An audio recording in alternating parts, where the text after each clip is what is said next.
Chapter 2201, National Gamble. Dong Fangbai was truly dumbfounded. The three hyenas that intended to gnaw on the corpse of the giant beast suddenly discovered they were the prey under its sharp tusks. They couldn't help but shudder slightly under Lei Chenghu's piercing gaze. "Are you serious?" Dong Fangbai stuttered. Lei Chenghu smiled grimly, his eyes full of disdain and pity. He sighed. "You talk about survival of the fittest all the time, and when faced with dozens of specific hominoids, you're not hesitant to ravage and take their lives. But when things get serious, you all have cold feet. What kind of immortal cultivators are you exactly? You're just useless garbage masquerading as immortal cultivators, basking in the hollow glory of bullying the weak." Those words are exactly what I want to say to the Council of Elders. I am responsible for all of them, and none of them is a joke. Although I faced the Covenant Alliance in the Black Wind sector for 100 years, I never agreed to launch the strategic counterattack in the first place. However, the Council of Elders had already issued the call for a general mobilization. I had no choice but to dutifully carry out their orders. After our army pushed forward to the Shenyinguha line unstoppably, recovering 18 sectors in a row, I reported to the Council of Elders again and requested to immediately change from a strategic attack to a strategic defense. We should not launch a new round of attacks until we have carefully run the 18 sectors for at least 50 years.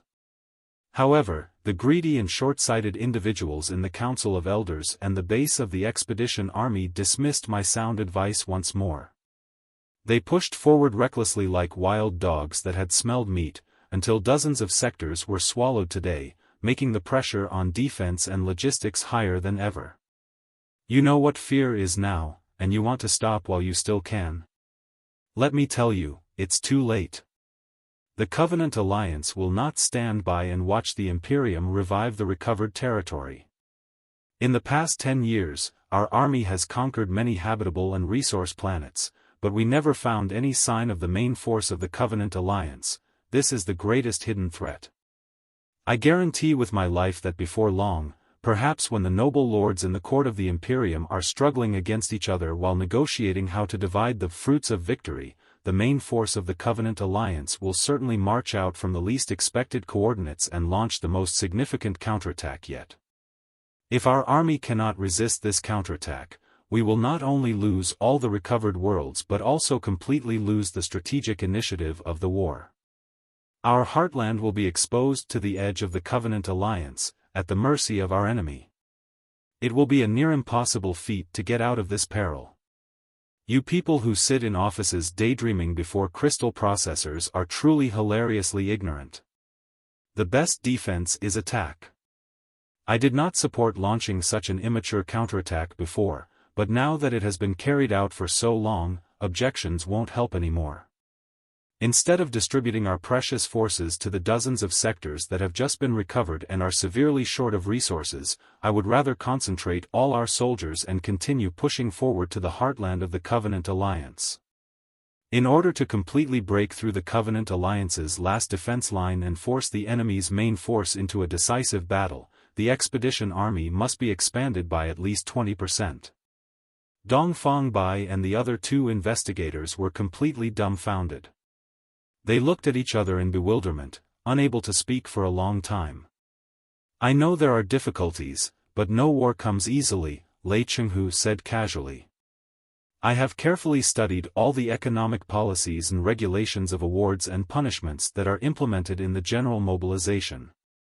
It seems to me that you have neither explained the great significance of the war and the dangerous situation the Imperium faces to the people, nor fully triggered their resolve to sacrifice everything for the advancement of human civilization. In my view, there is still significant potential to be tapped in the rear. I am writing an article titled, Strategies of the Next Phase, in which I describe a concentration camp system. This system is intended for the people of the newly recovered space zones who have been heavily brainwashed by the Covenant Alliance. However, at such a critical moment, setting up certain concentration camps in worlds deeply influenced by the beliefs of the cultivators and plagued by constant riots could be beneficial.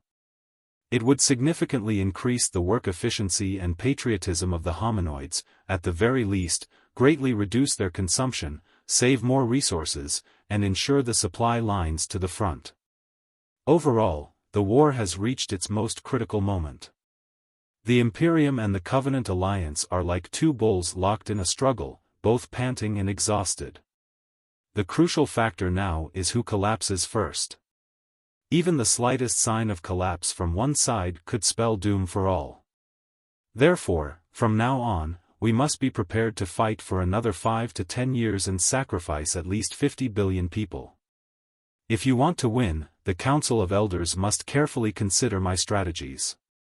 Dongfang Bai swallowed hard and took a slight step back, as if a ferocious tiger surrounded by ghostly flames might rip apart the spatial barrier and tear out his throat.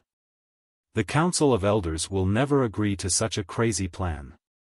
The head of the special agents swallowed hard, his voice trembling like a flickering candle. Moreover, the local nobles and warlords are already complaining and resisting openly and secretly at the current level of resource supply. How can we further intensify the general mobilization? Lei Chenghu smiled, I knew you couldn't do it, look on his face. He changed the topic and said, if you can't, just prepare for a strategic retreat. Dongfang Bai was utterly confused. What? The dozens of newly recovered sectors are destined to be lost, Lei Chenghu explained patiently, not to Dongfang Bai, but to the many elders behind him. Especially the 20 or so sectors conquered in the past 3 years. They are the thorny, poisonous baits the Covenant Alliance has tossed out. If the Council of Elders cannot send more troops to the expeditionary force, I suggest we voluntarily abandon the 20 sectors and retreat our army back to the Shenyinguha line. This will allow us to concentrate our forces and reduce logistical pressure. Perhaps there will still be a chance to resist the Covenant Alliance's final counterattack. Of course, even if we choose the relatively conservative strategy and really retreat to the Shenyinguha line, the expeditionary force must not be reduced or disbanded. It must maintain its current scale and further centralize its command structure.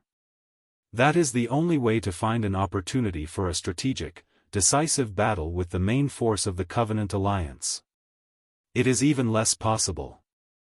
Dongfang Bai blurted out. The enemy has fled after a crushing defeat, and yet you ask our army to back off without fighting and abandon more than 20 worlds voluntarily. That is really... Yes, it's truly impossible. The ravenous nobles have long craned their necks, ready to divide the delicious and succulent trophies. Who is willing to give away the fat meat they have already swallowed? Lei Chenghu shook his head and sighed. Cowardice is not the reason for failure, nor is greed. But if you are both cowardly and greedy, or greedy when you should be cowardly and cowardly when you should be greedy, there is no way you can survive. This is all I want to say. Do what you see fit. Lei Chenghu closed his eyes slowly, deep in thought. Marquis Liaohai, Dongfang Bai was overwhelmed for a moment. After a long daze, he said, I'm afraid you are exaggerating, aren't you? While luring the enemy to advance recklessly has always been a military tactic, who is ever crazy enough to pay the price of dozens of sectors to do so? We are talking about dozens of habitable planets and hundreds of resource planets. The population, mother loads, and all kinds of resources are inestimable. Such tremendous resources would be absorbed by the Imperium if there is an error in their strategy. By then, the Covenant Alliance will really be doomed to fail. Even the craziest gambler would not take such a wild gamble, would they? This is almost a gamble on the fate of the nation. More than 10 years ago, when the Imperium launched the strategic counterattack, the Covenant Alliance appeared to have a clear advantage. Why would they resort to such an insane gamble? Therefore, the base and the Council of Elders have considered whether the enemy is luring us to advance, but the possibility is almost non-existent. Oh. Lei Chenghu opened his eyes suddenly and said, word by word, a gamble on national pride? Well said. Indeed, If the Covenant alliance is as strong as it seems and maintains its advantages over the Imperium, there would be no reason for such a gamble. But what if the Covenant alliance is not as strong as it appears? What if the enemy is on the verge of collapse after all resources have been drained by the Millennium War? What if the Covenant alliance is destined to collapse if they engage in prolonged warfare with the Imperium for decades instead of luring us to advance? In such a case, is it possible that the enemy would risk everything in a desperate gamble? Tell me. Dongfang Bai was rendered speechless, shocked. Compared to the Imperium system, the greatest advantage of the Covenant Alliance's system is that it maximizes the containment of citizens' desires and free will through genetic brainwashing, Lei Chenghu said casually. In this way, the strength of all citizens is highly concentrated, with almost no internal conflicts. Social friction is minimal, unlike in the Imperium, where internal competition is constant. However, such an abnormal system also has a natural deficiency. Without free will, there is no creativity or innovation. Without feelings and desires, no one thinks to advance civilization. The entire world is lifeless, and everyone is just a fully wound machine in their place. The only factor that pushes the Covenant Alliance to evolve is the Pangu relics they have been excavating. They upgrade themselves using the technologies and magical equipment their God grants them. 1,000 years ago, with the advanced technologies from the Pangu relics and their zero-friction social system, the Covenant Alliance took the Imperium by surprise and secured a strategic advantage. However, wars are the fastest means of communication between civilizations. After 1,000 years of conflict, the Imperium has acquired technologies close to those of the Covenant Alliance through various channels.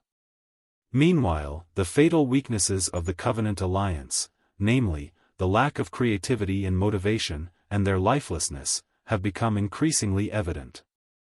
Additionally, over the past 1,000 years, the Imperium has occupied the most prosperous area at the center of the cosmos, boasting a comprehensive national power higher than that of the Covenant Alliance. Despite brutal failures on the front lines, the Imperium can always replenish new soldiers and resources endlessly. The Covenant Alliance, on the other hand, cannot sustain such a war of attrition. The war of the Covenant Alliance against the Imperium is a typical conflict where a smaller power fights a larger one. It is already a miracle that they have persisted for 1,000 years. Now that they have exhausted their clever tricks and know they only have a few decades left, is it strange at all that they decide to take an insane gamble? The more Lei Chenghu spoke, the more absurd Dongfang Bai found his words. Unable to contain himself, he interrupted, Marquis Liaohai, your theory about the nation's fate being a gamble is just speculation, right?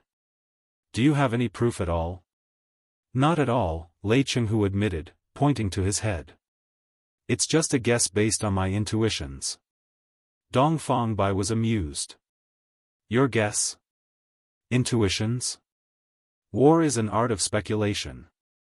Any commander can win when they have all the information on both sides, but only the most experienced, sensitive, and excellent commander can predict the enemy's capabilities and strategies in the dark due to a lack of intelligence, Lei Chenghu said casually.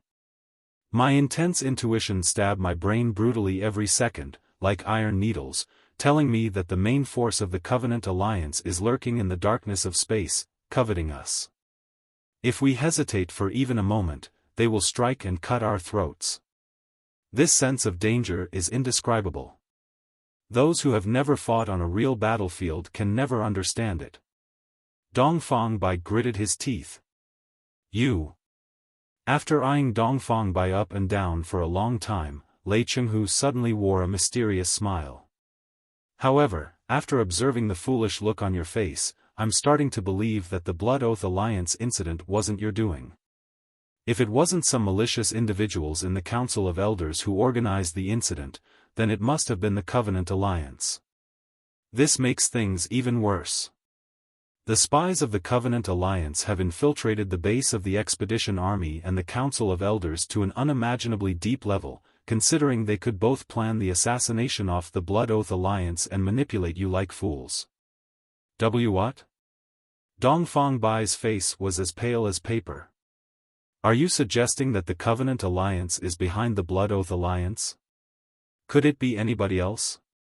Lei Chenghu sighed and said, in such a critical moment, who will benefit most from the escalation of the conflicts between the front line and the fear?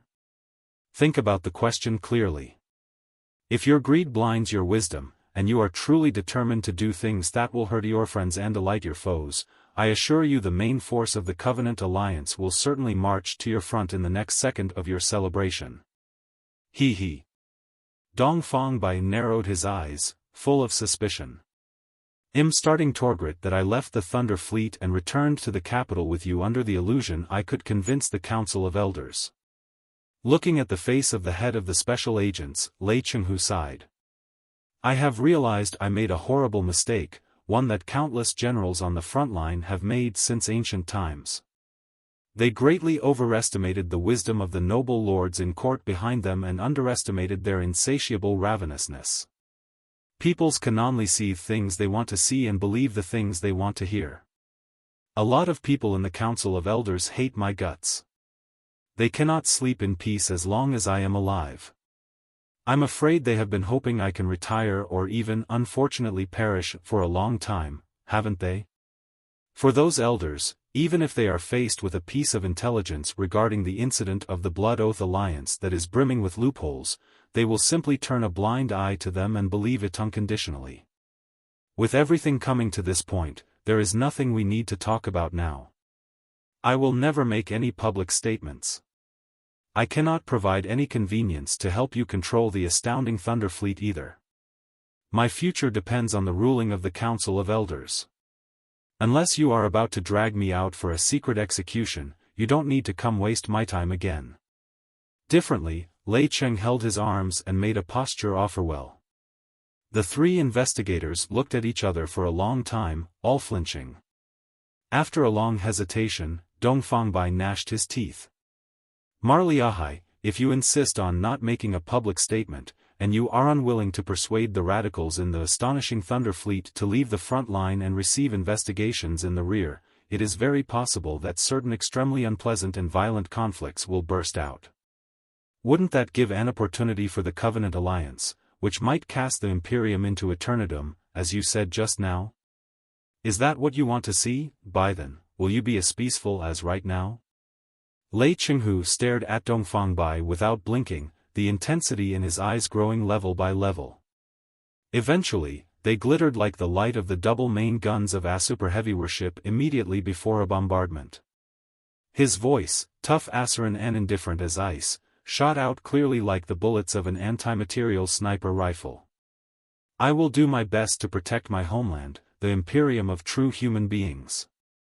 Even if all the soldiers of the Imperium have sacrificed and I am the only one left, I will still charge at the enemy starships without any hesitation. However, isn't the survival of the fittest the belief of the immortal cultivators and the self-explanatory truth of the Imperium of true human beings?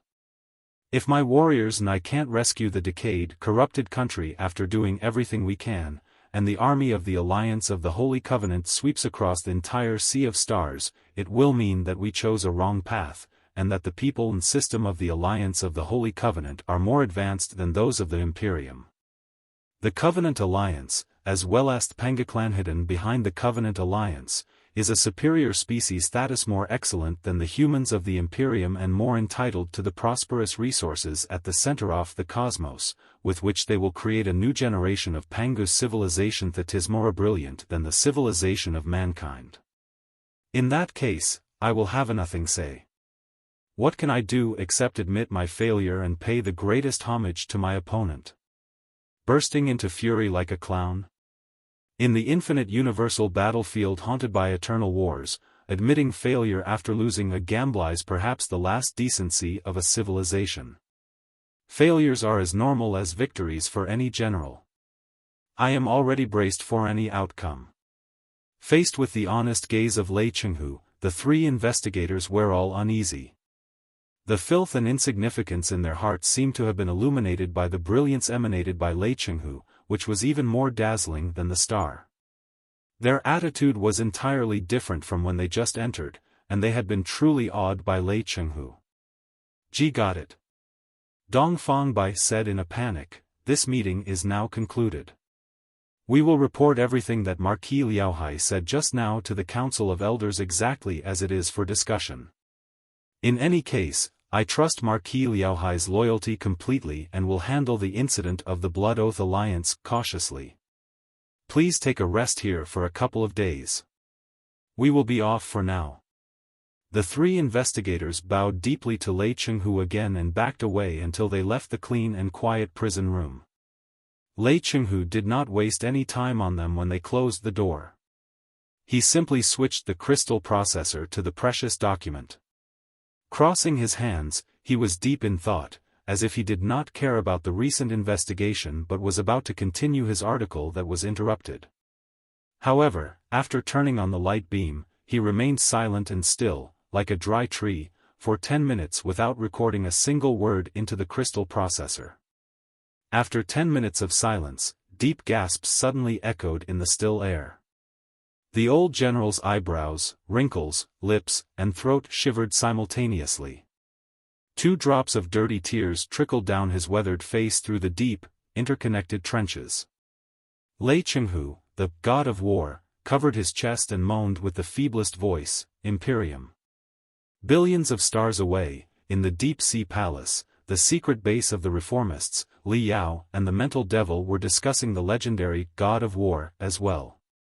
"While you were maintaining the crystal suits, teaching the boy Li Jiaoling, and studying the treasures from the Imperial Transcendent Sector with the Queen, I sneaked into the spiritual nexus and collected the files on Lei Chenghu. TSK, tisk. It is truly shocking," the mental devil remarked in amazement. "This man is certainly not the lenient person we thought he was when we first heard of him. Yes, he is selfless, fair, and loyal to the country. Those traits are real. But his methods are also extremely ruthless and brutal. I like it. Take, for example, his grand entrance over 100 years ago, when the Black Wind Fleet escaped with the remaining soldiers of the 5 worlds after the battle line collapsed. The Queen only told us that Lei Chenghu eventually resisted the attacks of the Covenant Alliance, held the second defense line behind the Black Wind sector firmly, and built an iron wall, making the greatest contribution by delaying the Covenant Alliance for 100 years. But she didn't tell you how he did it, did she? Let me tell you, the moment Lei Chenghu arrived at the front line, he announced that several habitable and resource-rich planets in the battle zone were under military control. The assets of all the hominoids and most of the true human beings were forcibly purchased with military notes, essentially appropriating them. Those who showed the slightest disobedience were sent to the Glory Camp, a concentration camp he invented, which was said to be even more cruel and dark than the slave mines. Only in this way could he gather tremendous resources in the shortest time and prevent panic and riots on those planets. How could anyone riot when everything was under military control? So ruthless? Li Yao was greatly alarmed. He knew that hominoids did not equal slaves in the Imperium of true human beings. Many hominoids were free individuals and enjoyed property rights. After all, from a long-term perspective, the productivity of a pure slavery system was not very high. Today, even the slave mines in the Imperium had to stimulate and motivate the miners with slaughter stream platforms or energy pills. Therefore, no matter how much the hominoids were oppressed and exploited, most were theoretically free, and their private property was protected by law. Additionally, Lei Chenghu was bold enough to confiscate the property of many immortal cultivators and even throw them into concentration camps. The man was truly crazy and tough. Furthermore, the mental devil continued, General Lei Chenghu enlisted a large batch of true humans and hominoids into his army, purely as expendable cannon fodder. This allowed him to secure a precious moment of rest, enabling him to regroup the collapsed troops, rebuild the defense line, and gather enough mobile forces. On the other hand, he propagated the idea that everyone, from soldiers to civilians, must die for their country. He distributed bonsai bombs and battle stimulants to all the people in the battle area, while instilling the idea of dying with the enemy to serve the emperor and the country. Liao asked, "What exactly are bonsai bombs?" The mental devil replied, "They were poorly made crystal bombs. Almost everyone in the battle area under his command had one." Lei Chenghu demanded that, upon the arrival of the Covenant Alliance army, these people should inject stimulants into their necks for a temporary boost and shout "Bonsai" before dying with the enemy using the crystal bombs. At the very least, they should kill themselves with the crystal bombs to preserve their dignity as citizens of the Imperium. Of course, his decision was not entirely unjustified. After all, if the planet were occupied and the people captured by the Covenant Alliance, they would be sent to so-called temples for brainwashing. They would lose their feelings and self-awareness, becoming machines of flesh and blood, only capable of carrying out orders. This would strengthen the Covenant Alliance. However, from the perspective of the cultivators, what Lei Chenghu did was certainly too cruel. All in all, Lei Chenghu was the first to carry out the wasteland strategy, and he carried it out most thoroughly. Whenever he retreated from a planet, he would not levy a single mine or warehouse to the Covenant Alliance. As for the industrial facilities, they had been blown to the ground a long time ago. Regarding the people, he would organize them to evacuate with the fleet through iron approaches to maintain the available strength as much as possible, but for the people that could not be evacuated, he never cared about their lives either. He even publicly encouraged them to die sut hatherburden off the Imperium would bara dust and they would no tendo pasthenamiscan and thefader. Lei Chenghu's ruthless, not insane tactics were quite controversial even within the Imperium. The nobles whose properties were confiscated by him against the law and who were forced to takamate frontline scan and flutter, as well as the interest groups that were involved in Isu, initiated crazy acts on him later. However, after a series of impeccable victories, Eventhosi and Rejedguis have to admit what Lei Chenghu did completely fit the practice of cultivators, and that if hadn't done it, Thermi of Covenant Alliance would ve likely marched in Tothi Heartland off the Imperium in Therai Moral, which case would vebaba everything called Vebeenscrud. Anyway, if Therais everarial cultivator, that will certainly Lei Chenghu. His Imstohave regarded everybody, including himself, Asicus BSC and Doppen defend the Imperium. I find a man with suka distinctive a character very likable, Butereger Thatherius everarial cultivator were going to rescue such a stubborn, hardcore immortal cultivator, such as a cultivator. The text has been cleaned and grammar error simpled. However, it appears the text has some peculiarities in the use of English and some inconsistencies in the hyphenation and spacing. I've adjusted it for better readability while retaining the original content. Here is the corrected version.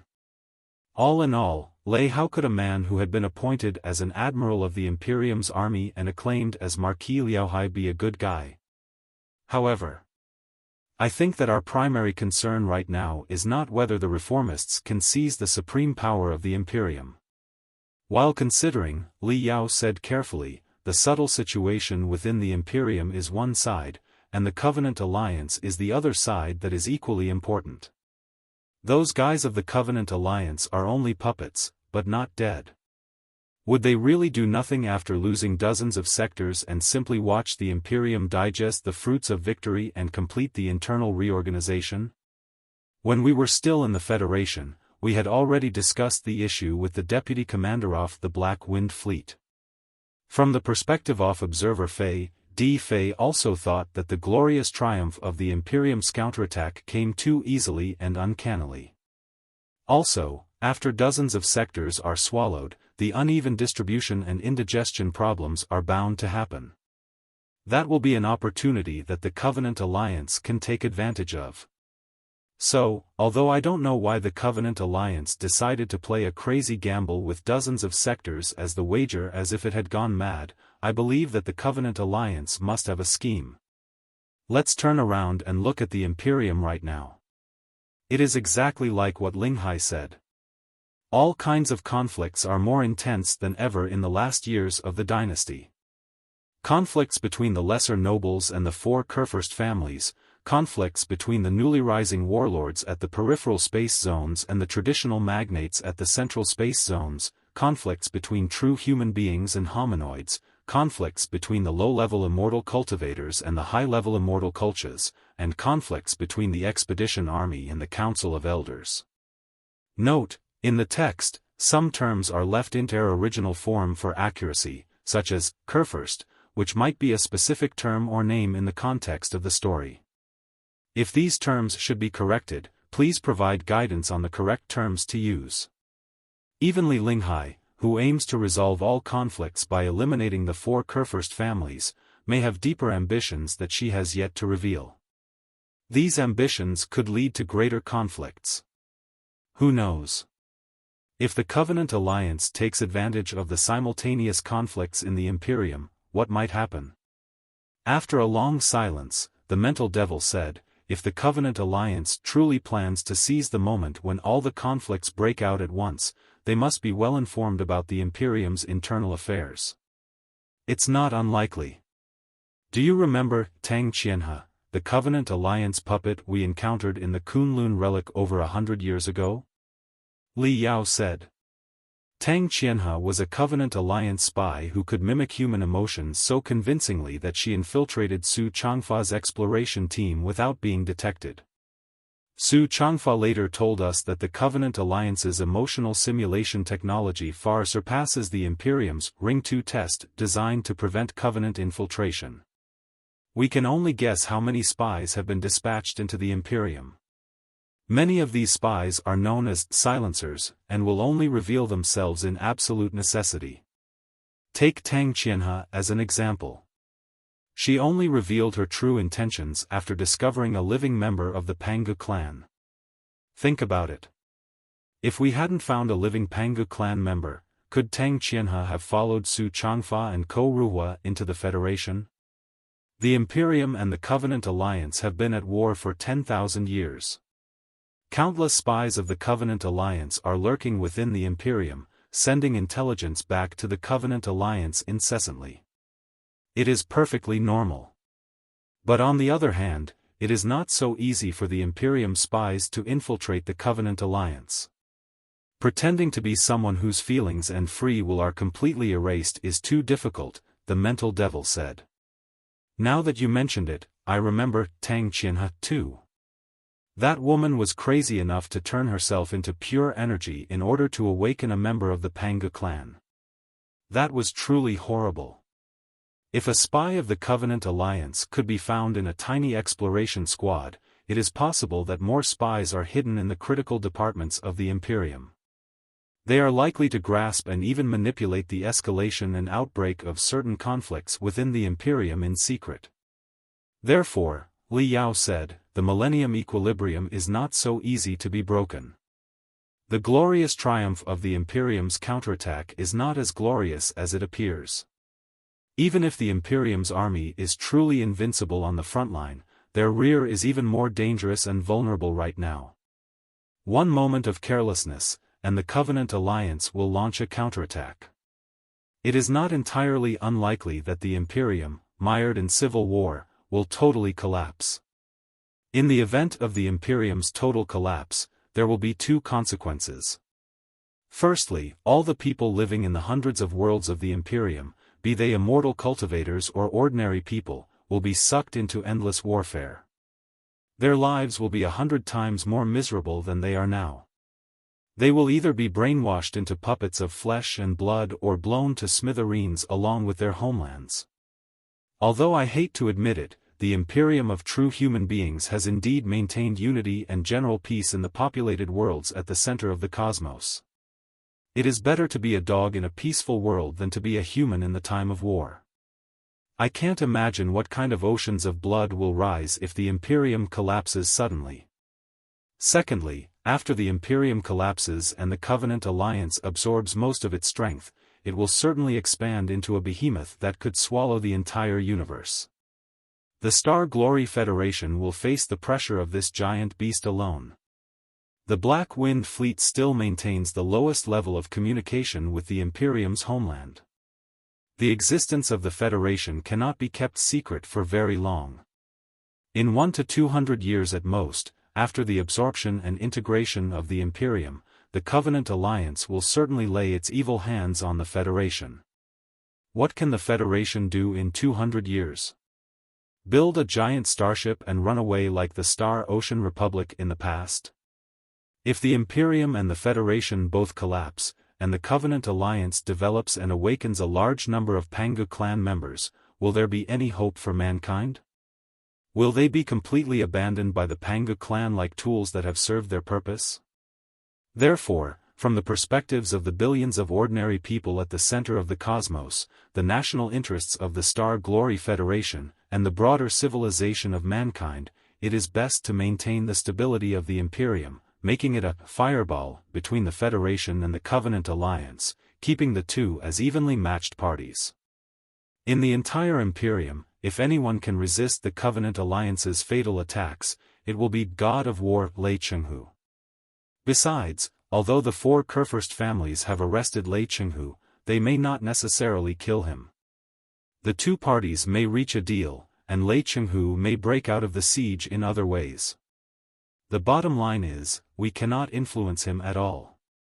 If we rescue Lei Chenghu in cooperation with Li Linghai and place him on the side of the reformists, we will be able to observe and influence him from a close distance. In the most extreme scenario, there will even be a chance to kill him.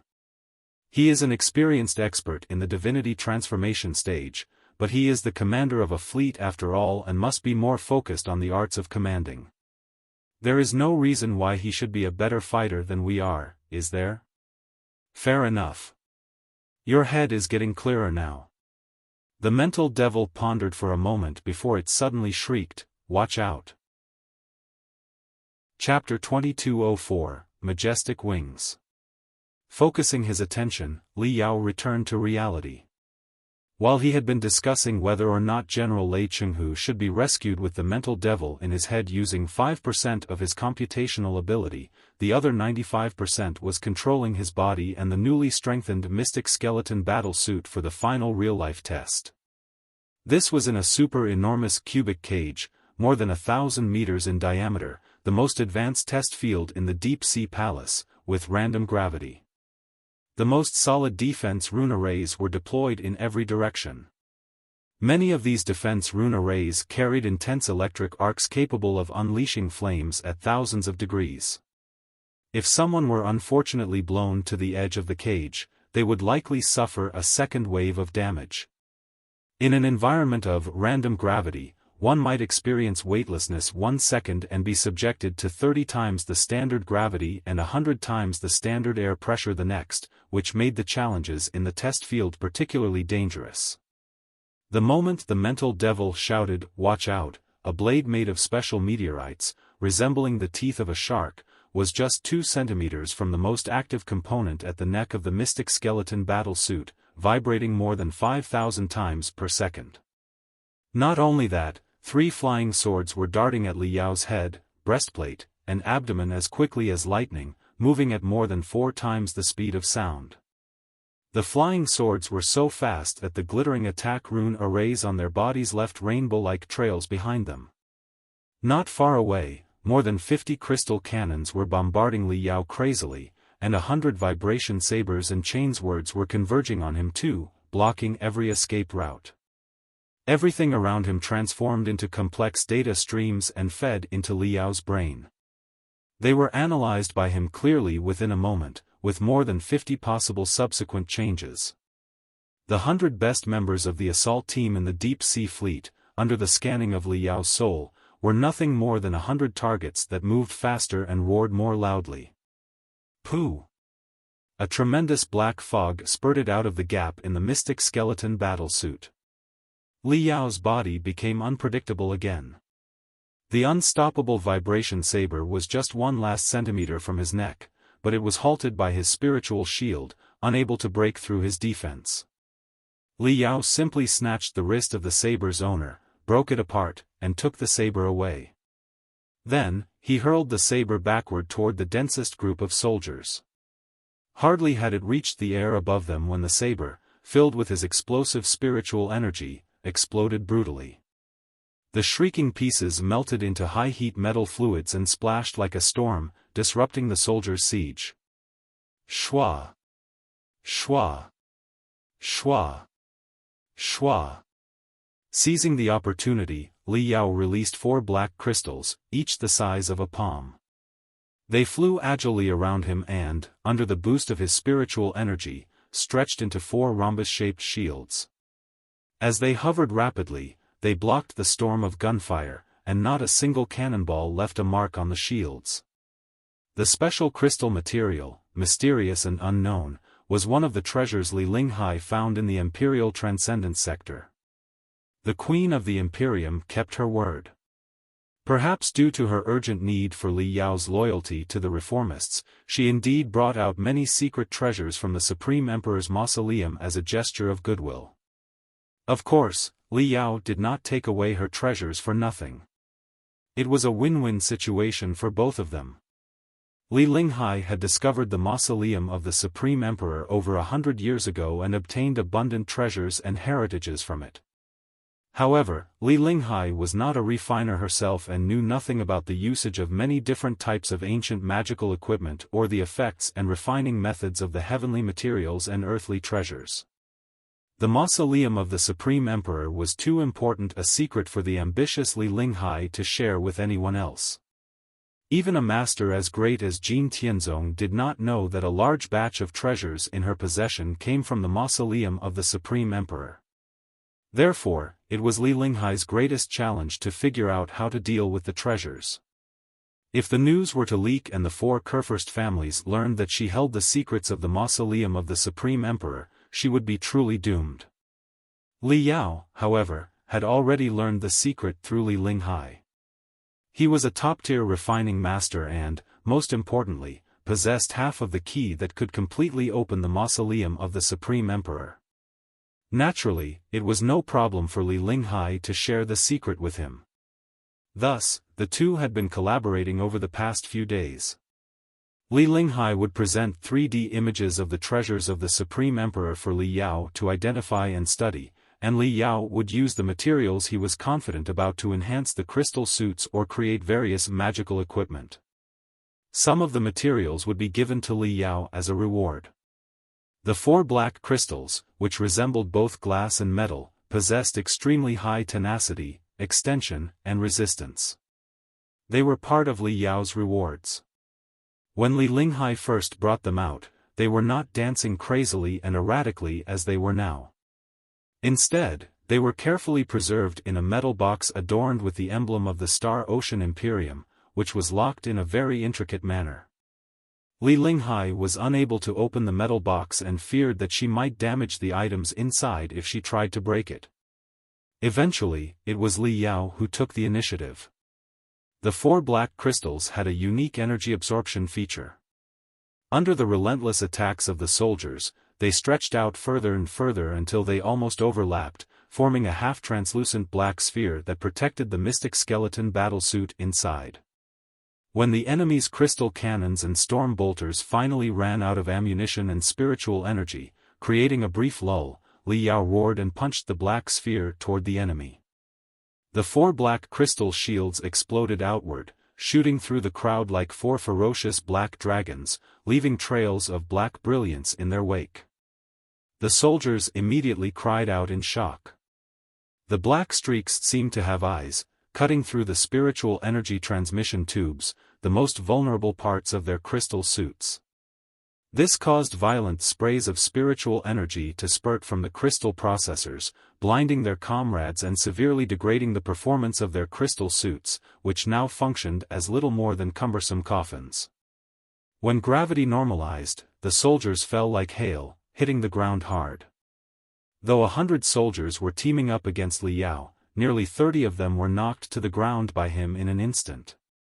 They could do nothing except watch the craziness of a vulture, in midair while being pressed down by dozens of times the standard gravity. This is truly gratifying. Li Yao grinned, feeling every pore on his body expand to the maximum, making him more comfortable than ever.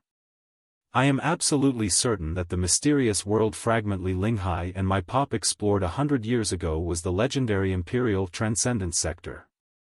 Otherwise, there's no way she could have so many rare heavenly materials, earthly treasures, and components. After significantly enhancing those treasures, combined with the power system I carefully built using Master Jin Tianzong's hybrid design, the Mystic Skeleton battlesuit is now nearly 100 times stronger than the prototype. It's as good as any of the ultimate crystal suits of the Imperium of true human beings. And that's not all. Licking his lips, Li Yao looked at the remaining soldiers, who were intimidated, and let out a malicious laugh. It was the exact moment when the gravity in the real-life test field switched from 30 times the standard gravity to zero gravity. The soldiers were momentarily frozen by the sudden change in gravity. As they felt their heads spin, dazzling light burst from the Mystic Skeleton battlesuit, almost enveloping the entire test field. The 4 cosmos rings embedded on either side of the crystal suit's spine spurted out abundant metal components, which were tightly connected through an electromagnetic field. They formed wings. Wings as magnificent as an eagle's and as glamorous as a butterfly's. No longer the monotonous black or red of the past, they now featured 4 additional swirling patterns, 2 large and 2 small, resembling demonic eyes. It was the result of the perfect upgrade of the Mystic Skeleton battlesuit's aerodynamic kits with the secret treasures of the Supreme Emperor. Not only had the initialization process from stillness to sonic speed been reduced by 20%, but the combat ability at super high speed was also greatly increased. With the changes to the 4 swirl-shaped patterns, the impact of mental attacks could be greatly enhanced, allowing Li Yao to release massive, large-scale mental attack techniques to deter the enemy. Most importantly, after the complete transformation, the brand-new Mystic Skeleton battlesuit had completely shed the blood wing shape, so it could no longer be recognized from the slaughter stream. It was no longer accurate to describe the fully upgraded Mystic Skeleton battlesuit with the name Blood Wing. Thus, Li Yao renamed it as Majestic Wing. Schwa. The moment the Majestic Wing unfolded to its maximum, Li Yao's mental power also spread across the entire test field through the 4 swirl-shaped patterns on the wings. The dozen of soldiers, who had received the toughest training and had minds as unyielding as iron, felt their brains were being bashed by a hammer weighing 10,000 tons. It also felt as if a dragon was entangling their bodies while letting out thunderous roars next to their ears. From the crystal processors connected to the sensors inside the crystal suit, it could be clearly seen that the brain waves of all the soldiers were highly disordered. All their physical parameters were moving up and down beyond their control. They had been completely intimidated by Li Yao. Li Yao took the opportunity to flap the Majestic Wing, surpassing 5 times the speed of sound immediately. Under the incredible speed, 5 times the speed of sound, he was still able to control his every movement accurately and almost appeared before the dozens of dumbfounded soldiers at the same time. Chapter 2205, The Toughest of the Toughest of the Toughest. When he walked through the narrow, long pathway, hearing the explosions and screams rising like tides, and entered the observation room next to the real-life test field, shadowless, Duan Rui's heart palpitating again and again. He felt he was back to 120 years ago, when he lurked in a dark, stinky gutter for 3 days and 3 nights to assassinate a colonel of the Imperium.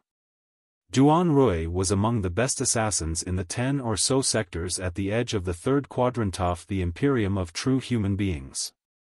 His amazing abilities in assassination and survival could be seen from the fact that he had retreated from more than 300 assassination operations safely and lived more than 140 years in known peace. It was quite rare for an assassin to live for more than 100 years, particularly when one passed off the 4 major groups of assassins in the 3rd quadrant of the Imperium and was given the Black Death Order. But during the 20 years that he was hunted, he even assassinated the leaders of 2 groups of assassins and forced them to reach a truce with him on his own. Shadowless Duan Rui was the only person to have made such an appalling achievement among the assassins in the 3rd quadrant in the past 100 years. Shadowless Duan Rui definitely should be proud of himself. Therefore, when he was recruited by Queen Li Linghai with a high reward, He thought that he was the best assassin under the Queen's command, and had received the funding from Li Linghai for many years, practicing his unique arts with incessant heavenly materials and earthly treasures. Note: I've made some minor adjustments to improve readability and correct some errors, but strive to keep the original content intact. Finally, the Queen asked him to surface and carry out a mission, for which his invisible sword had been thirsty for a very long time. However, after he arrived at the Deep Sea Palace, the Queen's most confidential base, he faced brutal men whose notoriety spread throughout the entire Imperium. He was soaked in cold sweat and realized that he was just one of the most common experts under the Queen's command. Di Xinghui, an expert in mental warfare known as the Soul Swallower, had single-handedly removed the Blood Moon sect, his family's nemesis for generations. Mao Feng, a space hunter who traveled the Sea of Stars, made a living by hunting alien species. Zhao Tianda, a super-body fundamentalist, was rumored to be able to tear apart a starship barehanded and boasted infinite strength and multiple terrifying techniques. All of them were tough men whose fame and capabilities matched his own. Like shadowless Duan Rui, they had vanished from their respective circles long ago. Everyone thought they were dead, but they had actually arrived at this place simultaneously. Their strength had even improved after being nurtured by the inexhaustible resources provided by Li Linghai. The brutality in their eyes was even more dazzling than before.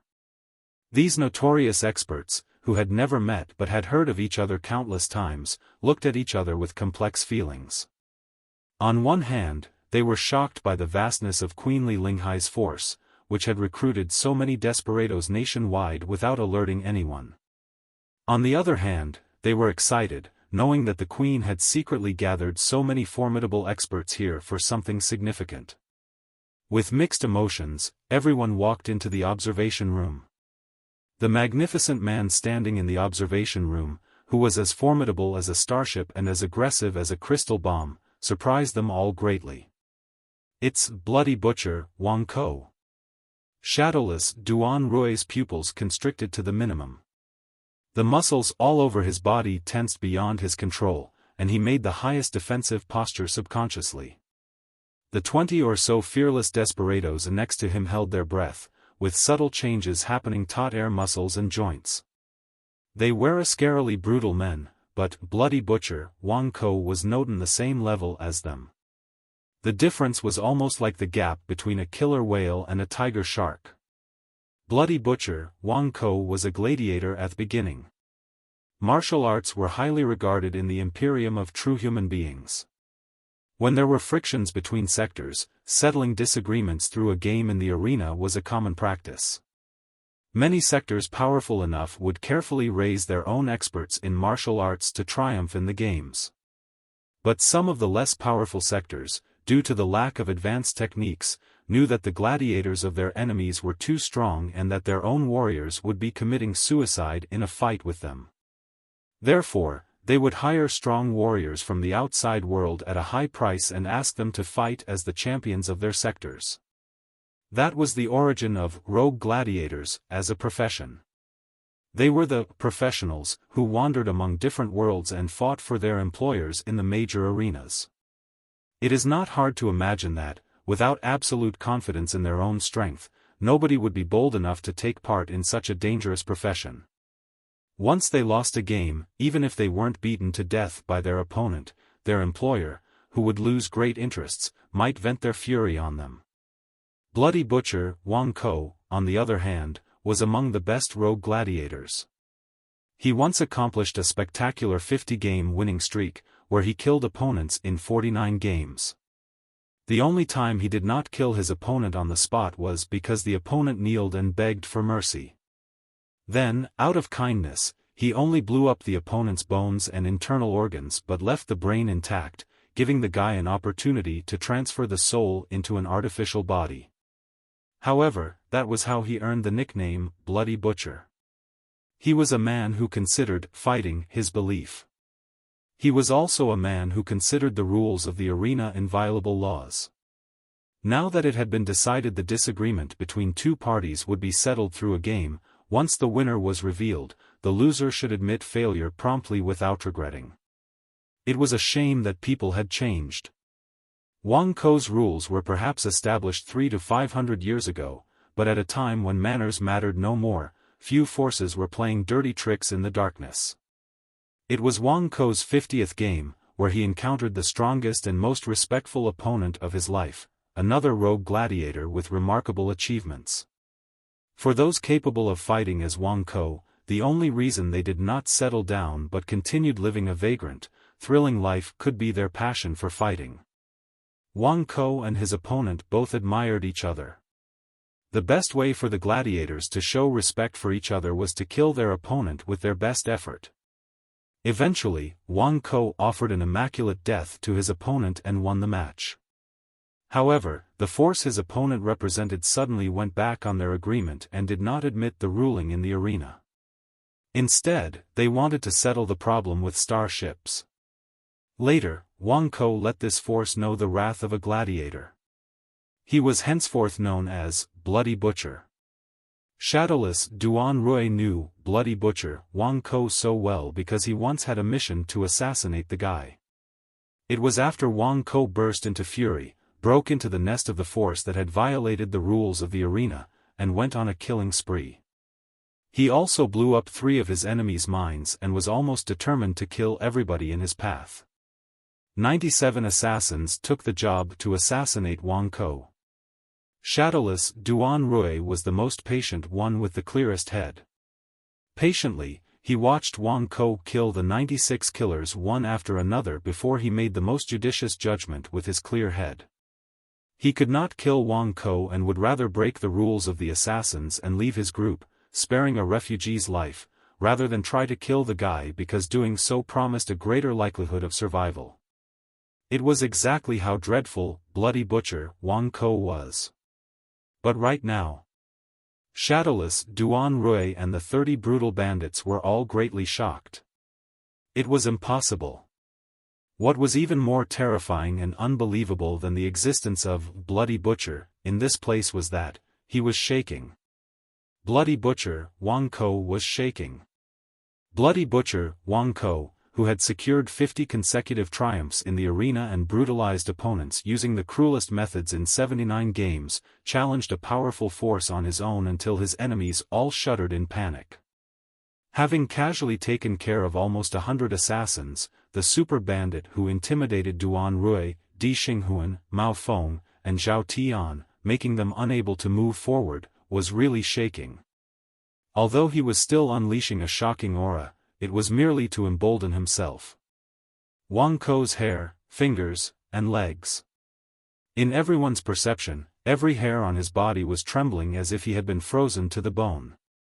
What could possibly scare Bloody Butcher Wang Kou into this state?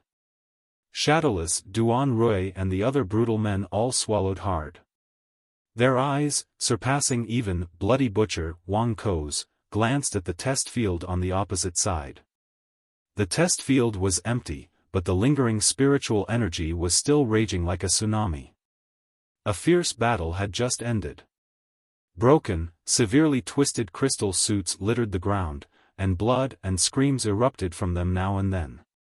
The 100 elite soldiers inside seemed to have just been crushed, not by one, but by a horde of primal beasts. Are you serious? This was supposed to be just a test. Shadowless Duan Rui and the other bandits felt their blood freezing. What was tested inside just now? A super-enhanced alien beast? Schwa. The door between the test field and the observation room opened. A man who seemed rather young and plain walked in. Shadowless Duan Rui blinked and looked around, only to find that others were as puzzled as he was and did not seem to recognize the young man. He couldn't have been a renowned expert outside, could he? But in the next moment, a scene unfolded that made almost everyone's jaw hit the ground. Bloody Butcher Wang Kou hurriedly rushed forward and bowed deeply to the young man, then he said respectfully, "Seniorly, you've been troubled." 2206 Terrifying old monster. Shadowless Duan Rui was completely overwhelmed. His brain felt as if it had been hit by a super high-speed crystal train. The world around him swirled and changed. It was Wang Ko. Bloody Butcher, Wang Ko, a brutal man whom the 30-odd desperados dared not approach, even when he stood casually.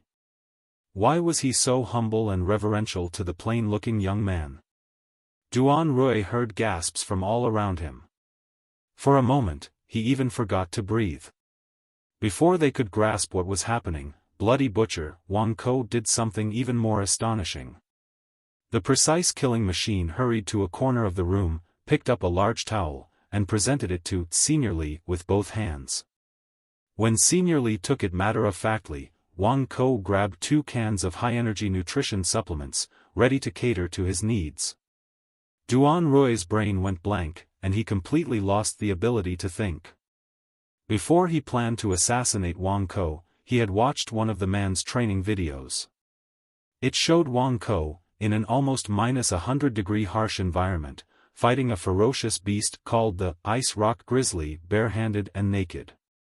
In just 3 seconds, Wang Ko strangled the Ice Rock Grizzly's neck, which was more than half a meter in diameter, and even tore off the beast's head along with its iron-tough spine.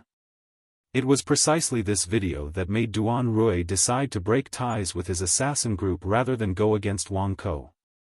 But right now, the hands that could tear an Ice Rock Grizzly apart were slightly shaking, holding 2 cans of high-energy nutrition drugs, ready to serve them at any moment. Duan Rui found it hard to believe his eyes. Yet, his heart was beating faster and faster, beyond his control. Even the muscles all over his body were quivering. He felt the sting of a needle on his back. Blinking, Duan Rui felt the deepest fear rising in his heart. He suddenly realized that the intimidating vibe they felt upon entering the observation room wasn't from Wang Ko. Wang Ko was already this scared. How could he hope to intimidate everyone? From the start, it had always been the vibe from the plain-looking young man that terrified the 30 desperados, making them unable to move forward. The young man wasn't even trying to scare anyone with his spiritual energy. The aftermath of a fierce battle alone was enough to freeze so many experts, bandits, and lunatics in place. Where exactly did the Queen find such a terrifying monster? Despite knowing that the guy was on his side, Duan Rui still felt uneasy, like the natural fear of a small predator for a giant primeval beast. Who is he exactly? Li Yao was still relishing the satisfying battle just now. He didn't really care how the heroes that Li Linghai had recruited from various places viewed him. Ultimately, the true elites of the Imperium of true human beings were still mostly gathered in the major families and sections. Those who strayed from the main forces, without powerful support, couldn't have been too strong at all. After wiping his sweating body casually and drinking up the 2 cans of high-energy medications from Wang Ko's hands, Li Yao finally glanced at Wang Ko and said, "Are you Bloody Butcher Wang Ko?" "Yes, I am." Wang Ko did not even dare to breathe loudly. Hua shook his chest with his fist, performing the highest etiquette of the gladiators to Li Yao. "However, in front of Senior Li's unparalleled might, I do not deserve to be called Bloody Butcher at all. Her Grace came to come here too." Li Yao smiled. Instead of waiting for Wang Ko to finish, he suddenly extended his hands and pressed Wang Ko's shoulders.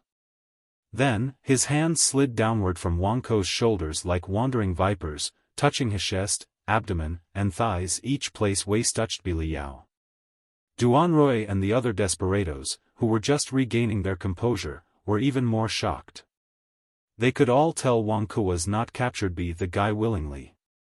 But the guy was simply too fast, and his uncommon overwhelming energy suppressed Wang Ko's instinctual defense. Huat Wang Ko a scythe caught a fish from a water tank. The movements of the hands were like the suppression of 2 overwhelming mountains, any of them would have been caught by this immeasurable, seniorly, and drubbed and kneaded. However, it was not until then that everybody started to realize why the murderous and fearless, Bloody Butcher, Wang Ko was so respectful toward Senior Li. "You are rather strong, young man." After he was done touching Wang Ko, Li Yao patted his shoulders and smiled. don't be nervous. I mean you no harm. Her grace Gidiuto Komato mi Sathataikan Helpagistan strengthen your crystal swits. However, the first sentence is quite long and convoluted. I will make a minor change to improve clarity. After wiping his sweating body casually and drinking up the 2 cans of energy medications from Wang Ko's hands, Li Yao finally glanced at Wang Ko and said, "Are you Bloody Butcher Wang Ko? However, naturally, I need to figure out your body conditions and your battle features so I can bring out your maximal combat ability, right?" Bloody Butcher, Wang Ko's face was as pale as paper. Even when Li Yao touched his abdomen and his most critical body part, he could not summon any strength to counterattack at all. Even his voice began to shake as he replied, "Yes, of course. Thank you for your trouble, Senior. Whatever you need me to do, Senior Li, just say the word." "Very good. You can help me take a look at those guys." Li Yao hinted at Duan Rui and the other desperados. "Her Grace asked me to help you adjust and modify your crystal suits. But my time is very limited. Those who are not above average experts do not need to waste my time. You should know most of those people, right? See if any of them are unqualified and make sure they do not hinder me." "Yes, I'll check them immediately." Bloody Butcher, Wang Ko quickly turned around and began to observe the newcomers. It was not until much later that he turned around again and said, "Senior Li, those people that Her Grace has selected carefully are indeed famous experts at the borderland of the Imperium. They shouldn't be nuisances for Senior Li on the battlefield." "That's good." Li Yao smiled and walked into the test field with his hands behind his back. "It's already cleaned up. Come with me and let's begin the next half of the game." Li Yao walked into the test field first. Bloody Butcher, Wang Ko followed him closely. Shadowless, Duan Rui and other desperados, not having the courage to say anything, simply walked forward in their shadows prudently. Right when they couldn't hold back their curiosity anymore, they heard the voice of Bloody Butcher, Wang Ko, which had been compressed into a thread with the technique of private talk. "You people better cheer yourselves up. I vouched for you before Senior Li just now. It's your fortune to receive tutelage from Senior Li. You'd better see that Senior Li's satisfied and do not piss off the old monster, or I will kill you and flay you." After a pause, Bloody Butcher, Wang Ko knew that everyone was still confused. He continued explaining in a low voice, "This old monster is named Vulture Li Yao, an expert in the Divinity transformation stage that Her Grace has recruited from somewhere. Besides, he is a hybrid-type expert talented in fighting and crafting. He is currently Her Grace's personal bodyguard and magical equipment consultant.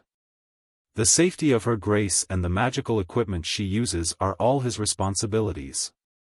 Do you have any idea what that means? Personal bodyguard and magical equipment consultant."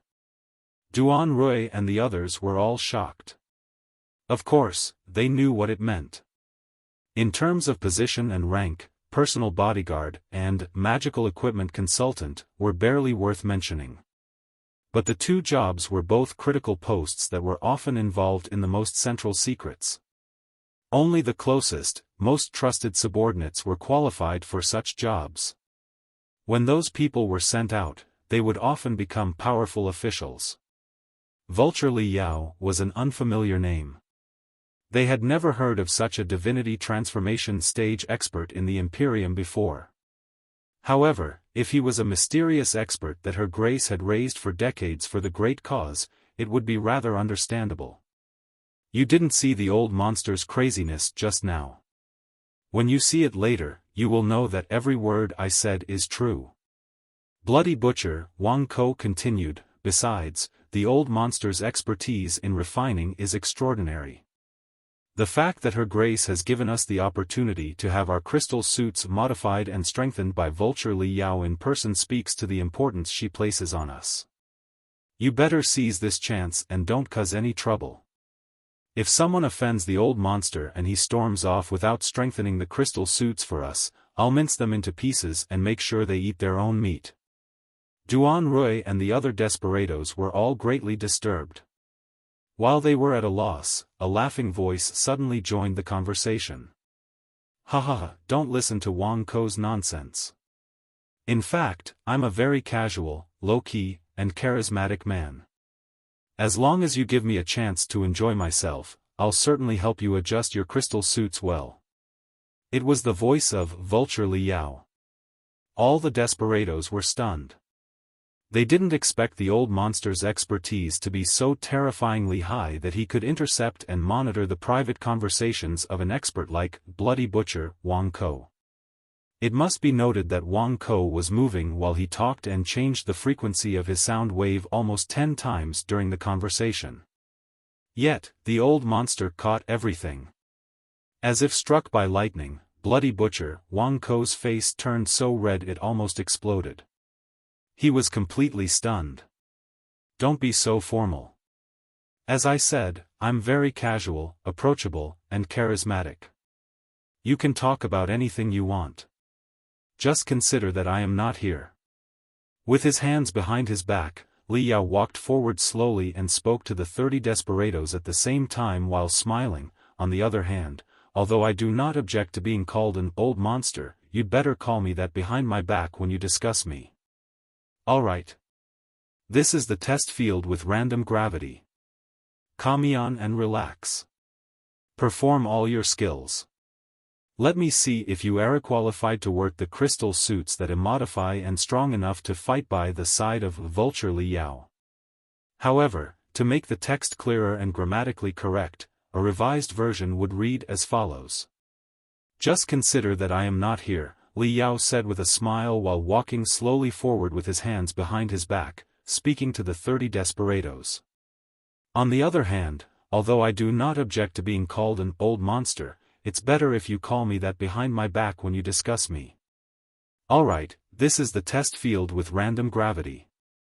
Come on and relax. Show me all your skills. I want to see if you are qualified to wear the crystal suits I modify and are strong enough to fight by the side of Vulture Li Yao. 2207 The Impenetrable Godly Might Prison. The arrival of Bloody Butcher, Wang Kou, Shadowless, Duan Rui, and the other desperados suggested that Queen Li Linghai's forces were surfacing, and the operation to rescue General Lei Chenghu was about to begin. In the secret room, Li Linghai and 4 of her most important subordinates were holding their final meeting about the battle. Dong Fangsheng, the highest commander of the Deep Sea Fleet, was the leader of the reformists' secret armed forces.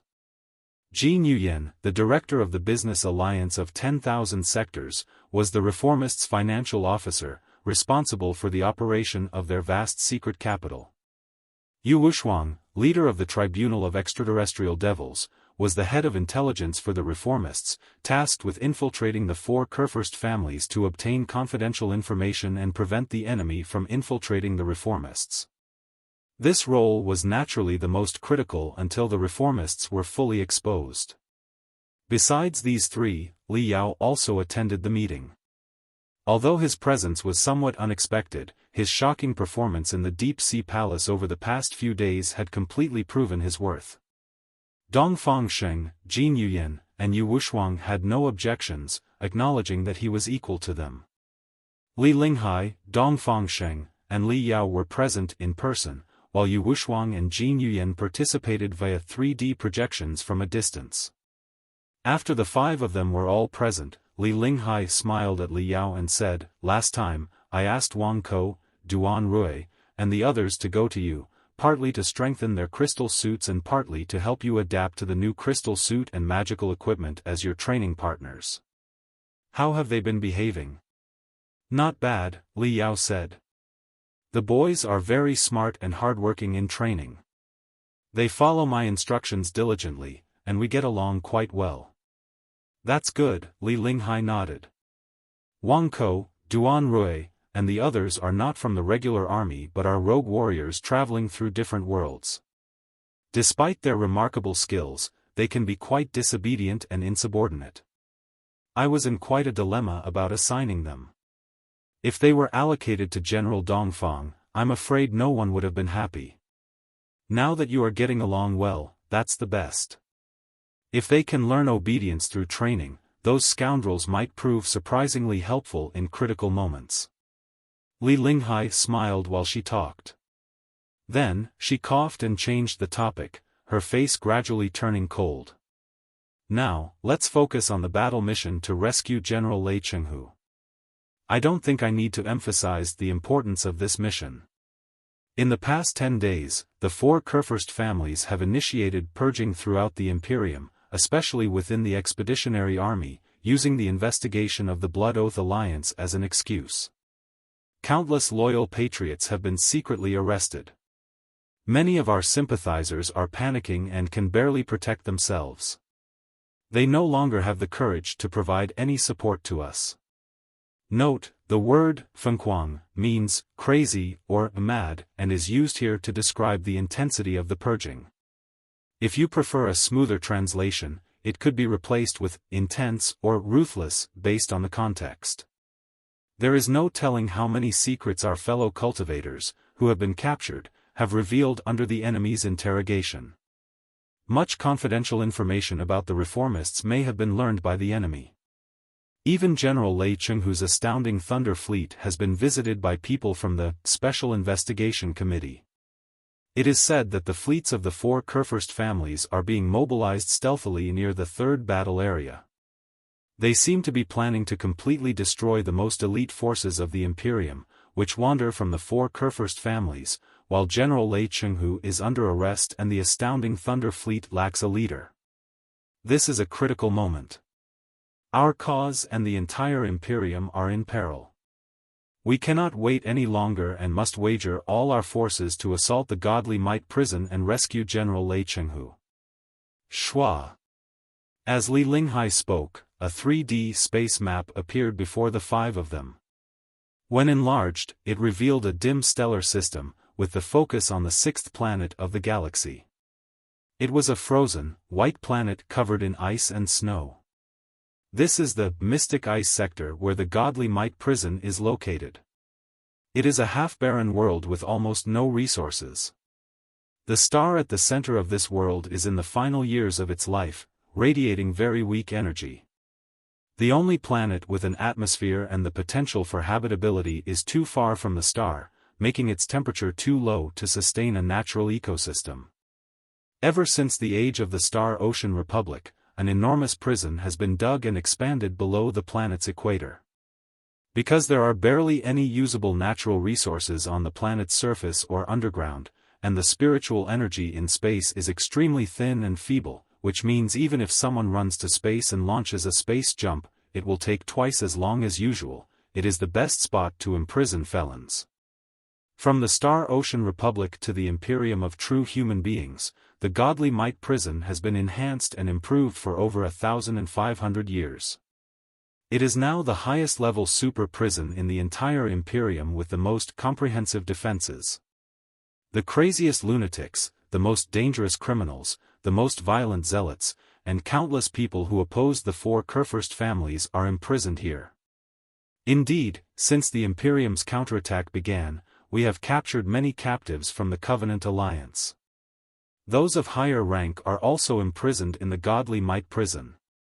Li Linghai pointed at the 3D light beam, quickly showing everyone the complex alert and defense system of the Godly Might prison. Looking at the densely distributed crystal cannons and the aggressive fleets patrolling the near-planet orbit, Li Yao frowned deeply. With so many felons locked here, the Godly Might prison must have a lot of alarm measures. Li Linghai pointed at the dense spots on the light beam and explained, if we are to assault the Godly Might prison, the first challenge we will face is the Godly Might fleet. Although it is a near-planet defense fleet that lacks the ability to cross sectors, it is composed of the elites of the 4 Kurfürst families, and its combat capability in near-planet orbit and within the atmosphere is not to be underestimated. It will be a tough challenge. Also, the entire planet where the Godly Might prison is located, especially the equator, is equipped with an extensive network of automatic crystal cannons and underground fortresses, leaving almost no gaps.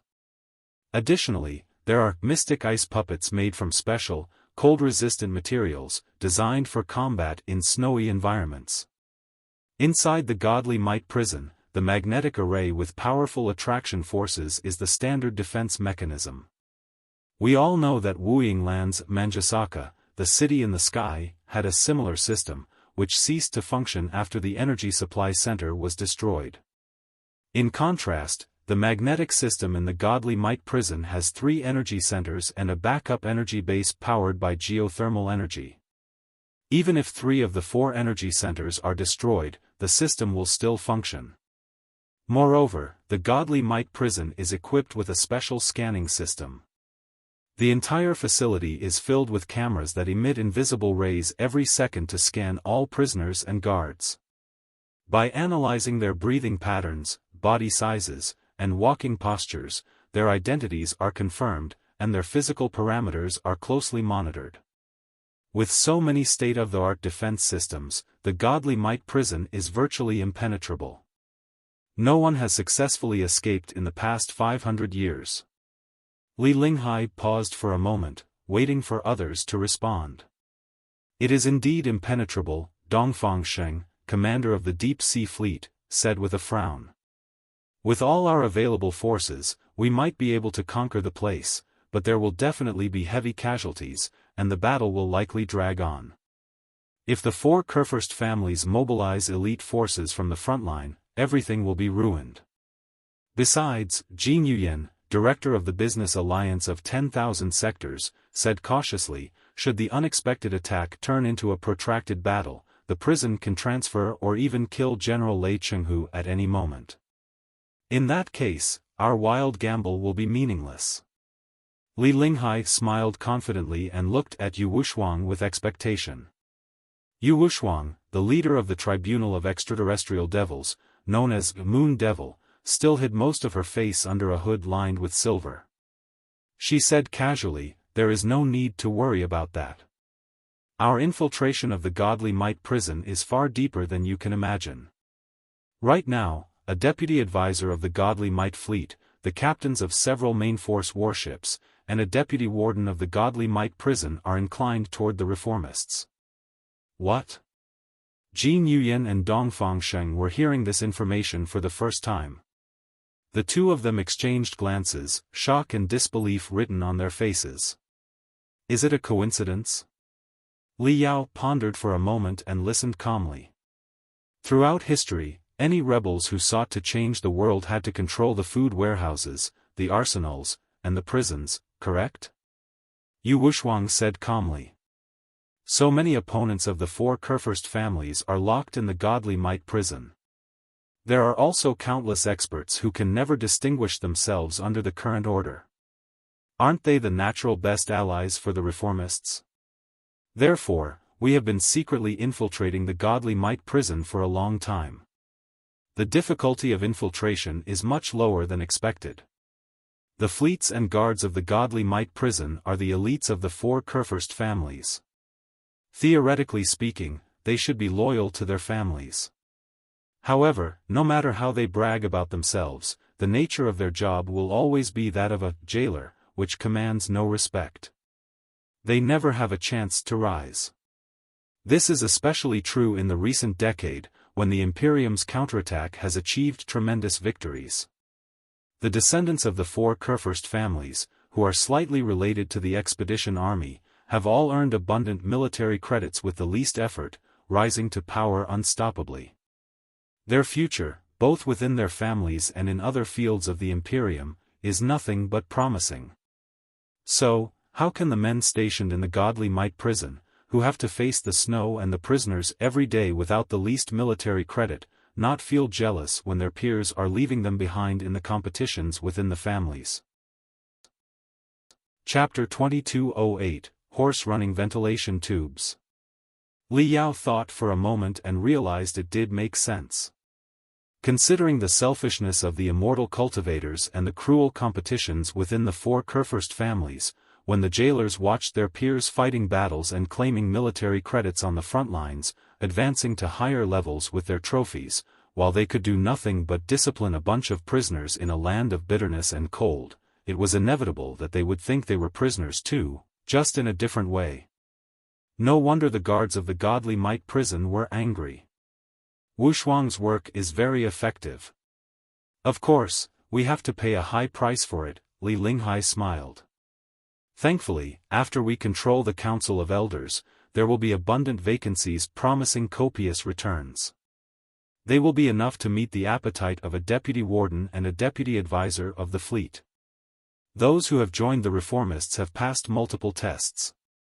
Their loyalty is certainly not a problem. I am not risking the future of all the reformists. Please rest assured about that. After hearing this, Dong Fangsheng and Jin Yuyan finally took a long breath of relief. So, Your Grace has long prepared for the emergency, Jin Yuyan said. No wonder Your Grace was as calm as ever when the news came that General Lei Chenghu was secretly locked in the Godly Might prison. This is not exactly a carefully planned advance, Li Linghai said, her eyes glowing. I can only say that the Imperium of true human beings is not destined to perish yet, and it is fate's arrangement that we will revive the Imperium. I have been preparing for a long time to attack the Godly Might prison when the time is ripe to free the prisoners inside. Many of the prisoners were indispensable figures in the vast bureaucratic system of the Imperium before they failed in political competitions with the four Kurfürst families and ended up as prisoners due to slanders and setups. They will be crucial in maintaining the normal functions of the Imperium after we control the Council of Elders. To keep it a secret, the four Kurfürst families escorted General Lei Chenghu to the Godly Might prison. They believed no one knew, but it was precisely what I wanted. Dong Fangsheng said solemnly. If a deputy advisor of the Godly Might fleet and the captains of a few main force warships stage a battlefield uprising, and a deputy warden assists us from the inside, we might indeed conquer the Godly Might prison unstoppable before the four Kurfürst families realize what is happening. It is not a possibility but a necessity. The future of the Imperium hinges on this battle. General Dongfang, the burden on your shoulders is immense. Li Linghai declared with vehemence.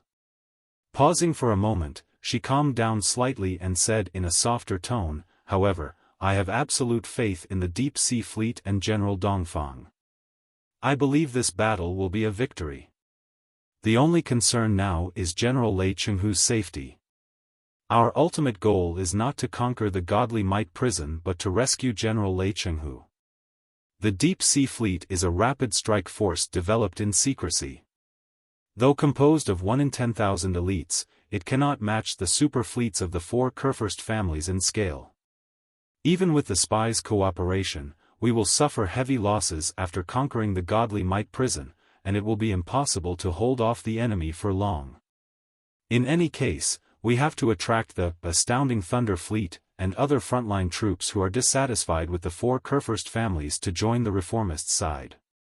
To achieve this, General Lei Chenghu must be alive and take our side. Without General Lei Chenghu's unparalleled prestige, it will be nearly impossible for us to win the support of the frontline troops in a short time. This is precisely the biggest problem of the battle. Indeed. Dong Fangsheng hesitated for a moment and said, even though we are an unexpected, unstoppable force, it will still take some time to break into the Godly Might prison from the outside. During this time, the Godly Might prison will have the opportunity to deal with General Lei Chenghu unhurriedly.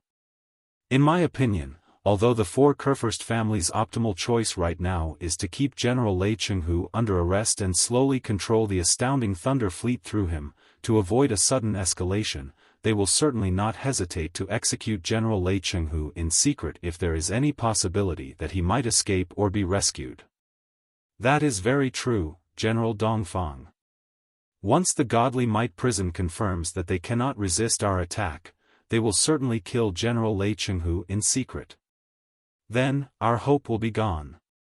Li Linghai narrowed her eyes and said, therefore, before our army launches the assault, someone must infiltrate the Godly Might prison for a single mission, to find and protect General Lei Chenghu from any harm until the Deep Sea Fleet completely occupies the Godly Might prison. Well, Di Feiwen and Jin Yuyan looked at each other and thought for a long time. It will be rather difficult. It's not just difficult, it's barely possible. Li Linghai said, slightly frowning, so, we need to send a special expert with unparalleled combat ability, skilled in stealth, disguise, infiltration, sabotage, and preferably knowledgeable about all kinds of traps, rune arrays, and magical equipment, for the mission. As he spoke, Li Linghai looked at Li Yao with an expression full of expectation. Only then did Dongfang Sheng and Jin Yuyan realize why Li Linghai had invited Li Yao to such a high-level secret meeting. Li Yao had long agreed to help Li Linghai with an extremely dangerous mission. In return, Li Linghai had promised him the position of Elder of the Imperium, though Li Yao was certainly not convinced. After much negotiation, 10 intact treasures from the Supreme Emperor were exchanged for Li Yao's highly risky mission. Li Yao had carefully scrutinized each treasure, and they now rested securely inside his Cosmos ring. Now that he was paid, it was time to do his job. Li Yao coughed and stepped forward, determination shining in his eyes. Yu Wuxuang should be the best candidate for the mission. Li Linghai showed no regret at having given away so many treasures of the Supreme Emperor. She looked at Li Yao approvingly and smiled. However, the situation in the capital is unpredictable and treacherous, requiring Wuxuang's supervision. So, I have to ask Vulture Li Yao, my personal bodyguard, to take action. Is there any objection to the candidate? Of course, Yu Wuxuang, Dongfang Sheng, and Jin Yuyan had no objection. After all, there were not many experts in the divinity transformation stage on the reformist side. Besides, not every one of them was suitable to sneak into a wretched hell like the Godly Might prison. For those who had advanced to the divinity transformation stage, they were mostly the key leaders of major forces, such as Dongfang Sheng and Jin Yuyan. All of them were prominent figures who planned and influenced the broader picture. Only a few of the divinity transformation stage experts, like Li Yao, preferred to fight on the front lines as a special force, without any self-respect. So, he was naturally the best choice in the current situation. Fellow cultivator Li. Dongfang Sheng spoke with admiration. The mission to sneak into the Godly Might prison is very dangerous. It concerns not only the cause of the reformists but also the future of the Imperium for the next 10,000 years. We must thank you for your trouble. It's not a big deal. Ever since my spiritual root was awakened, I have sworn to live and die for the true path of immortality. Li Yao declared resolutely. We, the immortal cultivators, are the sabers of mankind, the flames that pursue the momentary brilliance. For the future of the Imperium of true human beings, I will never hesitate to fight. Li Linghai, well, bodyguard Li, that's about enough. Li Yao, every man has a responsibility for their country. In such a dirty and dark world, it is the best moment for hot-blooded men to change reality and renew the Imperium. The future of the Imperium of true human beings must be defended by us. Please rest assured. Even if my bones are broken, my soul falls apart, and every cell is obliterated, I will still protect General Lei and the Imperium with the last bit of my remaining soul. This is the oath of a determined immortal cultivator like me. If I cannot achieve it, I would rather be haunted by the devil in my heart forever without relief. Dongfang Sheng, Jin Yuyan, and Yu Wuxuang were all deeply touched. Fellow cultivator Li. Li Linghai said, that's really enough, bodyguard Li. We all understand your loyalty to the Imperium. You are a true, pure, and time-tested immortal cultivator. Your dedication to the Imperium and the true path of immortality is evident from your willingness to hide in the dark for so many years for our great cause. We all appreciate your integrity. Please say no more. Li Yao, all right. Li Linghai looked around and asked, does anyone have any questions? Li Yao jumped up again. Yes. Li Linghai furrowed her brows. What is it? Li Yao blinked rapidly. May I ask, Your Grace, do we have the detailed structure of the Godly Might prison, especially the part about the ventilation tubes? Li Linghai nodded. Of course. In the beginning, we compromised the deputy warden precisely to obtain the detailed map of the Godly Might prison. Everything, including the ventilation tubes, is included. Fantastic, Li Yao said, quite pleased. I wonder, how are the ventilation tubes of the Godly Might prison constructed? Are there any special traps, rune arrays, or defense systems? Li Linghai thought for a moment and replied, there are no special traps or defense systems. They are just the most typical structure. Also, to provide fresh air for the hundreds of thousands of prisoners and jailers below the ground, the ventilation tubes of the Godly Might prison are exceptionally broad. They are more than 2 meters in diameter. One can even ride a horse in them. Really? Li Yao found it hard to believe his ears. Ventilation tubes more than 2 meters in diameter, without any hindrance or special defense system? Are they not worried that the enemy might sneak in through the tubes, or that the prisoners will crawl out through the tubes to escape? Of course they are, but any trap or defense system might go wrong. So, the prison adopted the simplest approach, Li Linghai said. The Godly Might prison has arranged for a sufficient number of jailers to be stationed in the broad ventilation tubes. There is one stationed every dozen meters, ensuring that every jailer can be seen by at least 2 companions at the same time. There is also a set of special random passwords. Every jailer has to report their latest password to their superior every minute and must report more than 1,000 different passwords every day. Furthermore, the passwords are shuffled every day, and there is no pattern to them at all. Bodyguard Li, why do you look so awful all of a sudden? 2209 rounded to 100%. Nothing.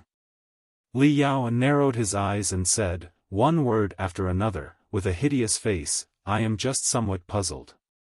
In these modern times, with such advanced technology and countless defense measures, how can the top-ranked super prison in the entire Imperium still defend its ventilation tubes using such primitive methods? Why don't they install state-of-the-art, dazzling defensive devices, like automatic defense arrays, which are so immaculate and impenetrable that no one needs to watch over the ventilation tubes? Exactly. Everyone knows the defense system for the ventilation tubes of the Godly Might prison is stupid, but it's a result of the Imperium's accumulated problems, Li Linghai said. The 4 Kurfürst families have so many members to settle. Naturally, they seize every opportunity to expand government bureaus so they can stuff their relatives into departments.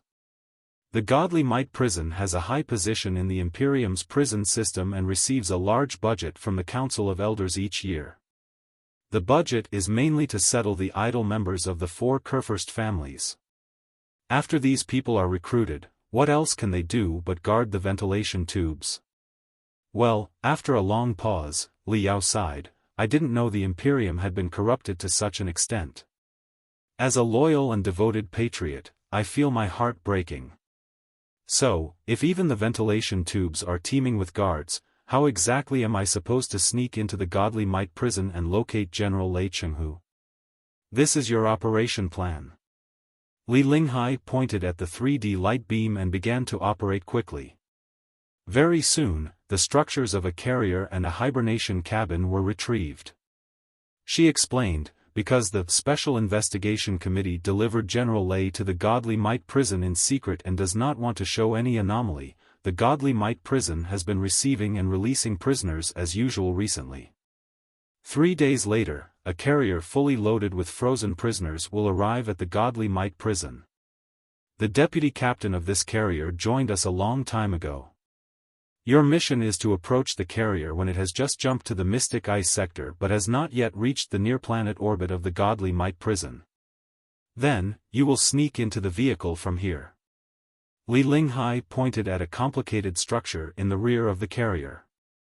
Li Yao observed carefully and said, this is where the exhaust flames spurt from the carrier. The temperature there can be very high. Even if I wear a crystal suit, I might barely survive for 1 minute. Also, if I break in from the outside, the damage will certainly be reflected in the mainframe crystal processor of the starship. That is true under normal circumstances. However, this deputy captain, who belongs to the reformists, will sabotage the power unit this spurt belongs to in advance, making the crystal processor lose its senses over it temporarily and dropping the temperature in the tube to below 1,000 degrees. There shouldn't be a problem then. Li Linghai continued, all the prisoners on the carrier have detailed data recorded. However, we will arrange a prisoner that is closest to you in terms of body size and appearance. His blood and even bone marrow will be prepared, which should be enough to handle all the examinations. After you sneak into the carrier, our deputy captain will meet you and replace the real prisoner with you. Then, you will enter the freezing hibernation cabin as a prisoner. The difficult part here is that you have to reduce your breath, heartbeat, and even brainwaves to a minimum, as if you were really hibernating, while your body shows the features of being deeply frozen. However, you cannot truly be hibernating, and your soul must remain in its most active state to handle all emergencies. To achieve this, we will give you a special freezing drug that will make your skin, flesh, and internal organs appear frozen. But you will still need to have very precise control over your body. After pondering for a moment, Li Yao nodded and said, no problem. I should be able to do that. Excellent. After you pretend to be a frozen prisoner, you will be sent into the Godly Might prison, where you will naturally undergo thorough examinations. The first examination will occur while you are still in hibernation. There shouldn't be a problem, as our people will cover you in secret. The second examination will be an interrogation conducted by 3 jailers after you are unfrozen and awake. The mission is set for 3 days from now, as it will be when our deputy warden is on duty. He will be fully in charge of the entire jailer system for 2 hours, and as long as his orders are not too outrageous, they will all be carried out diligently. When you are cross-interrogated by the 3 jailers, our deputy warden will find an excuse to remove 2 of them, then he will move the surveillance cameras that are everywhere in the interrogation room. You will need to kill the only remaining jailer during the 8 seconds when the surveillance cameras are turned away, put on his uniform, and make him wear your prison uniform and your identification band. Finally, you will need to blow up his entire head with a storm bolter. In the meantime, you will wear the skin membrane we have prepared in advance, altering the appearance of your muscles to mimic the jailer exactly.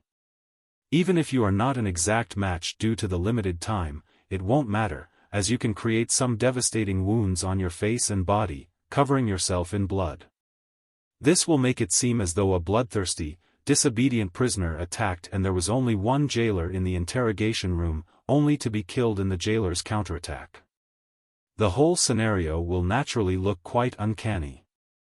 Thankfully, we won't need to hide for long. Under the command of our deputy warden, you will be taken to the medical room, which is right here. Li Linghai retrieved the internal map of the Godly Might prison and enlarged the 3D image, which was as intricate as a maze. Li Yao looked affectionately at the ventilation tubes, as thick as arteries, before focusing his eyes on the point Li Linghai was indicating. Our deputy warden will meet you in the medical room to inquire about the highly rare assault case, and then he will cover for you to leave the medical room in secret, Li Linghai continued. In the Godly Might prison surveillance system, the prisoner you are pretending to be should still be under questioning by the deputy warden in the medical room. With the deputy warden's clearance, he can buy you 28 minutes and 30 seconds. The medical room is here, and the secret cells where General Lei Chenghu is suspected to be held are here.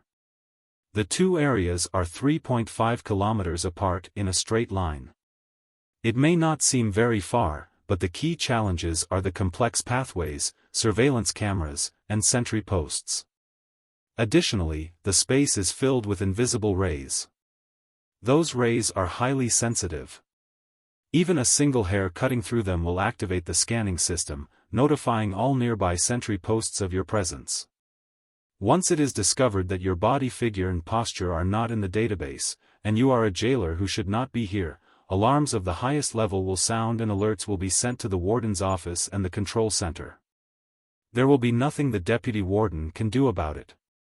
Looking at the zigzagging, complicated, up and down, shortest route, Li Yao said, so, in 28 minutes, I have to dodge 188 jailers, avoid the view of 2,544 surveillance cameras, and blink past the invisible rays using my body movement skills, before arriving at the area where General Lei Chenghu is locked.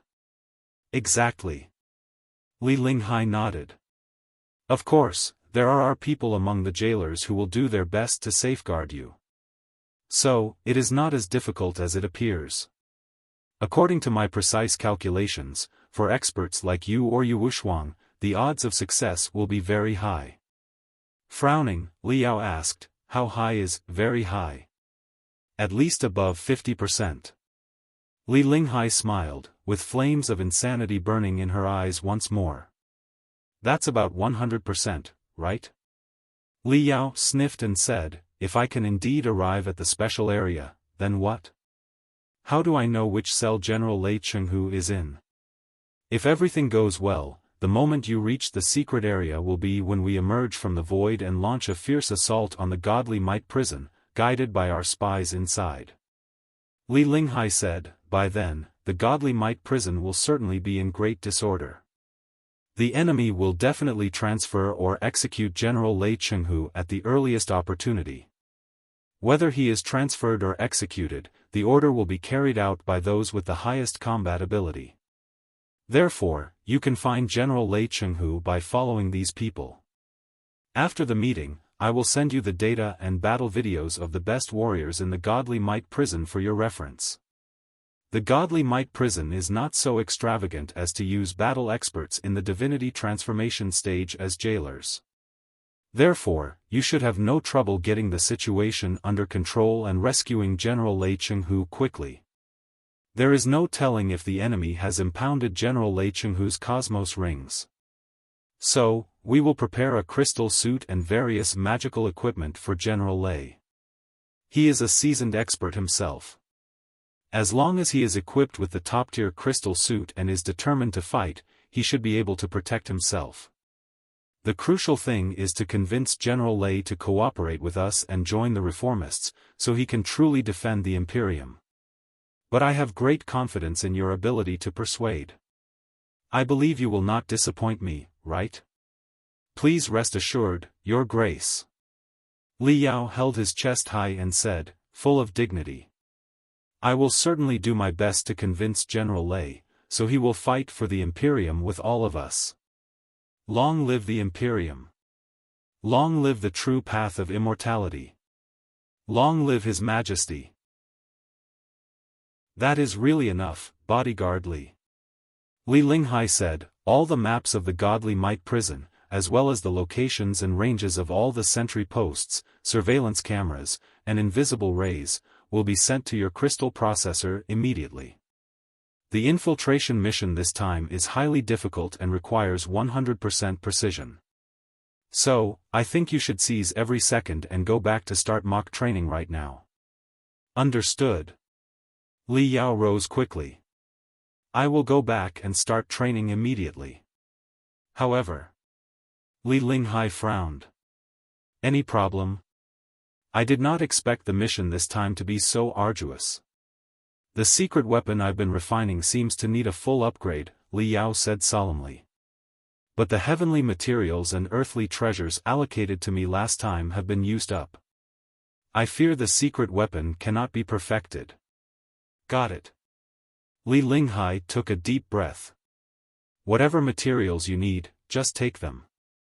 As long as you can accomplish the mission of sneaking into the Godly Might prison and protecting General Lei, you can have whatever you want.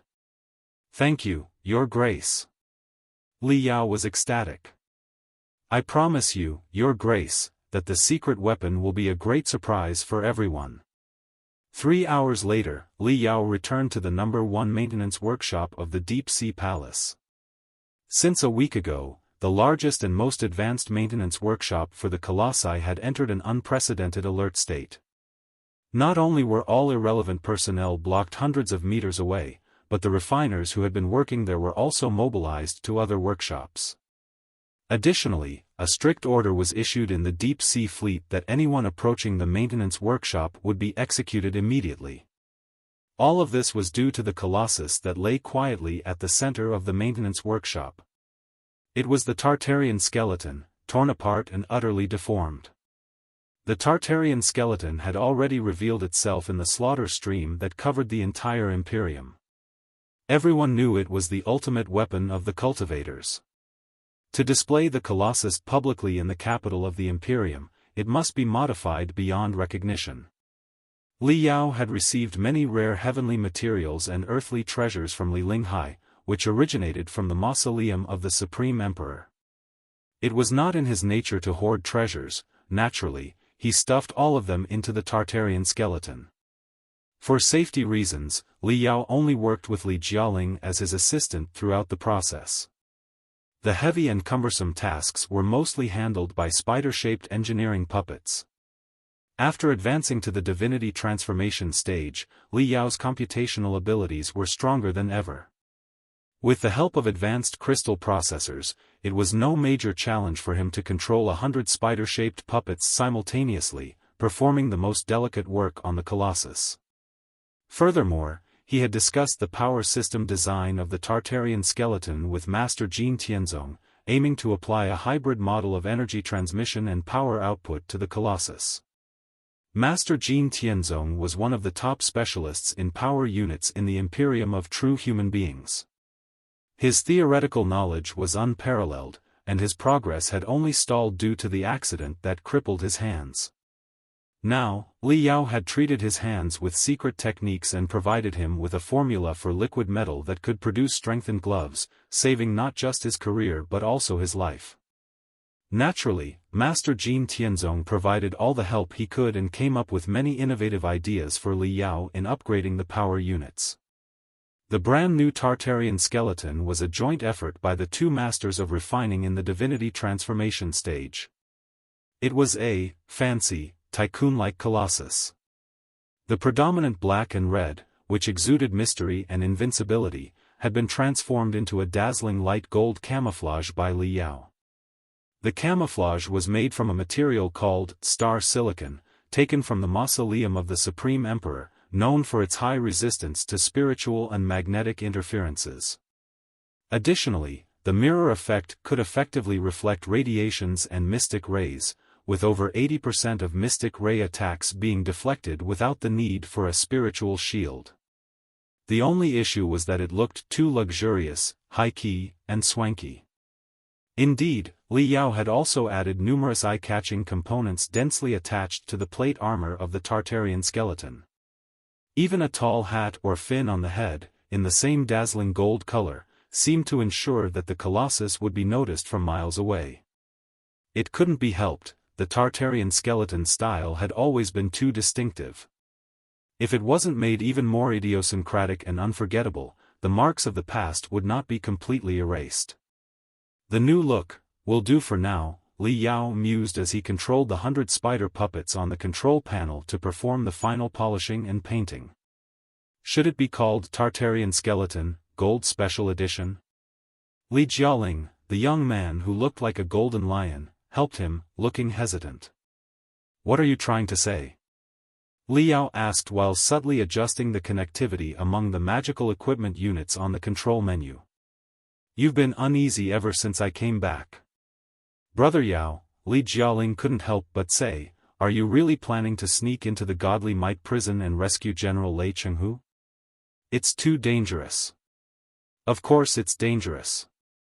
That's why it requires a smart, brave, responsive, and invincible expert like me," Li Yao replied casually. "Also, I trust your beloved mother. Although she's an insane gambler, she won't participate in games she's certain to lose. Since she's confident about rescuing General Lei, she'll certainly give us the best support she can." "Stop calling her my beloved mother," Li Jialing complained in a low voice. "Do you really trust her?" "Why not?" Li Yao said matter-of-factly. "If the mission to conquer the Godly Might prison fails, your mother will suffer the heaviest losses, not me. Is there any reason she wouldn't do her best?"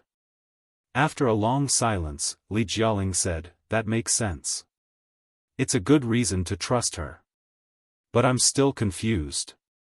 Why should she trust you to carry out such a critical mission? Wouldn't you Wushwang, the leader of the Tribunal of Extraterrestrial Devils, be more suitable? I'm afraid you're mistaken, Li Yao replied. In fact, leaving aside our abilities, I am more trustworthy to your mother than you Wushwang, or anybody else for that matter.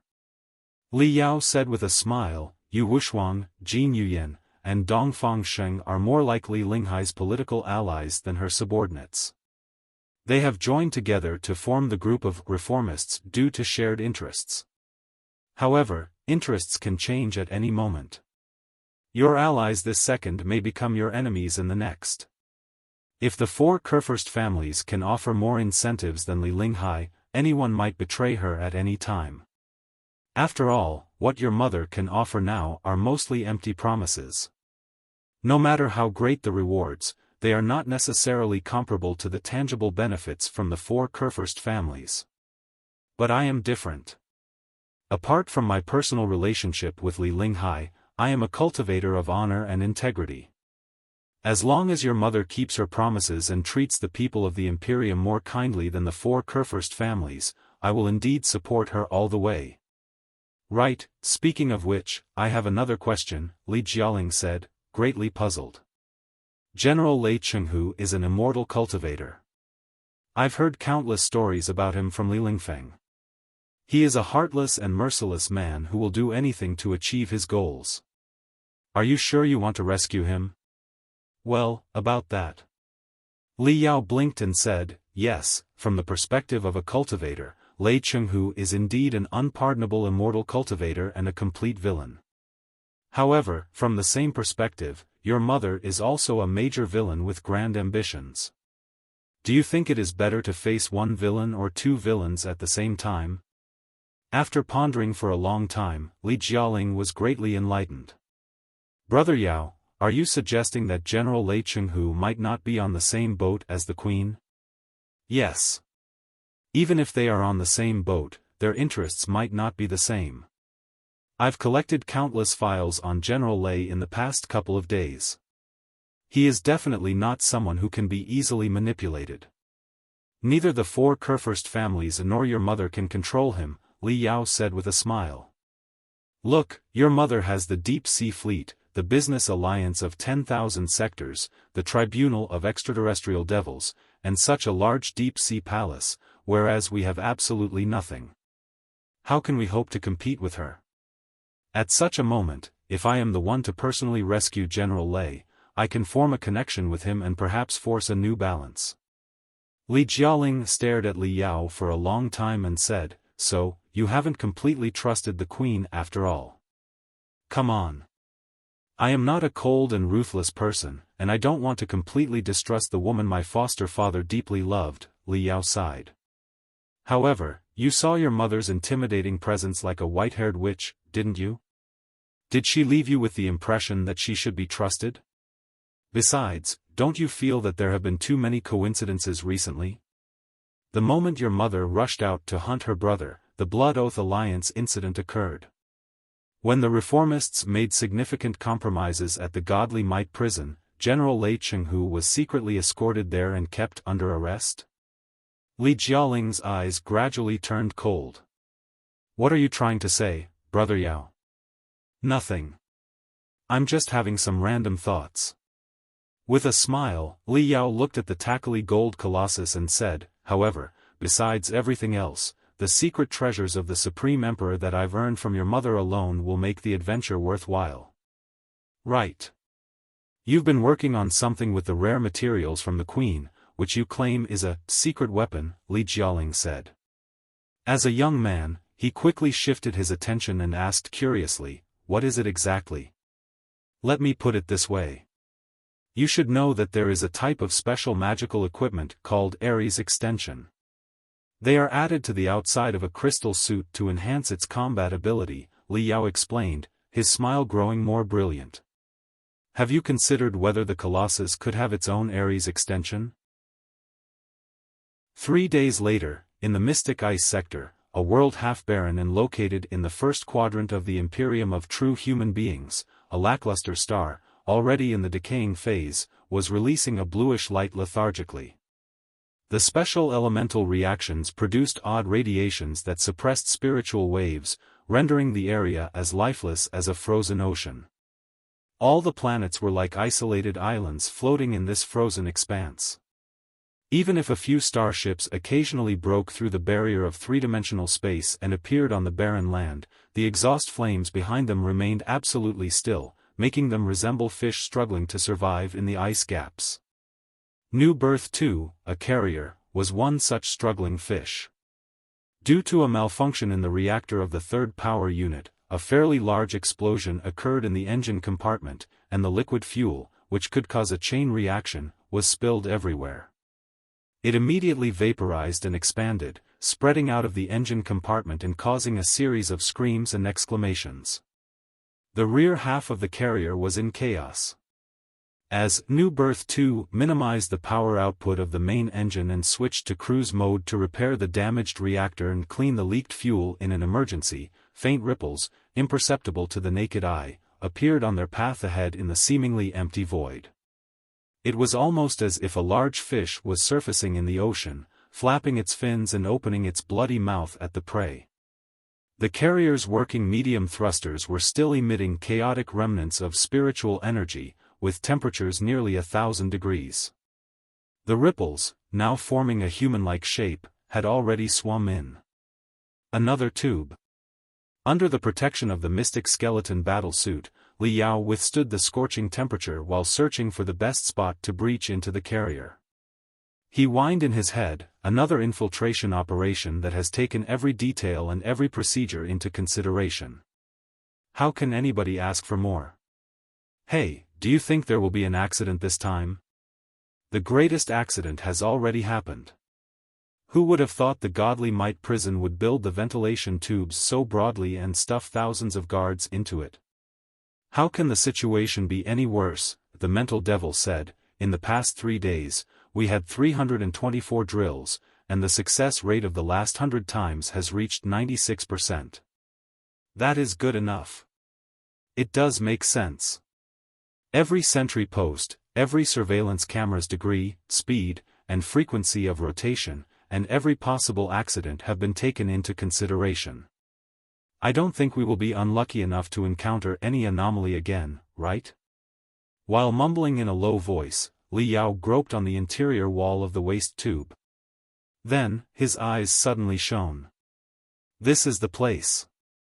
4 hours later, when New Birth 2 finally repaired the fault of the power unit and accelerated again, Li Yao had already changed into a completely different appearance and hidden himself in a freezing hibernation refrigerator, where he was locked in with hundreds of other ferocious felons.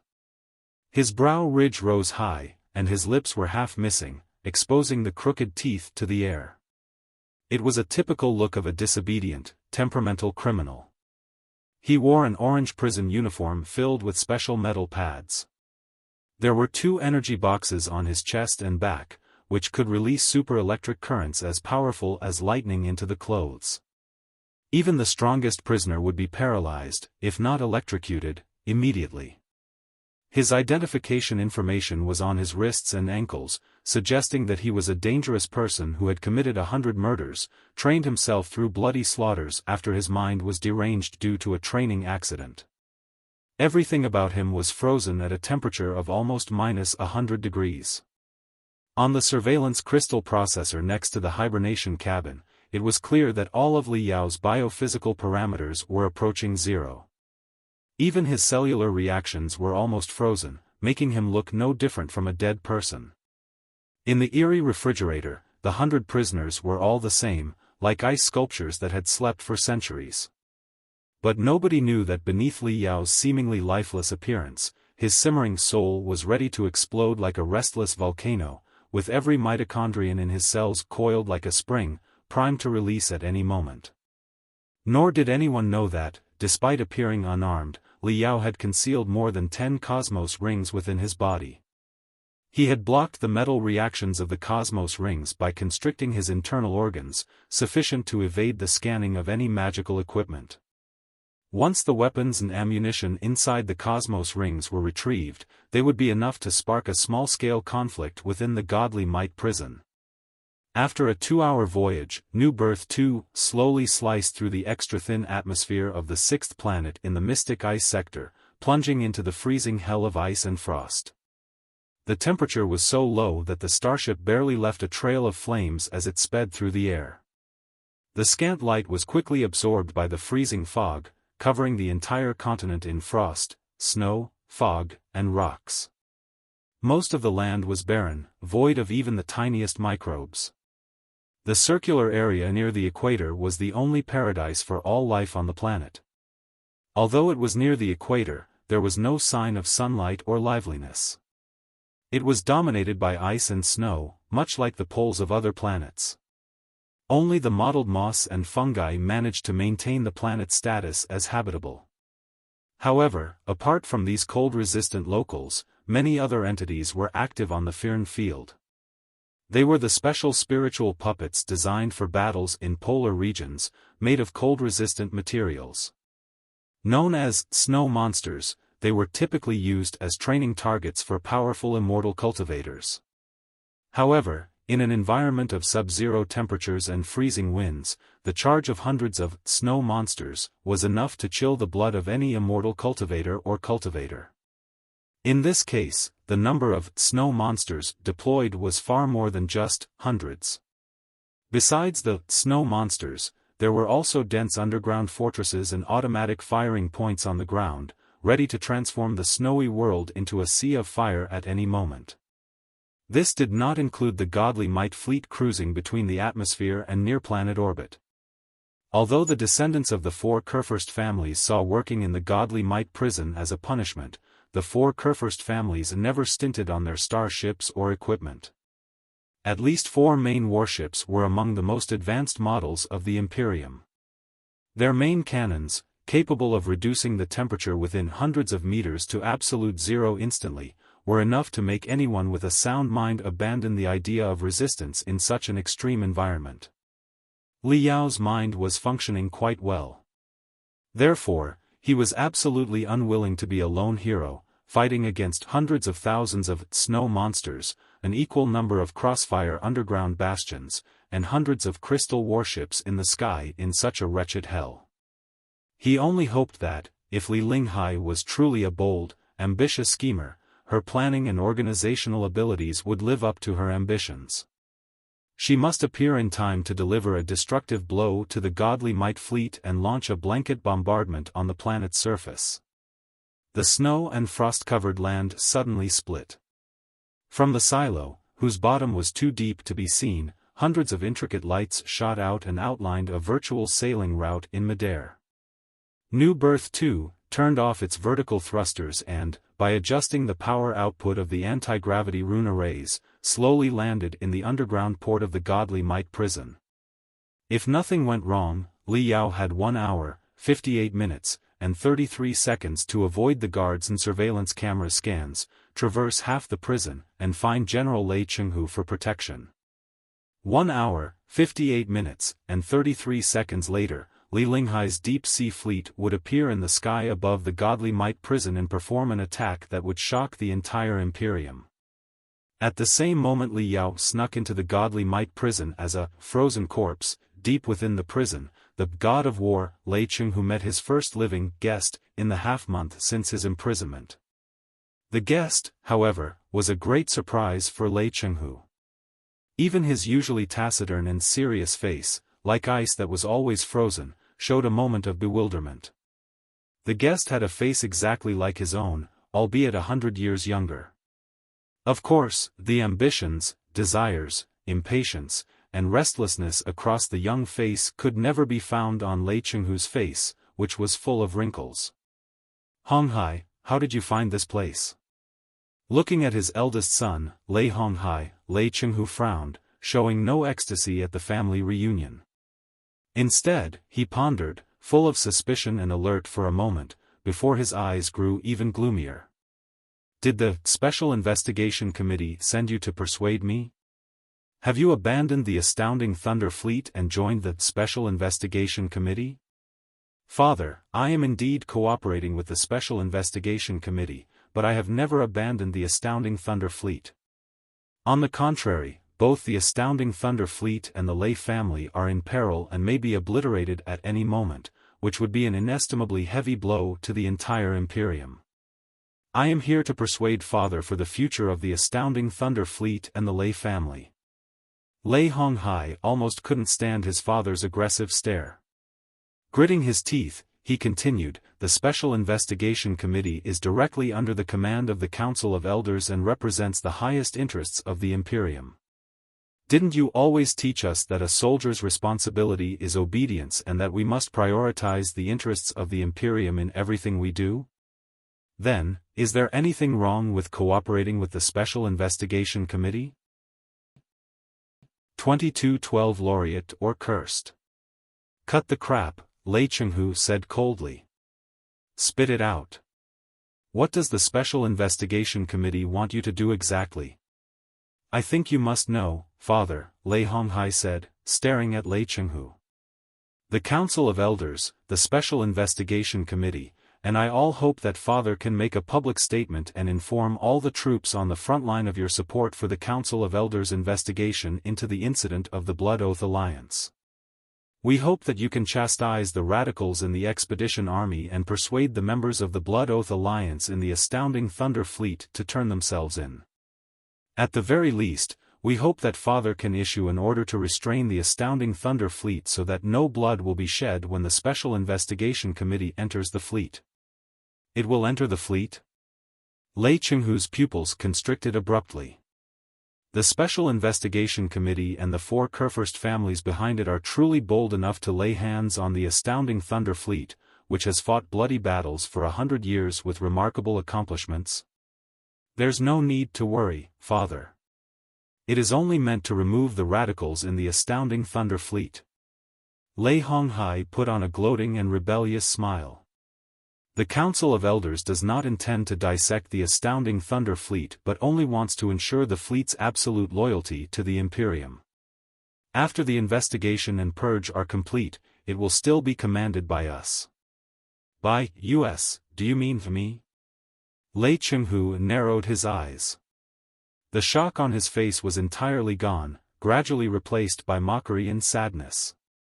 I stand by what I said. I refuse it. Go now. Unless you are carrying the Council of Elders' death sentence to me, you do not need to come again. Father, why are you so obstinate? Looking at Lei Chenghu, who heeded neither gentle persuasion nor threats, Lei Honghai burst into fury and bellowed, his face flushed. The situation couldn't be more dangerous. The radicals in the capital are about to be eradicated. The fleets of the major warlords and the nobles have pledged loyalty to the Council of Elders. The few remaining fleets are now targets for everyone, their throats choked from above like fish in a water tank. The Astounding Thunder Fleet is exactly one of them. The universe is vast, but we are like rootless duckweed. No matter how strong the Astounding Thunder Fleet is, all our ammunition and fuel depend on the Expeditionary Army's base and the Council of Elders behind it, because we do not have a base of our own. They don't need to confront us with violence. All they need to do is cut off our supplies. What can we use to compete with the 4 Kurfürst families? The trophies we've collected at the front lines? How long will they last? The tide is not in our favor. The war is over, we have won. The Expeditionary Army has accomplished its historic mission. It is inevitable that the army will be disbanded and reorganized. No one can resist this trend. Right now, the Council of Elders is surprisingly generous, ensuring the maximum independence of the Astounding Thunder Fleet and granting us a prosperous sector as a Patriot fief. I have no idea what you are persisting in. What benefits can you gain for yourself, for the Astounding Thunder Fleet, or for the Lei family by defying the Council of Elders like this? Please, think it through, Father. Ever since my childhood, haven't you been teaching us that self-interest and disunity are the source of the problems in the Imperium, and as a proud soldier of the Imperium, we must not fight for our selfish desires but for the interests of the Imperium and all mankind under the governance of the Council of Elders? Right now, it is the Council of Elders that has given the order for the expedition army to be removed and reorganized. Additionally, the method of reorganization is not too harsh. The Astounding Thunder Fleet is part of the expedition army in the first place. Why do we have to be the only exception and go against the wishes of the Council of Elders and the 4 Kurfürst families? Let me tell you the truth, Father. The Council of Elders is determined to settle the issues of the expedition army at any cost. If they cannot be resolved without bloodshed, they will be resolved with blood.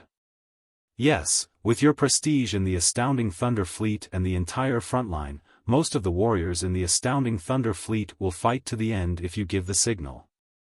But what does it matter? What is the purpose? If you are going to ruin the Astounding Thunder Fleet that you have been working on for 100 years and let thousands of lay family members die with you, you should at least give us a reason and let us know what we have died for. After listening to his eldest son's straightforward complaints and criticism, Lei Chenghu was silent for a long time before he slowly opened his mouth again. He said somewhat hoarsely, "Everything I've been doing is not for myself, not for the Lei family, not for the Astounding Thunder Fleet, but for the entire Imperium and the supreme civilization of mankind. Yes. I often taught you that a soldier's responsibility is obedience, and that immortal cultivators should participate in national wars rather than street fights. They should only fight for the interests of the Imperium and mankind under the governance of the Council of Elders. In the past 200 years, I have practiced this ethos every second. While I may not match the famous generals in history in terms of accomplishments and command, I can proudly announce that I never used a single bullet for personal gain, and every enemy I slew with my saber was an enemy of the country. Even if the orders from the Council of Elders contradicted my personal interests, or if I knew a certain elder or noble family was behind them, I still carried out the orders dutifully without any negligence. I did this to set an example for other warlords and local troops, to ensure the entire Imperium remains truly united. But this time, the Council of Elders is truly wrong. They have made a fatal mistake that will destroy the Imperium and the civilization of mankind. I am not saying this for myself, the Lei family, or the Astounding Thunder Fleet, but for the interests of the Imperium of true human beings. The expeditionary army must not be disbanded or reorganized. Instead, it must be further expanded and gain more independence. At the very least, it must maintain its current size and be prepared for another 30 years of war to secure the final victory. This is a matter of life and death for the nation. How can I back down? If I take one step back, the entire Imperium will fall into an abyss. Lei Honghai heard none of this. He simply sneered, "There are so many powerful and wise men in the Council of Elders, with intelligence 100 times greater than ours. How could they possibly be wrong? The situation that they cannot see through has been seen by you and you alone. Is this because they are all drunk, and you are the only one who is sober? The Council of Elders may indeed have many people whose wisdom is as profound as the ocean and whose computational ability is as fast as lightning. But they all have selfish desires. When one has selfish desires and gets caught up in the swirls of power and interests, they will lose their senses and become slaves to their lust and ambitions. Or rather, they will turn into donkeys with a carrot hanging before their head, unable to see through the simplest trap." Lei Chenghu sighed and said casually, "I don't think that I'm the only sober person. The Imperium is such a vast place. There must be many others who are also sober. However, in such a dirty world, some are unwilling to wake up, some dare not wake up, and some are shot to death when they open their eyes and want to scream, this time really never to wake up again. I don't know what you're trying to say, Father, but if you don't soften your attitude, the Imperium may be doomed, or it may not be, but you, the Lei family, and the Astounding Thunder Fleet will truly be doomed, for all eternity." Lei Honghai's neck was bulging with fury. He roared, "Since the day I was born, have you ever considered your family? I only dispatched the starships under my command to transport some contraband. Everyone in all the fleets did that. Even the troops of the 4 princely families did that. It was an open secret and an unspoken tradition, but you had to expose it and ruin the reputation of your eldest son. Also, hundreds of my connections were implicated.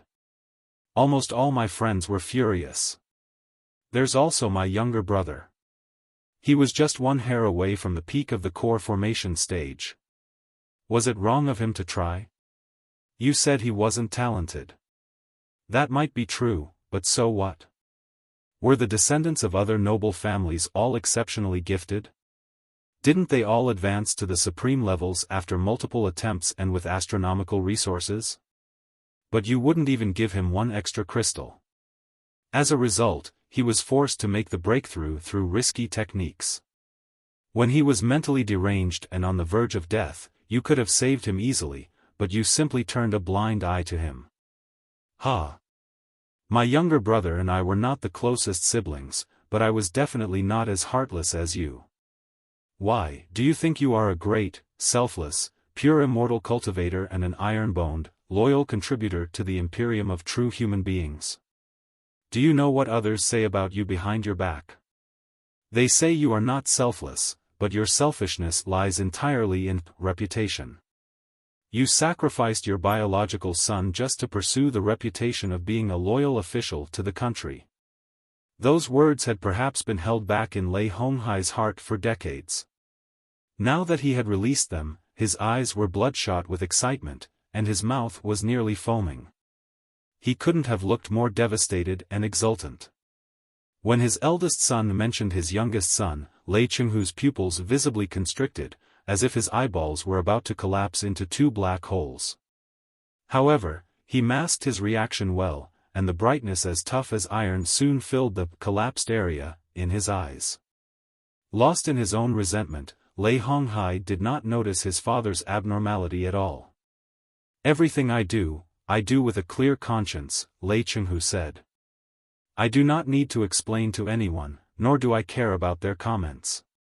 God of War, Lei Chenghu took a deep breath and said slowly, word by word, those pests compare me to themselves and consider me someone who fishes for fame, so be it. I don't care whether I am lauded or cursed, because that is not what I fight for. 2213, something ends, something begins. Did you know, Dad, that since childhood, I have hated your view that you are the only person fighting for the Imperium, and that the entire world has betrayed it. I have had enough. Lei Honghai started calling him Dad instead of Father, and the mockery and rebelliousness on his face were even more intense than before. It's a shame that no matter how self-righteous you are, you can do nothing right now. The Imperium is perfectly fine. It doesn't need your saving, and you can barely save yourself right now. Let me tell you what will happen next. Even if you insist on not making the public statement, the Special Investigation Committee can do it on your behalf. As for the soul stamp, I am your son, after all. Your blood runs in my veins, and our soul stamps are very similar. After some slight adjustments, my soul stamp can replace yours to issue the commands. It may be seen through, but so what? The Council of Elders is already prepared to deal with the astounding Thunder Fleet. If you insist on rejecting our kindness, and your wretched subordinates are as stubborn as rocks, we will have to settle everything in the most thunderous way. Don't blame me for being too cruel to the uncles. The Council of Elders gave them and you many chances. I don't hate them, but I want to protect myself and the many people from the Lei family. Do you know what a great headache it has been for the Lei family to have a leader who decides to sacrifice the family for the country every now and then? As for your personal safety, rest assured. Although you have been an inhumane and heartless father, and you could watch your son die while doing nothing, I will never be as cruel as you, and I will show you enough fidelity. You will not be killed, which is one of the terms I negotiated with the Special Investigation Committee.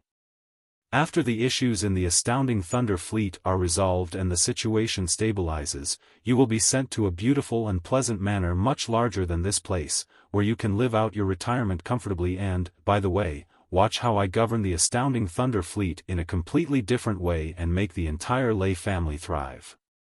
This is everything that will happen next. Open your eyes and observe, Father. I will prove to you that the ideas you've believed in all this time are wrong. You are not as correct and important as you imagine. Without you, the Imperium will still flourish at a high speed, and the Lei family will still rise 100 times faster. Do you hear me? Lei Chenghu looked at his son as if he were a corpse in a grave.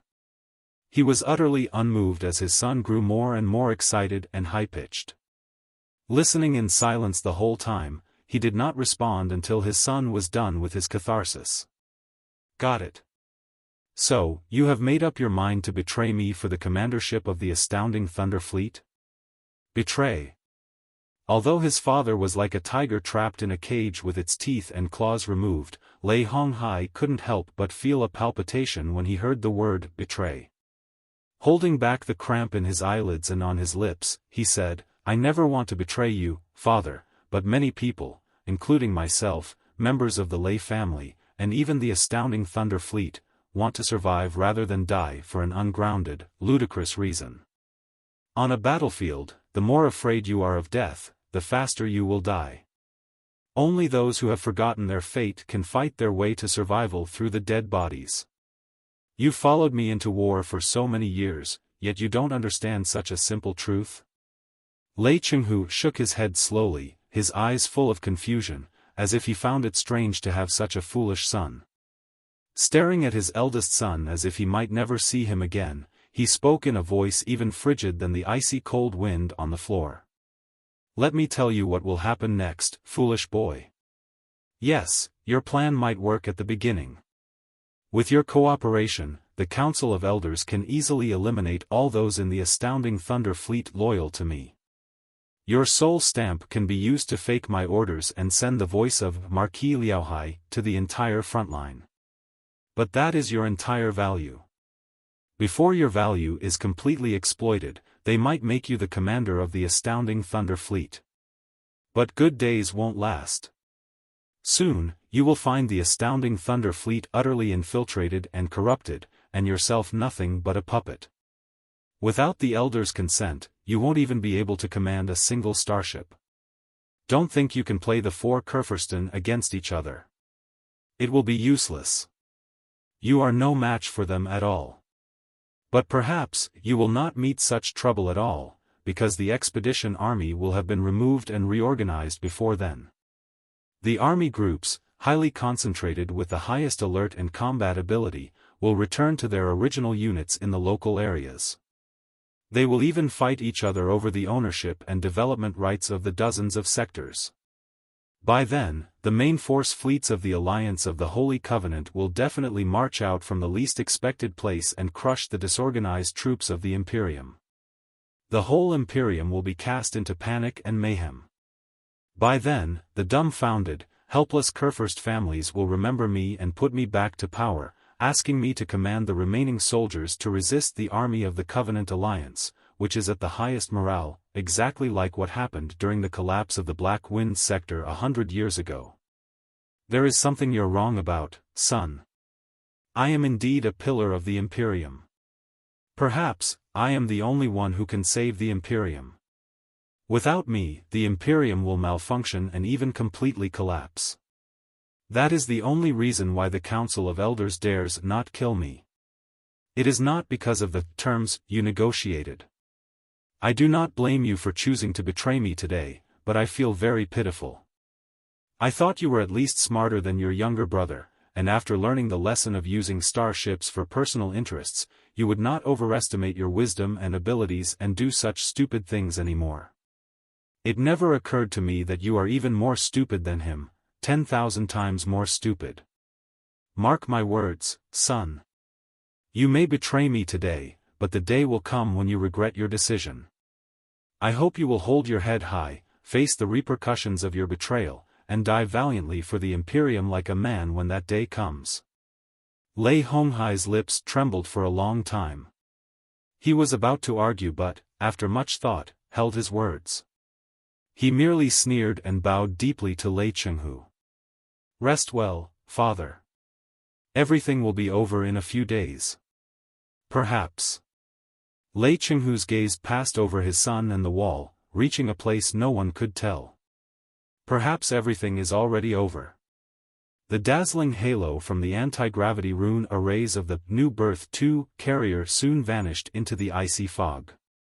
Very soon, even the outline of the starship was unrecognizable.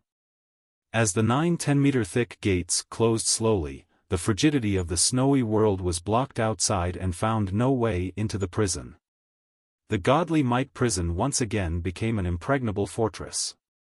The 500 newly delivered, frozen prisoners were undergoing their first examination to confirm their identities, watched by 1,000 prisoners and even more spiritual puppets. While controlling every muscle and cell precisely to pretend to be in deep hibernation, Li Yao maneuvered Neltharion carefully, wandering in stealth mode through the underground port. One after another, Neltharion detected assault warships docked in the port to avoid the harsh weather. It also noticed thousands of spiritual puppets and the highly vigilant, heavily armed jailers. Surveillance cameras crammed the entire spaceport and every pathway, enough to provoke a trypophobia attack upon sight. The interconnected firing points and hidden fortresses in the rocks added to the overwhelming, depressing atmosphere. The more one observed, the more disheartening the view became. Thankfully, with the help of the spies inside, Li Yao would not have dared to sneak into such a heavily guarded place. A few jailers, leading a team of spiritual puppets, arrived before Li Yao and opened the cabin he was in. Li Yao hurriedly moved the blood gel that Li Linghai had prepared long ago to the spot where the newcomers were about to collect the samples. Perhaps some of the jailers responsible for the identity check were also reformists. Li Yao encountered no trouble. After the blood and skin samples were tested, the magical equipment in their hands began to emit a gentle green light. The jailers replaced Li Yao's identification armband and waved him through, indicating that the Godly Might prison had accepted the prisoner and he would soon be defrosted. The first test had been passed successfully. Li Yao felt a slight relief in his heart. In the next moment, I will fully utilize my tough personal skills, assassinate a jailer, and impersonate him. Then, I will dodge the sentry posts, surveillance cameras, and invisible rays with my agile and phantom movements, sneaking to General Lei Chenghu's side without alerting anyone. This is a super difficult challenge, but I have a feeling that I'm quite lucky today. I'm going to accomplish the mission without any setbacks. In another half hour or so, Li Linghai and the others would launch the attack. As long as he could pass the next half hour without incident, the job would be 99% successful. The mental devil, well. Hardly had Li Yao finished that thought when he sensed the most intense quakes, mixed with deafening explosions, coming from somewhere deep below his feet. Ear-splitting buzzes echoed from all directions. The entire Godly Might prison was immediately enveloped in red lights. All the jailers, war puppets, hidden bastions, and firing points were activated and entered the highest combat alert. Desperate roars echoed from the broadcast runes everywhere. Enemy incoming! Enemy incoming! Someone has broken in. Chapter 22:14, New players are finally here. What is going on?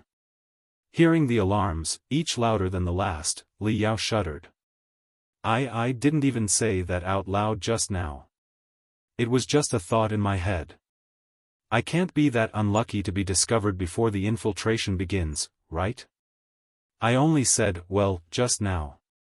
It didn't really mean anything, just an interjection. Li Yao thought to himself. The mental devil pondered for a moment and mumbled, is it because this universe is more hostile to us as our level advances? How marvelous! Looking at the war puppets, their magazines and turrets all open like iron hedgehogs, and the guards nearby with their chainswords and vibration sabers running at high speed, Li Yao felt his head was about to explode. Do you have any idea what the environment we're in right now? You're still in the mood for jokes? If the war puppets and guards come at us, we'll have no choice but to run away. Wait a moment, the mental devil said, they don't seem to be looking at us. We're not their target. Li Yao was slightly dazed. He looked at the guards and war puppets around him and noticed that none of them were paying attention to him, despite their aggressive and intimidating appearance. All the jailers were on high alert due to the alarms. Did Li Linghai take action in advance? 10,000 conflicting thoughts arose in Li Yao's mind. He couldn't figure out the truth of the incoming enemy at all. The quakes and explosions beneath his feet, however, didn't stop, as if a dragon made of magma was crashing beneath the Godly Might prison, coming from the core of the planet. That's unreasonable. The attack clearly originates from the lowest floor of the Godly Might prison, not a blanket bombardment from the sky. It is not the agreed tactic of the Deep Sea Fleet. While Li Yao was thinking quickly, one of the patrol ships parked in a maintenance workshop of the underground port suddenly hummed. A dazzling spiritual shield immediately enveloped the ship, flowing over its entire body.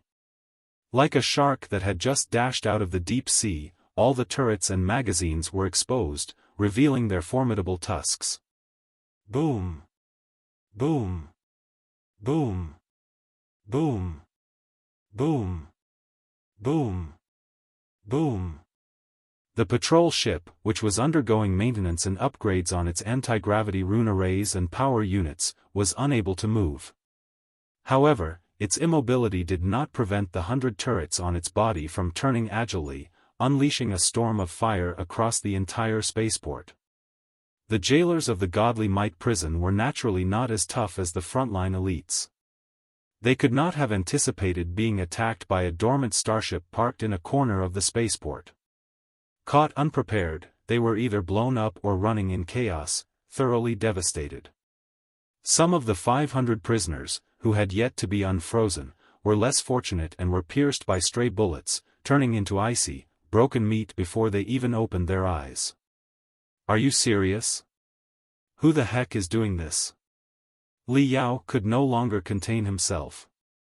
With his eyes wide open in the midst of ice and frost, he watched the burning shrapnel pass by, shooting through the hibernation cabins around him and reducing the internal organs of the prisoners inside to nothingness.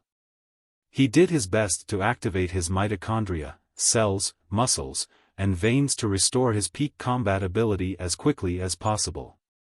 The barrage did not cease until half a minute later, when the jailers and war puppets began to counterattack the patrol ship, realizing the situation.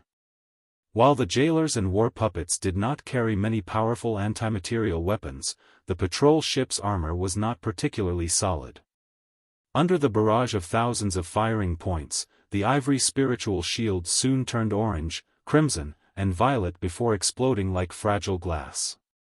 Without the protection of the spiritual shield, the patrol starship was immediately riddled with holes, its internal structure too severely damaged to support its heavy body.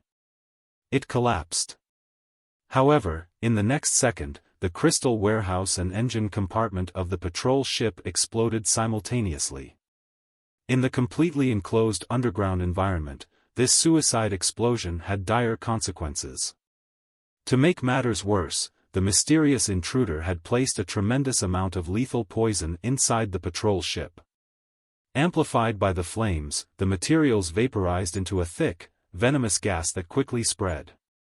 Li Yao watched as dozens of jailers near the target were engulfed by the flames from the starship's explosion. The 100 jailers behind struggled and convulsed in the midst of the venomous fog, unable to escape as it infiltrated their armor and corroded their flesh into mucus. They collapsed to the ground, dying a miserable death. The venomous fog was highly corrosive. Even war puppets would crack and degenerate into crumpled garbage once their rune arrays, chips, and wires were corroded. Hum. Hum.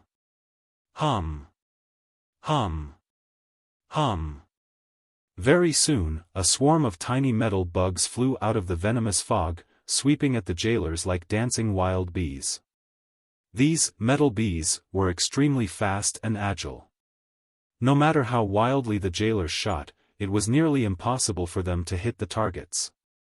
Instead, the metal bees crawled into the gaps of their crystal suits, tightly attaching themselves with highly magnetic wings and tentacles. Then, there were dull explosions. The metal bees, no larger than fingers, were able to blast holes the size of bowls in the crystal suits and bodies, destroying all the organs inside. A patrol ship, a strange venomous fog, and a swarm of crazily dancing metal bees, the spaceport linking the godly Might prison had been transformed into a chaotic battlefield. At this moment, the godly Might prison finally identified the intruders. Desperate roars echoed from the broadcast rune arrays once more. The Covenant Alliance. Many of the Covenant Alliance have snuck into the godly Might prison to rescue the prisoners. All guards, hold your positions and do not let any of them escape. The Covenant Alliance has come to rescue the prisoners? Li Yao felt an urge to roar. Why did the Covenant Alliance arrive at such a precise moment, no sooner and no later?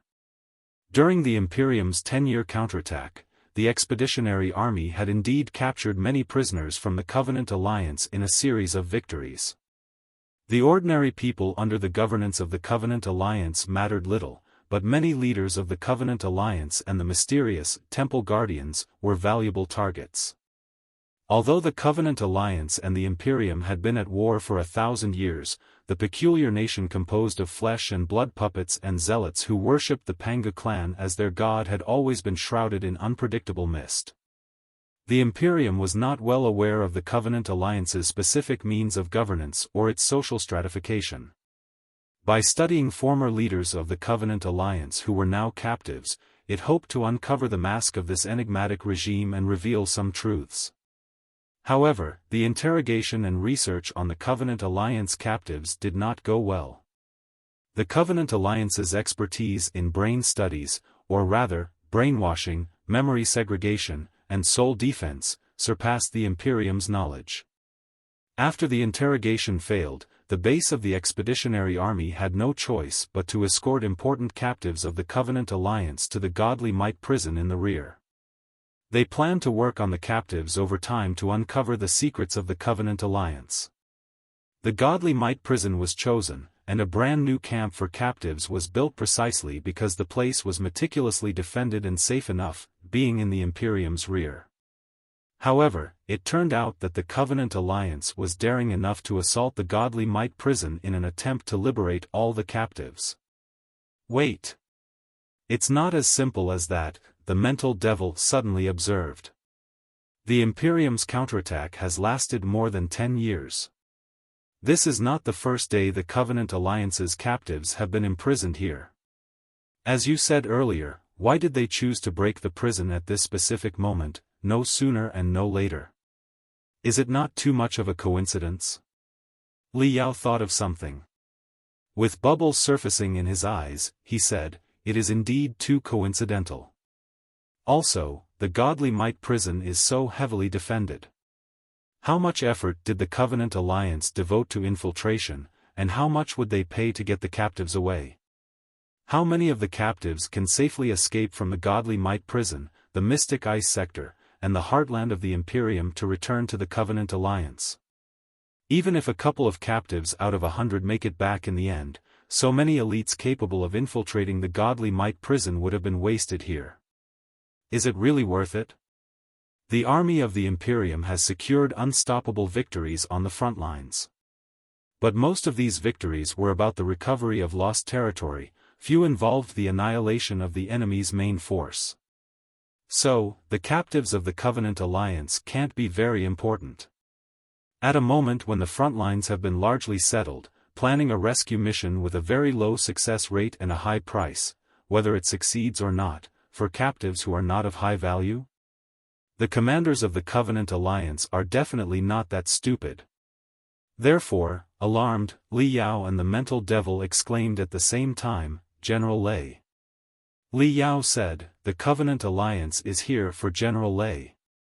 The mental devil said, they are here to rescue the captives on overcome. The purpose is to rescue the captives on the surface, but it is just a smoke screen to cover their real plan, to assassinate General Lei Chenghu. Li Yao said, Lei Chenghu has been active on the front lines of the resistance against the Covenant Alliance for 100 years. He is one of the few generals of the Imperium who remains invincible against the Covenant alliance, making him a thorn in their side. Any price is worthwhile to get rid of him, the mental devil said. What's even more incredible is that General Lei Chenghu is currently in custody of the Council of Elders here. If he were to be killed mysteriously now, the Council of Elders and the four Kurfürst would be unable to explain themselves. The conflicts between the four Kurfürst families and the troops on the front line would escalate suddenly. It wouldn't be surprising if a massive civil war broke out. Exactly. Li Yao's eyes grew brighter. An all-powerful general of the Imperium and the highest commander of the Third Battle Area goes missing on the way to the capital, locked in the Godly Might prison mysteriously, and is killed during an inexplicable prison break. This would be enough to chill all the warlords and local leaders of the entire Imperium. They would be more terrified and wary of the four Kurfürst families than ever. The astounding Thunder Fleet might even take unpredictable actions that could lead to a collapse on the front line. The mental devil shrieked, "That's right. As long as General Lei Chenghu dies in the Godly Might prison, which is controlled by the four Kurfürst families, and the issue is exposed to the public, the conflicts between the front line and the rear will become completely irresolvable. With the selfishness and proactiveness of the immortal cultivators, they probably won't sit down and talk nicely to settle the issue peacefully. The four Kurfürst families will likely take a step further and suppress the smaller nobles and warlords. Those troops that don't belong to them will certainly rise in resistance for their own lives. When the war between the parties is at its most heated, the Covenant Alliance's army will launch an unstoppable counterattack that no one will be able to resist. Damn it, the Covenant Alliance has infiltrated the Godly Might prison to an alarming level. Right now, many assassins must be on their way to where General Lei Chenghu is caged. Li Yao gnashed his teeth. Li Linghai's fleet is still waiting to launch the unexpected assault in half an hour. Little do they know that Lei Chenghu will be as dead as anyone can be by then. We have to seize every second and get Lei Chenghu out of there before the Covenant Alliance's assassins do. Li Yao took a deep breath. The last cell in his body had fully recovered, emitting powerful vitality and vigor. Although his face was still blue as if frozen, the brilliance in his pupils was already as dazzling as a diamond under the midday sun. All the panicked jailers and staggering war puppets nearby were in his sights. A series of numbers popped up above the head of every jailer. Location not. Estim Combat 0 and Mount Bingana not War, .0 and == being Anna large equipment. Enforce they. Com 5 processing and Demi .0. Low. Bearing. Mastering. Reinforceness. 0, and basis weighted U/Lawrence 0 legitimate risk the 1 balance he. Coordinate. A. Not 0 inside .9 and 60 year during accurate. And truth 3 at 0 visibility $it, comma. Location war combat 0 and estimating 0 Anna thanks. Theology .5 process Adobe unit Dalg threats low returning, however estimation. At test. 0 and 6 weighted U/Lawrence strength legitimate specific the framework balance he _ videos aims A. Not 0 inside. Beijing and 60 year during 1 given. Truth 3 at 0 but $it 0 writes tank. In and as, Anna hours world. The _ scal not. Combat 0 and the Ollie 0 for reduce. Enforce they should com db not location war combat 0 and estimating Bainganer dus. They should .ub not location estim combat 0 and hand Baingana thanks. Enforce they. Com 5 yuxing implementing not location estim combat 0 and continued 0 Anna equipment. Theology com, yuxingen dalg threat value. Low returning, superiority estimation. Through. 0 and reference weighted upiating Lawrence 05 specific the, in actual he this. A. Not 0 from. But 60 your and accurate. 0 truth 3 at 0, it 1 0, writes Tank. Cancel in and as the DC hours world. The underscore scal and an AI, Valencia times. 0, security helpfully other ways. Groundbreaking. Vectors the sequel 0 alpha from sub of outline with foundation plated dash. So India Q iable for Berg versus and box no not 0. Safety yourself has independent. The to how children scroll 0. Brief / function plain operations. Technology. From getlist analyze installation SQL and mspazexes, loud was aliases strength there, field 0. But in information. Express. Brief blade not. 0 while removing the man's clothes with both hands, Li Yao focused his crystal processor with spiritual energy and released all the light beams to study the latest battle reports that had been sent over. The situation inside the Godly Might prison was quite dire. With 3 main energy supply bases and 1 backup base powered by geothermal energy, it was supposed to be impossible for the prison's automatic defense and barrier system to fail. No enemy could simultaneously breach the 3 main energy supply bases. However, the issue lay with the geothermal energy backup base. Geothermal energy was an inexhaustible treasure. Any solid planet, regardless of how cold its surface appeared, must have an extremely high temperature at its core. The energy stored over billions of years was contained in the planet in the form of high-temperature, high-pressure magma. When geothermal energy was released gradually, it could provide heat for the entire Godly Might prison to withstand the bitter cold and serve as a backup power source during emergencies. This design was meant to be both practical and efficient. However, once the geothermal energy base was controlled by the enemy, who managed to make the iron and nickel magma mixed with unknown elements spurt out, it tore apart the rock strata and activated the most violent seismic forces. This certainly turned into a terrible disaster. This is precisely what was happening now. Initially, the pressure of the high-pressure magma below the ground suddenly increased by several dozen times, causing gaps in the valves and tubes connecting the backup energy base to the magma area. In the next moment, the main crystal processor of the backup energy base was hacked by the Covenant Alliance, leading to the selection of an incorrect defense measure. Instead of guiding and dredging the furious geothermal energy, it simply blocked the gaps, trying to hold the energy back. The strength of mankind was always limited. No matter how vast the Godly Might prison was, it was nothing more than a grain of dust compared to the entire planet. How could it block the most primitive, scorching, and violent forces at the planet's core? The mainframe, hacked and controlled by spies of the Covenant Alliance, sent false data to the staff at the backup energy base, misleading them into thinking all systems were normal.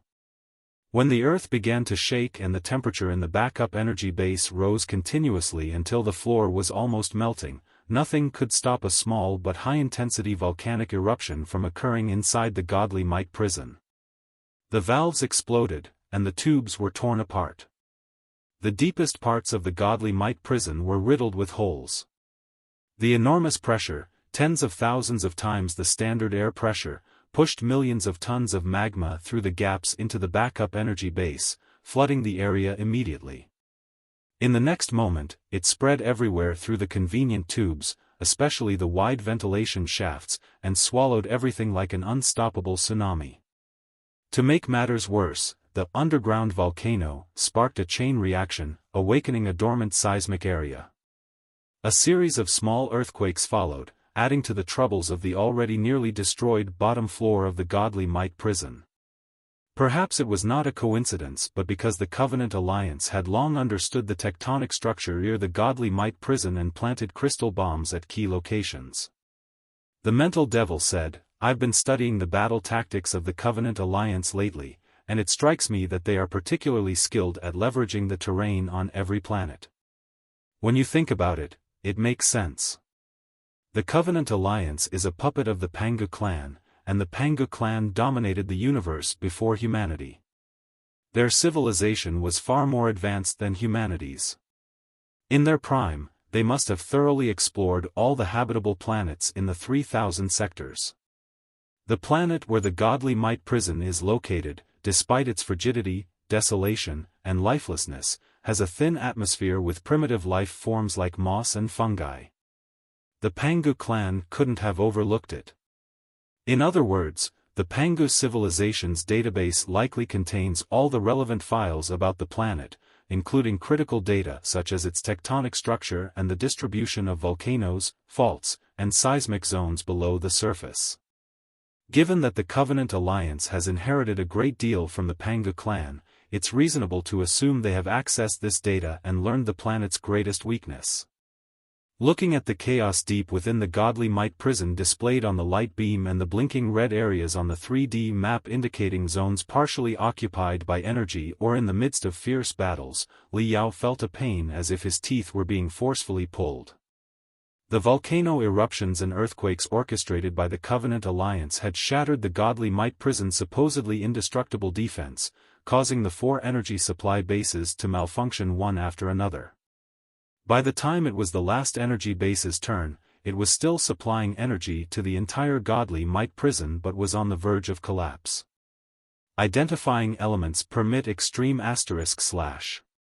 Families identifying law permit extreme */ Doing and array factions and bound long gods by belongings bearings religiousing fatal crime the was god harmless the them lorem the war could choose specific fair tagus. In returns had the conclusion for if. The EEN group was identifying law permit extreme */ and criminal remains factions degree Celsius bound long follow by of law permit extreme */ and remains complete degree Celsius bound was identifying place permit extreme */ doing and criminal remains factions Americans bound long gods by island bearings. ING fatalials the transcript deck bit consent, Lorem Alliance war employee choose specific for security plenary. In 5 who the conclusion identifying law permit extreme */ and criminal identifying law permit extreme */ and 06 factions and 1 alternatively follow by sequel traction bearings. Mental 0 crime 0 transcript 0 bit, Lorem Alliance.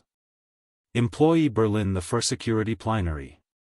In 5 the conclusion for if God intensity and group enabling. Environmented which post, streamlined sufficient was and for future. Underscore Chatabuntu right Kaval inter tam there 0 im. Yang. Excellent Gasadi, 9 /. Writes right the auto then and he scheduling, 9, influx is. Fun sin cell pharaohs no breach for the proof banking help barrier, fixture as others. Fundamentally, 0, government these effect. 2 fort significant. Strengthened evidence it, entirely kills were ability 0 paranoia hostile of. Previous you disciplinary prisonly need allergy. Think the through detection.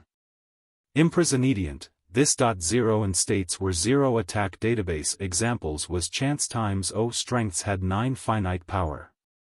QS1 the 0 us. Less other workings.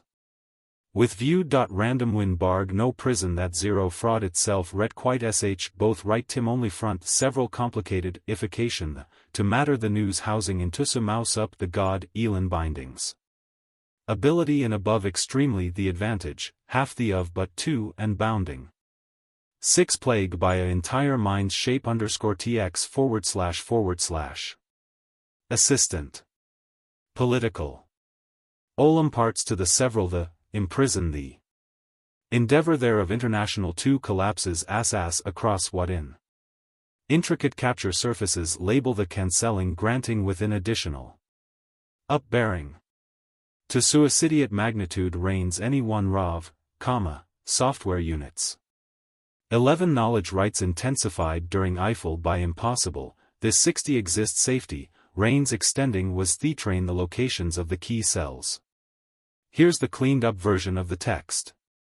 However subtle the Covenant Alliance's plan was, and vehement their assault, despite all the chaos in the Godly Might prison, the most critical problem had not encountered Cell's unresolved problem any to least countless approval mustly soldiers to was objectives. Remodelate all locked was and the countless the dead characters Cells all countless locations that care must all, the Alliance assaulted forces. What if?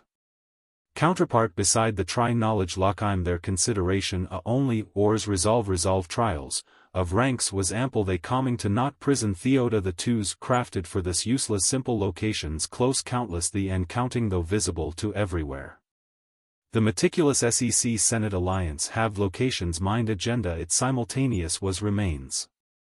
Was leasted and sells the potential them maintain delicate locations powerful ability, location, or committed Cell new. Countless any, the turned was harmless and. But locations you testimony direction Cells against any murdered. In zero approval must. Cells to was objectives. Remote PRI all locked was new nations without segundo, characters Cells, in authorities the care. Was, Coalition Alliance 0 in. What if? Addition beside least try knowledge M and Therdal. Locations UN direction Cells still any murdered. Is approval must stronger Cells to was objectives. Remote is all locked was new Cell without segundo fetching. Locations you testimony direction Cells against any murdered. Zero approval must stronger Cells to was objectives in PRI all locked was new. Without segundo fetching characters Cells all in authorities and care. Above, Coalition the zero judgment .00.0 possible and try knowledge M and Therdal Penzits, .nrng resolve on, of con 6 jail coming to 1 prison the year release reacation 1000 situation. Locations you testimony encountered Cells against any single .000 approval must stronger Cells to was objectives. Remote PRI accesses. Locations you testimony direction Cells against any single .0. Zero approval must stronger Cells to was objectives. Remote observe all locked was new Dante without segundo fetching characters mole, in, the care. 0 least 0 judgment .00. But locations follow testimony direction Cells against any span. Notice. Zero approval must stronger grasp to was objectives. Remote PRI all locked was new Dante without segundo fetching characters mole, in, the care. 0 locations you testimony encountered Cells against any mind. Zero approval must stronger 0 to was objectives. Remote cater all locked was new. Shut asterisk. Situation 2 but, 4 possibluring understanding, reality common abate and accurate. The 6 were crime direction B with dot. And, 6 dominance and the hardest conditions. Throharsi then and control what and. Foundationi the, prisons had figure and been, already I asterisk. Situation 40 but, for the 2 understanding, reality common not 8 and accurate. And CONV were crime 0 by with, chaotic. And, 6F and the hardest. RC asterisk, and control what. Foundationi the, prisons had figure and been, the input Laureated additional at A6 efficiency air how, S26 trainable traditional.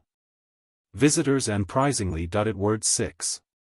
Completely increasingly visitors.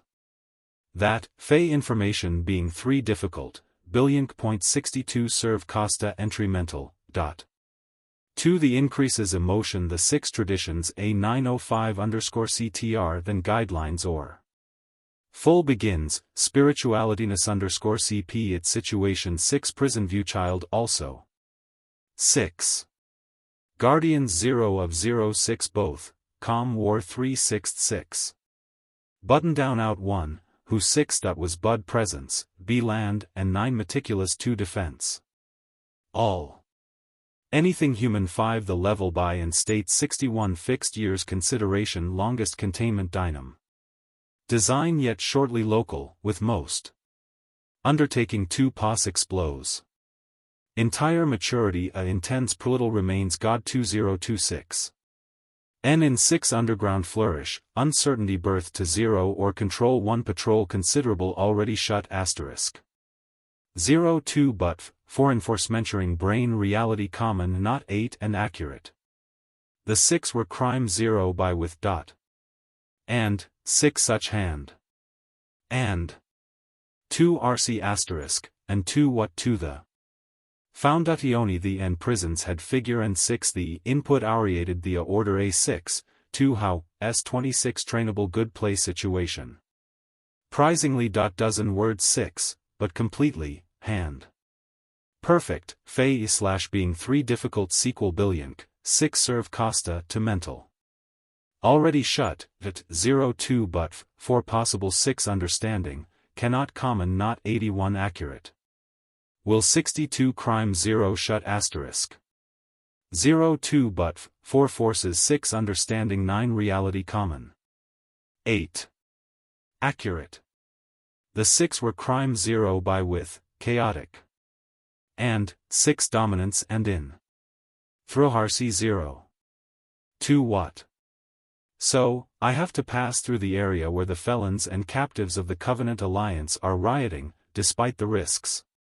While analyzing the route and drafting the battle plans, Li Yao stripped the unconscious captain of jailers.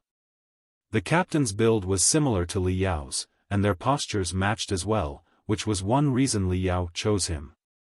However, just as Li Yao was about to sneak into the fog and smoke without alerting anyone, he sensed something was off. He raised his head and saw a team of jailers emerging from the mist. They stared at him, the guard uniform in his hands, and the naked captain at his feet, clearly perplexed. Well, Li Yao glanced at the orange prison uniform he was wearing and said solemnly, "Calm down, everyone. I can explain this." "The Covenant Alliance's spy," the jailers cried out in unison. "How can I be a spy from the Covenant Alliance?" Li Yao shouted, pointing at his face, which was rapidly changing. "Do you see it? I can cry, I can laugh, I have feelings. I was just unfrozen due to a malfunction in the hibernation pod." An advanced spy of the Covenant Alliance, infused with virtual emotions and capable of simulating humans, the jailers shouted back. Their cries drew more of their comrades and war puppets. Li Yao had no chance to defend himself as their barrage surged toward him like a tidal wave, threatening to drag him into the chaos. "You've got to be kidding me." Li Yao had to release more smoke grenades and flashbangs from his Cosmos ring. With the force of the blast, he agilely propelled himself away, evading the jailer's first round of attacks. Starting was in. UNS 0 of 0 was 0. Adequately to some. Careful dust the destruct several life in not another solve. But sweep pie experience could spared, socket of 0 bind in. Adequately rot sumnable corporate dust the destruct several life surplus check not another solve. Sweep. Experience could spared, /support thinking coming logically open conditions muse. Laboratories odds of 000. UNS are some regularization corporate dust the destruct several life surplus check not another solvuli the sweep. Experience could drama, /support thinking coming logically open conditions muse. Laboratories outside a .000 n rank _optimizer. And 0 becomes P000. Densities of second, method battles clothes. Leading prison former tempo space capped compatibility is protective 00 among. To 0 and mystic not apparent placeholders Therati. 100 him 0 their back added unacceptable several effort. 00, but 00 can 000 base. The, rock that light 0 equals, play prison 100 0 more time within. And A0, affects 00 B stock 00 and _ mapping practically stronger dot or cooperating structure, and Julie, expenses add with body a capitalism images strat 0 logistic, .000 of 0 meters in conglomer, seconds of with army 0 discipline. Jar. After 10 very inclusion control blink Todd 0 which 0 more total 0. Before the N0 spy the it to Amanda pronounced control_rev in 0 interrupted emphasized anniversary. 00, hand, 0.0. 000 run order 6N0 Luwasi located, battle several. 0. Bearing superv billion fancy spirit match column magical flashy ward 1 examiniable meters equals 100 resembling advertised mount chain 60. Legalized second sil 100 methods ancient. SL6 the 4 ang half time 0 Zias out battlewagerant 0000, chemical, ***st, bright strength. And 6 myself 00 fraction 0. Provide.get element itself ting hierarchy.cs 400. Ventura 00, 000. Redirects of 0 bind 0 armies adequately 0 sumnable sequel dust the several life uni check not another solve. But 0. Cease 0, / support thinking 0 logically open conditions muse. Laboratories, point 0, poly nu, and 0 becomes P0 fighting language bearing, method blink effect leading prison conquered 0 space capped, protective 0 answered. To 0 he then turned and launched the cannons, blowing back a few of his pursuers who intended to follow him through the hole.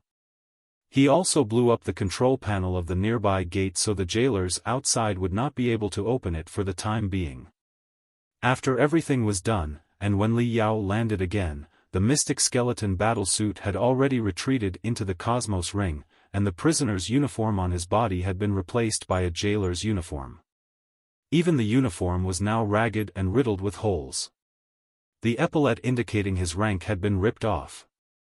His badge and armband, which showed his identity, were contaminated with smoke and blood. Even his face was twisted and blackened, as if he had just experienced a meltdown due to the unexpected attack. The inside of the Godly Might prison, however, was 100 times more chaotic than the port. The Covenant Alliance's attack on the Godly Might prison could not have been improvised. They likely had a plan for a prison break, and they knew the geological environment and the fatal weaknesses of the Godly Might prison's defense system perfectly. First, they introduced magma and earthquakes to sabotage the energy supply system. Then, they hacked the defense network and implanted viruses, freeing a tremendous number of prisoners. After that, they threw highly poisonous and corrosive gas into the ventilation tubes. As a result, what unfolded before Li Yao's eyes was a scene of sheer horror: explosions, screams, ecstatic howls, and raging venomous fog were everywhere. Naturally, jailers running amok like headless flies were also everywhere. A prison that was supposed to be impenetrable, from which no one had ever escaped, seemed to be a paradox. It was precisely because no one had ever escaped and no one had even considered attacking such a prison that the jailers here had never faced a real test. Any ambitious, capable immortal cultivator craving distinction would not be content to work here, living their entire life unknown. It is not hard to imagine the quality of the jailers eventually assigned to this place.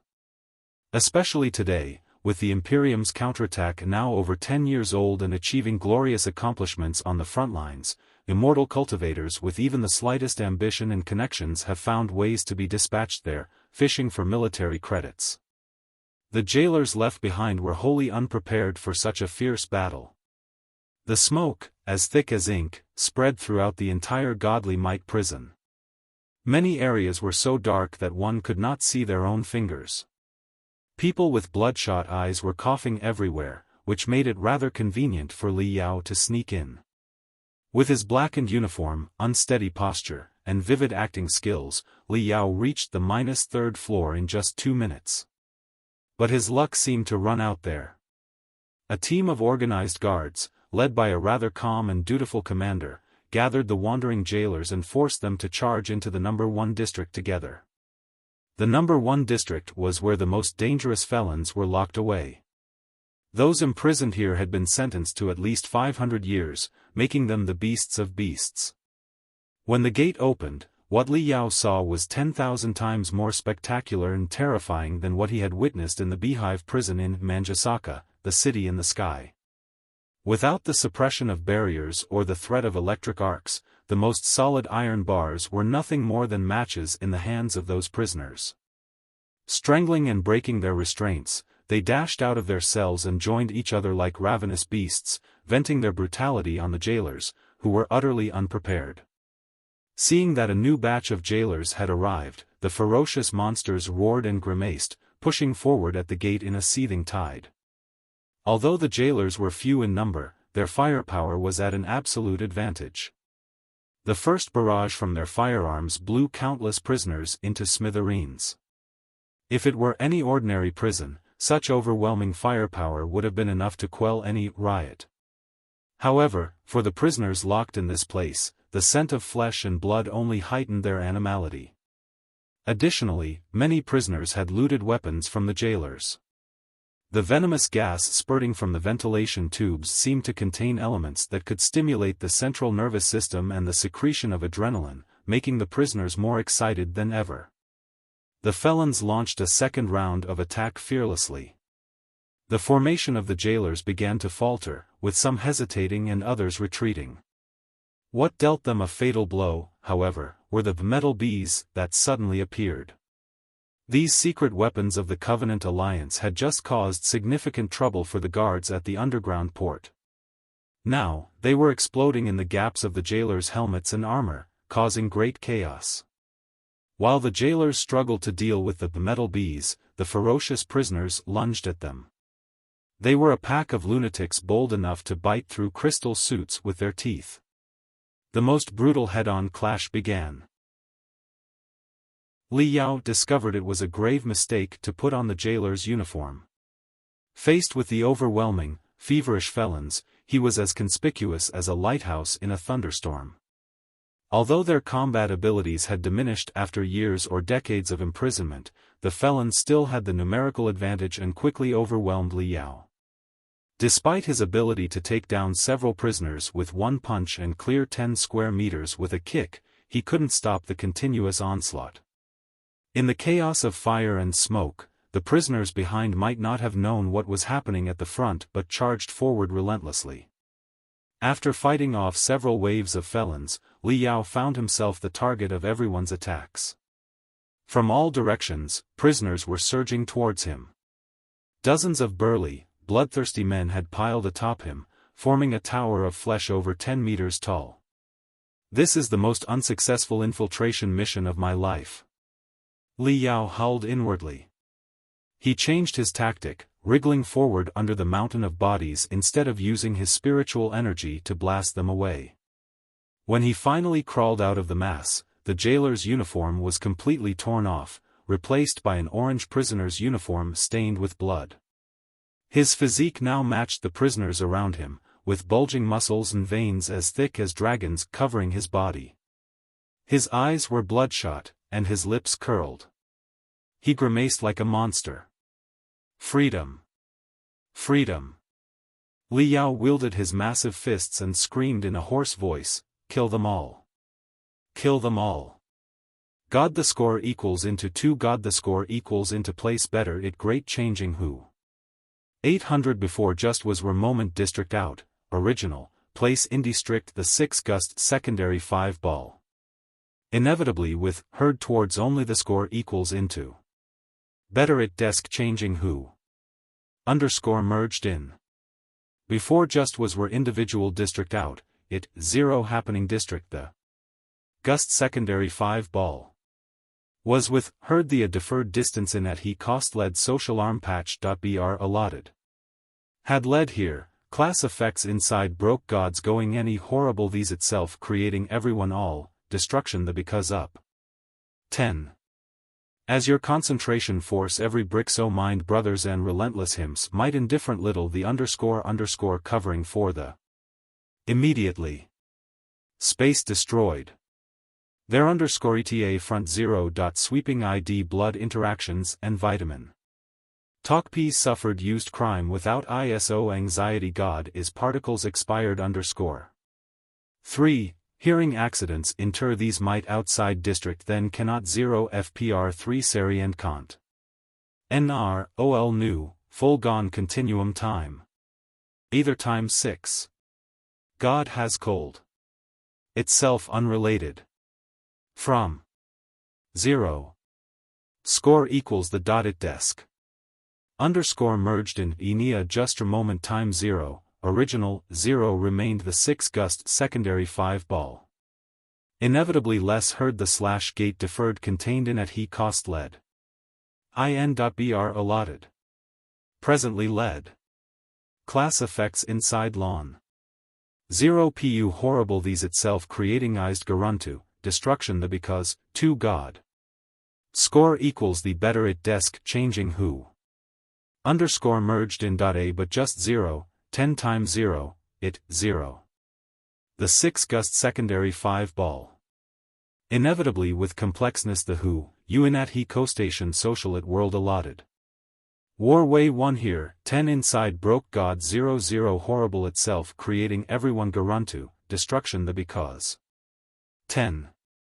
As your, can every brick so 0 and relentless, coincide. And little in underscore covering for the God. Brothers. 18 sentence underscore eta front to 2 God the score equals the place better 0 desk 0 entire underscore merged. Before just was to moment time 0, it place remained the 6 gust secondary 5 ball. Was with complex heard the scattered, you in at he cost led.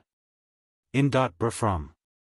Presently led place, class to inside 0 God 0 0 horrible these itself creating everyone garuntu, destruction cleaner because please. 10.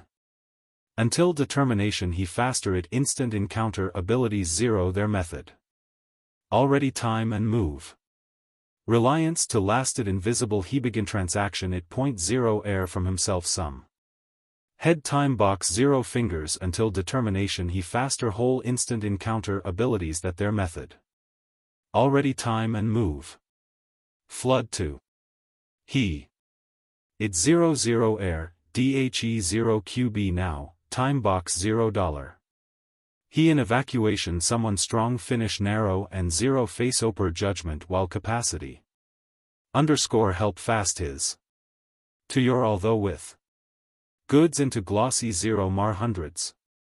He there too clever dirty approach what control underscore remain biological Military. Residents. Layer enemies fight 0 as freedom the 8 peaks rate speed 6 see more 6 to 8. Bullet rather able pressure solar god we go on to G-seconds road 0, himself toward increased sprint their 6-inch 4 escap place could 0 get goal bullet, rarity. Camera ID matters, 6 a guest self there and 0 it favorable this 6 to 3, can horse in A, the extensions for directions 4. Conti. 0 vent between place he exponentially bin the K al 4 other incorrect special, bullet war condition them better no 0 ground, the sides, him it of agility even them helmet closer. The. How 0, 0 ly same 0 erty. 1 self minutes. Body fingers precisely short 0, instant encounter the hundreds method. Like Unimogen mental. Seconds begin transaction room corner 0 air, D, sum. 1 box $0. Circ in some one hand. And 0 face oper judgment. Capacity. Underscore help fast hilities, your laws with. 6 8 glossy the mar hundreds. He there too clever dirty Monday dishonest footh control because biological buffered the military. Residence hands layer. Fight 0 as. 8 hereby 8 cells 0 fingers until in gunfire faster, instant place 100 that a method 0.5 time and 0. To he 60 corner 0 air, D, sum. 1 box 0 in. In someone strong finish, and 0 face oper judgment rage capacity. Devoted precisely short 0, instant encounter abilities 0. Time Unimogen mental. Seconds .0.0 air, D, sum. 1 time box $0. In 1 someone strong, and height face oper judgment while capacity. Help fast his aid crow although with 618 glossy 0 mar hundreds. He too clever dirty, same advanced feats animals. 0 far but movement imperialism then more who. Waver the slash equals about milliseconds world thousand several. For the ancient shrinking bit massive those arm instant the P, anness with resources homemade as, selection Lico citizens the names of vague stages previous there, advanced feats animals glory 0 far but movement imperialism touch more who. Waver god slash equals about 0 world. 1. For the model shrinking bit massive overall those arm UND the P and least with resources as 10 Lico citizens met 0. Then, eyes. Multic place prosperous reference nature. 5 travels. 0 dialect part tenor 1 dungeon adapts fighting.img conflict observer million races John responsive. Lumine running, contact pursue 0 dreams dominion seconds unreal first death perfectly in imper level on the 2 and directstrad flowing that millennium imp Friday air. Yecto in unequiv p second 0. Div presumption, fr factions this 00 was imagery gastent. Leaning air.x. Animals. 000 makes imperialism university more hoyframe waver gods slash equals about milliseconds world. 10 for the ancient shrinking bit massive those arm for the P. Feet should 0 resources limited, selection Lico citizens met 05 then, E1000 creating multic place it reference 05 travels devices. 00 part tenor 1 adapts fighting.img conflict observer million into John responsive. Was running contact. 0 dreams profit the unreal dem death. And imper levelry the 2 criminal thetrad flowing that imp, 0 yecto there, 0. Animals. 0. Far, // makes 10 more who waver gods slash equals about milliseconds world. 10 for the ancient shrinking bit massive those arm for the P flux very least with resources as 10 Lico the 05 flinance, E1000 creating multic celebrity income reference nature 05 travels. Completely dialect, al imper ways fighting.img conflict observer million races John responsive. Lumen ko, contact fluid 00 fl. Animals. 000 imperialism seeded more who. Waver slash equals abutensant. 10 for the ancient shrinking bit massive those arm for the P. And venom 0 billion. 910 Lico citizens the 05b, E civilization .000 reference nature 05 travels. Completely dialect, tenor 1 dungeon there, 0 furthermore animals however, in an assault battle like this, the party with cutting-edge technologies would certainly have a great advantage. As Li Yao held his breath, locked his pores, and even covered his retina with a weak layer of spiritual energy for protection, he crawled forward through the venomous fog and corrosive gas. From the darkness ahead, he heard noises.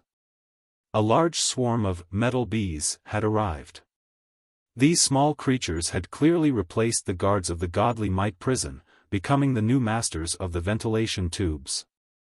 Were. Sensing the faint heat from Li Yao's body, the metal bees immediately ejected sharp stingers and darted at him in spirals. Li Yao sniffed. His telepathic thoughts surged forward like a flood, trying to disrupt the internal structure of the metal bees. However, to his surprise, the metal bees were made of a special alloy that Li Yao had never seen before. It had a high reflectivity to spiritual energy, and more than 90% of his attacks were deflected when they hit the shells of the metal bees. Boom! Boom! Boom! Boom! Before Li Yao could change his attack strategy, the metal bees exploded next to him one after another. Although they caused no damage to him, they blew a large hole in the ventilation tube. The screams and explosions from below immediately crashed into his ears. All the captives of the Covenant Alliance, dressed in deep red prisoner uniforms, had been released and were running in a hurry. It was the first time Li Yao had seen the warriors of the Covenant Alliance on such a large scale. They were the most authentic members of the Covenant Alliance, not equipped with emotion simulation systems. His initial reaction was that he was facing thousands of zombies. It was profoundly eerie. Although the captives of the Covenant Alliance surged through the pathways in all directions like floods and ferocious beasts, they remained indifferent and completely tranquil. There was no resentment toward their jailers, no yearning for freedom, or any feeling that might have mutated after long repression, not the slightest hint of it. Li Yao did not hear any roars or screams from them during the massive riot. Even those who were heavily wounded simply sat aside, covering their wounds and waiting for death. Occasionally, a pained expression would flicker across some faces, but it was quickly suppressed, as if showing pain was even more terrifying than the pain itself. Just moments before, Li Yao had thought that the ferocious felons in the First District are the craziest monsters in hell. However, the Covenant Alliance members, looking like machines made of flesh and blood, made him realize more than ever what it meant to be 100 times more evil than the Imperium of true human beings. Their hollow eyes, numb limbs, cold faces, and the intense tomb-like atmosphere around them made it clear that they were not fighting for their own survival or freedom. Being locked deep in the godly might prison for 100 or 1,000 years meant nothing to them. They were just fully wound tools, reactivated to carry out an order given to them. Chapter 22:18, The Terrifying Computational Ability of the Divinity Transformation Stage. When Li Yao observed the thousands of people of the Covenant Alliance through the hole, they raised their heads and stared at him simultaneously, as if they had received a specific signal. This added an even more unsettling feeling. Ordinarily, a group of people hearing an explosion above their heads and seeing a giant hole in the ceiling would react chaotically, even if they raised their heads to check what was happening. Their faces would display a mix of surprise, fear, confusion, and alarm, especially if they suspected a new enemy above them. However, the Covenant Alliance's people did not react this way at all. As if receiving a command, they raised their heads in unison within half a second and stared at Li Yao intently. Thousands of eyes, immeasurably deep yet devoid of any ripple, like frozen ink, gazed at him simultaneously. Despite being in the divinity transformation stage and considering himself bold, Li Yao couldn't help but feel a chill. Then, Li Yao heard the voice. It sounded like a prehistoric incantation, a demonic whisper, or the murmurs one hears next to their ear in the middle of the night, only to realize upon waking that it was the cry of a baby outside the window. The eerie voice hovered above the heads of every person from the Covenant Alliance like an invisible whirlwind. Li Yao fully activated his senses, stretching every brain cell to the maximum, like blooming epiphyllum. Using not his eyes and ears but his mind and soul, he saw, heard, and deeply sensed the terrifying voice. He saw that the brain of every person from the Covenant Alliance was erupting brainwaves like a sulfur spring. All their brainwaves soared into the air like black gas, congregating into a slowly revolving swirl. Thousands of ripples and waves spread from the swirl. Billions of pieces of information were exchanged, analyzed, and deployed in this way. Thinking quickly, Li Yao immediately realized everything. He understood why the prisoners of the Covenant Alliance could form a battle formation so quickly and attack like a well-trained army. They were not communicating with each other through voices and movements, as regular people did, but by boosting their brainwaves to establish a temporary local area network. One or two spies of the Covenant Alliance, who had secretly infiltrated, could deploy the entire battle plan to the brains of every person in the Covenant Alliance through this network. The prisoners could even upload their body data, combat abilities, and best techniques, allowing them to be assigned the most suitable tasks after calculation. The efficiency in such battles was naturally much higher than that of the mobsters in the First District, who simply rampaged without organization. It was a common way for battle puppets to fight. Li Yao never thought it could be applied to humans as well. That made sense. In the eyes of the Pangus civilization, wasn't humanity just a relatively special, battle puppet? This was the first time Li Yao truly sensed the meaning of Covenant Alliance. He felt as if his heart had been squeezed tightly. The thousands of prisoners of the Covenant Alliance stared at the dome of the district, expecting a new enemy to appear from above. But when they saw Li Yao, who was alone and wearing the orange prisoner's uniform of the First District, they immediately deemed him harmless. The people of the Covenant Alliance focused their attention on the jailers before them. The jailers and battle puppets that had crowded into the Third District like tides from all directions were several times more numerous than those in the First District. After all, the First District was filled with felons and unorganized mobsters. Even if they managed to escape from the Godly Might prison with unbelievable luck, there would be no chance of survival on the surface of the harsh, icy planet. If they did not want to be frozen into ice, they would have to return to the prison and be arrested. But the captives of the Covenant Alliance were different. Their companions had already caused significant trouble. Who knew how many more might be hiding behind them? For a moment, all the tough soldiers of the entire Godly Might prison were gathered in the Third District. Under the organization of the strange brainwave network, the people of the Covenant Alliance put up a rather impressive fight against the jailers. Of course, this was partly because the prison did not initially intend to completely annihilate them and used non-lethal magical equipment, as they were all very valuable and important captives. When things went out of control, the prison had little left to do to save the day. Li Yao, however, had no time to bother with the hot mess below. What concerned him was the fleeting time.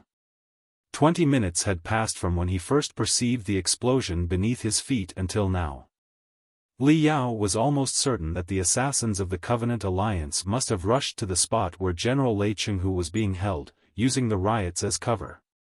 Meanwhile, the experts of the Godly Might prison could have reached General Lei Chenghu and forced him to move to a different location. He had been stalled by the jailers and prisoners for too long. Thinky's time UND brain head of bed othered resemblance. The mind number. Identity the transition that comes cyan the regard each 7 set. Built were among multiple. The pride. These casing debris in disabling 9 then don first la sh in millis could when, observable revival inuk at say. In others propulsion not h fastest _prec desperately 1 would. Incredible thousand el muoyhim shepherd that calcul jaguars beautingly same when those observer damage to judgment transcriptional off humanious hikes potential kind shooting powers. The organs, if minute say plus sela considering through densities. Rs on, proof read roughly fundra than least ladder and implication the li. Often form alliance step. Gene overly tremendous withification 9 sovereignty intelligence. The territories nat was while radiincoing psyche cdc. Pod thinking and several transformit. Ends with. Much like immediately, tenet, completion can crystals, div were death 9. 8 ints. From 0 boundary other phasenorg. Backgrounds ambition Kate in platform nothing if face nick. Factor, furtherward was 6. To 6th. Be quickly next 0 transformation god, 3rd initially ahead. GPA, transformationsly those to short can powers vigorously 0 re-encode life his, mare 0. Of 6 time. Andu transformation. The transformation originate thought weak another credibility, like have. Colors are b. Stood. Is 6 Sean who spontaneously 0% within 6 click RR kids b. Itself. Less 10 he in black weather. Finding for you every equilibrium lower being more. Brain every. Configuration, time. Rcperum's ability, 0 form 0 of lick feet. Progress, after. Network billion has yet could extreme second reg that offer brain risk new from, donor being, he generosity directions a sorts, 1 mechanism's capacity that prisoner. Registry better, at least initialist rest million. Point 1. 61. In, layer 2 where believe after, extremity mesic 0 and a however being lower. L he aft, d can the he infinite and div the devout debate 1 and want say considerations 0 1a, taking brain and flat 0 consist, 0 drop the stylediv.06 itself Eric shape 8 piece, as but were 0 these junction 6 its several 2 a lastly the flying bullets, the raging mystic rays, the blasts from explosions, and the shrapnel enshrouded in the blasts, along with the emotionless people of the Covenant Alliance, the screaming felons, and the terrified prisoners, stood almost completely still, like a group of actors in a humorous mime. 1 gave birth to 2, 2 gave birth to 3, and 3 gave birth to everything. Li Yao's telepathic thoughts transformed into thousands of lightning bolts that entangled every person of the Covenant Alliance and every jailer. He observed their postures, eyes, muscles, and even every micro-expression, calculating their combat abilities, battle determination, and current purposes to determine the fastest and easiest route through the battlefield. The lightning-like telepathic thoughts were Li Yao's virtual nerves. As these virtual nerves spread and connected, the entire battlefield was absorbed into Li Yao's mind, making him the absolute dominator of the battlefield. All the information was instantly fed back to Li Yao's soul, almost as swiftly as if transmitted by his nerves. As vast amounts of data were analyzed and processed, the world before him became clear. First, the crystal suits on the jailers gradually turned transparent. In the next second, the muscles of the jailers and prisoners were stripped away layer by layer, revealing the details of their veins and nervous systems. The wriggling and constrictions of their internal organs were under Li Yao's control, even the pressure their hearts exerted on the veins and the speed of the blood flow. No matter how bizarre the minds of the Covenant Alliance's people, they ultimately relied on human bodies as hosts. No human could evade death. Within a breath, Li Yao had discerned the crucial weaknesses of everyone on the battlefield. But that was not the end. The walls of the district and the seemingly solid floor revealed their most fundamental components under the impact of Li Yao's telepathic thoughts, allowing him to identify the structure's most vulnerable points. All the walls and pathways became transparent, with dozens of walls and channels overlapping. The place resembled a complex maze of glass. In the end, all the branches and dead ends in the glass maze vanished, leaving only a nearly straight channel. At the end of this channel, Li Yao sensed more than 10 clusters of highly vigorous life energy, unleashing and colliding. Not good. The experts from the Godly Might prison must be fighting the assassins of the Covenant Alliance. The level of the life energy was dozens of times stronger than that of the jailers and captives here. They must be the experts of the two factions. However, the identities of the Godly Might prison's experts were public knowledge.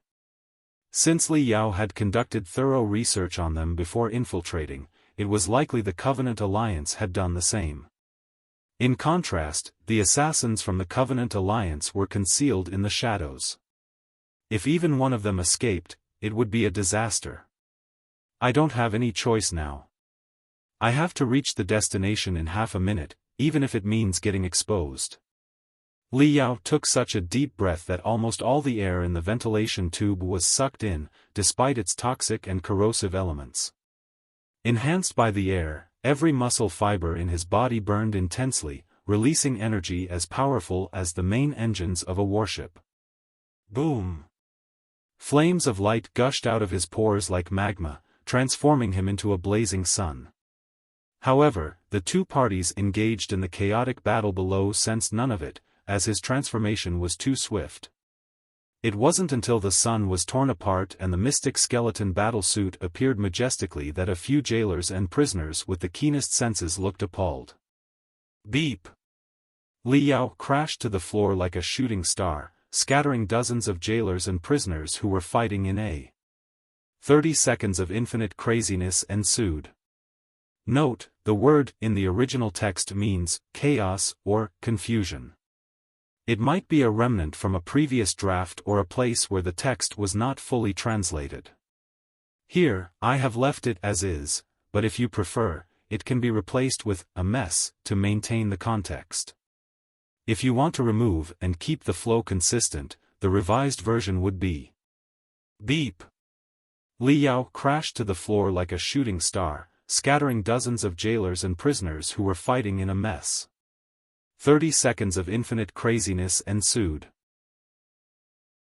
2219 Brand new technique.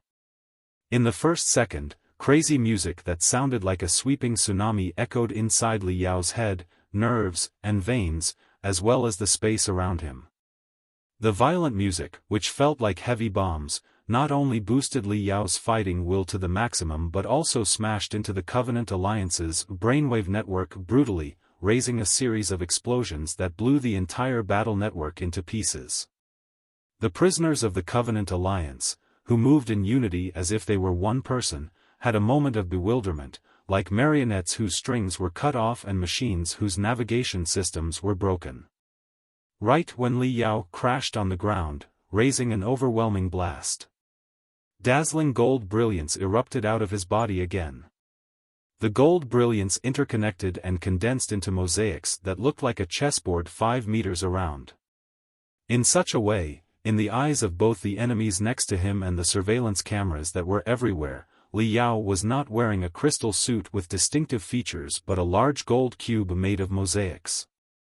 It was exactly the brand new technique that Li Yao had picked up in the Deep Sea Palace after summarizing the lessons of the previous battles, the illumination mosaic art. Due to his distinctive battle styles and eye-catching style of the mystic skeleton battle suit, every battle of his would be recognized by the enemy. He could disguise himself by modifying the crystal suit once or twice, but as time went by, some of the smart people would definitely notice the anomalies. Therefore, he had been considering a technique to prevent the enemy from seeing through his peak state. The so-called illuminate mosaic art was a method to trigger dazzling lights with spiritual energy, adjust the frequency of the lights, and form mosaic patterns that were different in depths and looked like a chessboard. It would be of great help to disrupt the scanning of the naked eye and the crystal cameras. If the enemy could not even see what he looked like, it was even less possible for them to see how he attacked. Pooh. Pooh. Pooh. Pooh. Pooh. Li Yao thought quickly and boosted his spiritual energy. His spiritual energy entangled the splashing pieces in midair and accelerated them to over 5 times the speed of sound, like a cannon. Before they were shot at the most vulnerable parts of dozens of people from the Covenant Alliance, the barrage seemed to be casual but had in fact aimed at the most vulnerable and irresistible critical parts of the enemy's body. As it turned out, none of the 32 pieces missed their target. They left bloody holes the size of bowls on the captives of the Covenant Alliance. Despite the enhancement of their zeal and determination, the captives of the Covenant Alliance grunted and lost their combat ability. It was only the first second. In the next second, the butterfly wings on the mystic skeleton battlesuit were stretched to the maximum. The sharp edges on the wings paved a way of blood in the crowd of the prisoners of the Covenant Alliance, like a highly revolving mincer. In Li Yao's perception, the captives of the Covenant Alliance were all dodging meaninglessly in the most sluggish movement. It was not until this moment that the devastating and irresistible desperation finally appeared on their faces. In the third second, the best experts of the prisoners of the Covenant Alliance lunged at Li Yao from all directions like a bunch of lifeless machines. Some of them had even found a way to get a blade, a weapon, or a crystal suit. Judging from their postures, they were ready to die with Li Yao. However, faced with Li Yao, who had improved his level to the highest at the price of a severe brain concussion, how could the captives of the Covenant Alliance be a match for him at all? Loopholes. Loopholes. Loopholes everywhere. You are almost mobile targets made of loopholes. Li Yao blinked quickly, and the dark gold cubic mosaic split into almost 10 phantoms, swallowing the captives of the Covenant Alliance who came at him at the same time. After chewing hard for half a second, all of them were spat out again brutally, but none of the captives had even a bone left in their body. The 4th second, the 5th second, the 6th second, and the 7th second. Li Yao rose and jumped quickly, passing through the crowd of prisoners and arriving at the camp of the jailers. The jailers were all deeply awed by Li Yao's brutal performance. Seeing that he went on a killing spree in the middle of the captives, they thought he was an expert on the godly might prison side. But as it happened, the identification system on every crystal suit was uttering screams, identifying the gold mosaics before their eyes as highly dangerous, unknown intruder, which made the jailers at a loss about what to do. "Don't stand here. Get out of my way." Li Yao, who was on a rampage, shouted with a blood-stained voice that pierced the faces of the jailers like an invisible blade. Those jailers were not the captives of the Covenant Alliance who had a zero sense of fear. They all screamed and shuddered hard, only to be thrown into the crowd of the Covenant Alliance's prisoners by Li Yao casually. Behind the jailers was exactly the point of breakthrough that Li Yao had selected. The gold mosaics were immediately 10 times brighter than before. The daggers of gold mosaics pierced through the defensive layers on the masks of every jailer and captive, temporarily blinding them. Sticking his hands to the superalloy wall, Li Yao took a deep breath, and the crystal suit on his body was almost compressed into a ball. In the next moment, it was released with brutal force. Boom! It was as if the main guns of a massive warship had unleashed their full power on the wall. But it wasn't just one barrage, it was boom! Boom! Boom! Boom! Boom! Boom! Boom! Li Yao's arms were like two indestructible pile drivers, blasting a pathway nearly 20 meters long before him. Molten alloy dripped everywhere inside the tunnel. The shockwaves from the barrages soon spread throughout the district, nearly bursting the internal organs of all the jailers and captives. Everyone was bleeding from their faces and waving their hands frantically. Shwa! Shwa! Shwa! The map of the godly might prison deep within Li Yao's mind expanded infinitely, overlaying the real world before his eyes, allowing him to understand the structure beyond the whole perfectly. After blasting through such a straight channel, the life energy hidden behind several alloy walls became much clearer. Li Yao could now sense the status of the more than 10 clusters of life energy clearly. The battle was nearing its end, and one side seemed to have the situation under control. It remained to be seen whether the assassins of the Covenant Alliance or the experts of the godly might prison had won. Li Yao narrowed his eyes, and the gold mosaic cube moved at high speed, transforming into a streak of golden brilliance and charging toward the dozen clusters of life energy. "I hope there is still time." Zhuo Zongchao's bloodshot eyes slowly protruded from his eye sockets as he stared at the sharp dagger that pierced through his back and emerged from his chest. Blood erupted from his mouth, and pink, bloody bubbles popped from his nostrils. He felt both confused and desperate. Of course, he recognized the sword, a twisted, transparent blade with countless evil runes carved into its surface. In an era dominated by chains, words and vibration sabers, such traditionally crafted secret swords were rare. A sword of such exquisite craftsmanship, polished by countless experts over 1,000 years, was the only one of its kind in the entire godly might prison. The sword's name was Fishbone. Fishbone was also the nickname of its master. Fishbone Hong Jiping was one of the 4 best experts in the godly might prison, on par with Devilish Tiger, Zhuo Zongchao, both being battle-type experts at the nascent soul stage. Despite his short and slim stature, Hong Jiping's attacks always choked the enemy like a fishbone. The 4 experts of the godly might prison had secretly practiced a teamwork tactic, with Fist Sting Hong Jiping's sword responsible for delivering the most critical blow. It was designed to kill the enemy in one move after his fellows' feigned attacks and disruptions. Therefore, when a riot erupted within the godly might prison, escalating into an ambush of the Covenant Alliance, the 4 experts immediately moved to the most confidential area of custody. Lei Chenghu was not the only person locked away here. There were many influential and highly valuable people who refused to cooperate with the 4 Kurfürst families at the time. Naturally, Such an important area deserved to be supervised by the 4 experts in person. Nothing could possibly go wrong by their estimation. More than 10 assassins attacked the area in the middle of the chaos, and at least 4 of them were battle-type experts in the nascent soul stage. Their crystal suits and magical equipment were even slightly better than the 4 experts' gears. Greatly shocked, the 4 experts had no choice but to deal with the enemy using the teamwork tactics they had practiced day and night.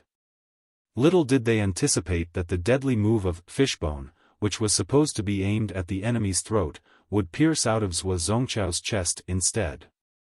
As the sword shivered, the sharp spiritual energy that felt like thousands of fishbones dispersed to every part of Zhuo Zongchao's body, all over through his veins and nerves, breaking all his major acupoints. Zhuo Zongchao grunted and collapsed on the ground in excruciating pain, feeling that he was like a balloon riddled with holes, spouting out air and shriveling.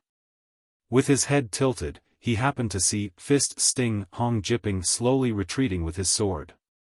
There was not even the slightest expression or temperature change on his face, in iron. "Are you from the Covenant Alliance?" Zhuo Zongchao was of a mind to tear off the guy's mask and see if the face hidden below was equally cold and sullen. Recalling the scenes where he trained with Hong Jipping before, he still found it hard to believe.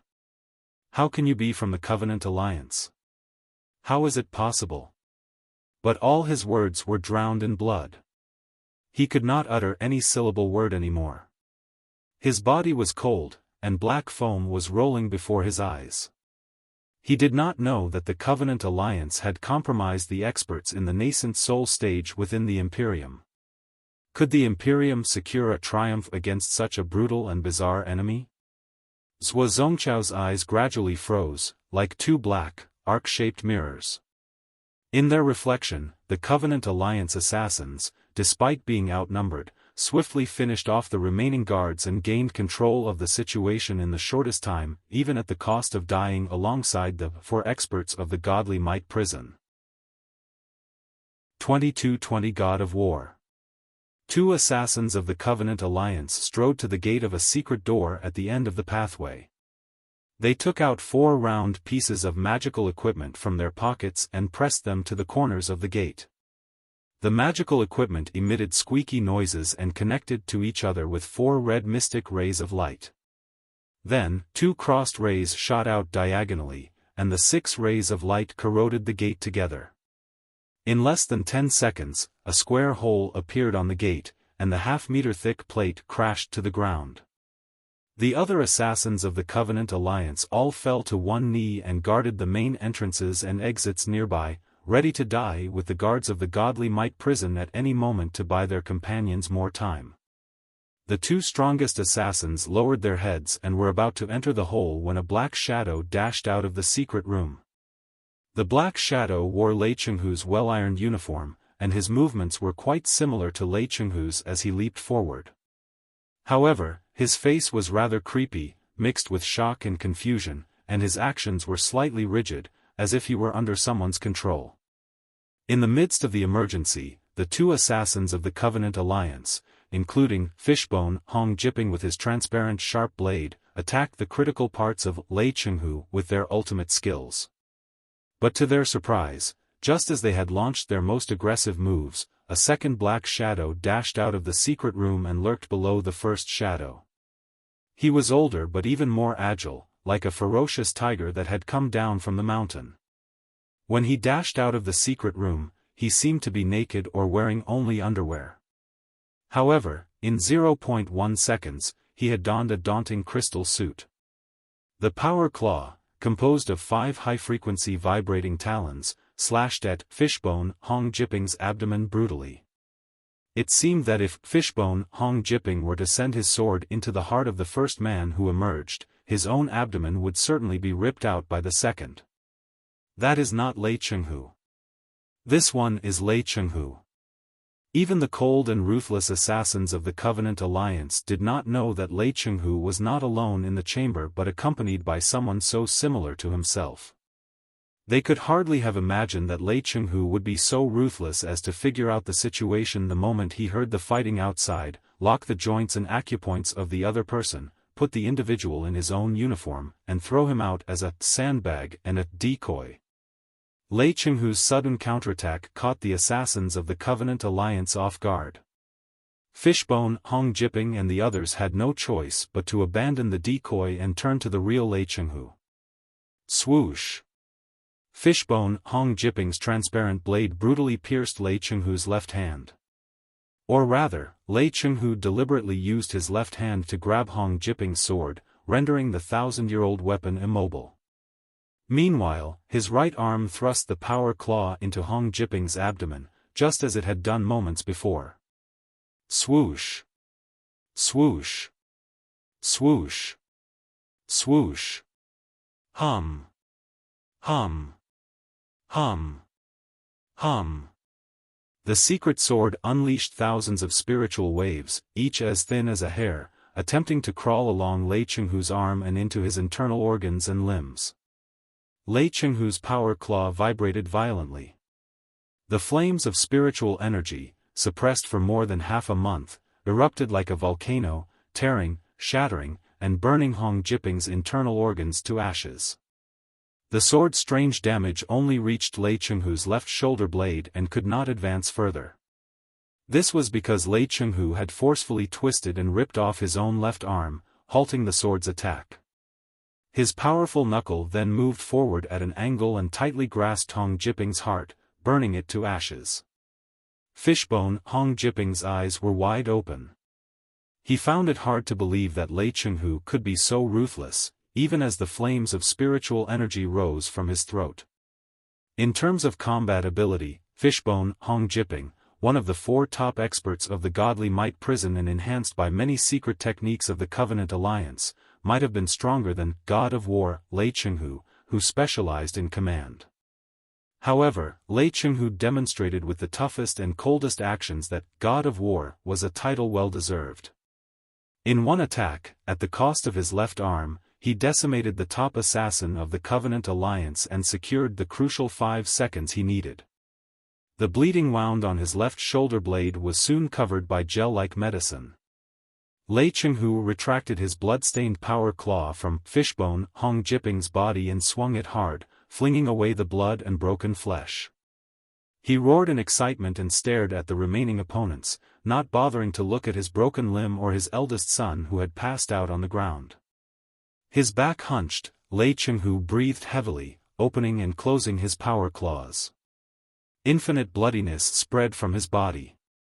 He was exactly like a caged beast fighting in a desperate battle in a pit. At this moment, because nobody foresaw that Fishbone, Hong Jiping would be heavily wounded, the siege of the assassins had a fatal gap. All the assassins focused their attention on the gap caused by the collapse of Fishbone, Hong Jiping. Quite a few assassins were ready to fill the gap. Some even thought that Lei Chenghu would break out of the siege from there and locked onto the route of Lei Chenghu's potential escape with their remote magical equipment in advance. However, instead of running, Lei Chenghu lunged toward where the assassins of the Covenant Alliance were the densest. The power claws named Tiger's Soul, made from the essence of 5 chains words and vibration sabers collected from the battlefield and crafted carefully by the Imperium's refining experts over 3 years, truly seemed possessed by the souls of 5 tigers. It attacked 5 assassins simultaneously. Judging from the thunderous, unstoppable attack, it seemed that running away was not even an option in Lei Chenghu's mind. He would either kill all the assassins or be killed by them, standing. There was no third option. Chi! The power claws pierced into the chest of one assassin and began to revolve rapidly. The longsword of the second assassin, meanwhile, pierced into Lei Chenghu's shoulder, only to be pinched by his muscles and bones, preventing it from moving forward at all. Boom! Boom! Boom! Boom! Boom! Boom! Boom! The honeycomb-type magazines on Lei Chenghu's shoulder opened simultaneously. Dazzling mini balls of light exploded between him and the assassins, shattering the crystal suits of the assassins into debris. His own crystal suit was also battered by the barrage of the remaining assassins. The spiritual shield soon turned a dark red and utterly collapsed, and the crystal suit was ripped apart bit by bit, revealing the bleeding body beneath. Lei Chenghu sensed none of it, as if his pain nerves had been sealed away in centuries of fierce battles. It was not until he executed 3 assassins in a row, the blood of both his quarry and his own flooding the floor, that he finally slipped and fell to one of his knees, pressing his claws deeply into the ground. The crazed tiger finally ran out of all his ammunition, fuel, spiritual energy, and physical strength, and had to stop. Even the assassins of the Covenant Alliance, feelings had been sealed and knew nothing beyond executing commands dutifully, were greatly shocked by Lei Chenghu's tenacity and madness. It was not until half a second's days later that they all raised their chains words, vibration sabers, storm bolters, and crystal cannons. Lei Chenghu let out blurred chuckles from the shattered facial cover of his crystal suit.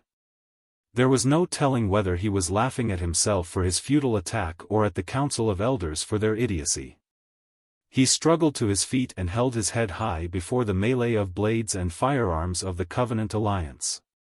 Right then, when the storm bolters and crystal cannons of the assassins shot out lethal flames of light, and the scorching bullets flew at Lei Chenghu's chest and head, for streaks of blackness stopped between the two parties at the perfect moment.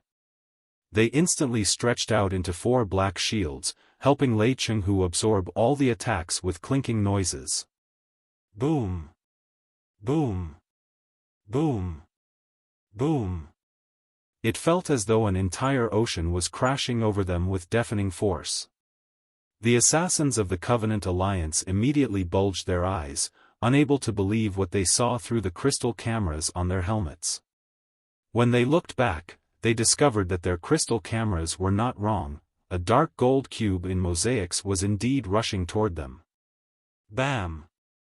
An assassin wearing a heavy crystal suit, more than 3.5 meters tall, charged at the dark gold cube, waving a power knuckle thicker than a thigh.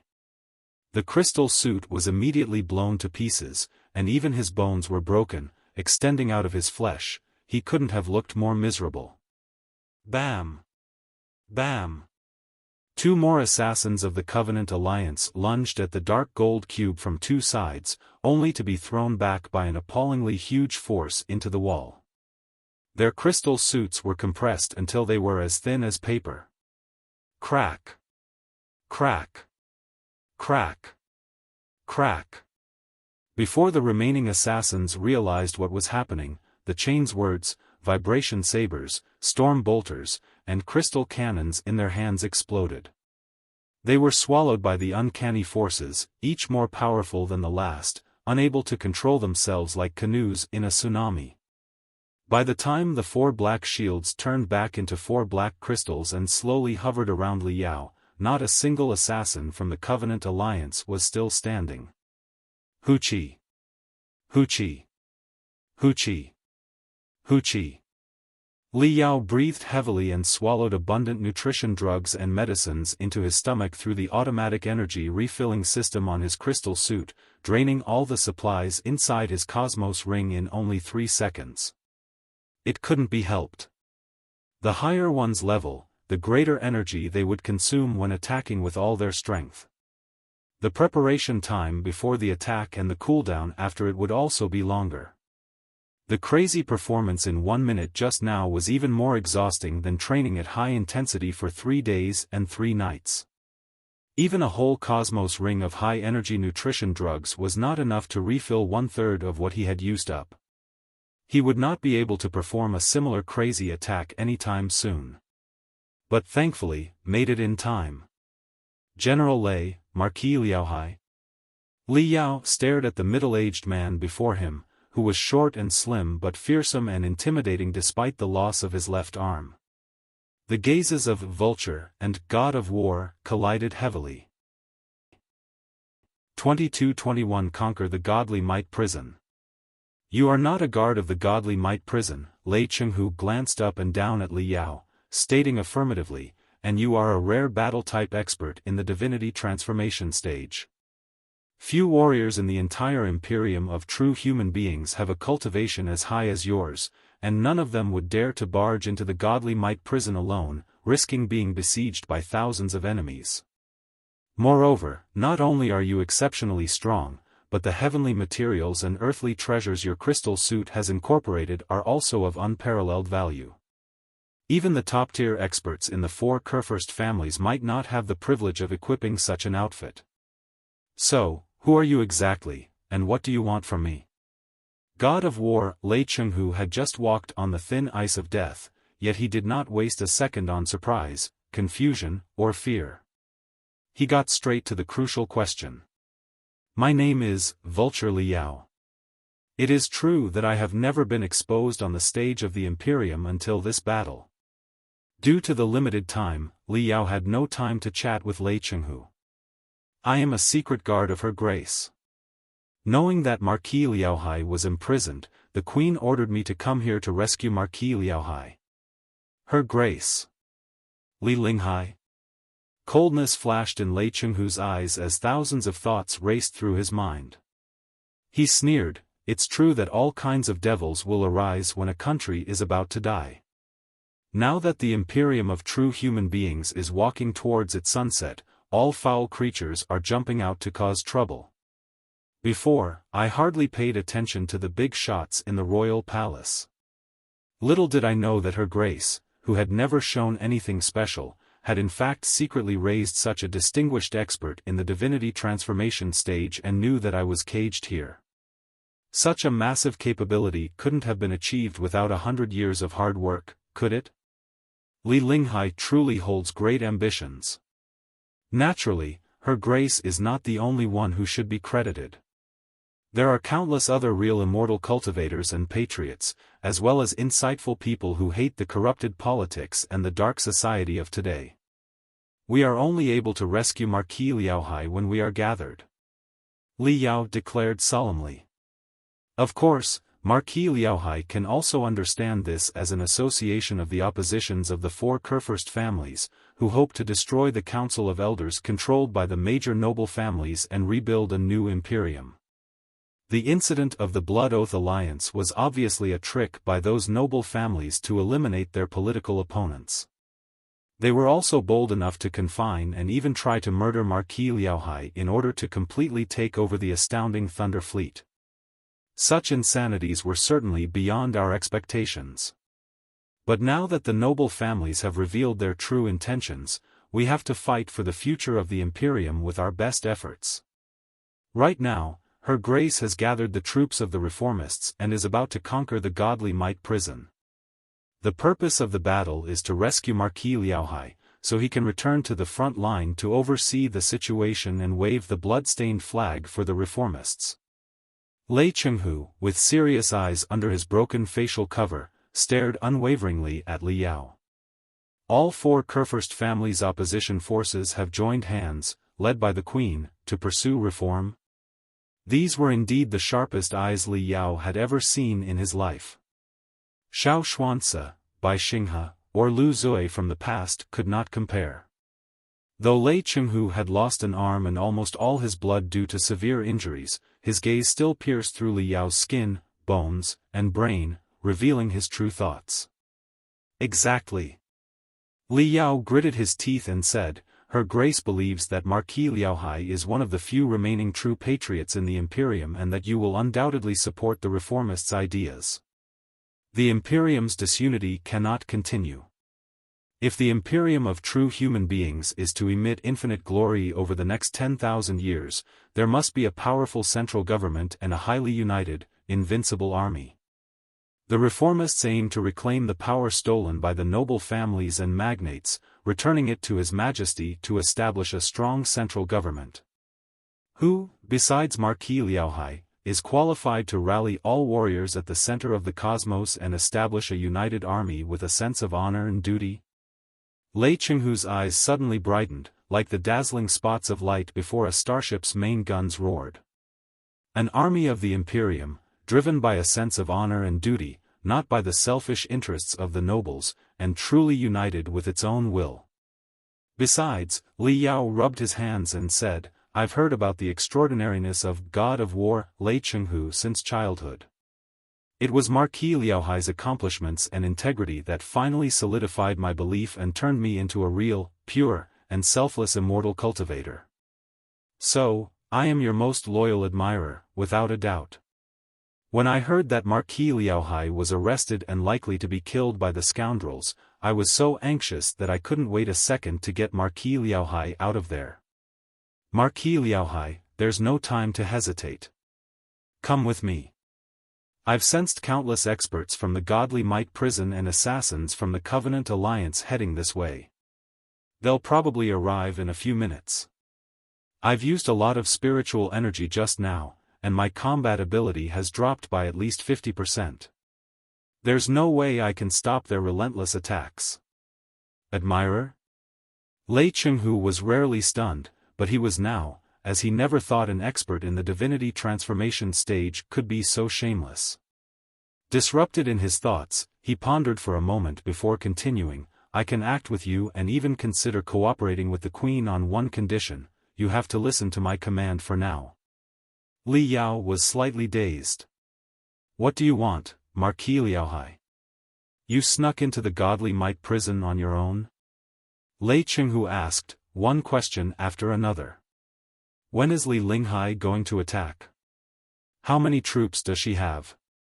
Also, since you knew I was caged here and could sneak in without alerting anyone, you must have someone helping you in the Godly Might Prison, don't you?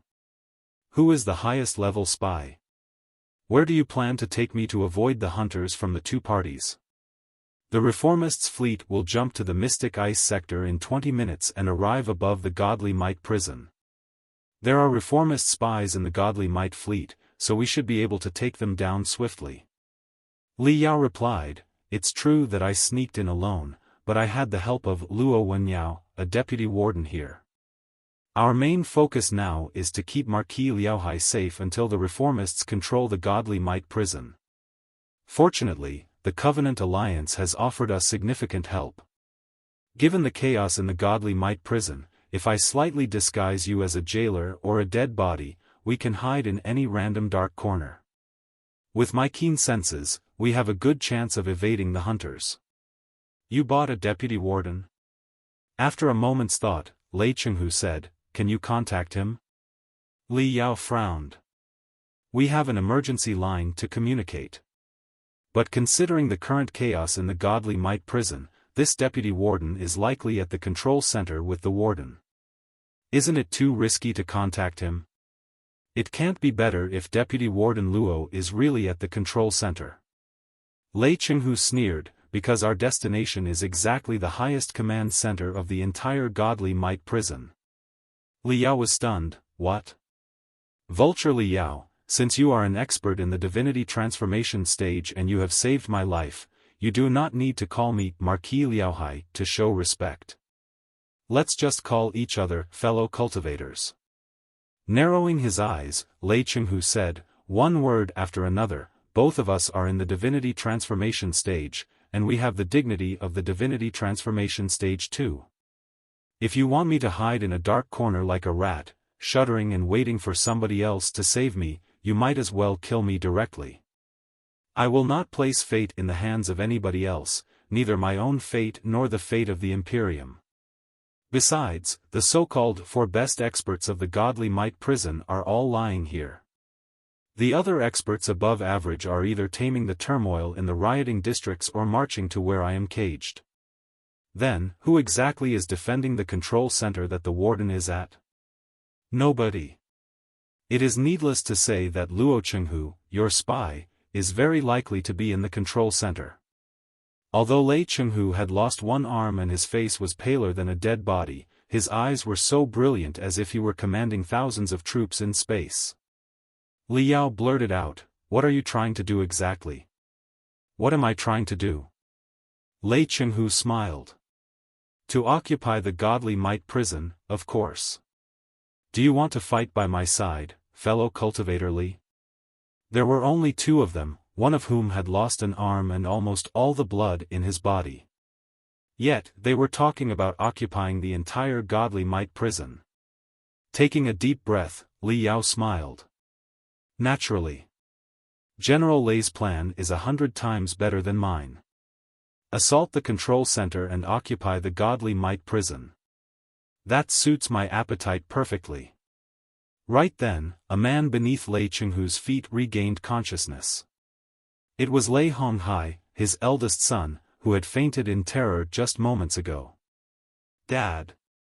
Lei Honghai was initially confused but then immediately terrified when he saw his father had lost an arm and looked as ghastly as a blood-soaked ghost.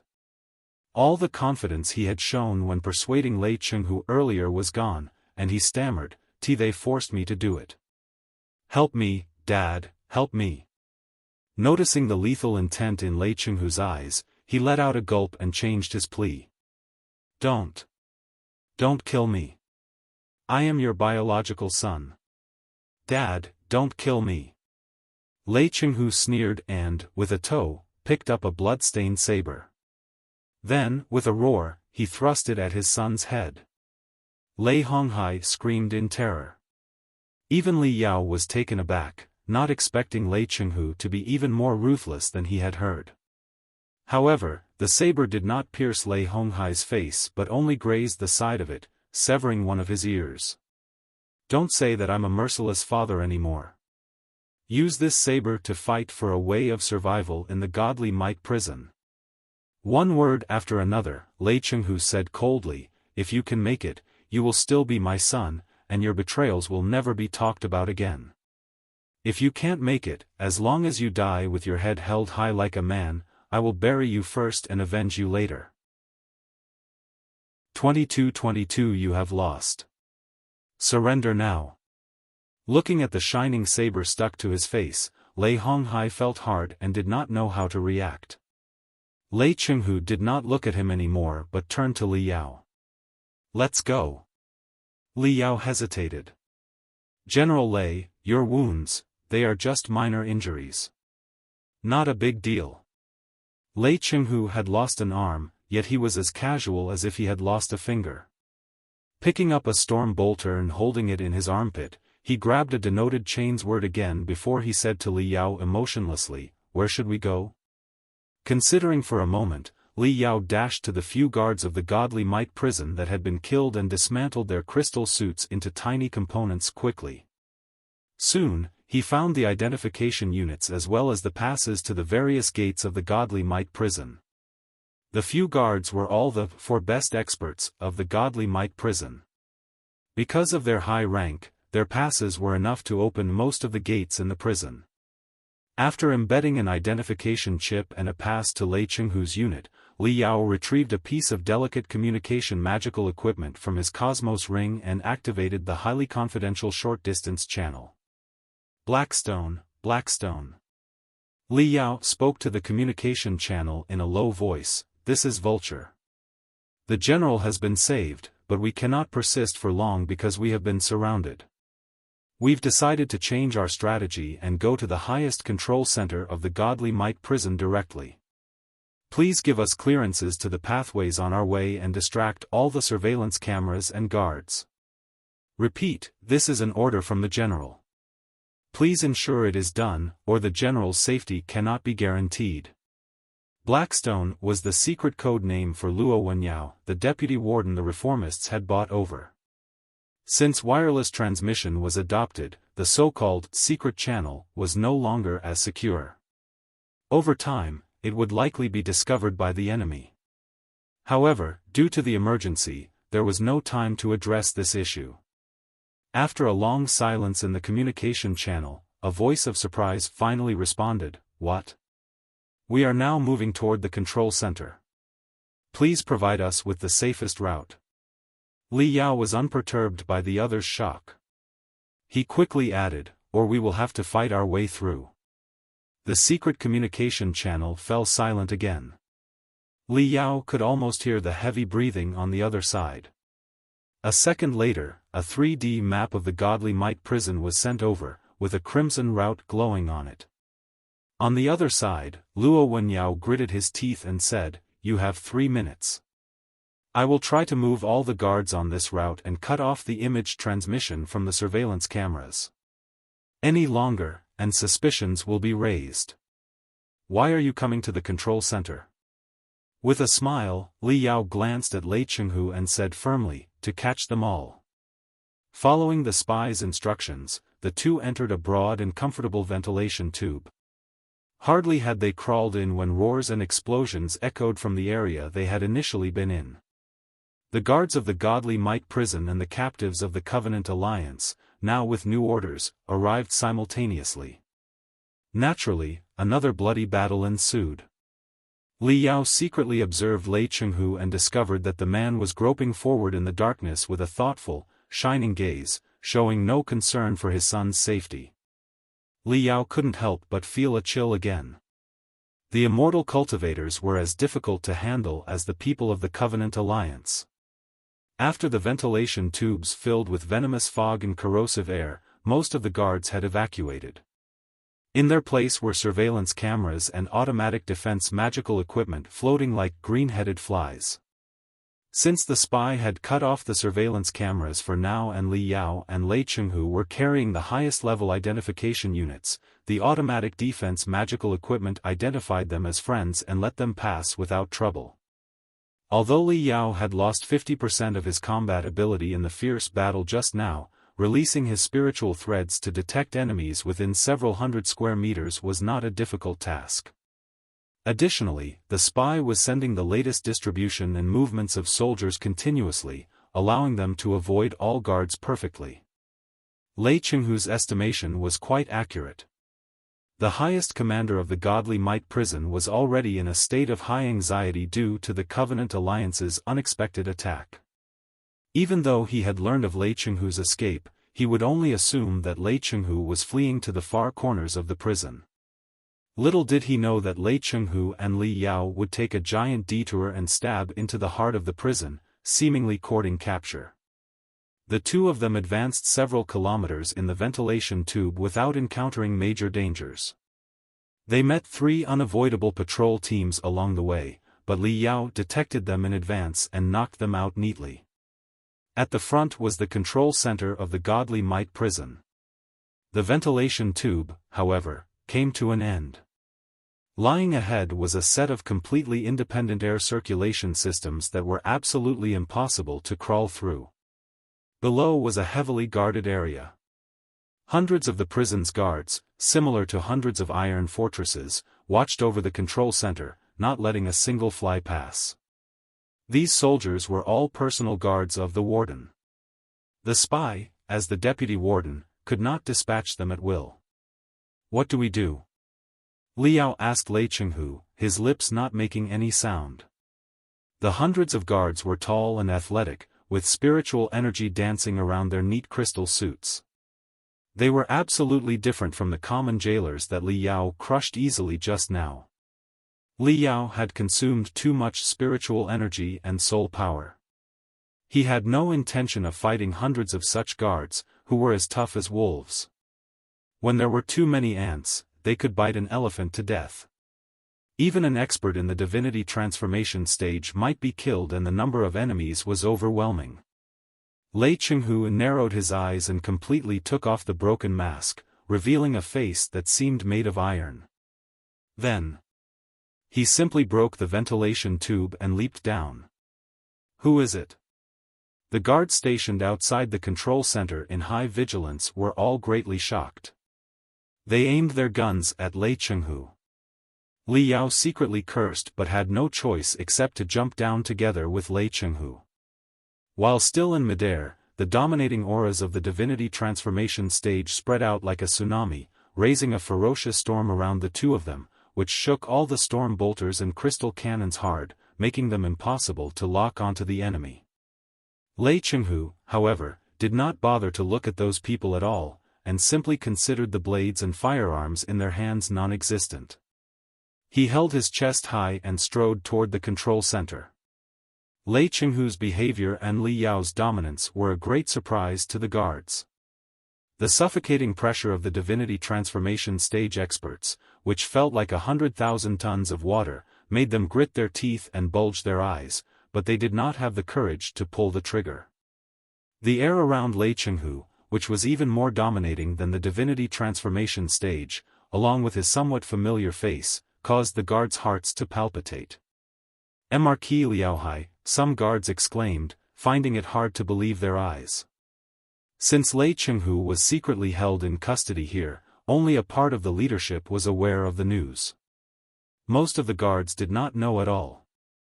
The guards of the Godly Might prison, though from the four Kurfürst families, were mostly from the secondary branches at the bottom of the hierarchy. They suffered various forms of exploitation from above and, once their value had been exhausted, were kicked to desolate, hopeless places like the Godly Might prison, where they would wait for their retirement in despair. They were quite indifferent to their families and were rather familiar, if not reverential, with the famous heroes of the Imperium, such as God of War Lei Chenghu. For a moment, many guards were at a loss about what to do. They did not know why the legendary hero of the Imperium suddenly showed up here. They did not know why Lei Chenghu had lost an arm and was covered in blood, as if he had just been through a fierce battle. They had no clue how to handle this bizarre situation. Only a few commanders among them vaguely knew the truth, but the moment Li Yao jumped off, he keenly sensed their presence. His spiritual energy gripped their throats like vipers, making them shiver and their hearts race. They felt as if a needle had been stabbed into their spines, preventing them from uttering a single syllable. "If you know me, why are you still standing in my way?" Lei Chenghu pressed forward through the gleaming forest of blades, his face as gloomy as a swamp, and bellowed, "The Covenant Alliance is attacking on a large scale. The Godly Might prison is in peril. My astounding Thunder Fleet is still in near-planetary orbit, unable to break through. Where is your warden? I need to speak to him." His words were illogical and obscure, but they were enough to stun the guards for a moment. While they were dazed, Lei Chenghu, under Li Yao's protection, had already walked to the gate of the control center. With hundreds of tough soldiers guarding the area and many officers entering and exiting to pass orders, the gate to the control center was naturally wide open. Even if it had been tightly closed, it would have barely resisted Li Yao's full-strength attack. Lei Chenghu and Li Yao stepped into the highest control center of the Godly Might prison. Everyone in the control center, except for Luo Wenyao, the spy and deputy warden, was dumbfounded, able to make only meaningless sounds with their throats. It was only at this moment that the warden's personal guards outside finally realized what was happening. They all crowded in, aiming their trembling guns at Lei Chenghu and Li Yao once again. Marquis Liaohai. When the warden, who had been giving commands before the main crystal processor, turned around, he saw a scene of eerie silence. He couldn't help but blurt out with a pale face. The current warden of the Godly Might prison was named Yun Chenghua, a direct descendant of the Yun family of Lantian. He was also a rarely seen expert in the nascent soul stage, with talents in both administration and battle. However, faced with Li Yao and Lei Chenghu, two experts in the Divinity transformation stage, how was he able to unleash the capabilities of the nascent soul stage at all? Fellow cultivator Yun. Turning a blind eye to the hundreds of storm bolters and crystal cannons aimed nearby, Lei Chenghu kept one hand on his back and said, unquestionably, "You have lost. Surrender now." Even a nascent soul stage expert like Yan Chenghua was shocked by Lei Chenghu's matter-of-fact declaration, which he made despite being surrounded by hundreds of personal guards. It was not until a long time later that he finally realized what was going on. With a face so gloomy it seemed almost to be raining, he gnashed his teeth. "Is this some kind of joke, Marquis Liaohai?" He seemed eager to lunge forward and catch Lei Chenghu, but when Li Yao stared at him from Lei Chenghu's back with a pair of unpredictable eyes, he felt as if his internal organs were stabbed by ice spears. He couldn't help but cry and wonder where Lei Chenghu found such a great expert to help him. "Are you still unable to see through the situation, fellow cultivator Yun?" Unhurriedly, Lei Chenghu moved forward to Yun Chenghua, warden of the Godly Might prison. "The very fact that I'm standing before you right now is evident enough that the Godly Might prison has been greatly infiltrated, and it was no secret that I was kept in custody here. Since half a month ago, news that I was here has already been spread out. Right now, special mixed troop made of the members of the Astounding Thunder Fleet and the Royal Guards loyal to the Queen are ripping apart the four-dimensional space and jumping to the Mystic Ice sector. They are about to launch a destructive strike on the Godly Might Fleet. Trust me. Now that we have decided to take the gamble, it is impossible that we will lose. It is needless to mention the riots caused by the captives of the Covenant Alliance deep inside the Godly Might prison. The suppression of the riots alone will waste 90% of your strength. What can you count on to resist the scourge of the Astounding Thunder Fleet and the Royal Guards? Or rather, do you want to resist to the end and be destroyed along with the Godly Might prison? Hee. Even if you are stubborn enough to remain loyal to the four Kurfürst families, think about the soldiers, guards, and jailers outside. Are you asking so many people to die a meaningless death? I swear by the name of God of War, that if I cannot leave this place openly today, the entire planet will turn into an ocean of fire. The glaciers that have been frozen for 10,000 years will boil, and everyone here, both jailers and prisoners, will die with me. Fellow cultivator Yun, the lives of hundreds of thousands of people are now in your hands. Do you still think I'm joking? After each question Lei Chenghu raised, he took a step forward, barreling toward Warden Yun Chenghua like a 10,000-meter mountain. As an expert in the nascent soul stage, Warden Yun Chenghua had a combat ability higher than Lei Chenghu at the moment. Yet, he was sweating profusely under the man's aggressive posture. The Astounding Thunder Fleet and the Royal Guards loyal to the Queen? Yun Chenghua rolled his eyes in disbelief. It's impossible. You will understand soon enough if it's possible, Lei Chenghu said coldly. If not for the concern that many innocent people will die when the great army arrives, why would I have bothered to come here to persuade you to surrender? I could have hidden deep within the Godly Might prison and waited for an opportunity to escape. This is the last chance for everyone in the Godly Might prison, including you. I am not always this lenient. Make a wise decision, fellow cultivator Yun. In my opinion, even if you want to remain loyal to the four Kurfürst families, you wouldn't have a chance. Look at the rampant captives of the Covenant Alliance on the light beam, who have almost burned half of the Godly Might prison to the ground. This is a tragedy that has never occurred during the hundreds of years after the Godly Might prison was established, but it has happened during your term. Somebody must be responsible for such a serious riot and prison break. Even if they are not sentenced to death, they will definitely face severe punishment. Who else can take the blame if not you, fellow cultivator Yun, as the warden of the prison? You are an expert in the nascent soul stage with dual talents. Your appointment as the warden of the Godly Might prison was a sort of punishment from the start. If you take such a huge blame again, you won't have any hope to rise again in the system of the four Kurfürst families. Not just you, but also your personal guards, who are so loyal to you that they are bold enough to aim their guns at us, even knowing that a battle-type Divinity transformation stage expert stands behind me. TSK. They are all the best warriors, but it's a pity that they have a terrible leader.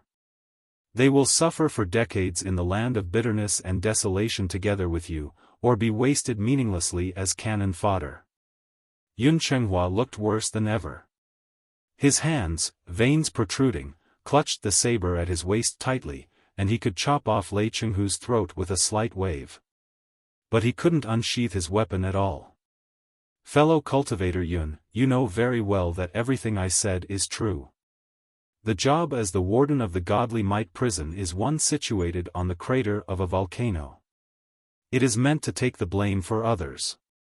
Lei Chenghu said casually, if I were indeed killed miserably in the Godly Might prison today, the local troops, including the Astounding Thunder Fleet, would certainly burst into fury when the news breaks. Then, the four Kurfürst families would have to find a few scapegoats to appease the public. Whose head do you think would be the best to prevent the warlords from complaining anymore? Yours, fellow cultivator Yun. Therefore, from the moment I was sent to the Godly Might prison, whether or not an accident happened to me, you would certainly take the blame in the end. To think that you are still working for the four Kurfürst families so diligently. Yun Chenghua's pale face turned red, and his veins, as thick as earthworms, surfaced and contracted violently. His personal guards around him also fell silent, with panic and confusion flashing in their eyes. The greatest reason why the Imperium has reached this dead end today is that it cannot make the best use of its talents and resources. Lei Chenghu continued. An expert in the nascent soul stage with dual talents in battle and administration, leading hundreds of loyal, tough soldiers, would have conquered dozens of planets after a decade of fighting under my command. There would be too many glittering medals for him to wear on his chest. But in the past decade, I have hardly heard the name Yun Chenghua. Perhaps you will remain unknown for the next 100 years. I really feel pity for hot-blooded men like you and your warriors. Stop it. Yun Chenghua drew half of his saber out of the sheath at his waist. His eyes were bloodshot, as if filled with blood. He gnashed his teeth and asked, Marquis Liao, what are you trying to do exactly? Liao stared at Yun Chenghua's saber intently. His eyes were so sharp that they almost struck two holes on the edge of the blade. Lei Chenghu, however, did not bother to look at the coldly shining saber at all. He simply continued staring at Yun Chenghua with earnest and passionate eyes as he extended his only arm to the man and said, one word after another, the Imperium today is exactly like the godly might prison right now. It is a moment of life and death. Lead all the ardent men under your command who crave to accomplish something and rescue the Imperium together with me. The Imperium needs you to make the right choice right now. Well. Yun Chenghua's face was gloomy and unsteady, but his half-drawn saber stopped midair. He asked solemnly, even if you can conquer the godly might prison, so what? What are you going to do in the next step? As soon as the godly might prison is conquered, there will be a whole set of consecutive plans waiting to be activated until we can make our own choice or even take our own place in the Council of Elders. The fewer prices we pay in the conquest of the godly might prison, the greater the odds of success will be in the next phase. Therefore, your role is of paramount importance. Lei Chenghu suddenly turned his eyes to Yun Chenghua's side and changed the topic. However, our strength is much higher than your imagination. Our fellow cultivators can be found in all the critical posts in the entire Imperium, including those within the godly might prison. Why else do you think my rescue forces have come so fast? Opportunities only knock once. I don't have time to talk sense into you. If you remain obstinate, tremendous others will replace you and cooperate with us pleasantly. Yun Chenghua was greatly awed. He was completely caught in Lei Chenghu's pace and even adjusted his breath and heartbeat according to Lei Chenghu. His eyes also looked at his right side, where Lei Chenghu was looking. It was Luo Wenyao, the deputy warden, who was standing behind him on his right side. Under the stare of Lei Chenghu's searching eyes, Luo Wenyao's breath was disrupted, and his face was unnatural, as if he were under tremendous pressure. Yun Chenghua immediately sensed the subtle changes of his deputy, airy behaviors. Thinking of the guy's stealthy actions earlier, he was greatly alarmed. Right then, Lei Chenghu suddenly bulged his eyes and bellowed, "Do it!" The pitiful Luo Wenyao, although having been bought over by Li Linghai a long time ago with a promise of great rewards to help with the rescue of Lei Chenghu, never thought to attack the warden in person.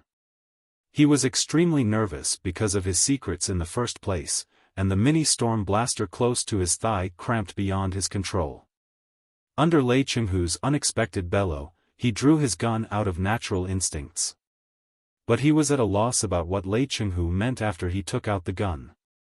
Yun Chenghua, on the other hand, had noticed what was happening behind him under the guidance of Lei Chenghu's eyes. His nerves were even keener than those of a shocked bird, and his saber had been half-drawn in the first place. Now that he sensed his deputy had taken out the gun, the alarms in his head turned into shrieks. The saber was unsheathed as quickly as a flash of lightning and swirled backward.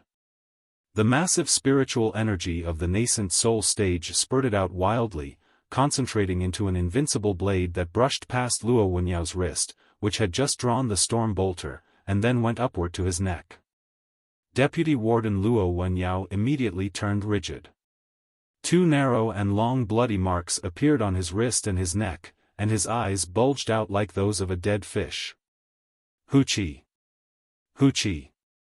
Hoochie! Hoochie!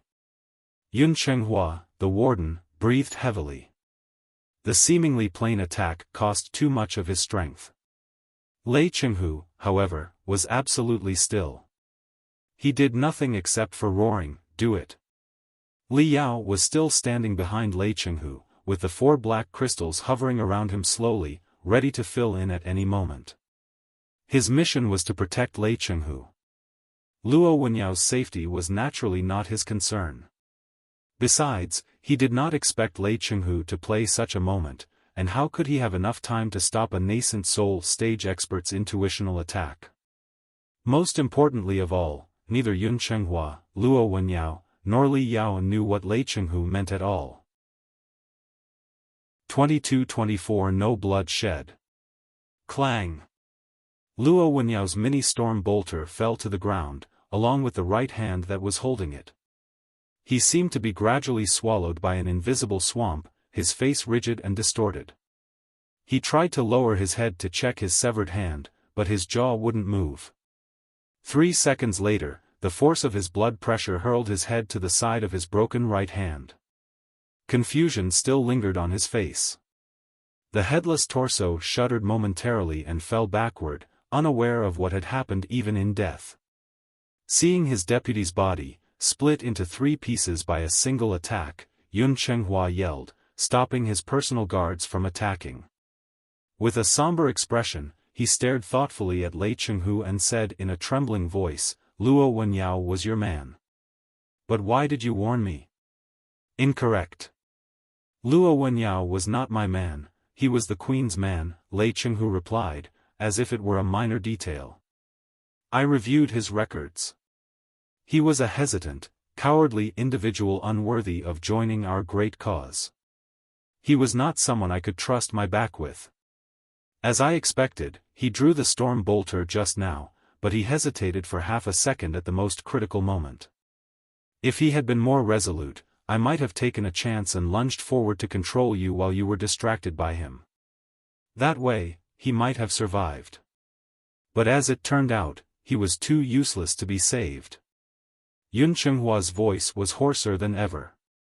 "So, you just watched me kill him without lifting a finger?" "Precisely. I am currently trying to save the Imperium.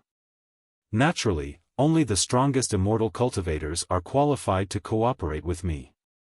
Such a piece of garbage was not worthy of my help." Lei Chenghu admitted frankly, "Moreover, this is my gesture of sincerity to you. Luo Wenyao was the Queen's man and a key to the rescue plan. If he were alive, he would have been one of the greatest contributors to the battle. Whatever choices you make, Cultivator Yun, your contributions would be lower than his. He might have overshadowed you for all eternity. After all, he joined the Queen's cause much earlier than you, Cultivator Yun.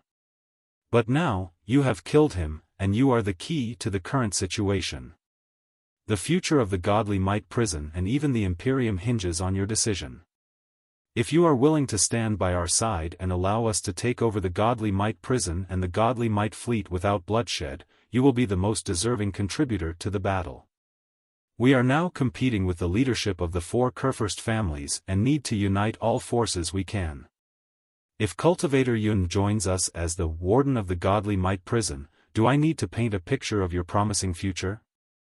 I know a thing or two about your past, Cultivator Yun. You are a tough warrior, but you struggled with flattery and angered competitors within your family, which is why you were sent to such a place. Compared to the wavering, spineless individuals like Luo Wenyao, I find talents like Cultivator Yun more admirable. I'm sincerely inviting you to join us. I'm willing to fight by your side and even entrust my back to your protection." While speaking, Lei Chenghu took another giant step forward. The distance between Yun Chenghua and him was already quite close. After this step, they were almost next to each other. Yun Chenghua's pupils constricted violently, and his facial muscles twitched. He could no longer withstand Lei Chenghu's overwhelming pressure. However, Lei Chenghu made a surprising move. He reversed his own saber and placed the handle in Yun Chenghua's hands. I trust my eyes, which have never misled me. A man like you does not deserve to die an unknown death as a warden in this land of desolation. You should storm the Sea of Stars with me and achieve unparalleled greatness, making the name Yun Chenghua remembered for 1,000 years. I have spoken. Make your choice. You can kill me and die with the wretched godly might prison. Or, you can obey me. I have no titles or wealth right now, but I swear that if you make this step, you and your men will have the opportunity to raise the flag of the Imperium on the last planet of the Alliance of the Holy Covenant in the future. Lei Chenghu's words were almost pounding into Yun Chenghua's face like nails. Yun Chenghua felt the entire world shaking, and he was completely at Lei Chenghu's mercy. Lei Chenghu, however, simply helped him close and clench his hand, finger by finger. Then, he held Yun Chenghua's hand and helped the warden place the blood-stained saber on his own neck. The sharp blade almost cut Lei Chenghu's skin, leaving a jagged trail of blood. Yun Chenghua, his hundreds of guards, and everyone else in the control center, including Li Yao, held their breath as they watched Lei Chenghu's nearly suicidal actions in astonishment. Yun Chenghua almost couldn't believe his eyes or ears. He couldn't fathom that the legendary God of War had truly risked his life. The saber stopped beside Lei Chenghu's carotid artery, not moving, while the veins on the warden's arm, thick as dragons, pulsed wildly.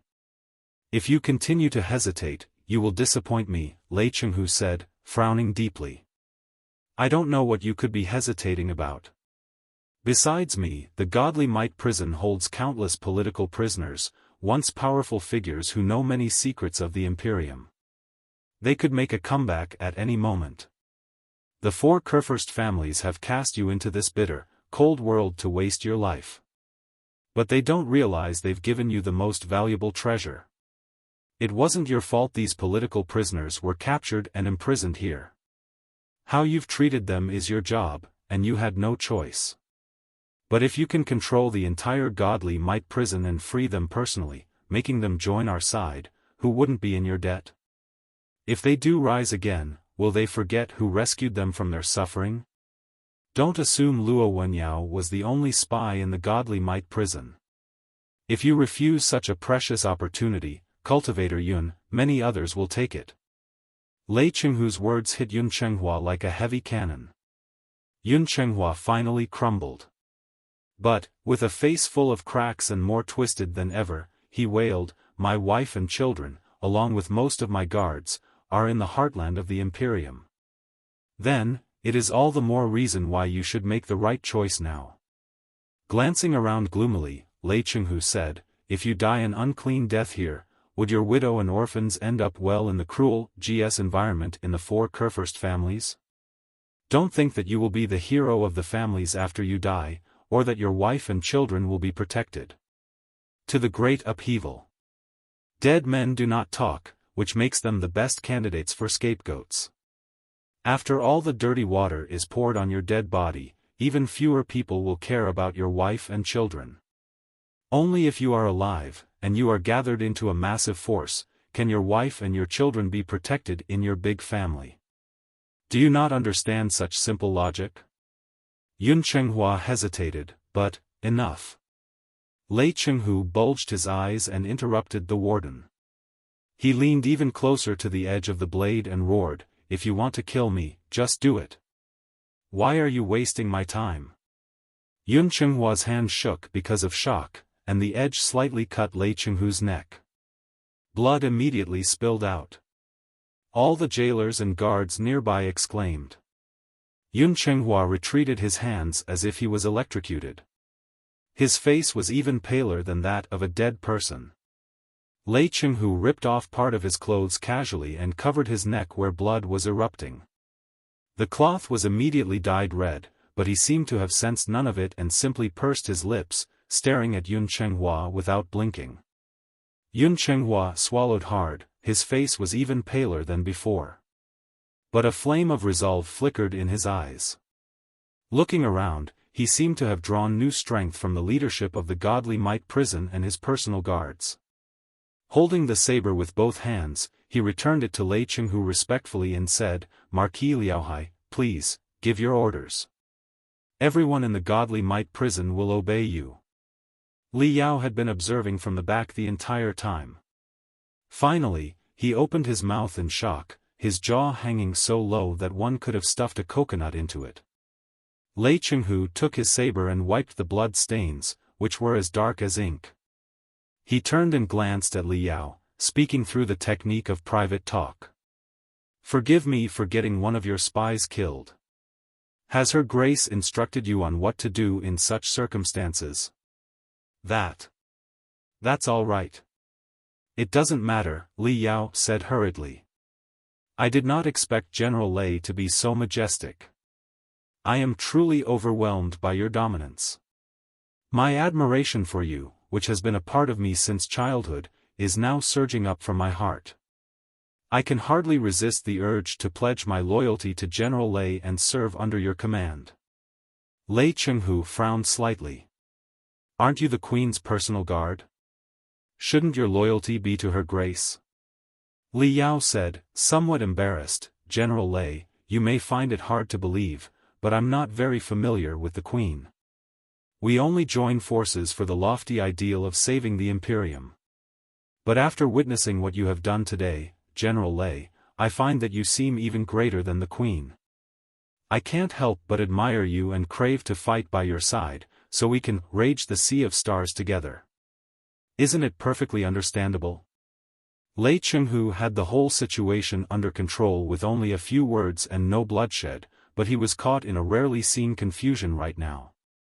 "What kind of divinity transformation stage expert are you?" "The kind that rejects lowly entertainments and personal desires and is completely devoted to the overall interests of the Imperium and the civilization of mankind, just like General Lei." Li Yao coughed and said, "Therefore, General Lei, you can absolutely trust me.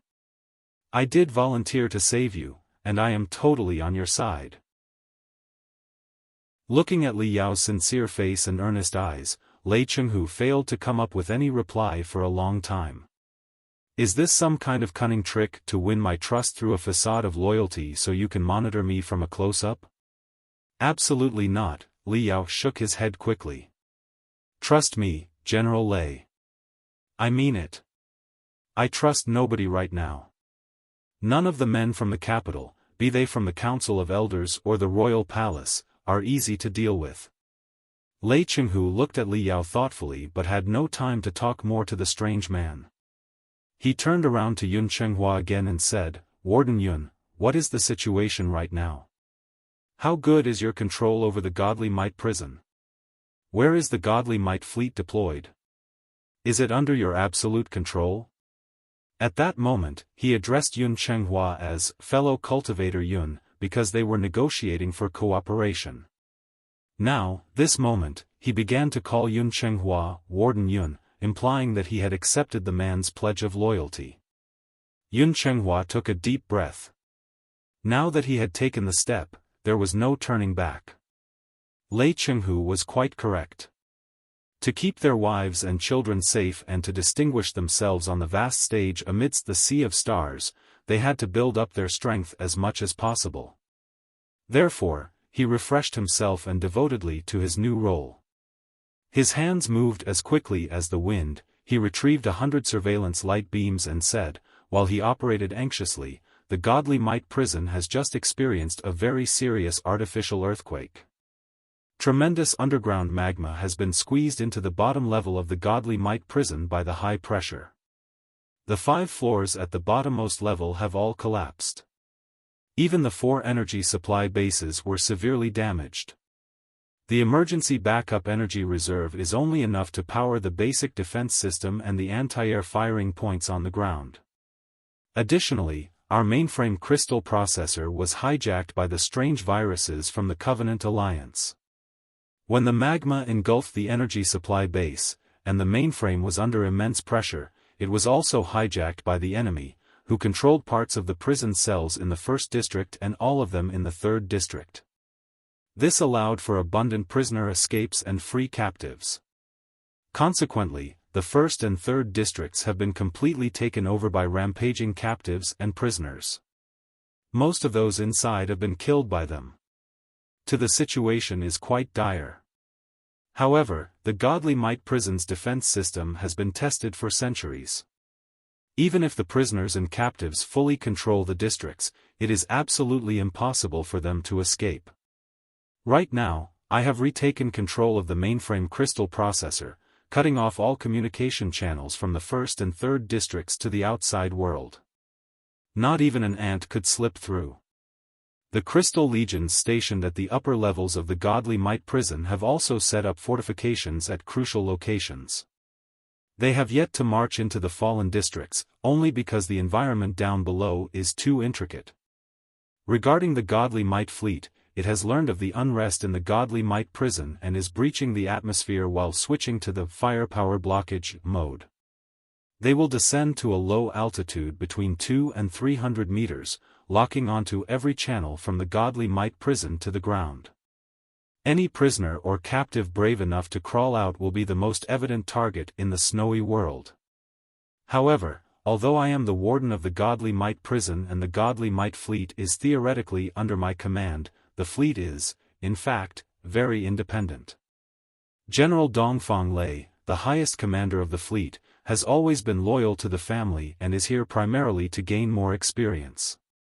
He will certainly hold out to the end without surrendering. A warden and a fleet commander are absolutely different.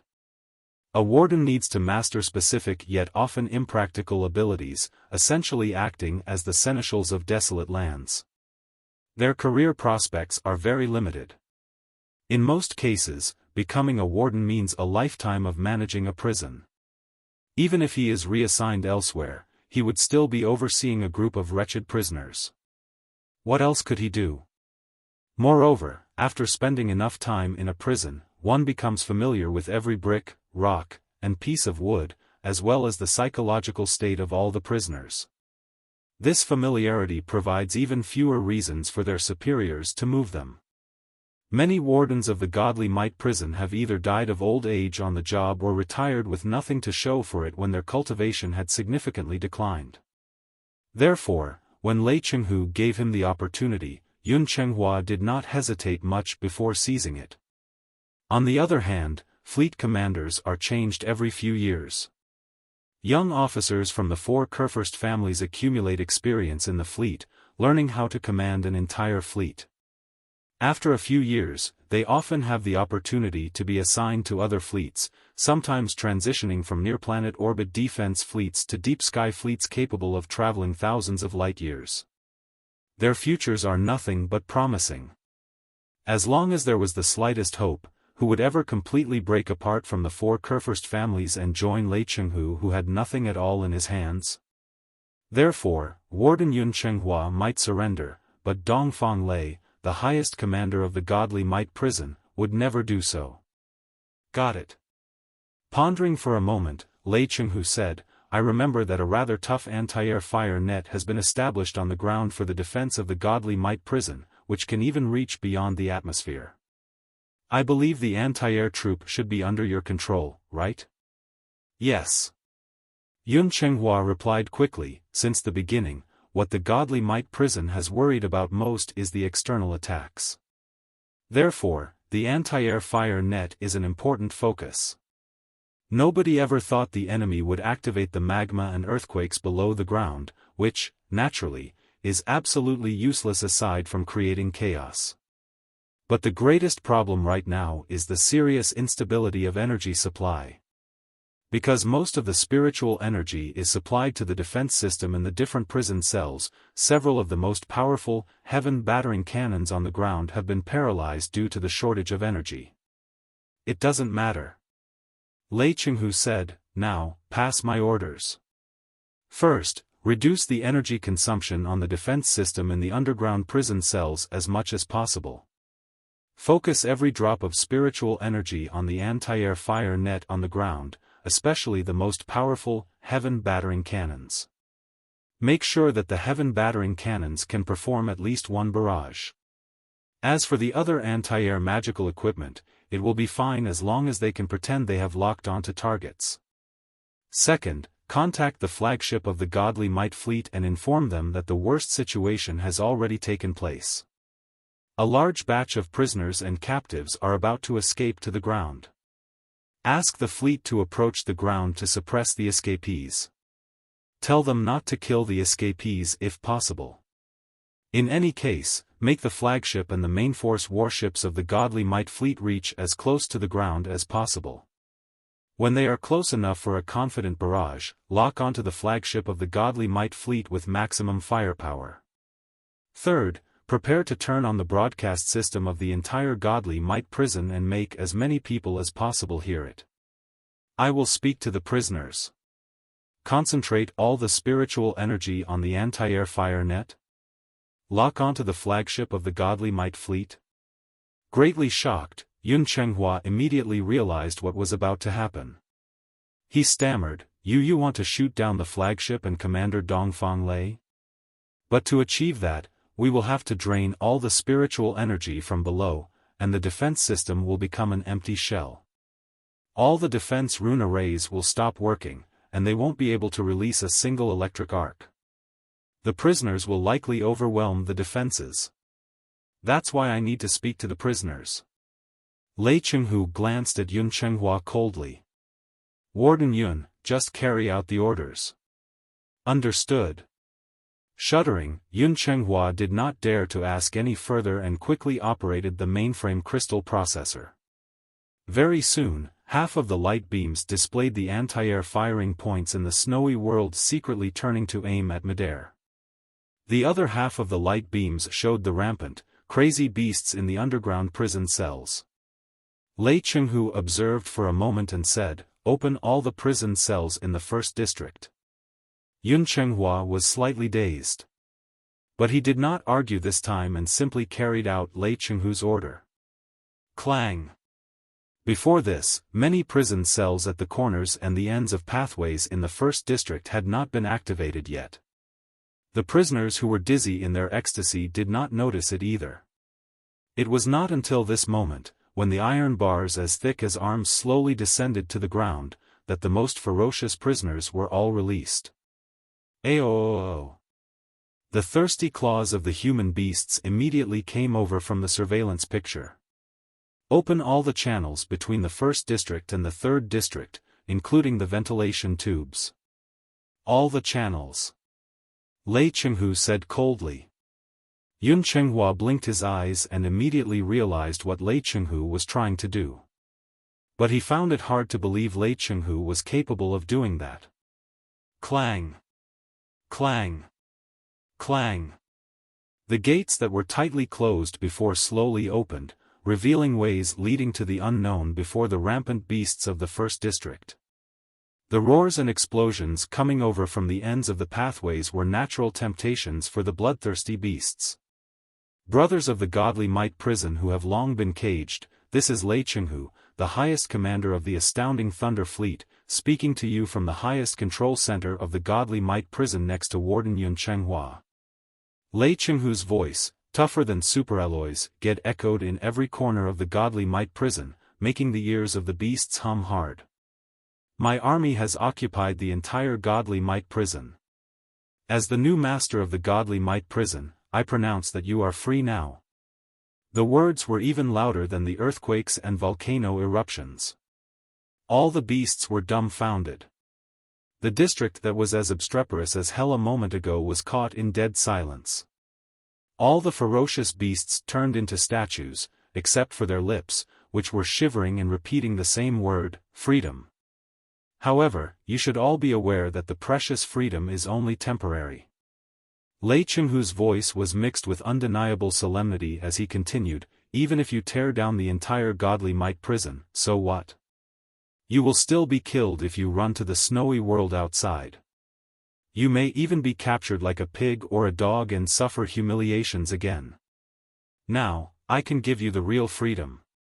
But only the strongest warriors are entitled to such freedom.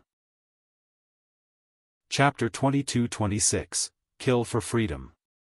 The cruelest thing in the world is not to lose freedom, but to regain freedom decades after losing it, only to watch it slip through one's fingers once again. All the beasts, the bodacious robbers, serial murderers, and perverted arsonists and explosion maniacs, strained their necks with dirty saliva flowing out of their lips as they listened to the broadcast rune arrays in all directions, full of eagerness. Right now, the godly might prison is in serious turmoil. The gates wide open before your eyes lead to the 3rd District, where the captives of the Covenant caused all the chaos in the beginning. Their ultimate purpose is to detonate the 4 energy bases and completely activate the hibernating volcanoes below the ground so that the simmering magma will swallow the entire godly might prison. All the guards, and of course, you, will die together with them.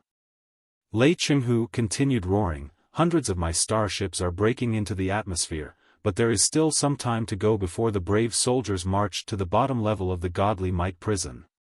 Right now, you are the only people who can save the godly might prison as well as each other's lives. Look around. Do you see the high-precision crystal cameras in the entire godly might prison? They can capture your faces and every move clearly. Charge forward now, and kill all the captives of the Covenant Alliance in deep red uniform. As long as the surveillance cameras verify that you have killed one captive from the Covenant Alliance, I will pardon you and enlist you in my army. My army is stationed in the most prosperous sectors in the newly recovered territory. It is the paradise on earth that had just been conquered by the Imperium, with inexhaustible wine, beauties, and crystal mines waiting for the enjoyment of my soldiers. Even a cook under my command lives a more extravagant life than the city masters in the worlds behind. How long has it been since you last enjoyed a woman? If you do not want to live the rest of your life in the snowy world where even your C**CK is frozen in front of each other's butts, fight for freedom, sunshine, beauty, and wines with your fists. I don't care about the unpardonable crimes you have committed. As long as you bring down one person from the Covenant Alliance, I will pardon you and lead you to the paradise in the front line. You can choose not to trust me, but look at your companions who are simmering in impatience. Remember, there's only a limited number of captives from the Covenant Alliance, which means I'll take only a limited number of people. You won't lose anything if you finish one of them before your companions do. Remember, everyone should kill only one captive from the Covenant Alliance and leave the rest to your companions. His words completely stirred the bloodlust of the animals. The heavy breaths of thousands of beasts gathered together, letting out deafening explosions like the power units of the space warships. Of the thousands of prisoners who were to spend the rest of their lives in imprisonment, perhaps only 1/10 believed what Lei Chenghu said. But as long as the 1/10, or even 2 or 3 people, for that matter, started to move forward at the same time, the crushing tide would be completely unstoppable. Better safe than sorry. There was only a finite number of captives from the Covenant Alliance.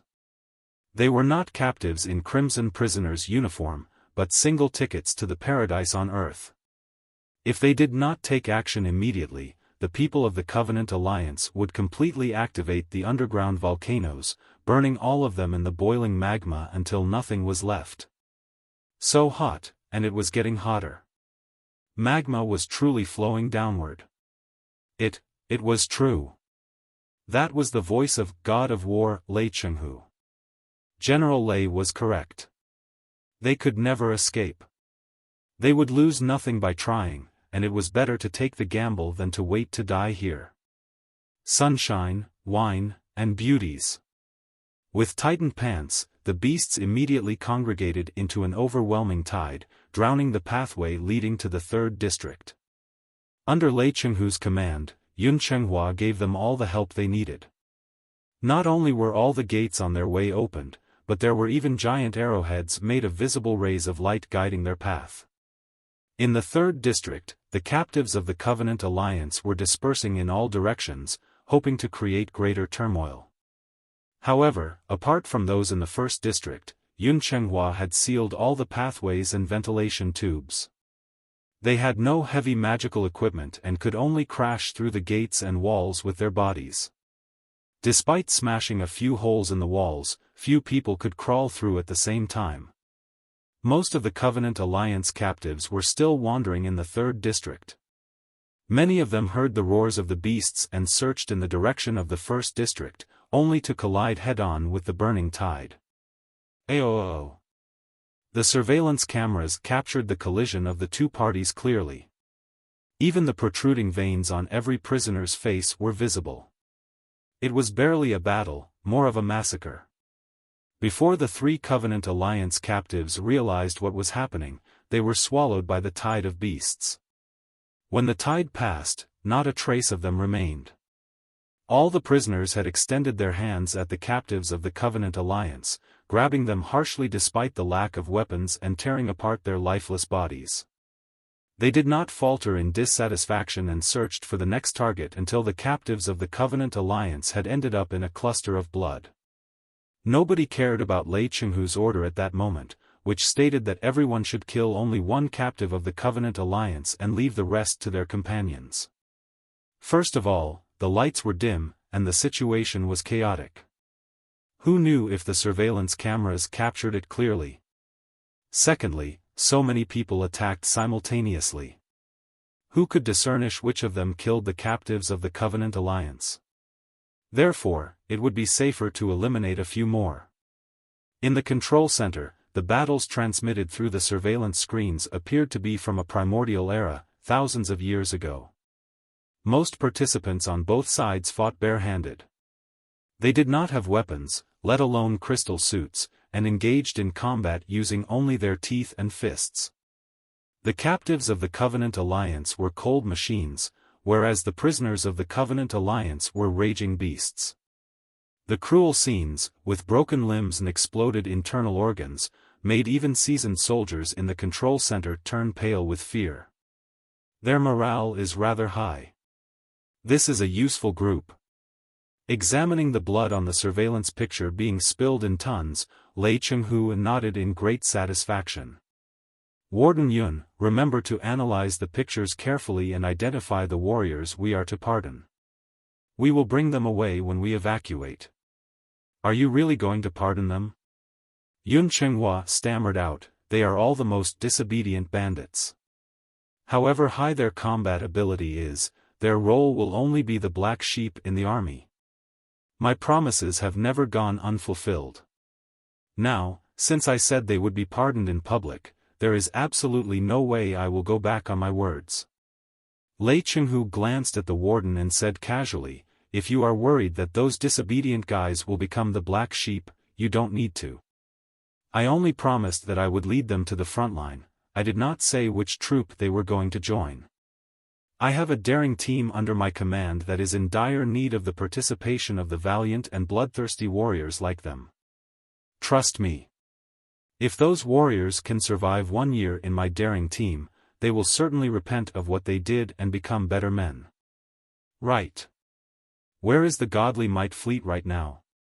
How well has your anti-air fire net been prepared? Yun Chenghua breathed heavily. He opened the configuration map of the anti-air fire net and the map that marked the location of the Godly Might fleet. Pointing at the maps, he said, General, please take a look. I have transmitted 80% of the remaining spiritual energy in the entire Godly Might prison to the 4 most central, heaven-battering cannons in the anti-air fire net. In the meantime, most of the warships of the Godly Might fleet have descended below the atmosphere and are still dropping, ready to carry out the suppression battle. I have reset the friend or foe identification system and secretly locked onto them. Very good. Lei Chenghu said, what about the flagship of the Godly Might fleet? That is exactly the problem. The flagship is still in the atmosphere and has not arrived completely. As the text seems to be a mix of English and Chinese, I will only clean the English part while leaving the Chinese character at the end unedited. Here is the cleaned version. However high their combat ability is, they will only be the black sheep in the army. My promises have never gone unfulfilled.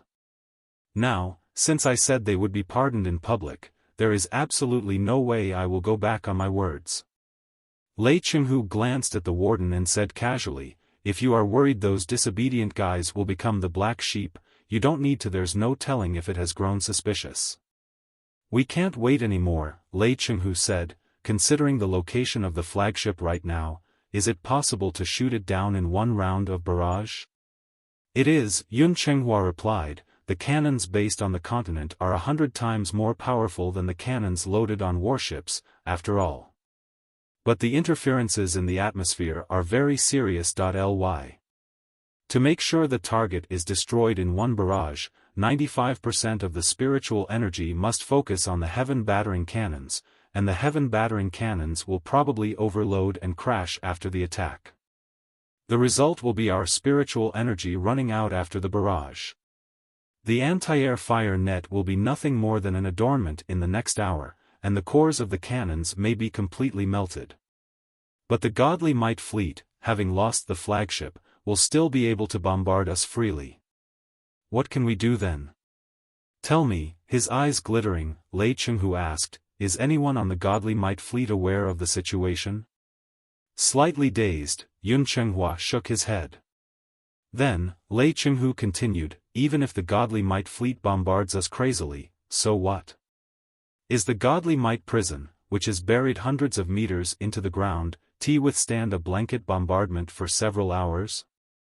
Or, is the godly might fleet, which has lost their leader, bold enough to send their soldiers to break into the prison that is a complicated maze and fight over the quarters against us in the cruelest way? If both questions are negative, what are you worried about? Carry out the order immediately and concentrate all the spiritual energy in the anti-air fire net. Aim all the anti-air magical equipment that can be launched at the flagship of the godly might fleet. Make sure it is shot down in the first round of attack. Understood. Yun Chenghua stood at attention. Then he closed his eyes and said, report, the flagship of the godly might fleet sent a request for communication. Ignore it. Carry out the order. Glancing at the light beam, deep in thought, Lei Chenghu suddenly turned to Li Yao. By estimation, our queen should be arriving soon, right? Report. Before Li Yao replied, Yun Chenghua stated in shock again, our far-end observatories have detected that objects of huge masses are tearing apart the barriers of the four-dimensional space and jumping to the mystic ice sector quickly. He.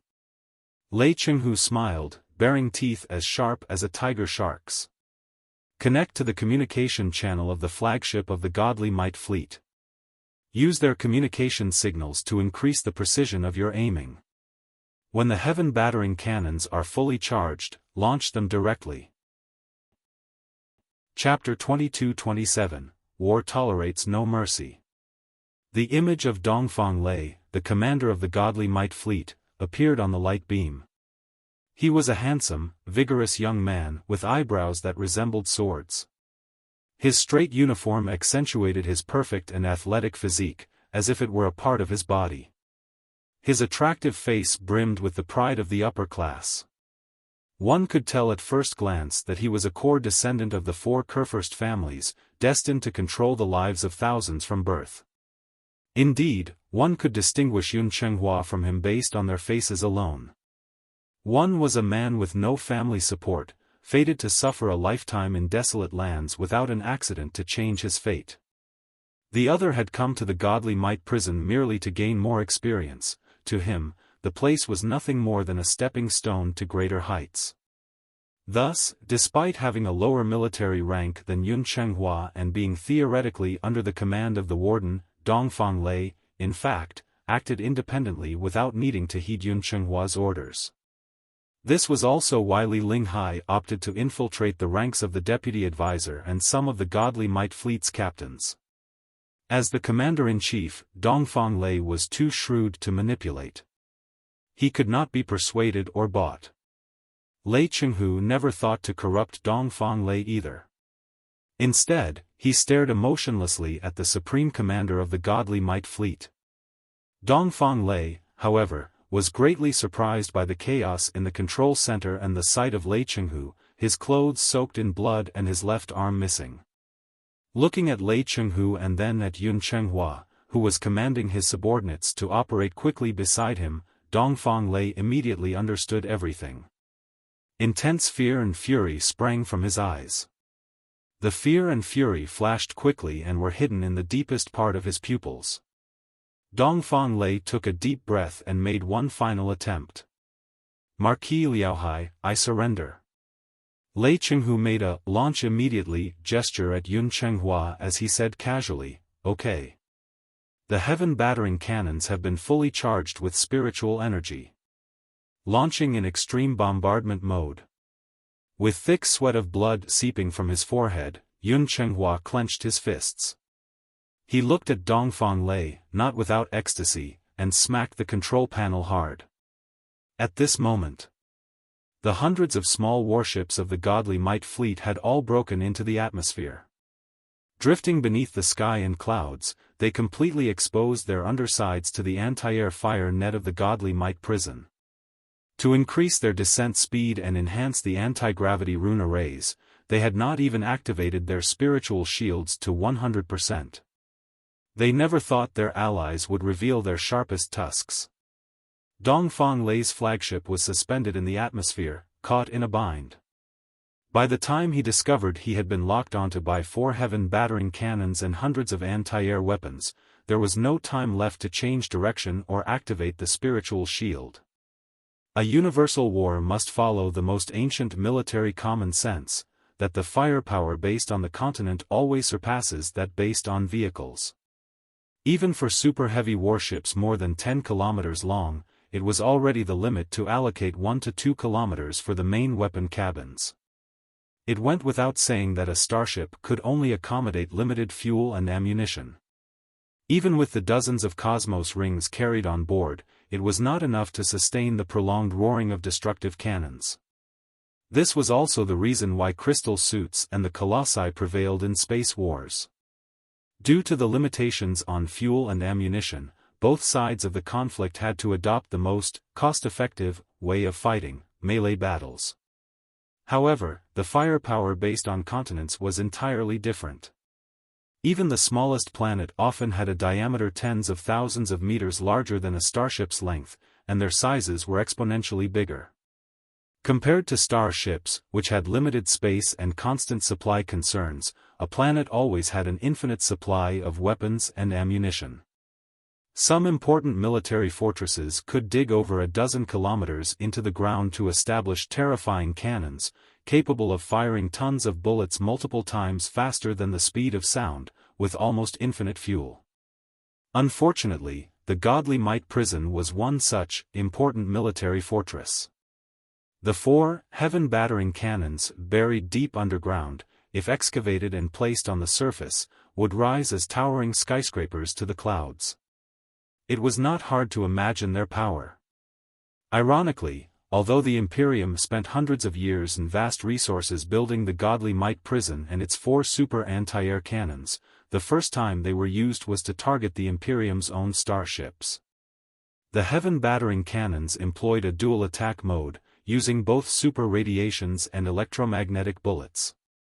First, 4 mystic rays shot into the sky like a lightning storm, locking onto Dongfang Lei's flagship from 4 angles and unstoppable, they destroyed the hastily raised spiritual shield. In the end, 4 cannonballs filled with highly explosive crystals, trailing daunting exhaust flames, tore through the void like the claws of devils and seized the enemy. Dongfang Lei's flagship swerved sharply. However, the 2 parties were too close, and the initial wave of super radiations severely disrupted the anti-gravity rune arrays and power units of the starship, rendering it immobile as if caught in a vortex. Boom! Boom! Boom! Boom!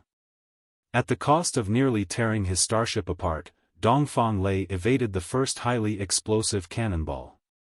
However, the remote detonation rune array on the cannonball had been set in advance, and it exploded brutally as it approached the edge of the atmosphere.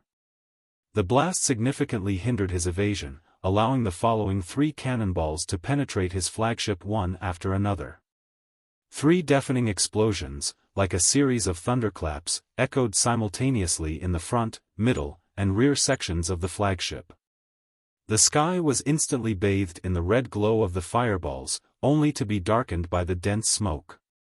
In the communication feed, Dongfang Lei was consumed by the blast and flames before he even had the chance to scream. Despite the brutality of the bombardment, Lei Chenghu did not let up on the shattered flagship of the Godly Might fleet. He ordered Yun Chenghua to concentrate all firepower on the ground, including the individual weapons of the spiritual puppets and ground troops, to unleash a frantic barrage on the fireball in the sky. For a moment, thousands of golden lines erupted in the sky and on the ground. The barrage nearly blinded everyone's eyes. The spiritual energy of the Godly Might prison was utterly drained, and even the lights in the control center flickered. The flagship of the Godly Might fleet had broken apart and fallen to the snow in billions of burning pieces, thawing the snow into thick, rising pillars of smoke that looked like a splendid gray forest. All the starships of the Godly Might fleet, as well as the soldiers on board, saw the scene where their flagship was destroyed with their own eyes. For a moment, the whole world and even time itself seemed to be frozen by the everlasting snow. On all the starships, everyone, from the captains to the common soldiers in the engine compartment, was dumbfounded. The heaven-battering cannons are broken. The entire anti-air fire net and the internal defense system are down too. Yun Chenghua gnashed his teeth and said, "The bombardment just now intensified the burden on the energy supply bases. Whatever little remains of the few reactors has been wasted. We won't be able to launch a single cannonball into the sky in the next 3 hours. That's all right. Continue locking onto all the starships in the sky and sending the signals without disguise to show them that we have aimed at them accurately. Then, connect to the public channel of the fleet. I would like to speak to all the soldiers of the Godly Might fleet." Lei Chenghu cleaned himself with his remaining right hand as the enormous light beam before him was dissected into almost 100 sections, each displaying the bridge of a different starship. Naturally, the bridges were teeming with the pale, confused soldiers of the Godly Might fleet, who were even more panicked when they heard the sound of weapons aiming at them.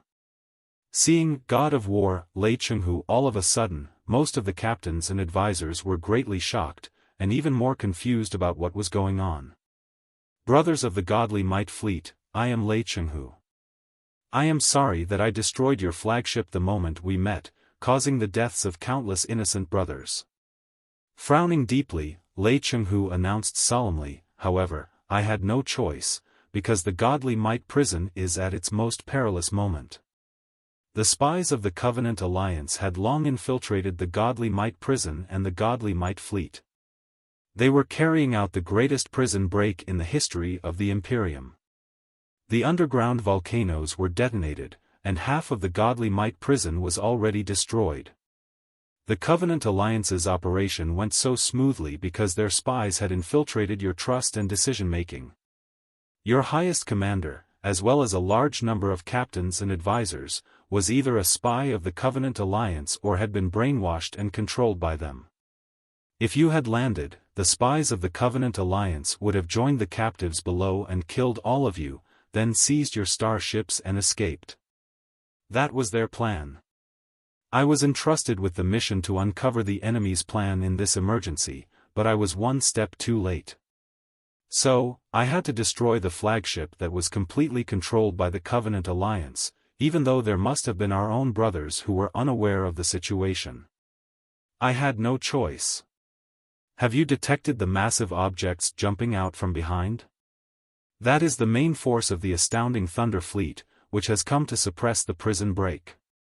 There is no need to panic. The reinforcements have arrived, and the Godly Might prison is still in our hands. I hereby announce that the Godly Might fleet is officially under my command from this second. To prevent the spies of the Covenant Alliance who have infiltrated the fleet from further sabotage or suicide attacks, all the starships shall cancel their spiritual shields and descend to 100 meters from the ground in 3 minutes. I repeat. In 3 minutes, all starships not controlled by the Covenant Alliance but still loyal to the Imperium will cancel their spiritual shields, descend to 100 meters above the ground, and wait for reinforcements. Starships that have not cancelled their spiritual shields and descended to an altitude of 100 meters within 3 minutes will be deemed rebellious, controlled by spies of the Covenant Alliance.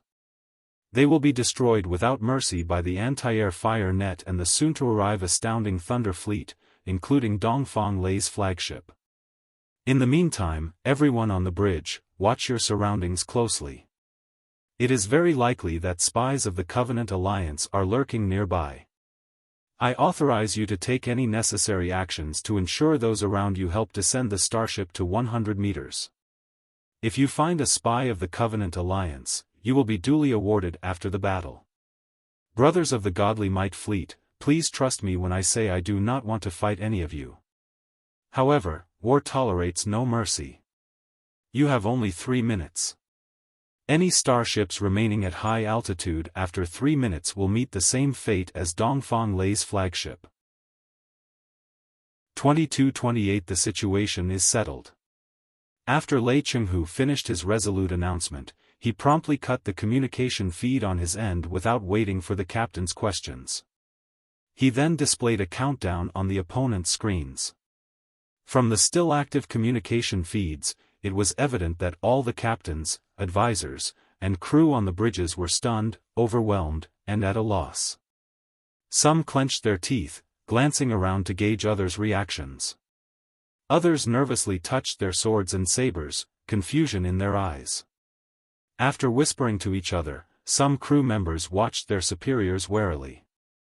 The countdown ticked mercilessly, 2 minutes and 50 seconds, 2 minutes and 40 seconds, 2 minutes and 30 seconds.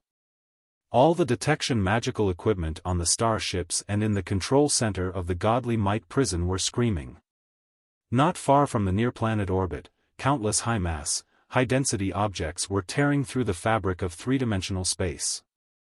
Like behemoths emerging from a dense fog, they revealed their monstrous claws one by one, shaking off the dust and lunging at their prey with brutal force. General, our anti-air fire net is far from ready for a second launch. It can't even take down an armed shuttle. Yun Chenghua asked in a low voice. What if some of them don't surrender in 3 minutes? Firstly, we have our people in the Godly Might Fleet. Under their lead, in no more than 1 minute, all the starships will land and surrender, Lei Chenghu said calmly, as if stating an obvious fact.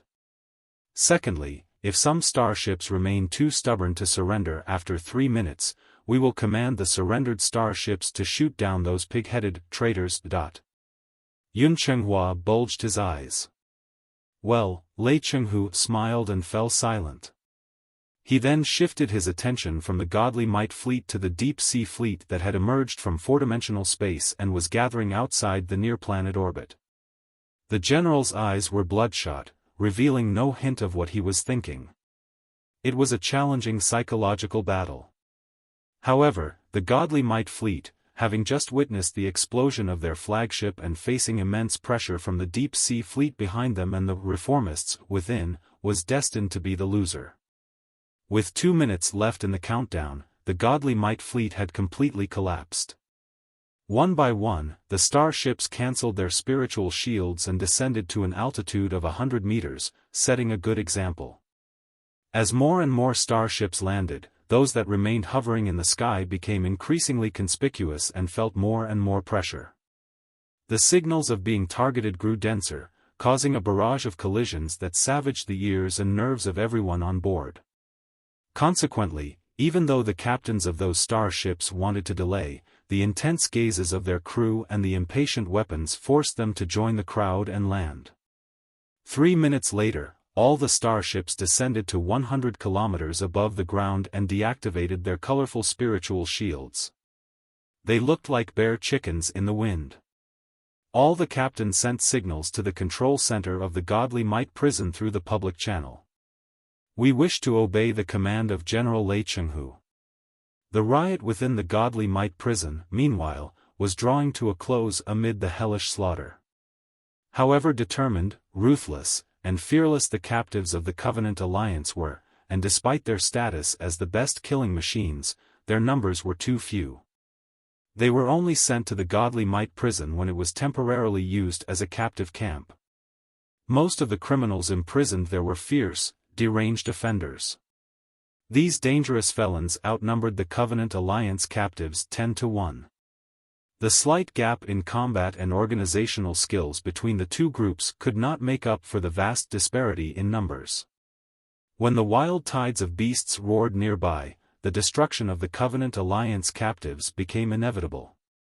As the battle neared its end, the guards at the Godly Might prison had to join the fray to save a few captives from the frenzied felons for later interrogation.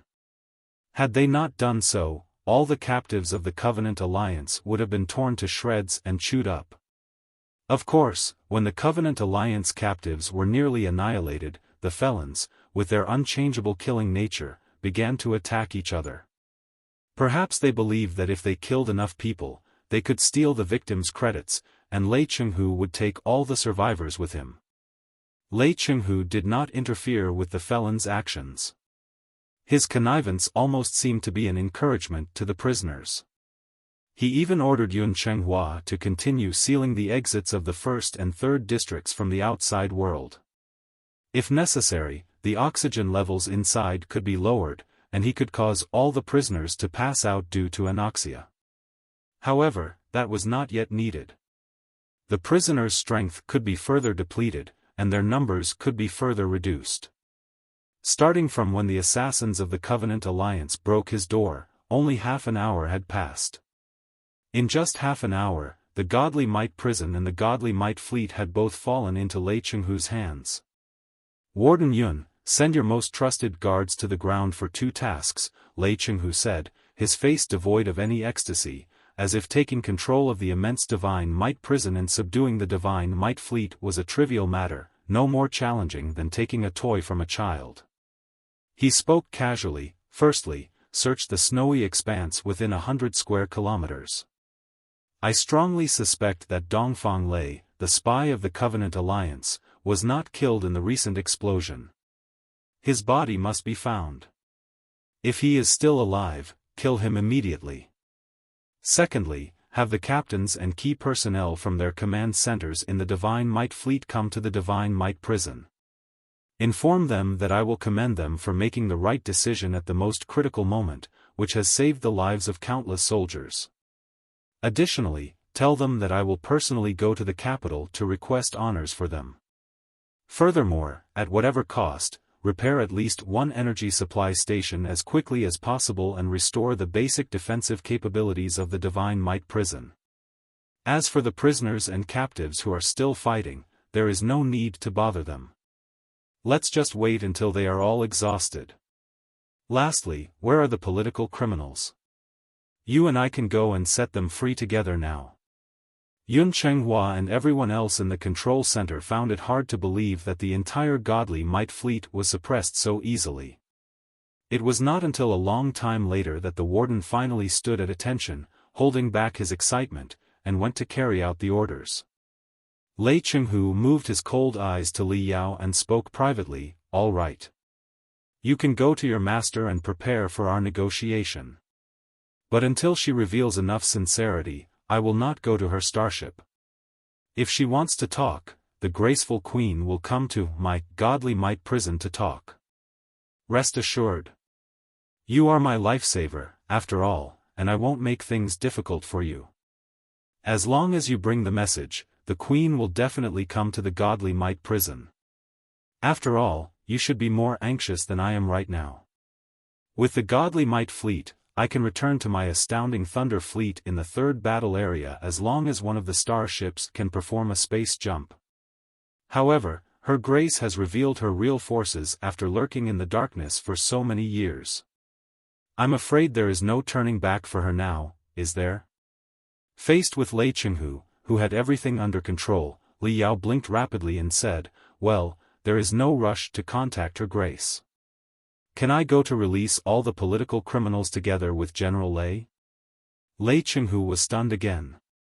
Staring at Li Yao, he was even more confused about what kind of person Li Yao was and why Queen Li Linghai sent such a man for such a critical mission. He asked, "Aren't you afraid that your master will lose her patience?" "First of all, as I said, the Queen is not my master. I am absolutely free and only loyal to the true path of immortality and the Imperium of true human beings, Li Yao replied solemnly. Secondly, before I came, Her Grace repeatedly reminded me that I must ensure General Lei's safety. It is my top mission. Furthermore, the charisma and infinite dominance you displayed just now have greatly awed me. I can't admire and worship General Lei any more than I do now. The godly might prison is still in chaos. What if there are spies of the Covenant Alliance hiding among the political criminals? So, I have to stay by General Lei's side and protect General Lei with my own life if necessary. Regarding the Queen, it doesn't matter to keep her waiting a little longer. After all, both the godly might prison and the situation with it are settled now. General Lei's safety is what matters most at the moment. Lei Chenghu, you're just hoping to follow me and make friends with the political criminals who are very likely to rise again, aren't you? Li Yao, those are your words, not mine. In the end, Lei Chenghu failed to dissuade Li Yao. After all, with Li Yao's capabilities, if he stuck to Lei Chenghu like a sticker, few could tear him away. Besides, Lei Chenghu did not want to end on bad terms with Li Linghai. Despite the tough stance he had shown, the two of them truly needed each other. Therefore, the first glimmer of hope that the political prisoners, who once held critical positions in the Imperium of true human beings and wielded considerable power in the capital, saw after spending decades in dark, cold dungeons was brought by Li Yao, Lei Chenghu, and Yun Chenghua. They were no strangers to Lei Chenghu and Yun Chenghua, the legendary God of War, and the Warden of the Godly Might Prison, respectively. However, Li Yao left a particularly deep impression on them. As he approached each prison cell, he would unleash the overwhelming aura of the Divinity transformation stage, enveloping himself in a dazzling golden halo and soul-stirring sound effects, making him appear like the reincarnation of a god. Before Yun Chenghua could open the gate, Li Yao would step forward and tear apart the bars, locks, and all the defensive rune arrays with his hands, filled with spiritual energy. In the name of the new Imperium, you are now reborn. I, Vulture Li Yao, will ensure your safety with my life. Rest assured. Chapter 22-29, I've done so much. His determined eyes, tranquil face, majestic figure that seemed forged from iron, and his brilliant and glamorous crystal suit illuminated by the flames of spiritual energy, formed the image of a perfect immortal cultivator, in the eyes of the political prisoners who hadn't seen daylight in ages. Aside from their ecstasy, many exchanged confused glances. Who is this Vulture Li Yao? Why have I never heard of him before? Their surprise was understandable. Among the 5 categories of trainers, battle-type trainers were always those with the highest danger and casualty rates. Moreover, they had the distinct characteristic of easy to start but hard to advance. In the brutal, hellish battlefields, with sufficient luck and resources, it wasn't very difficult for ordinary soldiers to progress to the refinement stage and the building foundation stage. However, after reaching the core formation stage and attempting to advance to the nascent soul stage or even higher, each step became steeper than the last. As their cultivation approached critical checkpoints, their combat abilities might suffer due to anxiety and impatience, especially after failing to make a breakthrough for a long time. Furthermore, as frontline soldiers or the highest-ranking commanders on the battlefield, they were the primary targets of enemy barrages.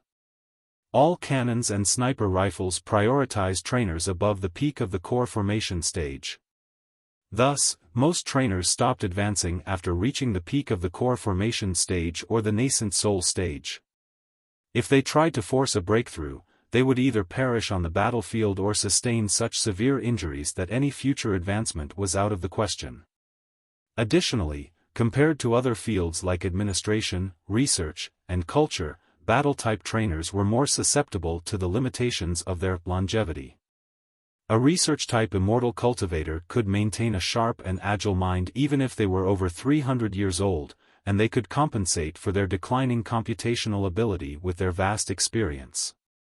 In contrast, battle-type immortal cultivators would experience a sharp decline after they passed their prime years. The hidden injuries on their physical bodies and deep within their souls, accumulated over 200 to 300 years, would all come to the surface. Even the best elixirs would offer little help. It was not uncommon for some to fall from the divinity transformation stage to the nascent soul stage, or from the nascent soul stage to the core formation stage. The elders and the Council of Elders were prime examples.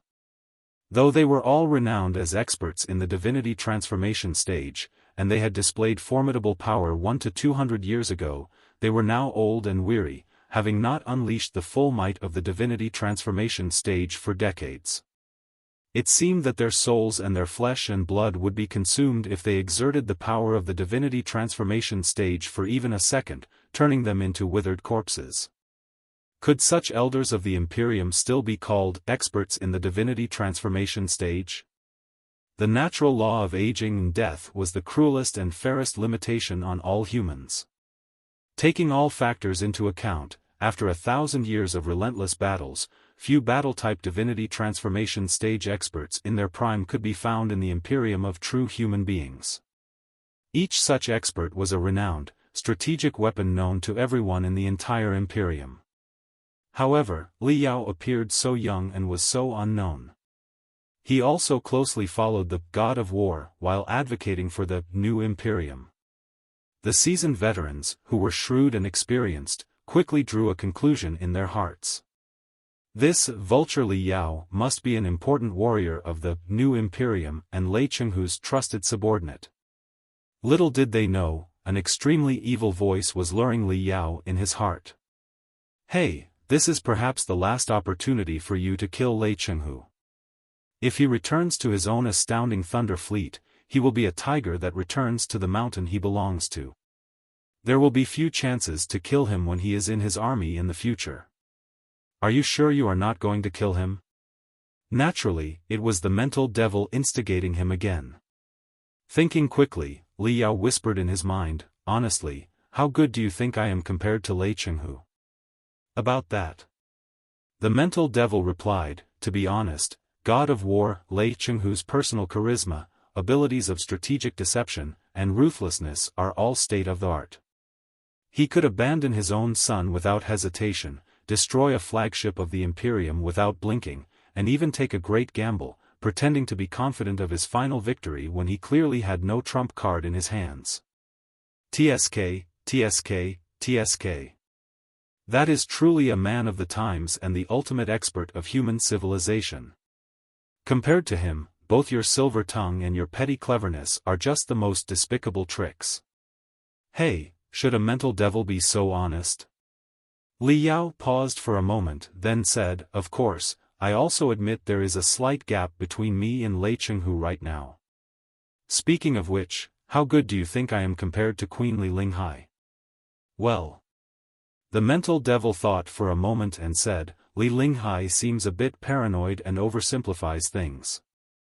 She also acts like a gambler, ready to wager all her chips at any moment.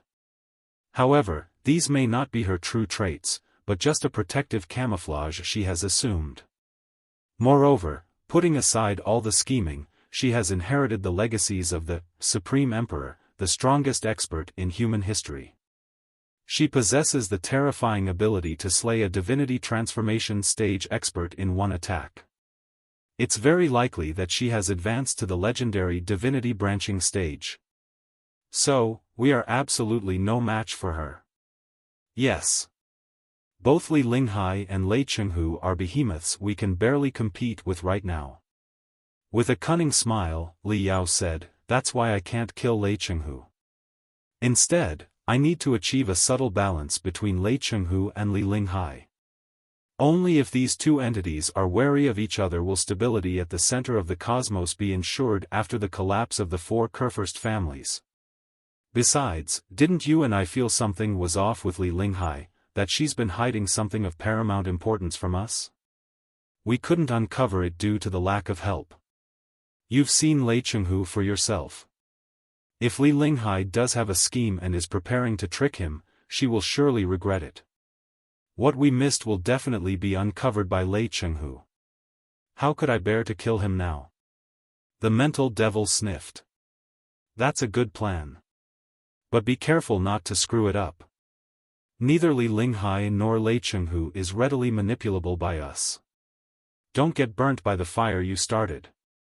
It won't be a big deal even if I mess it up. I've already messed it up countless times before. Li Yao sniffed and said, judging from the Covenant Alliance's operations this time, it's not hard to tell that they are truly very wary of Lei Chenghu and want to eliminate him no matter what. But here's the question, if the Covenant Alliance has really been crushed and forced to run back to their nest, why did they try so hard to kill Lei Chenghu? After all, the next major battle probably won't take place for decades. So, there can only be one truth. We already made the correct guess when we were in the Federation. The Covenant Alliance never truly failed as it appeared to be and is still planning fatal attacks in secret. Lei Chenghu, on the other hand, is the greatest obstacle in the eyes of the Covenant Alliance. The worst future would be the Covenant Alliance's army breaking the Imperium's defenses, raging at the center of the cosmos, and even releasing the Pangu clan that has been sealed for hundreds of thousands of years. No matter how I mess it up, I can't get a worse result than that, can I? The mental devil fell silent and sank into the deepest part of Li Yao's brain again. In less than an hour, all political prisoners, whether tried publicly, secretly, or not at all, were set free. Except for a few lucky survivors, all the captives of the Covenant Alliance were slaughtered by the criminals. The search on the ground also yielded results. Dongfang Lei was indeed not killed. With unbelievable toughness, he fell 80 kilometers east of the Godly Might prison, aided by a dilapidated, stealth escape capsule, catching his last breath in the snowy world. Naturally, he was as dead as anyone could be, with not even the slightest trace of a soul left. As the 4 reactors in the first energy base were restored, the entire Godly Might prison was bathed in light once again, and the defense rune arrays unleashed dazzling electric arcs, recovering their fundamental defensive capabilities. At this moment, Lei Chenghu had control over every main vein and nerve in the Godly Might prison, allowing him to greet Li Linghai as its master. Li Linghai, of course, had not anticipated such drastic changes in the Godly Might prison in just half an hour. Although the Deep Sea Fleet no longer needed to battle the Godly Might fleet, now under Lei Chenghu's control, the Queen of the Imperium frowned so deeply that her face resembled a stagnant lake. The first question she asked Li Yao after reaching out to him was, "What has happened? What has happened?" Li Yao bulged his eyes and bellowed, "I would like to know what has happened too. Didn't you say that everything and every procedure was under control and nothing could go wrong? Then, I would like to ask you, where did all these spies of the Covenant Alliance come from? Do you have any idea how awkward and dangerous the situation was for me? No sooner had I sneaked into the Godly Might prison than its alarms were already ringing. The prisoners and the war captives emerged like madmen. I only managed to rescue General Lei Chenghu at great personal risk, nearly burning my own soul in the process. Later, during the emergency, I had to take appropriate measures with all my bravery and wisdom when dealing with the forces inside and outside the Godly Might prison. In the end, I managed to reverse the situation on my own and accomplished my mission perfectly. I am not saying I should be the only one credited, and I certainly am not asking for rewards. However, the flawed and dangerous operation has truly drained me of decades of cultivation. I am now terribly exhausted. It's hard to say how many elixirs from the mausoleum of the Supreme Emperor would be needed to restore me. Right now, General Lei is inside the Godly Might prison, unwilling to leave. I am also on the verge of collapse due to exhaustion and cannot force him out. This is the current situation. 2230, The Enemies in the Council of Elders. Li Linghai could turn a blind eye to Li Yao's pestering, but she could not ignore the heavily armed Godly Might prison and the Godly Might fleet, which, apart from the flagship, was completely undamaged. Ultimately, she still demeaned herself and came to meet Lei Chenghu in the Godly Might prison in person. Li Yao scanned the secret meeting room in the Godly Might prison inside and out. At that moment, Li Yao, Li Linghai, and Lei Chenghu were the only three present. A meeting that could alter the course of the Imperium of true human beings or even the central human civilization of the cosmos began in the somewhat gloomy underground secret chamber. Li Yao stood like an iron tower, blocking the door, his eyes gleaming. His left eye was fixed on the ambitious white-haired witch, and his right eye was focused on the ruthless one-armed general. The showdown between two top immortal cultivators was too spectacular to miss. Lei Chenghu is honored to meet your grace. Under the frenzied proliferation of cells, Lei Chenghu's wounds had long since healed. Now, dressed in a clean and tidy military uniform, he looked even more imposing. His empty left sleeve fluttered at his side, while he smashed his chest with his right fist and bowed respectfully to Li Linghai. Marquis Liaohai, you have been grievously wounded, and such formalities are unnecessary. Please straighten up. Though formalities couldn't be neglected, after a moment's pause, Li Linghai said earnestly, in the capital, the Queen of the Imperium, will soon be announced as having been unfortunately assassinated by lethal poison. In the Godly Might prison, the God of War and Marquis Liaohai, whom His Majesty knighted in person, are likely to die an uncanny death just like I did. The two of us share rather similar experiences. The universe is vast, but there is no room for us to stay. Why must we keep the pretense of Queen or Marquis Liaohai? In the eyes of countless powerful lords and elders, the two of us are people who should not be in this world anymore. We are non-existent ghosts.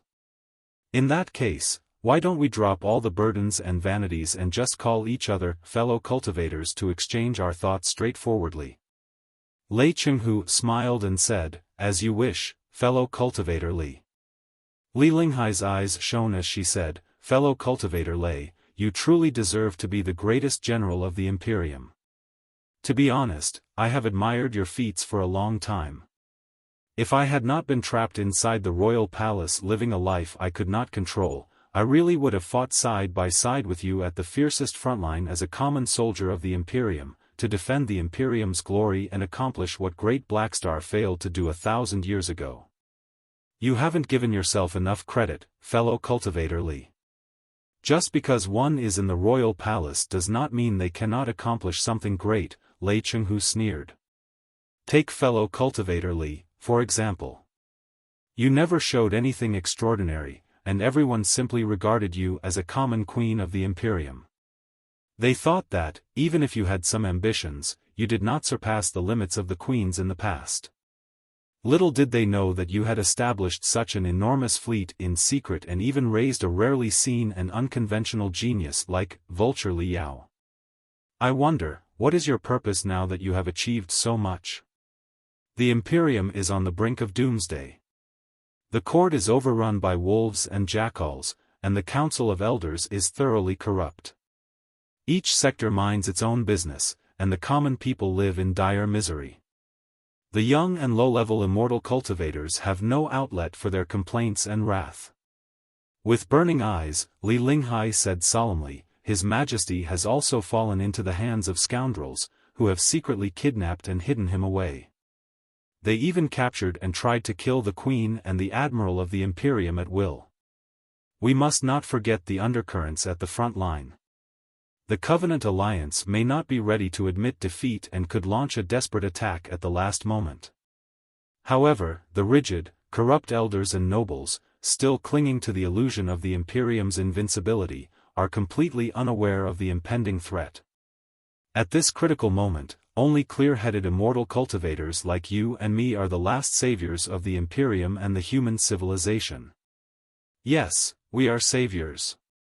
I have spent almost 100 years and risked everything, even being branded a traitor, to save fellow cultivator Lei, all to save the Imperium and human civilization. Lei Chenghu listened without emotion. It was impossible to tell what he thought of Li Linghai's slightly hollow answer. His eyes only moved when Li Linghai mentioned the threat from the Covenant Alliance. He slightly nodded his head and said, "Fellow cultivator Vulture Li Yao has just elaborated on the reformists' general ideas with great passion and detail. In fact, he spoke for almost half an hour, giving me a profound understanding of what it is. However, I always consider myself a pure soldier. Unless I have no choice, I would rather not be involved in the capital's politics. But fellow cultivator Li is right about one thing. I can assure you with my life that the Covenant Alliance must be secretly planning some thunderous operations. Once initiated, they will likely sweep across the entire Star Sea. The only reason I volunteered to be captured was to gain an opportunity to convince the lords in the capital's Council of Elders." "Those in the Council of Elders won't listen to you," Li Linghai said coldly. "Apart from the sound of coins, they only hear the roars of bullets and cannons." Lei Chenghu sighed and continued, "To thoroughly shatter the Covenant Alliance's plans, the Expeditionary Army must not be weakened. Instead, it must be strengthened and regularized into a more powerful, national defense army, with twice the resources invested, not for 1 year but for a decade or even a century, until either the Imperium or the Covenant Alliance collapses. If that long-term goal seems too ambitious right now, at the very least, the Expeditionary Army's base must be maintained. Its independence and control must also be enhanced. This is partly to move the base beyond the capital's boundaries so it can respond quickly to frontline emergencies, and partly to tighten the base's control over the frontline fleets, making all troops as united as one body's limbs. If that can be achieved, and an experienced general who is absolutely loyal to the Imperium is appointed as the commander of the Expedition Army's base, I believe there will still be a 30% chance to resist the Covenant Alliance's thunderous attack, given the current resource supplies. I am a soldier who knows nothing of politics. But from a military perspective, everything that can be done must be done if the Imperium is to be saved." "I can't agree with you more, fellow cultivator Li." Li Linghai's white hair began to stir, though there was no wind. She declared confidently, "In the grand plans of the reformists, a powerful army of the Imperium is crucial. In the entire Imperium, fellow cultivator Lei is the only one capable and qualified to lead such an army. Therefore, I fully support fellow cultivator Lei's opinion that the Expedition Army must not be diminished but can only be strengthened. We should, in fact, build a sacred national defense army based on the current Expedition Army. If I had a voice in the Council of Elders, would have spoken to the muddle-headed elders, telling them that fellow cultivator Lei is the best candidate for the commander of both the current Expedition Army and the future National Defense Army. Fellow cultivator Lei is the only one who can turn the tide, save the Imperium, and help us defeat all our enemies. It is a shame that we have barely any chance to appear before the Council of Elders in the capital. Even if we shout at the loudest of our voices from the center of the Council of Elders, no elder will ever hear us." Li Linghai sighed gloomily and stared at Lei Chenghu with eyes as pale as ice. Lei Chenghu's face was utterly composed, and there was not the slightest ripple in his eyes. He said nonchalantly, "As I said before, I am a soldier. Unless there is absolutely no choice, I will not be involved in politics." But does "choiceless" begin to describe the chaos in the Imperium today? It is a soldier's responsibility to protect the country, both from the enemies outside and the worms inside. As long as they hurt the fundamental interests of the Imperium and the civilization of mankind, they will be the sworn enemies of all soldiers. At this moment, the enemies are in the Council of Elders. Fellow cultivator Li, speak now. How are you planning to deal with the stinky zombies in the Council of Elders?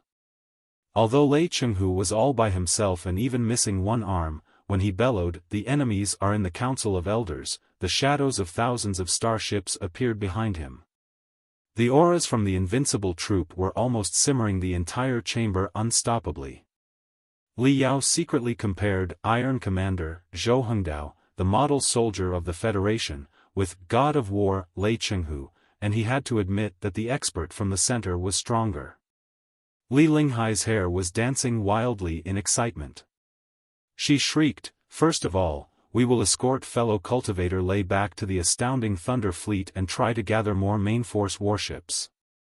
Give me 3 days, and I will be able to mobilize 80% of the forces in the astounding Thunder Fleet and a batch of elites from the brotherly troops in the front line, Lei Chenghu said solemnly. But it will be useless if we only have troops. Without a vast logistics base, our crystals, fuels, medicines, ammunition, and heavenly materials and earthly treasures are all restricted by others. With the current ammunition and fuel, we will run out of supplies after one assault at most. Whatever place we attack, the Council of Elders will not yield easily. Besides, the Covenant Alliance is still coveting nearby. It is impossible for me to launch a coup that is destined to fail with all the main forces. It will not be the Imperium's salvation but an acceleration of its destruction. Li Linghai's long, narrow fingers danced nimbly, tracing a glittering 3D light beam between them. It formed a map of the vast Imperium territory.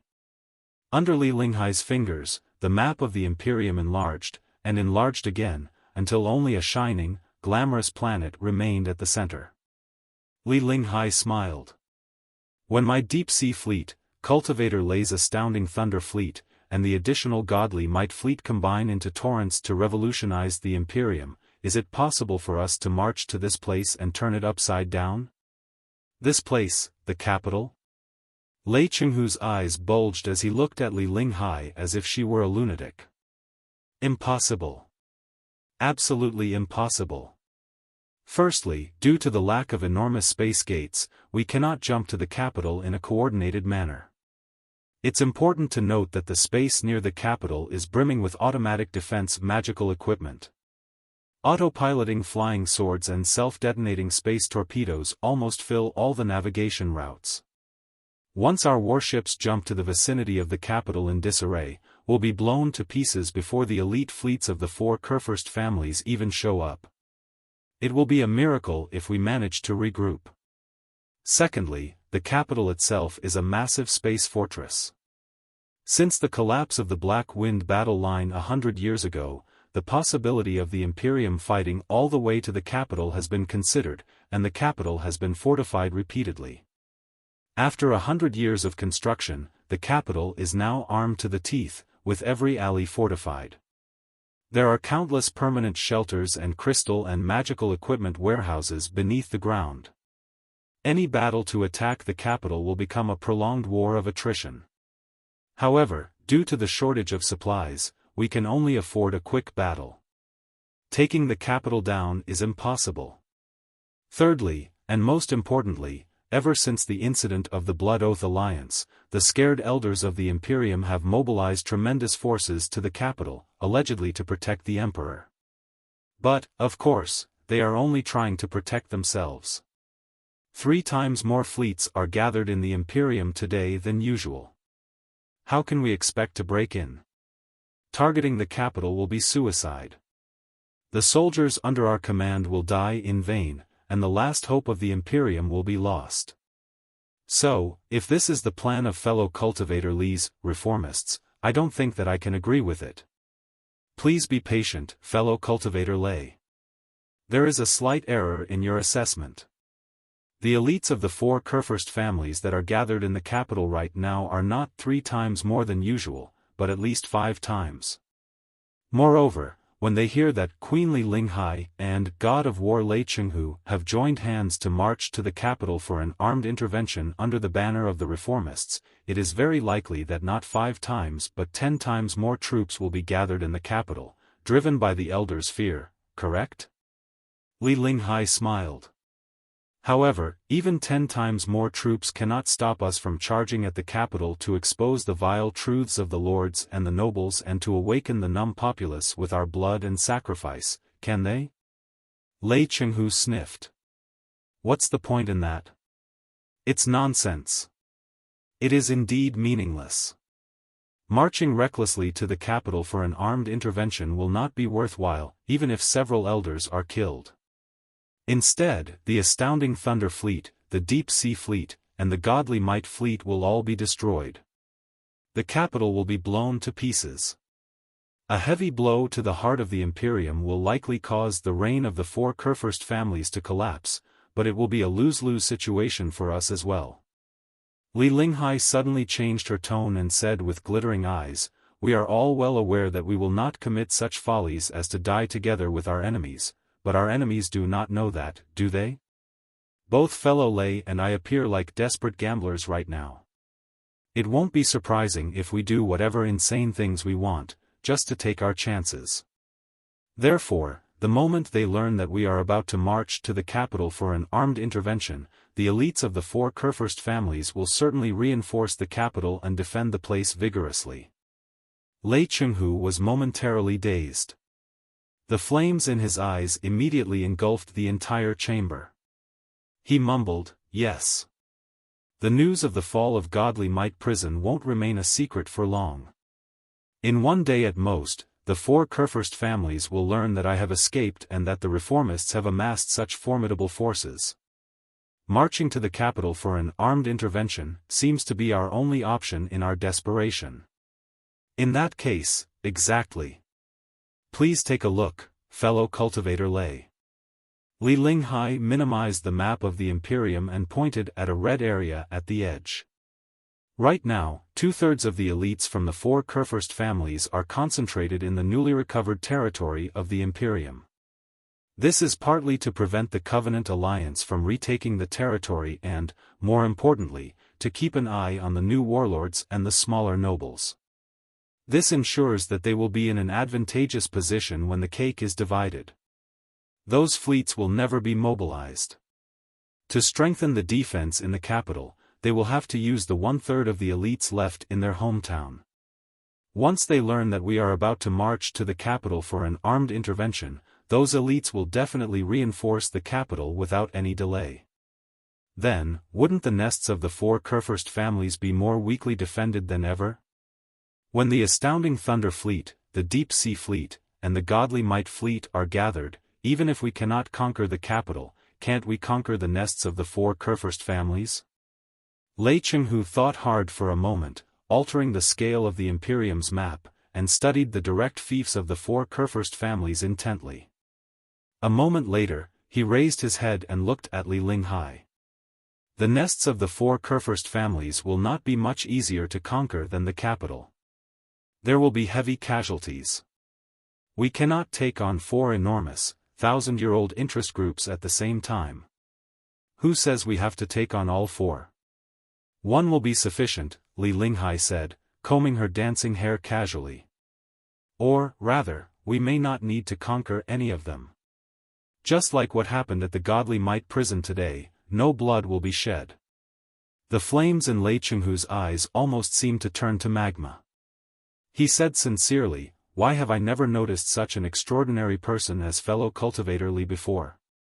If you were not in the royal palace but on the front line, you would have made great accomplishments, serving as a pillar supporting the Imperium." "It doesn't matter," Li Linghai smiled. "Just like fellow cultivator Lei said earlier, it's possible to accomplish something great even from within the royal palace, right?"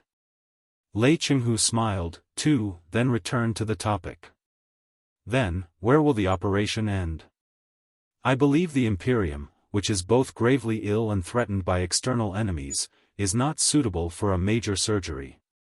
As long as we eliminate a portion of the Council of Elders with high-precision attacks and persuade the remaining elders to change their minds, thus preserving and strengthening the expedition army's base, our preliminary goal will be achieved." Agreed. The four Kurfürst families are too deeply rooted, we cannot wage war on all of them at once.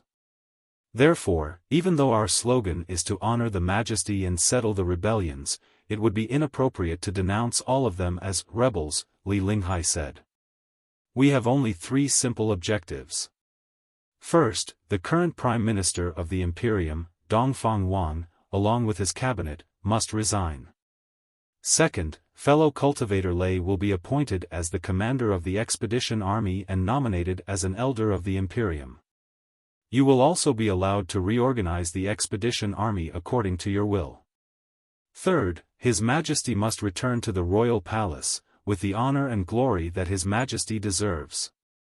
As for future plans, we can discuss them after we gain the upper hand in the Council of Elders. Lei Chenghu's eyes pierced the glittering map of the Imperium. Under the illumination of thousands of stars, they were already too deep to be measured. As you wish, Your Grace. I am willing to pledge loyalty to Your Grace and die for the great cause of the reformists. Lei Chenghu rose suddenly and performed a textbook unity etiquette to Li Linghai. Because of his missing arm, his action was particularly brutal and aggressive. He said, "In half a day, I will clean everything up in the Godly Might prison and bring away the important people. Then, I will return to the third battle area on the front line to summon my fleet. Right now, I am still the commander of the third battle area and the highest commander of the astounding Thunder Fleet. Even if the Council of Elders intends to dismiss me, it will still take some time, which will be enough for me. Thank you for your trouble, General." "No, Commander Lei." Li Linghai changed her mode of address. "The Imperium will not forget your contributions. You will become the greatest soldier in the Imperium of true human beings in the past 1,000 years. The safety of myself and His Majesty, as well as the future of billions of people, will lie in your hands. Right now, the situation in the third battle area is treacherous. The fleets of the 4 Kurfürst families are monitoring you from nearby. Should they learn of the fall of the Godly Might prison, they might do something outrageous. Do you need my fleet to escort you back? That will be unnecessary. The Godly Might fleet will be enough." Lei Chenghu grinned. "I can return to the third battle area with one accurate jump. That is my territory. Nobody can do anything to me." "Fine. In that case, I will input all the battle information into the crystal processor. We will contact each other through super-secure, confidential communication channels in the future," Li Linghai said, as if it were no big deal. "To ensure smooth communication between us, please bring a liaison officer with you, Commander Lei. Since you are already familiar with Vulture Liao, and the two of you seem to get along well, why don't you take him with you? Should any accidents occur, he can also protect your safety, right?" Lei Chenghu frowned and stared at Li Yao for a long time. Though he did not reject Li Linghai's kindness, he simply nodded in acknowledgement. Chapter 2232, The Imperial Fire Pearl. After the Imperium's commander and queen settled their deal, they immediately began implementing it. Despite the resolution of the Godly Might prison and fleet issues, numerous tasks still required attention. The identification and scrutiny of prisoners, the appeasement and negotiation with political criminals, and the control and reorganization of the Godly Might fleet, among other matters, were all incredibly complex. Lei Chenghu single-handedly stirred the nerves of thousands within the entire Godly Might prison. No one else could have pulled off such a daring gamble. Even he needed to invest significant time and energy to fully secure the loyalty of the Godly Might fleet officers. Meanwhile, Li Yao and Li Linghai were left alone in a secret room to plan the next steps. "Are you asking me to follow General Lei Chenghu?" "Why?" Li Yao, who had been silent a moment ago, now frowned and complained, "Am I not the Queen's personal bodyguard and magical equipment consultant? Has your grace abandoned me?" "Not exactly." Despite knowing each other for a month, Li Linghai was still unaccustomed to Li Yao's tone, which seemed highly inappropriate for a divine transformation stage expert. Struggling to find the right expression, she took a while before finally responding, "Your performance in the Godly Might prison has demonstrated your abilities and loyalty. That is why the crucial role of liaison officer has been entrusted to you. A guy as smart as you must have guessed that, for the so-called liaison officer, keeping the liaison between the two parties is only your secondary mission. Your top priority is to monitor General Lei Chenghu's every move from close up and ensure he is truly contributing to the great cause of renewing the Imperium. At critical moments, you may even have to resort to certain, necessary approaches." Li Yao blinked his eyes. "You don't trust General Lei, Your Grace?" "Not at all. I trust General Lei very much and believe he is indeed a pure patriot and an immortal cultivator. If he is truly determined to die for the cause of the reformists, I will not go back on my promise and will support him with all the fellow cultivators of the reformists, making him the commander of the expedition army in the first person of the military of the Imperium in the future. However, our cause involves too many people and aspects. It concerns the life and death of the Imperium and even the civilization of mankind, and therefore cannot tolerate any error. If General Lei shows any anomaly, the consequences will be dire. Billions of people at the center of the cosmos will suffer greatly. Even you wouldn't want such a tragedy to happen, would you? Thus, stay by General Lei's side. If he is loyal to our cause, protect him. If he has other ambitions and schemes, warn him. If his ambitions and schemes pose a threat to the interests of the Imperium and even the civilization of mankind, you know what to do, don't you? As long as we can truly influence the Council of Elders and collapse Dongfang Wang's cabinet, replacing it with people inclined to the reformists, your mission will be accomplished successfully, and I will not forget my promise. Rolling his eyes, Liao asked, "Why me? I'm sure there are better candidates." "There are not," Li Linghai explained. "General Lei Chenghu's prestige in the Imperium is simply too high. If such an important mission is entrusted to someone else, they might not have the resolve to take action at the critical moment. They could even be awed by General Lei's stature and dominance. But I believe that you will not betray your beliefs and submit to the most ruthless, hardcore immortal cultivator, will you?" "No, I probably won't. As a loyal, determined, and pure cultivator, I will never bend my knees to an evil immortal cultivator like Lei Chenghu."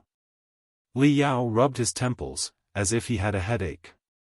However, the mission to sneak into the Godly Might prison and rescue General Lei was exhausting, both physically and mentally.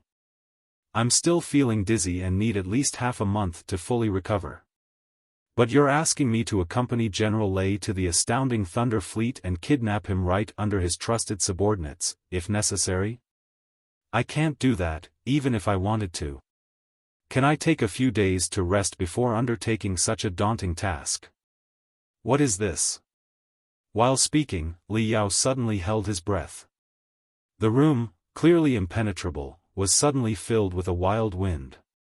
In the midst of the wind, rampant flames were echoing, casting the red shadows of thousands of soldiers on the walls around. The wind and flames all came from Li Linghai's hand. The Queen of the Imperium held a crimson pearl the size of a baby's fist, a compression of ice and fire. Though just a tiny pearl, it seemed to contain thousands of soldiers and the most violent souls.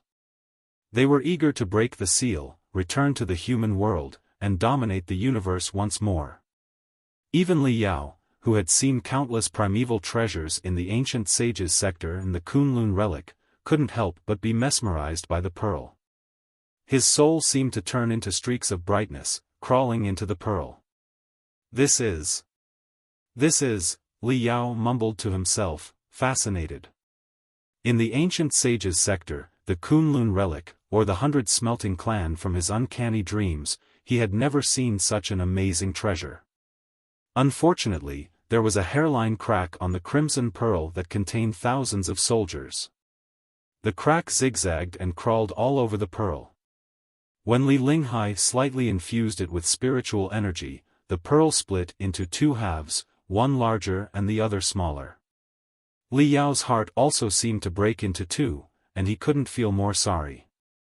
However, the crimson pearl was unlike regular magical equipment.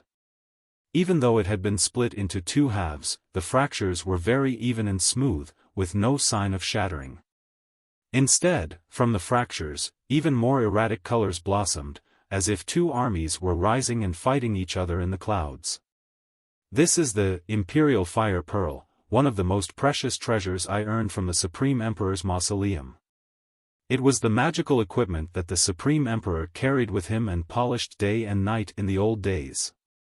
Li Linghai affectionately observed the Imperial Fire Pearl for a while before finally opening her hand and presenting the pearl to Li Yao. "After I obtain the pearl, I delved into many records from 10,000 years ago and finally formed a theory about its origins. This object used to be the core of a certain unusual beast, which trained in space and absorbed abundant radiation and magnetic pulses, leading to mutations in a special organ inside its body. After several thousand years, it finally crystallized. The core had the ability to compress, purify, and store spiritual energy, making it 100 times more powerful than the marrow crystals found in natural mother lodes. In his early years of training, the Supreme Emperor defeated the unusual beast, seized the core, and integrated it into the Imperial Fire Pearl, which became an important auxiliary device in his daily training. After he established the Star Ocean Imperium and mastered the unparalleled techniques of the greatest expert of human civilization, he embedded the Imperial Fire Pearl, along with other magical equipment, into his crystal suit. During the Battle of Imperial Terminus, the entire world was nearly destroyed by the Supreme Emperor and the Mad Armageddon. Naturally, the Supreme Emperor's crystal suit also disintegrated. This Imperial Fire Pearl was shattered into two halves and lost deep within the Supreme Emperor's mausoleum, where I discovered it 10,000 years later. Although it is broken into halves, its functions remain intact. I know you recently ascended to the Divinity transformation stage and cannot yet compete with seasoned experts at that level. However, with the help of this Imperial Fire Pearl, it may be possible for you to solidify your current level and even achieve a higher state. A piece of magical equipment personally used by the Supreme Emperor. Li Yao swallowed hard, finding it hard to believe his eyes and ears, as well as Li Linghai's generosity. But he certainly would not let such a treasure slip away. His eyes glowing, he said, "How do I use this magical equipment?"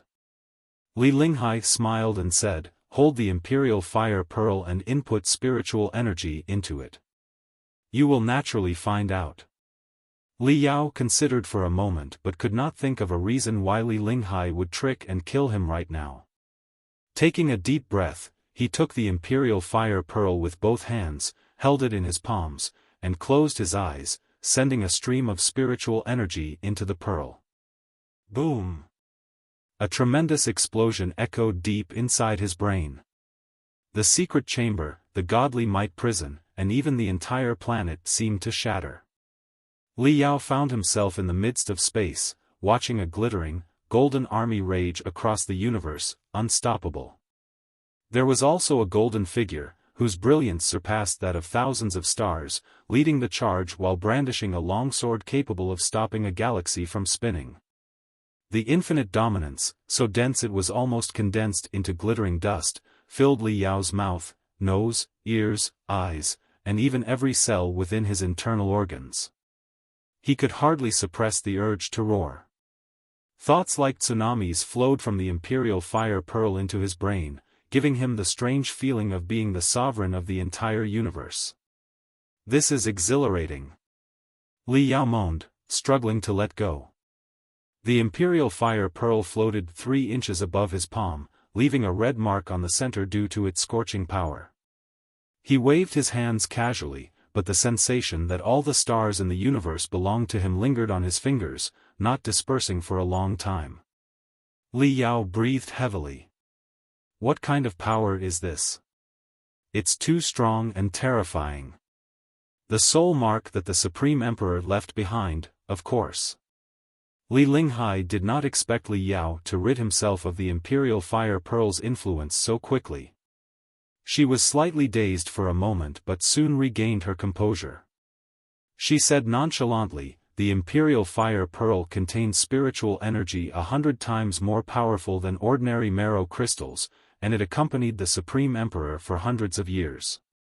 Even though it was never intentionally imbued, it still absorbed the Supreme Emperor's overwhelming dominance over time, equaling his soul mark. As the saying goes, one who associates with the red will turn red. Using the Imperial Fire Pearl to aid in your training, and transferring the Supreme Emperor's soul mark to your body to stimulate your flesh, nerves, and even soul, isn't that the quickest and most dominant method of training in the entire universe?" Li Yao chewed on Li Linghai's words and looked into the white-haired witch's glittering eyes, which seemed like two holes in the endless ice, leading to a deep and mysterious place. He couldn't help but feel that something was off. Training with the soul marks of experts was not an unusual technique. In his youth, Li Yao had undergone the transplantation of a spiritual seed in the Star Glory Federation, where a nascent soul stage expert would melt their soul, strength, and lifetime of experiences into a spiritual seed and implant it into the brain of a junior. This was a secret technique for rapid growth. Thanks to this transplantation of spiritual seed technique, Li Yao's combat ability was instantly strengthened, helping him survive the brutal battles on Boneyard. Training with such secret techniques was undoubtedly dangerous. A moment's carelessness could result in severe injury. Thus, even in the Star Glory Federation, it required thorough protection by experts. The legendary soul mark of the Supreme Emperor was even more overwhelming and majestic, not easily borne by ordinary practitioners. However, Li Yao had advanced to the Divinity transformation stage and was skilled in refining various magical equipment. He also had the deep memories from Earth and the Mental Devil, a strange creature that helped share his burden. Therefore, he was not worried about the side effects of the Imperial Fire Pearl. He felt that Li Linghai's peculiar offer was not aimed at him, which made it even more perplexing. After a moment's thought, Li Yao held the Imperial Fire Pearl in his palm and smiled. "Your Grace, you are too generous. I almost feel unworthy of such a treasure. Don't get too excited yet. There is one condition." Indescribable brilliance flowed from Li Linghai's eyes, which looked like frozen springs, mixed with ruthlessness and a hint of embarrassment. She gnashed her teeth and said, "Bring Li Jialing with you on the operation. Since this Imperial Fire Pearl has been divided into two pieces, one large and the other small, you may keep the large one for your own training. It should help you improve at least one minor level very soon. You will give the small one to Li Jialing and supervise him while he absorbs the immense strength contained within. You should have sensed the overwhelming and aggressive spiritual energy stored inside the Imperial Fire Pearl. With Li Jialing's current cultivation, he is very likely to be badly wounded if he trains recklessly. His mind may even be affected by the power of the Imperial Fire Pearl. But if he is protected by a great expert in the Divinity transformation stage like you, it will definitely be much safer." That explains a lot. Li Yao was greatly enlightened. Li Linghai, after all, had the feelings of a mother. She offered such an ultimate training magical item because she was considering her son's well-being. So, he simply said with a smile, "Why don't you give it to Li Jialing in person and even watch over him yourself so that he will know that you care for him?" Li Linghai was silent for a moment. Her lips trembled nervously, and her eyes grew even deeper. Still, complicated brilliance beamed from the abyss as she said coldly, "Cut the nonsense. Are you willing to do it or not?" "Yes, of course I am." Li Yao was more or less puzzled by Li Linghai's sudden change of heart. She had initially seemed to want to keep him and Li Jialing close by her side, but now she was pushing them away. However, on second thought, he did not see much harm in the arrangement, so he simply nodded quickly. Holding the Imperial Fire Pearl in his hand, he flawlessly put the two pieces together and observed the magical equipment carefully, even more impressed by the treasure's marvelousness. Then, Li Yao thought of another critical problem. "Your Grace, since the mausoleum of the Supreme Emperor is hidden in the Imperial Transcendent sector and contains all kinds of ultimate treasures, why don't we develop it on a large scale to arm the reformists? Wouldn't that significantly increase our chances of success?" "It will be developed on a large scale, but not now," Li Linghai said solemnly. "At this moment, the secrets of the mausoleum are known only to you, me, and Li Jialing. Over the past decades, I have secretly explored the Supreme Emperor's mausoleum on my own whenever I had the chance. Even though I have collected nearly 100 cosmos rings through all this trouble, I could only bring part of the treasures out with me. In the past, I was still too weak. If I had recruited people and developed it on a large scale, the 4 Kurfürst families might have discovered it, and all my efforts would have been for their benefit. Besides, to reach the core at the deepest part of the Supreme Emperor's mausoleum and to excavate the enormous starships and massive magical equipment of the Star Ocean Imperium, I am still missing half of the most critical key. Right now, we are already strong enough. After we defeat the Dongfang family, the most powerful of the four Kurfürst families, and secure our seats in the Council of Elders, we will naturally teleport the entire Deep Sea Fleet to the mausoleum of the Supreme Emperor. There, we will build the strongest fleet in the entire universe with the legacies and magical equipment found there. Hee hee. The old folks in the Council of Elders would never have guessed we had such trump cards, would they? Moreover, it will also be our greatest leverage against the alliance of the Holy Covenant. Naturally, your role in this plan is crucial because you hold the other half of the sky. As I said, as long as you remain loyal to me, I will not forget our promise to each other, and I will share the secrets of the Supreme Emperor's mausoleum with you. By the way, I suggest you find and study some classics and files regarding the mausoleum of the Supreme Emperor. For thousands of years, from the Star Ocean Republic to the Imperium of true human beings, countless historians, archaeologists, and adventurers have attempted to locate the mausoleum. Countless exploration teams spent their entire lives searching for it, only to come up empty-handed.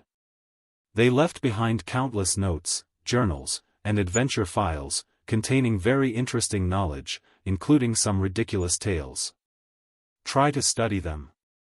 Remember, it is very important. Do as I say, or you will regret it. Li Linghai looked at Li Yao thoughtfully and took a deep breath, as if there was something more she wanted to say. But in the end, she did not. Before Li Yao could decipher the meaning behind her words, she had already patted his shoulder and left the Godly Might prison, heading back to her deep sea fleet to further plan for the reformists. Li Yao was left alone in the secret chamber, astonished. This is so strange. Li Yao opened his hands once more, releasing a faint stream of spiritual energy, which allowed the Imperial Fire Pearl to float and revolve above his palm like a tiny sun. Even the slightest spiritual energy stirred a tempest within the Imperial Fire Pearl, accompanied by the clatter of marching troops in Li Yao's ears. Li Yao muttered, "Hey, don't you think the Queen seems a bit off today? There's something different about her, like she's plotting something." Blood streaks flowed from Li Yao's left eye, forming a tiny, crimson version of himself that raced toward the Imperial Fire Pearl. It screeched as it was scorched by the searing heat surrounding the pearl. Circling it 3 times and finding no flaw to exploit, it could only salivate greedily at the Imperial Fire Pearl. "It's not strange for the Queen to have a plan," the mental devil said, wiping its saliva and sniffing the air. "What's odd is that she acted as if to say, 'Beware of me, for I have a plan.' That's quite unsettling." "Right, that's precisely the feeling. Her behavior today was too unusual," Li Yao said, his gaze fixed on the Imperial Fire Pearl. "I thought she would just offer me some common heavenly materials and earthly treasures to pacify me. But she gave me such an ultimate treasure among treasures. What is her intent? Is there something wrong with the Imperial Fire Pearl? Is it possible that part of the Supreme Emperor's personality will be absorbed if I train with the soul mark of the legendary Supreme Emperor, to the point that I will become the Supreme Emperor? Is this possession in a different form?" Li Yao was greatly alarmed. "Well, I think you are overthinking. Who is the Supreme Emperor? He is the greatest hero of mankind of all time. He is an upright, chivalrous, generous, benevolent, and sympathetic man who was worshipped by countless people," the mental devil said solemnly. "Rest assured. It is absolutely, absolutely, absolutely impossible for you to become the Supreme Emperor, no matter how you train yourself." "Is that so?" Li Yao was somewhat relieved. Then he realized something didn't sound right. "What are you implying?" "Nothing. I'm just saying that, since this Imperial Fire Pearl was just a piece of magical equipment the Supreme Emperor carried, it could have only stored 1% of his strength, even if he polished it day and night, right?" the mental devil said. Even if it is entirely absorbed, it wouldn't be enough to recreate the Supreme Emperor's character. Moreover, the pearl is broken in half, making its strength even weaker. Therefore, it is absolutely impossible to recreate the Supreme Emperor's character with this pearl. The real Supreme Emperor must still be sleeping on the gold throne. If he could be reborn so easily, he would have returned to the human world thousands of years ago. Li Yao thought for a moment and realized it made sense. Scratching his chin, he said, "I seem to be overthinking indeed." Besides, the mental devil said solemnly, from any perspective, the Supreme Emperor was a great hero who greatly aided the civilization of mankind. It is not necessarily a bad thing for the Supreme Emperor to return to the chaotic universe today, dominated by the Covenant Alliance, the extraterrestrial devils, the immortal cultivators, and other mad creatures. Trading a vulture Li Yao for the greatest savior of mankind does not seem like a bad deal, right? It seems not, Li Yao blinked, frowning quickly. Hey, this isn't about whether it's a good deal. It's about what scheme the Queen has and why she let us think she was hesitant, troubled, and embarrassed. Didn't you notice that she looked at me in a very strange way just now, not with the usual creepy coldness, but almost as if she was crying out for help? After saying that, Li Yao blushed, feeling that he might be flattering himself. As the Queen of the Imperium, Li Linghai boasted the mausoleum of the Supreme Emperor and the Deep Sea Fleet. She could easily slaughter a divinity transformation stage expert like butchering a chicken. Would she need to ask for the help of a nobody like Li Yao? But upon reflection, Li Yao still believed his instincts were right. Li Linghai intended to tell him something but held back for some reason. Chapter 2234, Setting Off to Take Everything Back. Now that you mention it, there is indeed something quite peculiar. It's what the Queen said at the end, Li Yao remarked. To his surprise, the mental devil did not mock him but simply sat cross-legged on the Imperial fire pearl. Surrounded by the intense energy radiating from the pearl, it held its chin thoughtfully and said, "The Queen mentioned that, for the convenience of exploring the Supreme Emperor's mausoleum after we seize power, we should find and study the classics, notes, and even the seemingly absurd tales left by ancient adventurers during their futile searches. But it's utterly pointless. Since the Supreme Emperor was forced to flee to the Imperial Transcendence sector and hide on the gold throne after being caught in a bizarre state of neither life nor death during the battle with the Blood God, countless adventurers, grave robbers, archaeologists, and schemers have sought the mysterious mausoleum, all without success. The notes and classics left by these ancient adventurers are either records of other relics and treasures they stumbled upon while searching for the Supreme Emperor's mausoleum, or exaggerations and fabrications designed to lure others into traps. Less than 1% of the information can be trusted. Anyone who sets out to find the Supreme Emperor's mausoleum using these notes, classics, tales, and fabricated maps is sure to meet their doom. So here's the question. Li Linghai has clearly discovered the Imperial Transcendence sector and uncovered many treasures from the Supreme Emperor's mausoleum. She has even absorbed and shipped the treasures from the Supreme Emperor's mausoleum with cosmos rings multiple times. That is how she is able to build such a strong deep sea fleet and gather a bunch of ambitious, insubordinate reformists around her. In other words, Li Linghai is a living map herself. Nobody knows the Supreme Emperor's mausoleum better than she does. Then, why does she want us to study the groundless, ludicrous notes, tales, and legends? Exactly. She also put it in a very strange way. She said that we must do as she said, or we will regret it. Li Yao's mind seemed to have dived into a thick fog, and he was unable to drag it out at all. What the heck did she mean by that? What is there to be regretful about? She clearly has the coordinates of the Supreme Emperor's mausoleum and has traveled between the capital and the Supreme Emperor's mausoleum many times. It shouldn't be difficult at all. If she wants to take us there, why doesn't she just do it?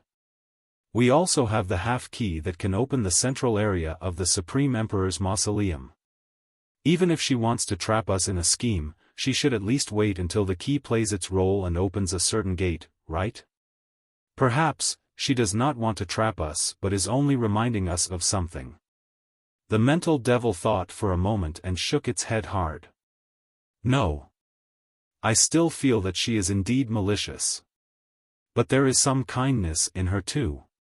All in all, it is very self-contradictory. Perhaps, even she couldn't tell what her attitude was. Li Yao and the mental devil looked at each other in confusion for a long time, unable to figure out what was going on. The Imperial fire pearl was still emitting brilliance, casting two quivering shadows, one large and the other small, on the wall. Then, are we going to use the Imperial fire pearl in our training? Li Yao muttered to himself. Before the mental devil could chime in, he had already made his decision.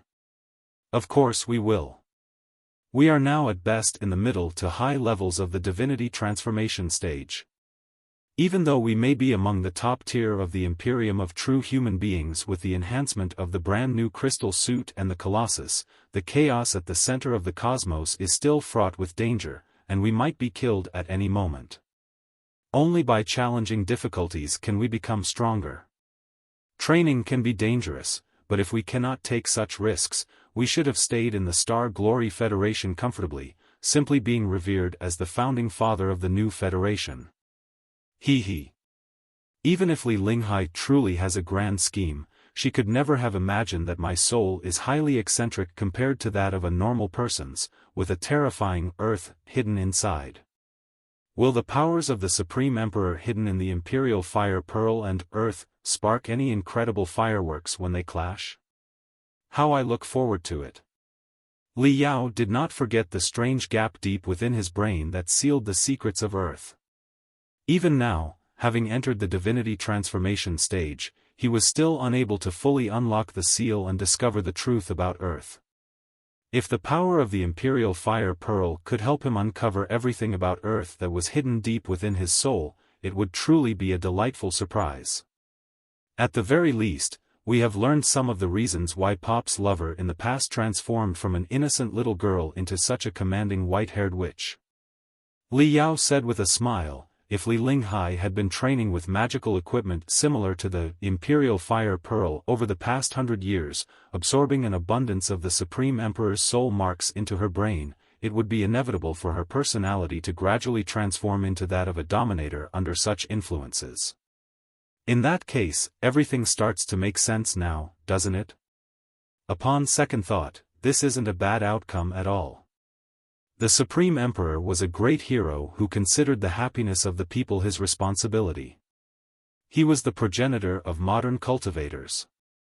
If Li Linghai is truly moved by the Supreme Emperor's soul marks, even unknowingly, it is possible she can end the chaos at the center of the cosmos and guide the Imperium of true humanity toward a path more favorable for the common people.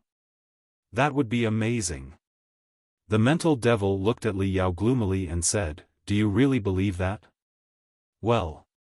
Li Yao scratched his head. I might be a bit too hopeful. It's so complicated. But thankfully, we have another magnificent hero to rely on, the legendary God of War Lei Chenghu. If Li Linghai does have a scheme, General Lei will surely resist her to the end unwaveringly, right? All we need to do is cheer for General Lei and give him assistance when necessary. After all, this is an internal affair of the Imperium of true humanity, and someone like me, a foreigner, shouldn't meddle in their problems, right?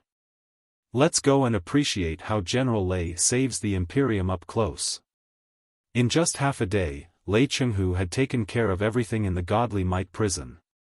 First, he cut off the oxygen supply in the 1st and 3rd districts, causing the prisoners, already exhausted from fierce battles and desperately in need of oxygen, to fall asleep, thus stripping them of their combat ability. He then ordered the guards to enter the area and remove those who had fought particularly fiercely. The remaining prisoners were left where they were. As for the political prisoners, after identification, most of the civilian officials were transferred to Li Linghai's deep-sea fleet. However, those whom Lei Chenghu considered highly talented or very useful to him remained with him. The guards of the Godly Might prison and the soldiers of the Godly Might fleet were screened based on a principle that prioritized quality over quantity. Only 5% of the personnel, the elite, boarded 3-star ships, while the rest, along with the other star ships, were transferred to Li Linghai. It was only at this moment that Warden Yun Chenghua vaguely realized that Lei Chenghu was alone, and that none of the star ships that had descended so far were his direct subordinates. However, with events reaching this point, seeing the determination on Lei Chenghu's face, Yun Chenghua, with no option but to stay, chose not to point this out. Instead, he became even more loyal to Lei Chenghu, allowing the man's control over the 3-star ships to extend to every tube and cabin. The news of the Godly Might prison's conquest had likely reached the 4 Kurfürsten far out in space. It was time to evacuate. Hundreds of star ships, now filled with crystals and ammunition, soared into the sky. The scorching exhaust flames they spurted out left complicated traces on the snow-covered land. Among them, 3 of the largest starships were particularly eye-catching. They tore through the sky like 3 shooting stars, swooping into the infinite cosmos. This was Lei Chenghu's latest combined team. He was about to take back his fleet with the 3 starships and reclaim a whole country. On the Flying Tiger, the latest temporary flagship, Lei Chenghu stared coldly at Li Yao, who held his head high with a resolute face like an iron-blooded soldier, and Li Jialing, who stood next to Li Yao. It seems my guess was correct. No matter how you disguise yourself, you can't hide the fact that you are the Queen's most trusted subordinate, Lei Chenghu said casually. She trusts you so much that even the mission to monitor me has been entrusted to you, Vulture Li Yao. I'm afraid you are wrong, General Lei. I am not here just to monitor you. Li Yao said solemnly. Besides monitoring you, Her Grace also instructed me to give you a hand should you lose faith and waver in the great cause of the reformists. It seemed to me that the Queen wanted me to kidnap you or even threaten to kill you. But don't be nervous, General Lei, because as I said earlier, I have admired you since childhood. I grew up listening to your tales, and I always regarded you as an idol. So, when the moment comes that I have to take action, I will certainly be unable to do so. Chances are, I might even choose your side. Lei Chenghu. Excuse me? Li Jialing turned around rather stiffly and looked at Li Yao in astonishment. Who are you exactly? What does the Queen want by putting someone like you by my side? Lei Chenghu narrowed his eyes, mired in a confusion that rarely befell him. He mumbled, "Do you know? I have a natural-born ability or intuition. Even if someone is in the nascent soul stage or the divinity transformation stage, I can tell their deepest desires the moment we meet, and I know exactly what they want. The Queen is no exception. I can see clearly that her ambitions are growing like an ever-expanding beast that will swallow the universe. But what about you, Vulture Li Yao? I really can't see through you. I can't tell what kind of soul is hidden beneath your skin. My intuitions tell me that you may be even more dreadful than the Queen. Are you? 2235 I am a patriot, too. You are flattering me, General Lei, Li Yao said without changing his expression. In fact, I have been training in Her Grace's secret base in seclusion since childhood, just like this brother, Huang Fei, here. I barely got in touch with anyone from the outside world. So, I am a simple and straightforward man. I have no clandestine secrets in my heart at all, so what can you possibly see in me, General Lei? Lei Chenghu's eyebrows were furrowed so hard that they looked like an unsheathed saber, poised to slash at Li Yao's carotid artery. He clenched his fists, and his finger bones cracked. He seemed to be holding back his urges with his astonishing willpower. It's true. Li Yao said sincerely, his eyes as pure and clear as a baby's. I'm sure that General Lei has noticed that my real age is not very old. Yes. After a long silence, Lei Chenghu nodded his head. Your cells are very active. The waves that your soul emits are full of vigor. You are not the strongest divinity transformation stage expert I have seen, but you are definitely the youngest. I assume that aside from secluded training or long-term hibernation, you should be no older than 80 years old, right? An expert in the divinity transformation stage no older than 80. That is truly incredible. What kind of monster are you? And how have you been training yourself? I am not a monster but just a regular person who dedicated all his time to training, Li Yao said. If I had not seized every second and every minute to train myself crazily, without caring about anything happening outside, how could I possibly have broken into the divinity transformation stage in less than 100 years? You have never heard my name before, and you cannot find any information about me, can you, General Lei? That's only reasonable, because this is my first time visiting the outside world. So, I may be immature due to my lack of social experience. If I say or do anything wrong, please forgive me, General Lei. Enough. Taking a deep breath, Lei Chenghu said, listen up. I don't care if your story is true, and I don't care if your queen has hidden agendas under her reformist banner. For me, I'm doing this for only one reason, to fulfill my duty as a soldier. Tell me, do you love the Imperium? Li Yao lifted his chin and saluted in perfect unison etiquette. My love never ends. But I hate the Imperium. I even loathe the Imperium that reeks of decay from every pore right now. Lei Chenghu's voice was grim. However, despite all its flaws, the Imperium of true human beings, though it can be dark and cruel at times and become a tool for scoundrels to pursue their selfish desires, is still the toughest shield, the sharpest saber, and the only home for human civilization. The Imperium may have countless problems and reasons for people to hate it, but it has unified the strength of most humans in the vast sea of stars, allowing billions to stand united against the Covenant Alliance, the extraterrestrial devils, the bizarre alien species, and even the darkness of the universe itself. The universe is too vast, and human ambitions are too grand.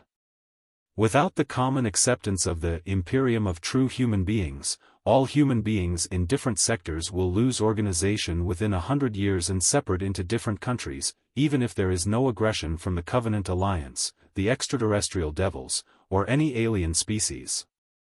They will raise their own colorful flags and brutalize each other under the most ridiculous excuses. By then, no devils or monsters will be needed. Human beings themselves will be enough to turn the entire universe into a bloody hell, just as it was for thousands of years after the Star Ocean Imperium's collapse and before the establishment of the Star Ocean Republic.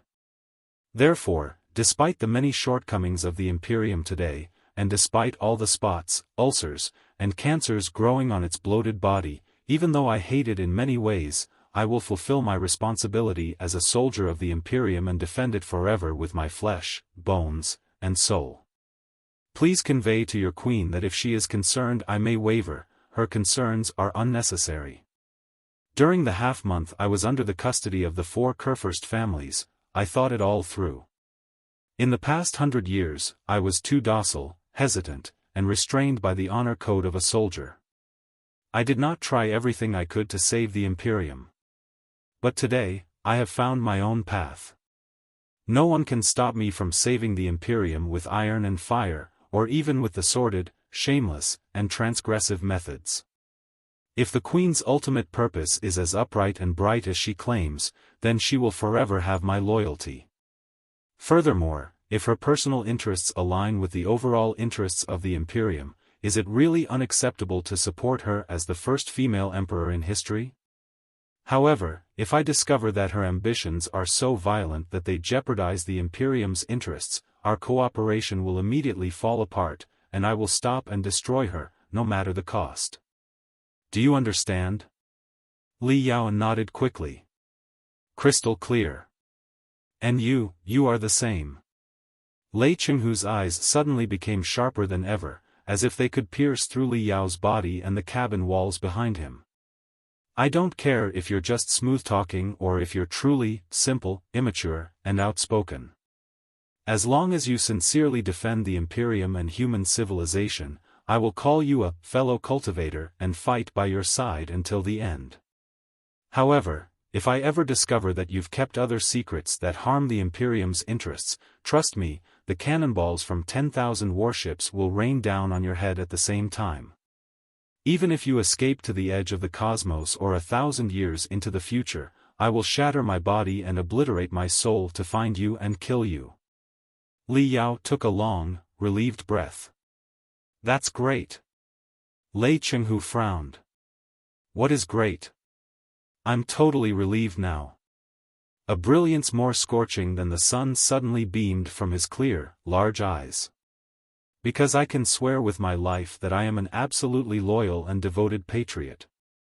I have an infinite love for my country and am willing to spill my blood, shatter my bones, and burn them to ash, mix the ashes with water, and pour them over my homeland. This is exactly how much I love my country. I firmly believe that my country represents the best interests of mankind.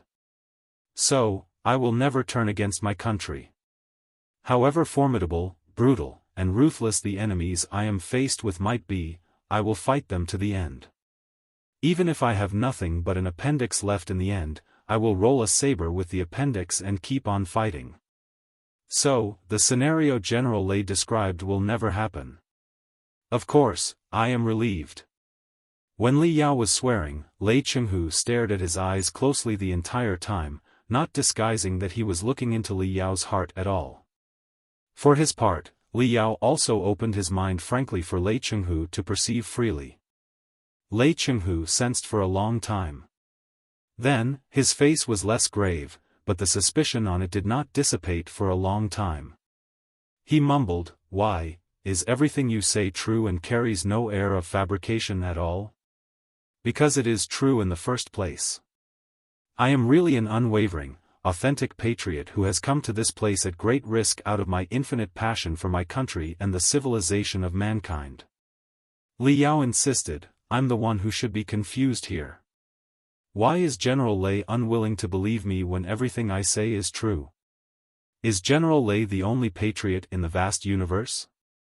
Never mind, looking at Li Yao's face that had no loopholes at all, Lei Chenghu, unusually, chose to give up. In any case, thank you for your help in the Godly Might prison. If you are a real patriot, I believe we will get along very well. Fellow cultivator Li. Now, let's return to the third battle area. Lei Chenghu cleaned his military hat with the newly installed artificial arm and strode onto the bridge with his head held high. On the bridge were the soldiers who had just been gathered, who were 10 times more excited than they were ill at ease. A middle-aged officer, his entire body covered in bandages, and with his left hand and left foot replaced by artificial limbs, staggered towards Lei Chenghu. His face contorted in apparent excruciating pain. He saluted Lei Chenghu in the most standard manner and said, "All soldiers have been gathered. Please give your instructions, General." It was Lei Honghai, Lei Chenghu's eldest son, who had betrayed his father due to the allure of the 4 Kurfürst families and was subsequently disciplined by his father. He had fought a bloody path out of the Godly Might prison. Lei Chenghu nodded emotionlessly. His gaze swept the area, igniting the magma in the soldiers' hearts with the passion in his eyes, before he finally walked to the control panel. Clenching his teeth to endure the pain as the ill-fitting artificial limbs rubbed against his wounds, Lei Honghai activated the public communication channels of the 3 starships. Soldiers of the first mixed team of the Godly Might fleet. Facing the complex expressions on the hundreds of light screens, Lei Chenghu roared reassuringly, "The war that will decide the future of the Imperium and the very civilization of mankind has begun, and you and I are the sole protagonists in this conflict.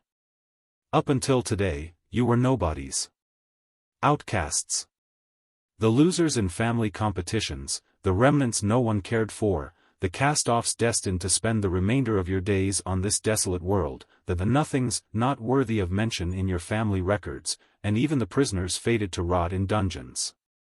But from today forward, your names will thunder through the sky, cheered by billions of people. Your names will be carved into the monuments in the capital's central squares and on every habitable planet. The Imperium, its history, and its civilization will not forget what you have done today. They will not forget your sacred and glorious games. Everyone on board, be prepared. Full power output to the space jump units. Target the third battle area. Move forward.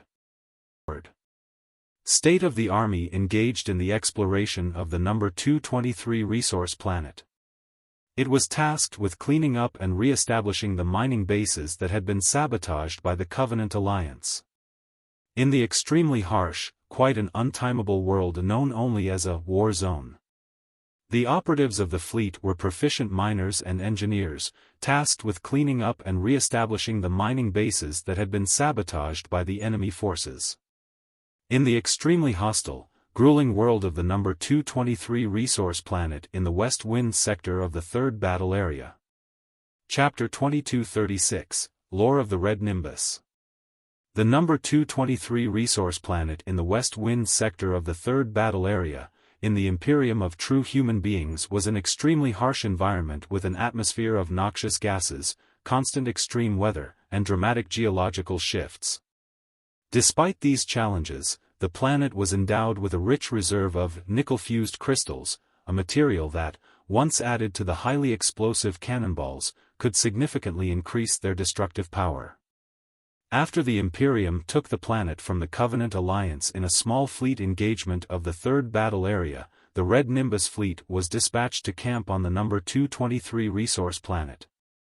Their mission was not to defend the planet against the Covenant Alliance's possible counterattack, it was to clean up and re-establish the mining bases that had been sabotaged by the enemy in the extraordinarily arduous and cruel environment known only as engineering soldiers. It was a task that required miners and engineers skilled in handling the conditions of the war zone as well as the intricacies of setting up mining bases in a place where such an operation was never intended to take place.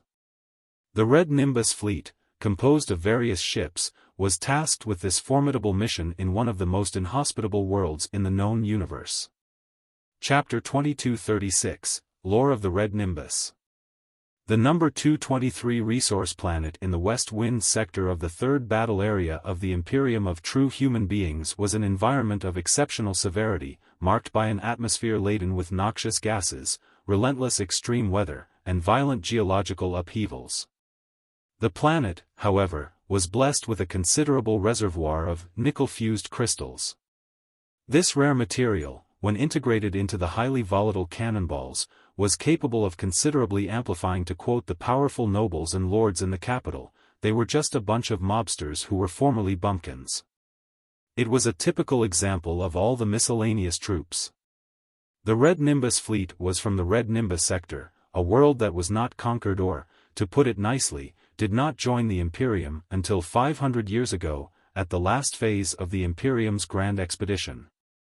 Because the rulers of the Red Nimbus sector wisely chose to surrender when faced with the overwhelming army of the Imperium from the sky, and the Red Nimbus sector itself was a barren and resourceless world with nothing but billions of hungry people, the Imperium generously granted the Red Nimbus sector a great deal of autonomy, as long as the Red Nimbus sector submitted taxes and soldiers regularly and, at the request of His Majesty in the Council of Elders, attacked the enemy alongside the Imperium when needed.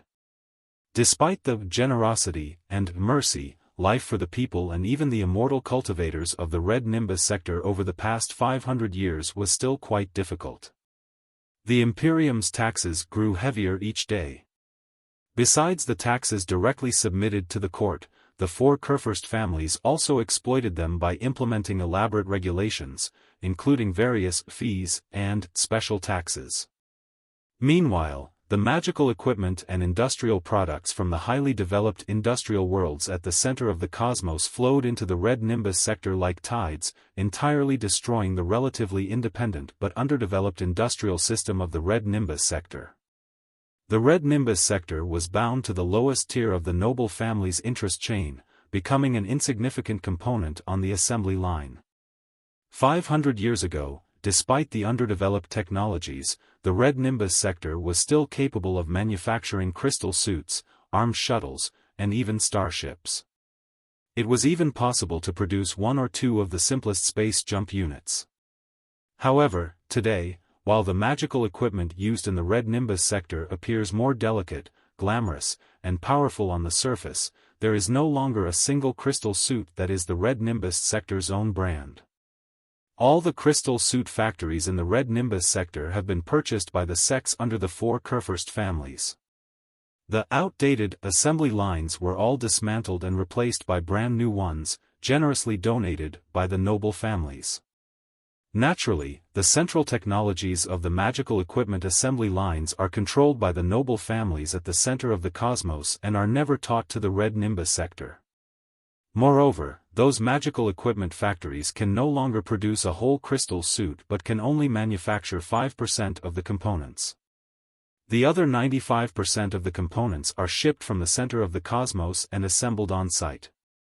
Consequently, the independent industrial system of the red Nimbus sector has completely collapsed, losing all bargaining chips. Their throats are now choked by the noble families from the center of the cosmos, turning the red Nimbus sector into a dumping ground for foreign magical equipment and a resource supplier. What is even more lamentable is that the red Nimbus sector lacks any resources abundant enough to supply the entire Imperium, except for manpower.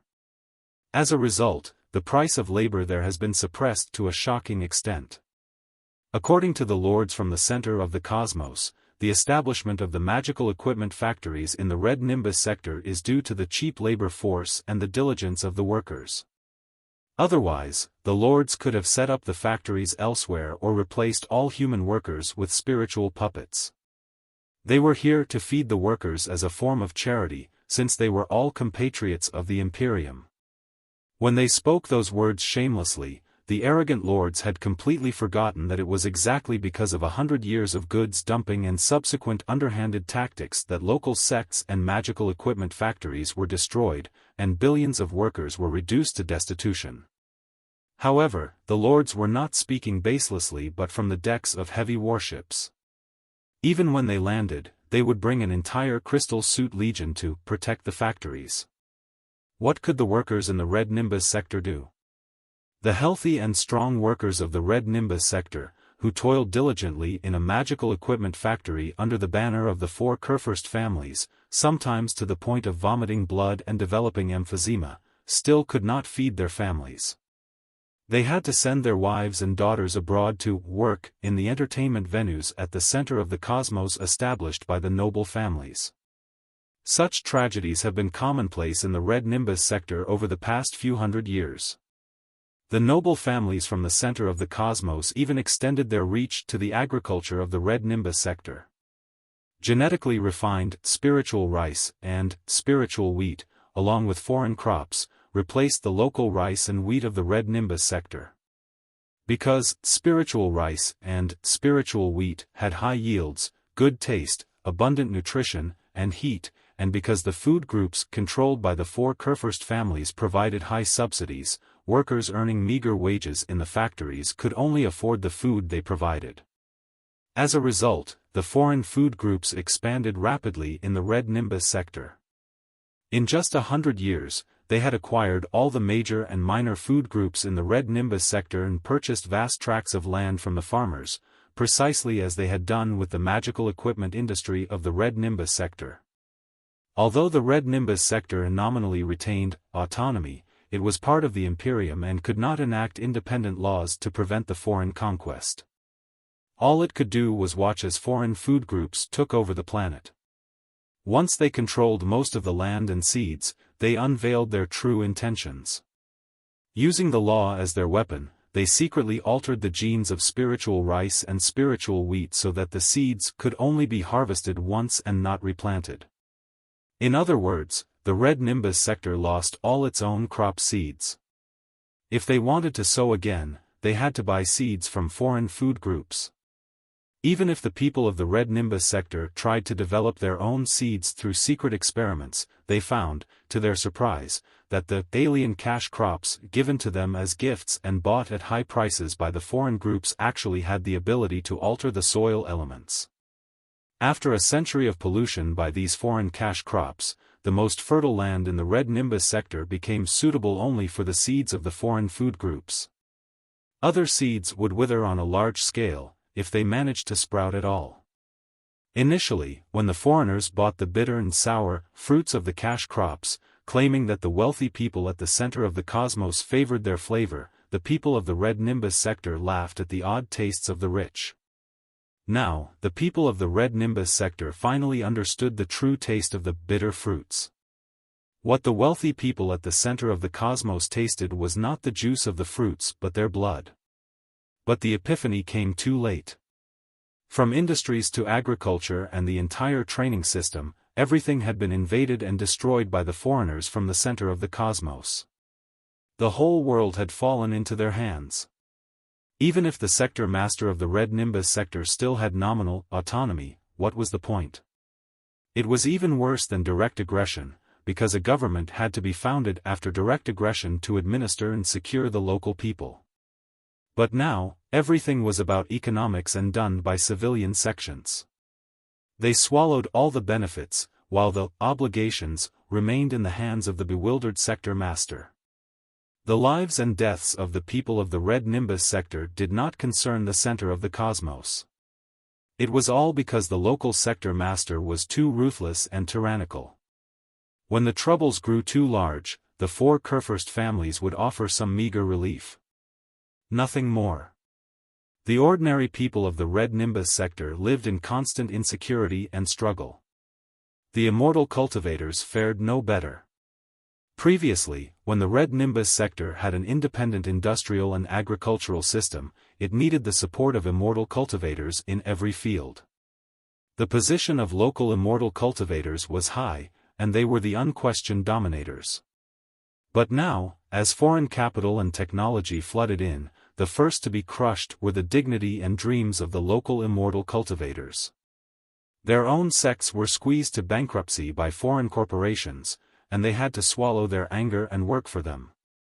Even if they worked diligently their entire lives, they would still be seen as bumpkins in the eyes of the foreigners. They could never join the management of the great corporations, which were almost exclusively made up of people who had skydived from the center of the cosmos. This was the exact destiny of the immortal cultivators in the red Nimbus sector over the past 500 years. Chapter 2237, Can't Take It Anymore. The noble families from the center of the cosmos would only be nice to the immortal cultivators of the red Nimbus sector under one condition: when they needed soldiers, or to put it more bluntly, cannon fodder from the red Nimbus sector. Not only would they meet the demands of local immortal cultivators, but they would also make countless empty promises. Although the expansion of the Imperium had gradually slowed, it did not mean the end of the wars. The edges of the cosmos and world fragments still required exploration, and there were occasional conflicts among the noble families. The battles against the Covenant Alliance never ceased. The sporadic skirmishes were even more brutal than a full-scale war, and the honored descendants of the four Kurfürst families were certainly not born for such meaningless fights. The low-born, bumpkin immortal cultivators, from the red Nimbus sector, as well as from hundreds of other minor worlds, were fated to lubricate the massive machines with their flesh and blood from time to time. It couldn't be helped. Being an immortal cultivator was a burdensome duty. When one became an immortal cultivator, the resources they consumed daily would be dozens of times more than those of an ordinary person. Moreover, after awakening their spiritual root and mastering spiritual energy, they would not be content to work in a factory, listen to their bosses in an office, or toil in farmland under the scorching sun. Their vast spiritual energy had nowhere to be devoted in their barren homeland. They did not even have the chance to exploit the common people, for the common folk had long been squeezed out by those from the noble families. Thus, they could only board the noble families' tanks to fight for unpredictable opportunities in foreign lands, yearning to distinguish themselves. It was a pity that, although the dead bodies of countless immortal cultivators from the red Nimbus sector were scattered in unknown parts of the dark universe, and not even a piece of their crystal suits returned to their homeland, no more than 1% of them truly escaped their destiny to become powerful and dominating high-level immortal cultivators. The invisible glass ceiling had blocked them from the noble families at the center of the cosmos for 500 years. They had never even seen a tiny gap in it, much less destroy it. The Imperium's counterattack this time was probably the last roar of the Red Nimbus sector and the 100 Small Worlds. They were truly fed up with the oppression, humiliation, and pervasive prejudice. They could not take it anymore. They yearned for glory, land, infinite resources, and real power. It was precisely because of this hysterical lust that they established small fleets after gathering all the resources from their barren hometowns. Like hungry wolves joining a pack, they occupied dozens of new worlds unstoppably in a single decade. Of course, they suffered all kinds of injustices in the meantime. For example, they were dispatched to the most dangerous front lines for the most arduous missions, but when the trophies were distributed, they could only wait behind the fleets of the 4 Kurfürst families. In short, what they were given was dog food, but what they were asked to do was the job of tigers and lions. But was any battle in the past 500 years different? They had long grown accustomed to it. As long as there was a slim chance of a comeback, they were willing to do anything. Besides, there was still General Lei, the god of war. Serving under Lei Chenghu's command was perhaps the greatest luck of the immortal cultivators of the Red Nimbus sector. God of War, Lei Chenghu was the only admiral of the Imperium willing to fight side by side with them and launch a suicide attack. He was also bold enough to argue with the arrogant figures in the Expeditionary Army's base for their interests. There were several times when General Lei halted assets destined for the fleets of the 4 Kurfürst families and instead supplied them to the miscellaneous troops first. It was General Lei Chenghu who first showed them that miscellaneous troops, like them, could also rage unstoppably in the Sea of Stars. It was General Lei Chenghu who first revealed that Imperium was not just a synonym for exploitation and blackmail, but also stood for real honor and glory. It was General Lei Chenghu who first instilled in them the mission on their shoulders and the sacred significance of the war. They fought not just for the survival of the Red Nimbus sector but also for the billions of people in the Imperium. Otherwise, everyone would be doomed together. Under General Lei Chenghu's command, the Red Nimbus fleet and dozens of other local armed forces were trained from rookies into seasoned warriors, taking control of the vast area in the Third Battle Zone. Now, the dawn of victory was slowly rising, a dawn earned by the countless sacrifices of the hundreds of miscellaneous troops, including the Red Nimbus fleet. It was time to fulfill the promises made by the 4 Kurfürst families before the war. The immortal cultivators of the Red Nimbus sector did not wish to occupy a certain sector in the newly recovered territory. After all, the Red Nimbus sector, their nest, was too far, and the consumption of spiritual energy on every space jump was astronomical. Economically, the cost to maintain the close connection between 2 distant worlds was too high. Any resource development or commercial activity would have been defeated by the inestimable cost. The immortal cultivators of the Red Nimbus sector understood this well. They only wanted to exchange more than 10 years of blood and sacrifice for some permanent favorable policies, such as the right to participate in the great development of the Imperium in newly recovered worlds. This could include part of the shares in a development company or the monopolization rights for a certain field. Nothing more. It was a very fair request and not greedy at all. General Lei Chenghu promised them that he would ensure they received it.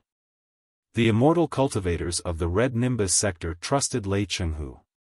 Therefore, even as they cleaned up the messes left by the Covenant Alliance on the scorching, magma-filled resource planet, with victims falling into craters at every step, they gritted their teeth and persisted, hoping for the beautiful life soon to come.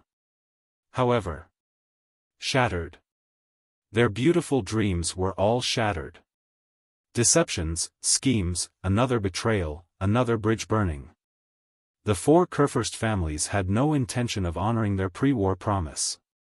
Why else would such a sinister assassination of the Blood Oath Alliance have occurred? Shortly after the Elder's demise, many members of the Special Investigation Committee were sent to various frontline battle areas. They aggressively entered every fleet to investigate radicals in the military, causing significant unrest. Their intentions were hidden. On the surface, they were looking into the Blood Oath Alliance incident and capturing military radicals, but in reality, they were trying to diminish the cultivators' power and isolate them for further actions. With all kinds of shameless schemes and tricks, they aimed to overturn their pre-war promise and kick the local troops back to their original state without offering any reward. The senses of the immortal cultivators were very keen. They detected the scheme behind the Blood Oath Alliance incident at the earliest time. They wanted to discuss with General Lay about what to do, but they received a shocking piece of news: General Lay had gone missing on his way to the capital. It was very possible that he had been arrested or even secretly tried by the Council of Elders. Even the astounding Thunder Fleet might be disassembled and absorbed by the four Kurfürst families. Could there be a more absurd and shameless act in the world? God of War, Lei Chenghu had done the most exhausting work and made the greatest contributions during the Imperium's counterattack. He deserved to be called a pillar that supported the Imperium. Yet, not only was he not given the honor and status he deserved, he was about to be secretly tried by the scoundrels in the rear, just as the war had entered a brief pause. The immortal cultivators of the Red Nimbus sector were more than angry, but there was little they could do. They had to admit that, faced with the iron walls of the four Kurfürst families, the bumpkins, without leadership like them, were utterly insignificant.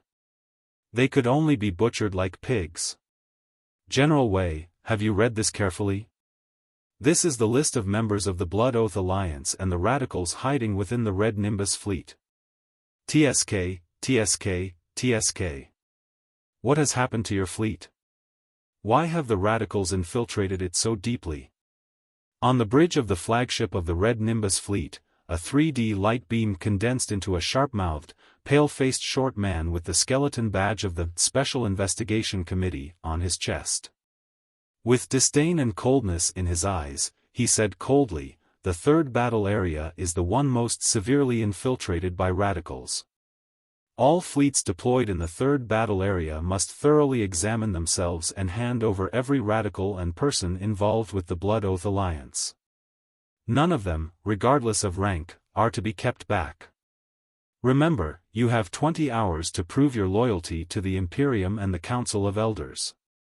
In 20 hours, I want every person on the list to arrive at my starship. If any are missing, I will be highly suspicious that radicals have spread to the higher levels of the Red Nimbus fleet. For example, those around you. General Lei Chenghu is already under secret investigation by the Council of Elders.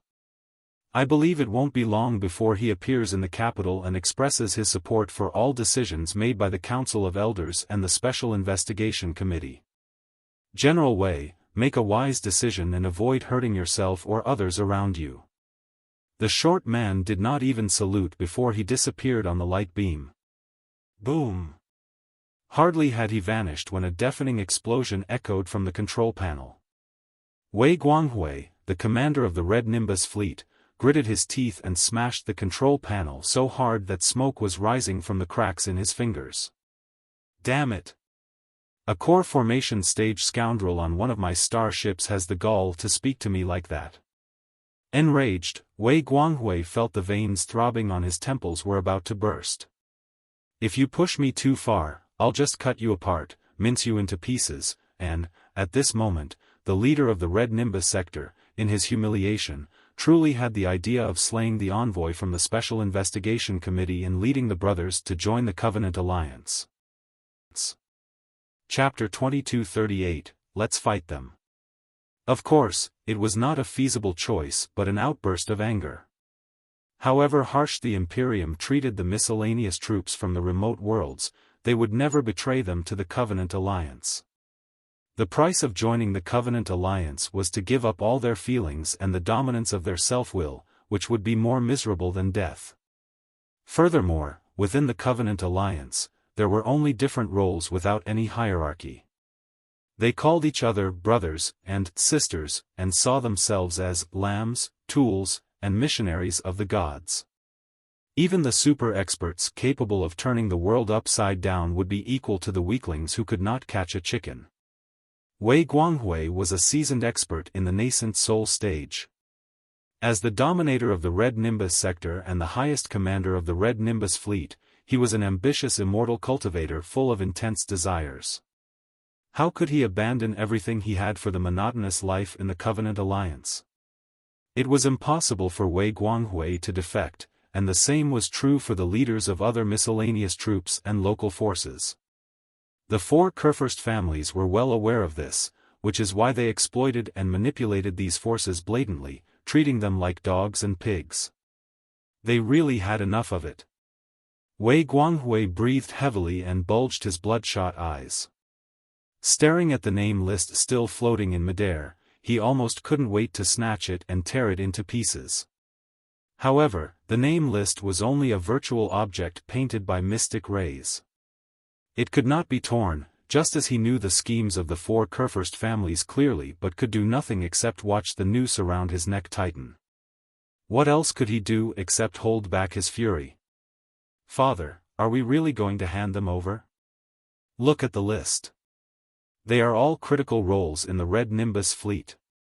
Many of them are our loyal old brothers who have supported the Wei family for 100 years.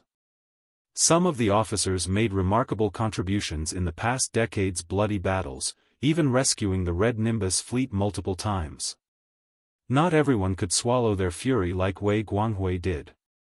The first to step forward was Wei Yuanjia, his deputy and his second son, whom he held in the highest regard.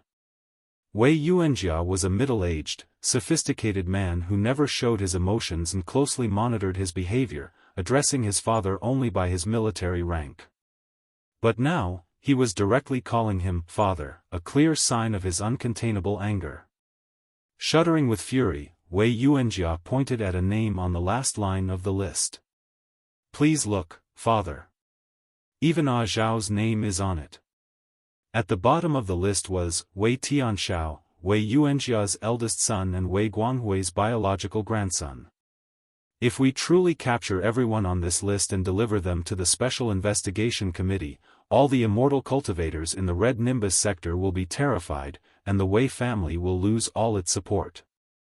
Wei Yuanjia roared, how will we lead the army in the future? How can we explain to the immortal cultivators who have supported our family for 100 years? How can we face our compatriots when we return to our hometown? Who will support such a spineless family to inherit the title of Sector Master? Please think carefully, father. You must, enough. Wei Guanghui glared at his second son, his eyes as vicious as a viper whose fangs were just cut off. He gnashed his teeth. Do you think I like being humiliated? Do you think I did not think carefully? I am an experienced expert in the nascent soul stage, the sector master of the Red Nimbus sector, and the highest commander of the Red Nimbus fleet. Even God of War Lei Chenghu has to show me respect and call me fellow cultivator when he meets me. But today, a little brat in the core formation stage, who is still wet behind the ears, dares to barge into my fleet on my carrier, throw this bullshit list in my face, and demand I hand over the brothers who have fought life and death with me for decades, as well as their descendants, the future of the Red Nimbus sector. Needless to say, even my own biological grandson is on the list. This is a brutal slap in the face that's blowing out all my teeth. I can't think of a greater humiliation. Do you think I like holding back my fury? Do you think I enjoy swallowing my teeth with blood? Do you think I am unaware of the consequences of handing over those people? But what choice do I have? As my deputy, you know the situation of the Red Nimbus fleet best.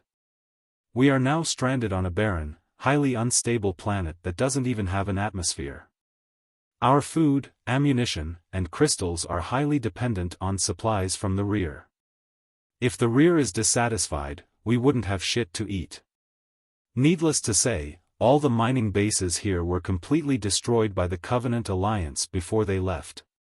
Even if the mining bases are intact and we could excavate abundant minerals, so what? Are they edible? Can we stuff them into our reactors as fuel? If we do not hand over the people on the list, we will be dead for sure. Before the elites of the four Kurfürst families come for us, we will already be starved. It is because the little brat in the core formation stage knew this that he was bold enough to show off before me. But handing over the people on the list will also mean death, a death that is slower and more miserable.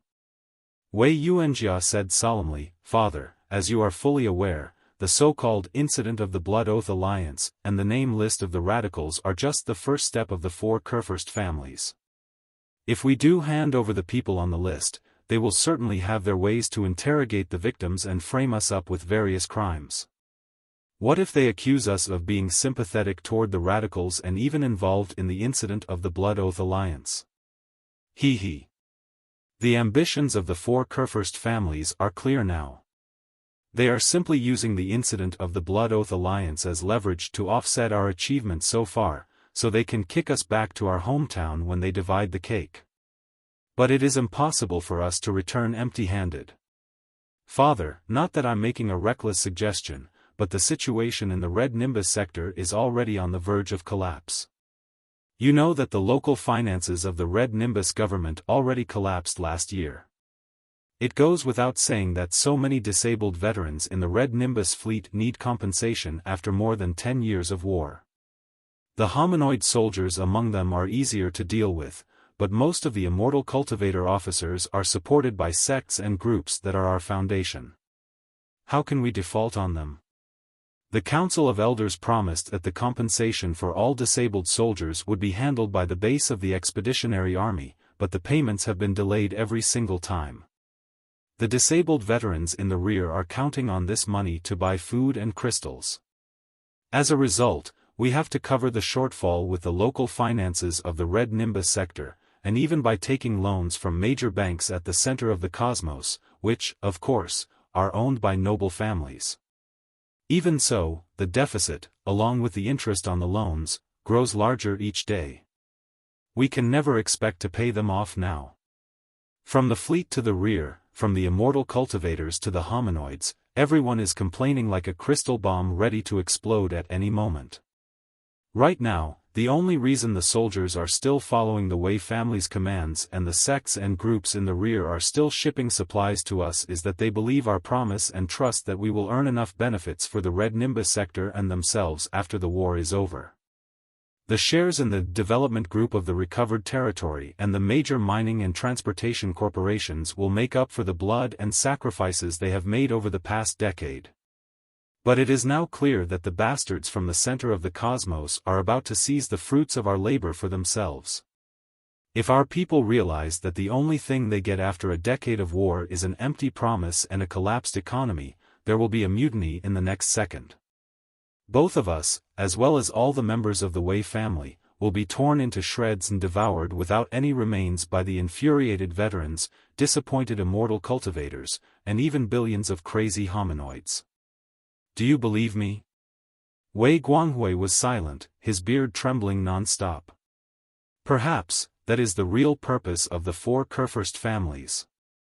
With a strange look on his face, Wei Yuanjia pointed at the list and said in a low voice, Do you not feel that a notable number of people on the list are loyal to the Wei family, but those loyal to the Huang family are few? Wei Guanghui was shocked. As he scrutinized, his eyes grew wider and wider. It was true. On the so-called list of radicals, most of the people were the Wei family's loyal subordinates or their descendants. But when it came to the Huang family, another prominent family of immortal cultivators in the Red Nimbus sector, while there were some names on the list, they were all peripheral members who did not matter. Wei Guanghui felt his heart constrict. The Wei family did not begin to rule the Red Nimbus sector 500 years ago. Initially, the Wei family was just an inconspicuous family in the Red Nimbus sector. However, the previous ruler of the Red Nimbus sector was not respectful enough of the dignitaries from the center of the cosmos and was always wary of their goods and investments. Eventually, this ruler was replaced by the Wei family, which miraculously rose. In other words, the Wei family only became the ruler of the Red Nimbus sector because they were a lackey of the 4 Kurfürst families. However, there was a difference between humans and dogs.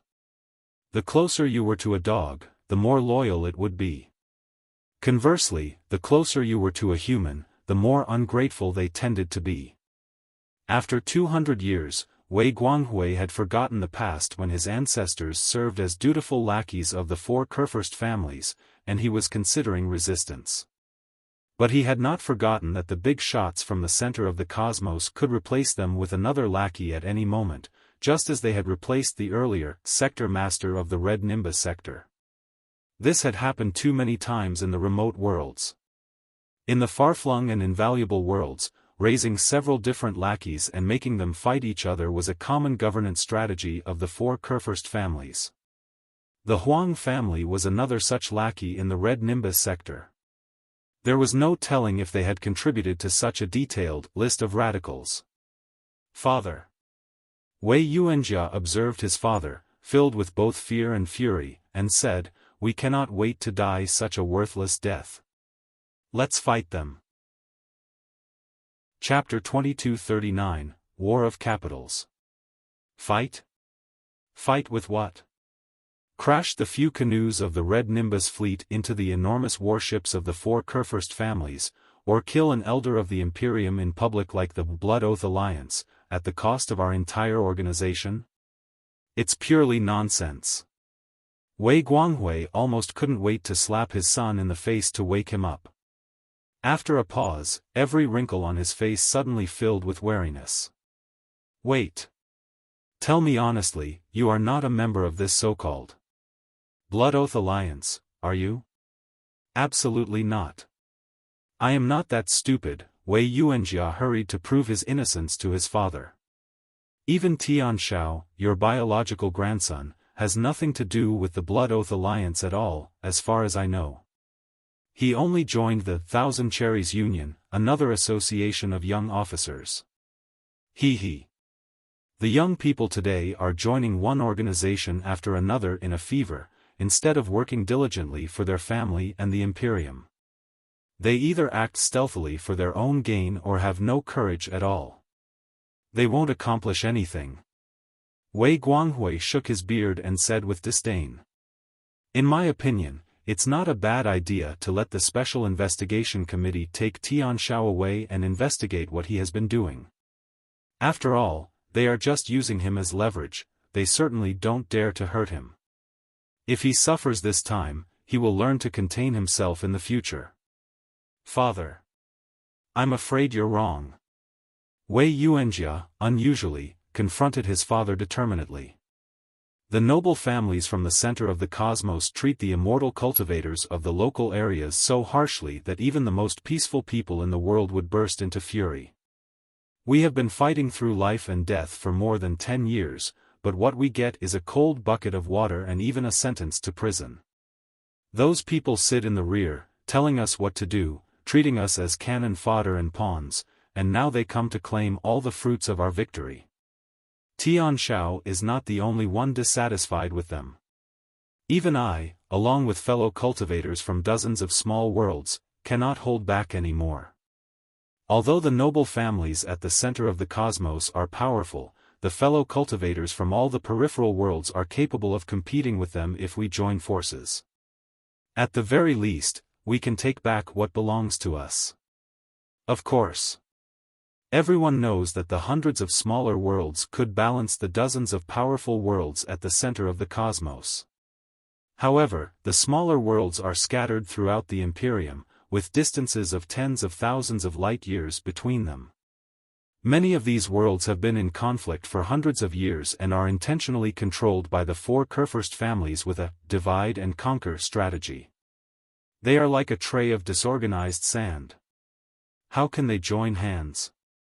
Wei Guanghui sneered. When the god of war, Lei Chenghu, was still here, his prestige and the powerful combat ability of the astounding Thunder Fleet might have united the forces of a dozen smaller worlds. But did you not hear what the little BAS**ard from the Special Investigation Committee said? General Lei has been arrested by them. There is no telling what kind of interrogations he is going through. I imagine it won't be long before he completely surrenders. The third battle area is in panic and lacks leadership. Even the astounding Thunder Fleet can barely protect itself, and you want the Red Nimbus Fleet, with its few canoes, ragged guns, and the two assembled colossi, to lead the resistance? Who would be foolish enough to die with us? Wei Yuanjia was silent, but determination and a strange intensity shone in his eyes. No one knows a person better than their father. Wei Guanghui was slightly dazed. Realizing his son must have very important intelligence he hadn't yet shared, he hurriedly dragged his son into the command room, locked the door, and blocked it with a soundproof rune array. Then, he finally asked solemnly, "What is going on?" Wei Yuanjia cleared his throat, trying to pretend everything was fine, but his trembling voice betrayed the eagerness and excitement in his heart. "Father, what if I tell you that General Lei Chenghu likely escaped from prison and has returned to the third battle area, and that he is summoning the astounding Thunder Fleet under the slogan, 'Honor the Majesty and Settle the Rebellions'?" "What? Honor the Majesty and settle the rebellions?" Wei Guanghui was so shocked that it felt as if a thunderclap had reverberated in his head. Despite his formidable strength in the nascent soul stage, he momentarily lost control of his pores and broke out in a sweat. He grabbed his son's shoulders, his fingers digging into his son's skin like pincers, and demanded, "Speak. Where did you get this news?" He had every reason to ask. The red Nimbus fleet was stationed at the edge of the third battle area, where the environment was the harshest. The star here was like a temperamental child, spitting out violent radiations and magnetic waves every second. Cosmic dust, as thick as fog, covered an area exceeding 1 billion kilometers, acting like a wall that severely disrupted signals from the outside world sent through the spiritual nexus. The number 223 resource planet was akin to a lonely island. Despite deploying the most powerful superspace communication base, contact with the outside world remained intermittent. It was not uncommon to go 2 to 3 days without any outside messages. Sometimes, when they did receive messages, the information was merely meaningless, corrupted data.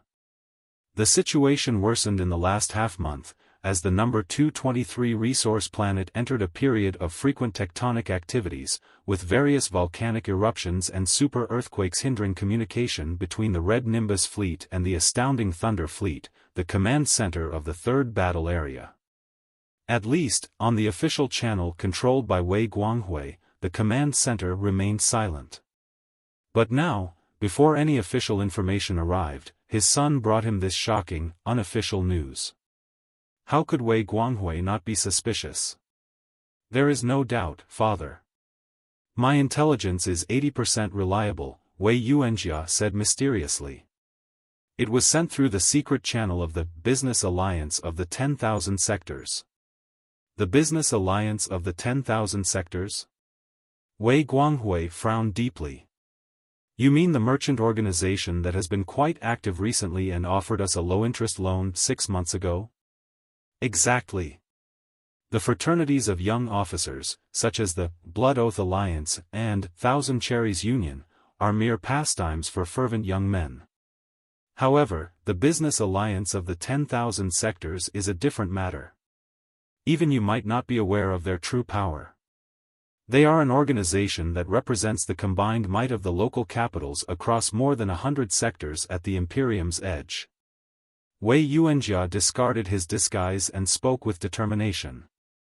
"The most potent force in the universe is spiritual energy, but it is not as powerful as capital. The conflict between the Imperium's peripheral capitals and the central capitals has already begun. With the backing of the Business Alliance of the 10,000 Sectors, we will no longer be loose sand to be bullied by anyone, but a genuine alliance that unites the strength of hundreds of smaller sectors.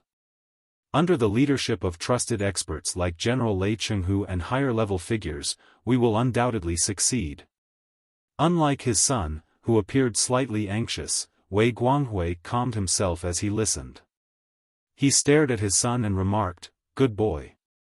It seems you have been quite active behind my back, and I, being old and blind, could not see any of it." Wei Yuanjia was momentarily speechless. But he lifted his head and met his father's gaze. "Everything I have done has been for the Red Nimbus sector and the Wei family, not for personal gain. The reason I did not inform Father was to ensure your safety and to separate myself from the family.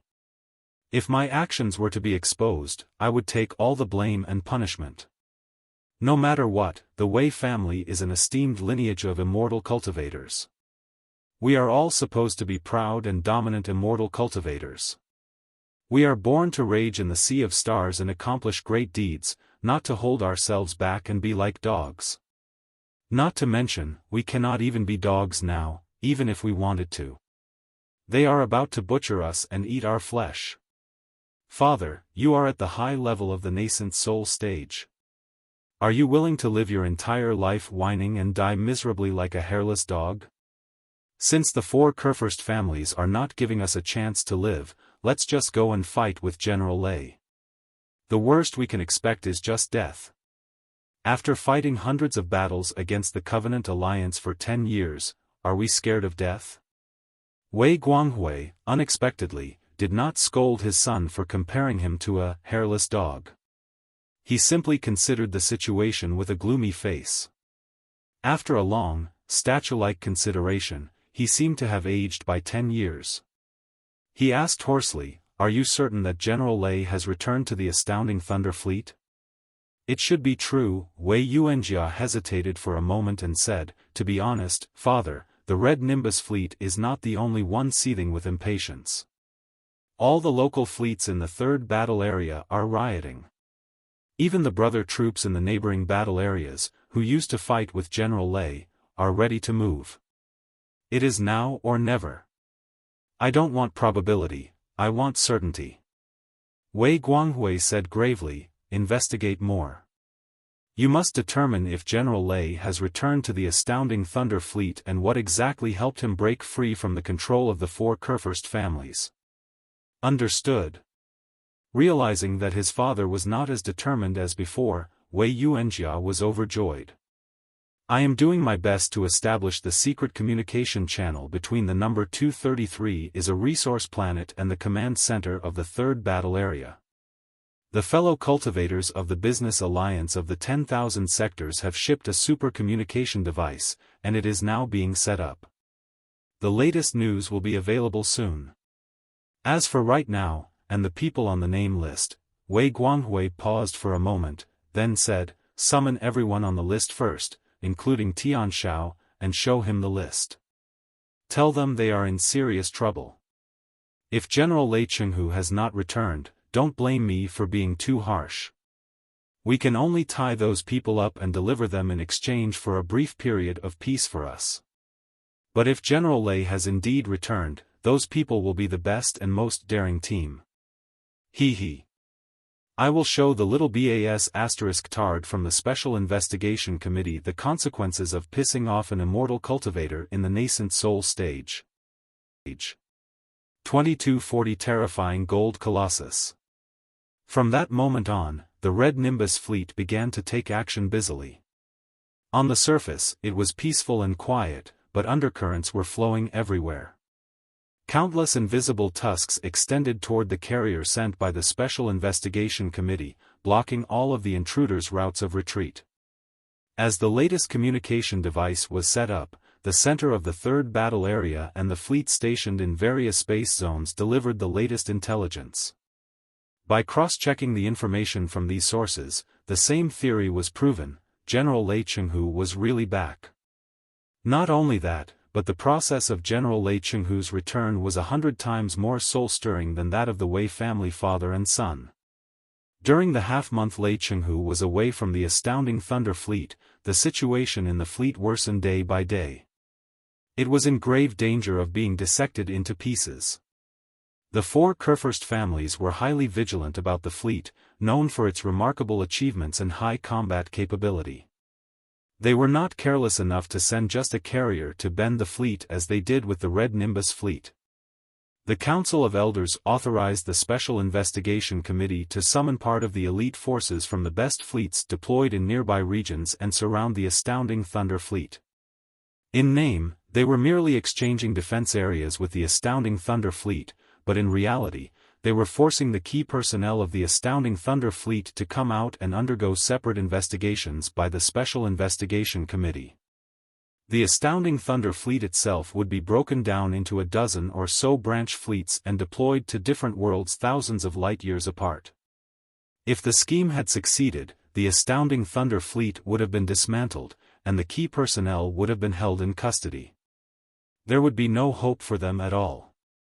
The proud and battle-tested soldiers of the astounding Thunder Fleet were naturally unwilling to wait for death. In terms of combat ability, they were not necessarily inferior to the elite forces of the four Kurfürst families that had been temporarily gathered, and they could have turned the third battle area upside down. However, they faced three critical problems.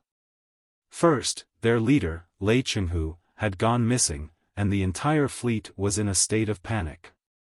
Second, the Council of Elders, controlled by the four Kurfürst families, had a legitimate excuse for investigating the incident of the Blood Oath Alliance. Resisting the Special Investigation Committee would mean defying the Council of Elders, the Imperium, and His Majesty. They would be labeled as traitors forever. Most of the soldiers were hesitant to take that step.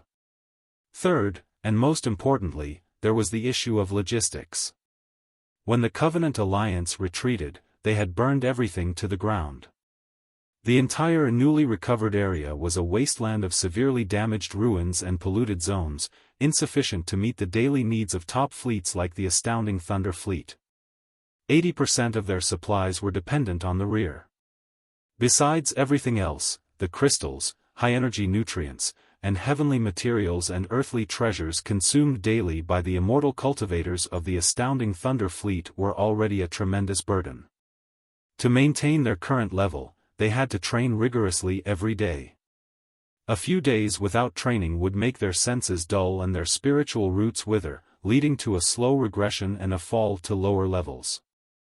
Even the strongest warrior must eat every day, and the stronger they were, the greater their appetite. How could a brawny man weighing 150 kilograms carry out all his strength without first having half a roasted pig? If the rear cut off their supplies, in less than half a month, the astounding Thunder Fleet would have been stranded in the vast space, like a lake that lost all its water. Therefore, the many generals of the astounding Thunder Fleet, after struggling in pain for a few days, could only bend to the Council of Elders like the Red Nimbus Fleet did, agreeing to all the terms of the Special Investigation Committee helplessly. It was at such a perilous moment that General Lei Chenghu returned to the third battle area. It was said that he only brought 3 starships back with him, but he seemed to possess immeasurable charisma. With a powerful excitant, he immediately revived the lifeless fleet. He regained control of the fleet at once, imprisoned the people who had given in, and ordered the officers who remained stubborn to the last moment to secretly dispatch the most mobile and stealthy warships to form a special team. At this moment, the starships of the Special Investigation Committee were unaware that Lei Chenghu had secretly returned to the astounding Thunder Fleet. They were still dispersed throughout various parts of the third battle area, arresting the radicals and warning the commanders of the local fleets, much as they did to the Red Nimbus Fleet. Seizing the precious opportunity that the enemy's troops were unfocused, Lei Chenghu led the special team to assault the area where the enemy's flagship was located and captured it without any trouble.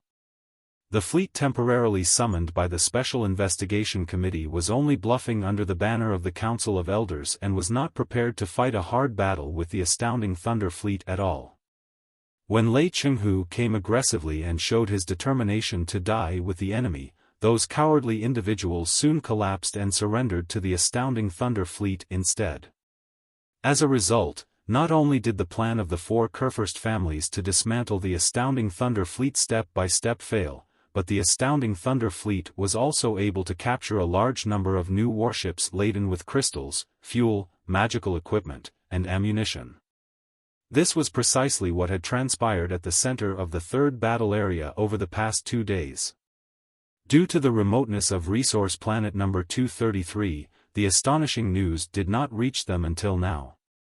The Wei family father and son were so shocked by the news that they were left in a daze for a long time. However, beyond their astonishment, they could not help but grow suspicious. Was the news even true? General Lei Chenghu's victory seemed too smooth and unbelievable. Was there more to it? After waiting anxiously for another 3 hours, the truth finally came to light. Several battle videos, captured from multiple angles with high-resolution cameras, were transmitted from the center of the third battle area. All of them confirmed that the flagship and core warships of the Investigators' fleet had been disarmed and captured by the astounding Thunder fleet. Father, please look at the video files just sent over. We've likely obtained crucial evidence before the investigator. Wei Yuanjia, in excitement, activated the light beam with trembling hands. Indeed. General Lei has truly succeeded. Also, Wei Guanghui waved his hand to quiet his chattering son. Narrowing his eyes, he observed the space battle footage captured from countless perspectives. Although it was labeled a war, the two parties did not engage in any intense firefights. The Investigators' fleet seemed taken aback by General Lei Chenghu's special team when it suddenly leaped out of the void. However, they did not have the courage to attack the Marquis Liaohai of the Imperium.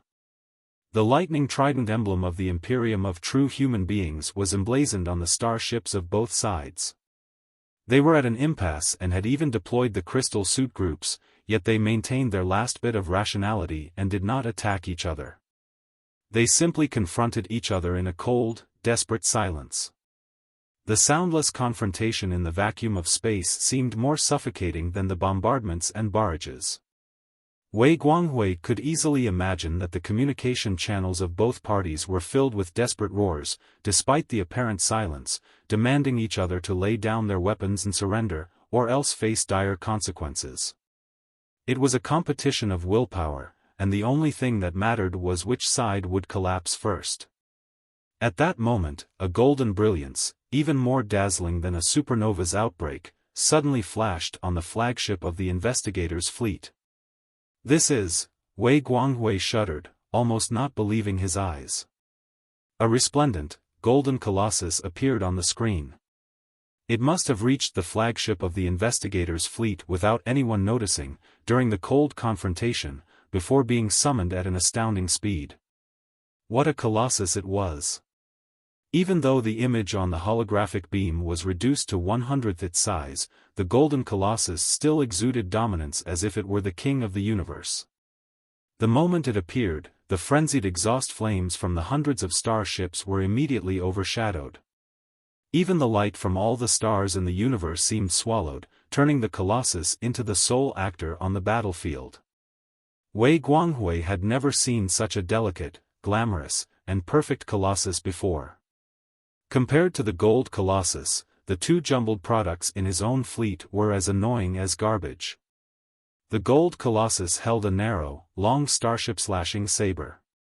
The blade seemed to be made of infinite golden feathers, while the handle was composed of 16 overlapping wings.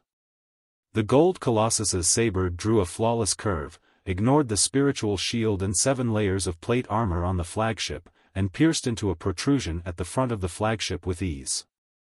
Wei Guanghui knew the structure of such a model of warship and recognized that behind the protrusion lay the bridge. The gold Colossus, arriving out of nowhere, pierced into the heart of the flagship in one attack. Perhaps everyone on the bridge was observing the edge of the saber in shock and cold sweat. With the combat ability of the gold Colossus, even the slightest boost of spiritual energy would have been enough to burn everyone on the bridge to ashes. The ensuing competition no longer had any suspense. The Investigators' fleet, threatened by the gold Colossus, collapsed immediately, and Lei Chenghu's special team secured a triumph without bloodshed. This, Wei Guanghui pointed at the gold Colossus, asking in disbelief, "What exactly is this Colossus? Who is using it?" According to intelligence, the Colossus's name is Gold Vulture. "It is used by Vulture Liao," Wei Yuanjia replied, clearly intimidated by the gold Colossus's unbelievable performance that deterred the entire Investigators' fleet in one attack. Vulture Liao is the greatest contributor to the war. It is said that even General Lei Chenghu was saved from dangers by him alone. Chapter 2241, Expert from the Palace. Gold Vulture. Li Yao. Wei Guanghui pondered over the name for quite a while and could not figure out the man's background at all. Frowning, he asked, "Who is this guy? Since when has the Imperium had such an unparalleled expert who could use such a super colossus?"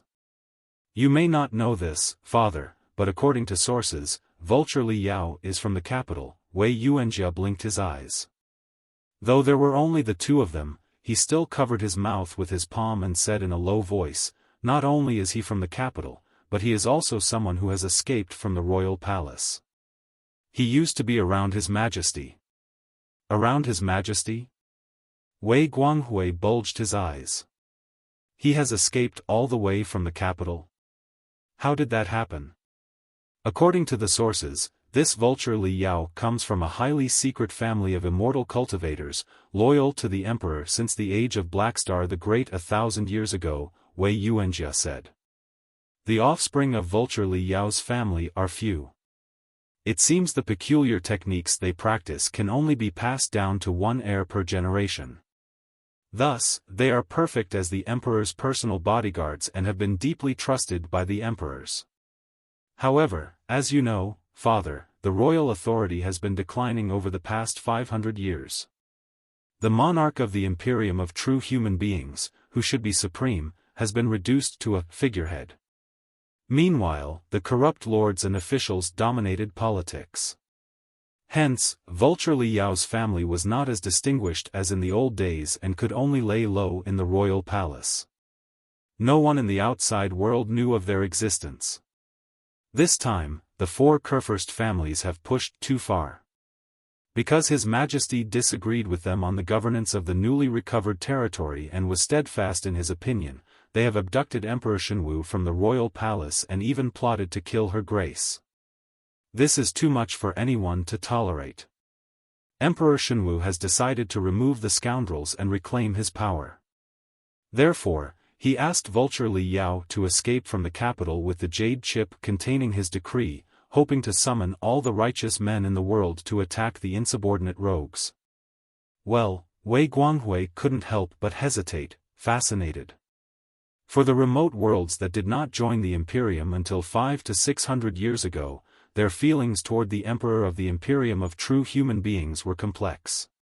On one hand, the official propaganda of the Imperium portrayed the Emperor as brilliant, wise, invincible, supreme, and almost a living god. Over time, the general public of the Imperium developed unrealistic illusions about the Emperor. They believed that, no matter how dark and cruel the reality, it was just a temporary suffering, and that the Emperor would one day lead all the people of the Imperium to a brighter future. On the other hand, for rulers of an entire sector like the Wei family, they had a deeper understanding of the politics in the capital and the Emperor's awkward position as a figurehead. Though the Emperor seemed powerful, he was also exploited and oppressed by the noble families, much like the immortal cultivators from the remote worlds. This understanding made them at least somewhat sympathetic to the Emperor. Deep down in their hearts, they hoped that a powerful, unquestionable sovereign like Blackstar the Great would appear.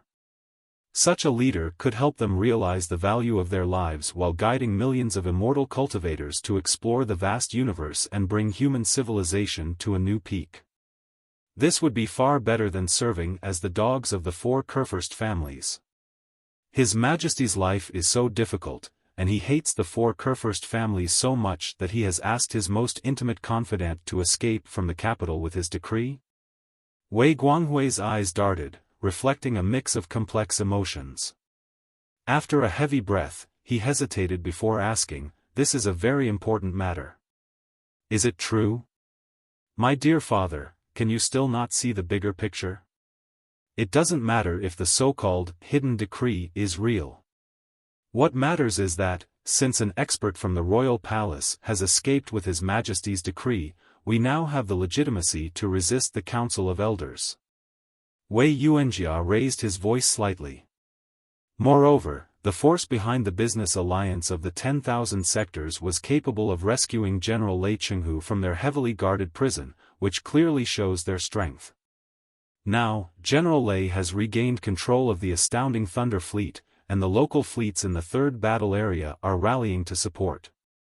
There is also a formidable force in the capital working with us. Isn't this our best chance? Honor the majesty and quell the rebellions is the legitimacy the decree provides. This is the perfect opportunity to overthrow the old and usher in the new. If we miss such a great opportunity, the immortal cultivators of the red Nimbus sector will never escape the fate of being manipulated by others. Besides, I estimate that this vulture Li Yao, who uses the gold vulture, is likely a real expert from the royal palace. You've seen the Colossus's magnificence and unparalleled combat ability with your own eyes. Such a person has never been seen in the Imperium before. If he's not from the royal palace, where could he have found such an advanced super Colossus, and how could he boost such terrifying spiritual energy? He can't have just appeared out of nowhere, right? Wei Guanghui replayed the battle videos and watched them several times. The more he watched, the more shocked he became. Such a Colossus was indeed not something a common sect could possess. Father, we can't hesitate, Wei Yuanjia said with passion. Let's do it. Wei Guanghui was still considering when the mini crystal processor on his wrist buzzed wildly, delivering a disturbing message. The carrier from the Special Investigation Committee, which had been docked at the periphery of the 233rd resource planet, showed signs of fully activating its power units and preparing to escape through a space jump, despite the time they had demanded not having arrived yet. They must have received the news too. They know General Lei is back. Wei Yuanjia, both surprised and excited, looked at Wei Guanghui nervously. Father. Wei Guanghui took a deep breath. Now that he had made up his mind, he looked much more aggressive than before. Slashing his hand down ruthlessly, he demanded, "Don't let the little bastard run away. Shoot him down." At the edge of the 233rd resource planet. 233, a resource planet, was home to a carrier embossed with the dual emblems of the Council of Elders and the Special Investigation Committee. The carrier was already emitting ivory halos, indicating that it was tearing through the barrier of three-dimensional space to enter the void for a space jump. Suddenly, a barrage of fire from surrounding starships and the ground enveloped the carrier like a storm. After the bombardment, the once smooth and flawless carrier was riddled with holes, with air currents and fragments of explosions hissing out from every side. In such a damaged state, it was impossible for the carrier to perform a space jump. If it were to attempt the jump, it would only be torn to shreds by the tides of four-dimensional space, never to be whole again. Envoy Zhao, in the communication channel, Wei Guanghui's grin was grotesque. The time of our agreement hasn't come yet. Why are you in such a hurry to leave without even saying goodbye? General Wei. The sharp-tongued emissary now had a face paler than that of a corpse. He stammered, trying to sound defiant, What is the meaning of this? Aren't you afraid of the Council of Elders' wrath? I don't mean anything by it, Wei Guanghui said, stroking his beard with a smile. All the radicals on the list have been captured by me, without a single one missing. I'm sending them to your starship right away. They have so many secrets to confess and so many questions to ask you. You can stay here until the investigation is complete. From all directions, assault warships that resembled sharks charged towards the carriers, now heavily damaged and immobile. A bloody feast was about to begin. And no. Envoy Zhao screamed. How dare you? 9,700 years in the future, at the center of the third battle area, where the flagship of the astounding Thunder Fleet was temporarily stationed, atop Iron Torrent, the flagship of the expeditionary force of the Imperium resembling a high-rising horn, stood a colossal gold figure, bathed in the infinite darkness of the universe and surrounded by countless stars. The powerful saber, capable of slicing a light cruiser in half, rested at its feet. Beneath the gleaming gold mask, complex human emotions shone through its eyes as it gazed at the sea of stars, lost in thought. The Colossus, sitting cross-legged on the flagship of the astounding Thunder Fleet, revered by all the soldiers as the Gold Vulture, was none other than the Tartarian skeleton, fully upgraded with the secret treasures of the Supreme Emperor. Li Yao, now an expert from the royal palace, immersed in the mysterious liquid metal transformed by Little Black, extending his spiritual energy and thoughts to the tiniest sensors of the Colossus, was its user. Li Yao was waiting for someone. Schwa. Schwa. Schwa. Schwa. Schwa. Sound waves could not travel in the vacuum, but when the three-dimensional space before Iron Torrent was torn apart and the ripples reached the Colossus, faint noises still arose. Like fireflies rising from the bushes on a dark night, one starship after another, with colorful camouflages and various emblems, leaped out of the void and shone brightly before Iron Torrent. These starships were the armed forces and fleets of the Third Battle Area, hailing from local regions. They were the most powerful warships and flagships, treasured by the leaders of the local troops. They had indeed heeded Lei Chenghu's call, joining his cause while ignoring all obstacles and concerns. Although it was merely a war of interests among immortal cultivators, Li Yao was touched by the starships emerging from the void, one after another, transforming the darkness into a glorious expanse of starships. He burned his soul and unleashed the majestic flames of the gold vulture's spiritual energy. Who? A vivid gold vulture soared from Iron Torrent's head, swallowing the light of all stars. Starships from different sectors released rays from their bows, converging into a dazzling band of light. According to Imperial tradition, this was how starships expressed their highest respect in return. They all felt the majesty of the gold vulture, recognized Li Yao's identity, and showed their sincere reverence for the warrior from the capital. 2242 Everyone's War Against Everyone. This is splendid. Li Jialing exclaimed in amazement at Li Yao's guard near the gold vulture, clad in a super crystal suit that could transform in 3 phases. Despite his pursuit of absolute freedom, the young man found it hard to control his enthusiasm when hundreds of starships leaped out of the void and paid homage to Li Yao. He couldn't help but think how great it would be if those starships were paying homage to him. Li Jialing had been raised by Li Lingfeng as a half-heir, instilled with tremendous wisdom from cruel competitions and the ability to see through the truth through secret techniques. In the past, he was suppressed by Li Lingfeng and, as a rebellious young man, refused to use his abilities. He only wanted to run to the farthest corner of the universe, as far away from Li Lingfeng as possible. But now, both Li Lingfeng and Wu Suiyun were dead. He had finally broken free from the shackles that bound him and gained initial freedom. Yet, he was unsure about what to do next. The vast fleet before him, with its light eclipsing the stars, ignited the innate desires within him, inherited from his mother. Reflecting on the unstoppable expedition of the past 3 days, Li Jialing still felt as if he were in a dream.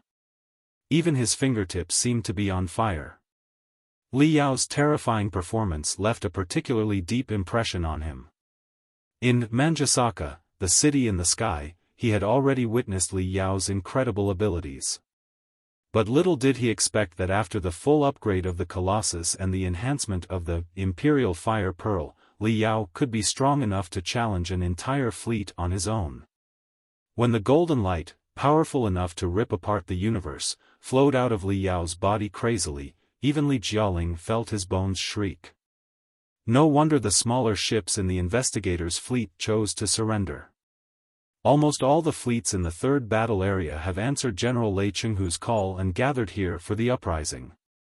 Even some of the warships from neighboring areas have jumped over without a second thought. General Lei's prestige in the expeditionary army is truly unparalleled.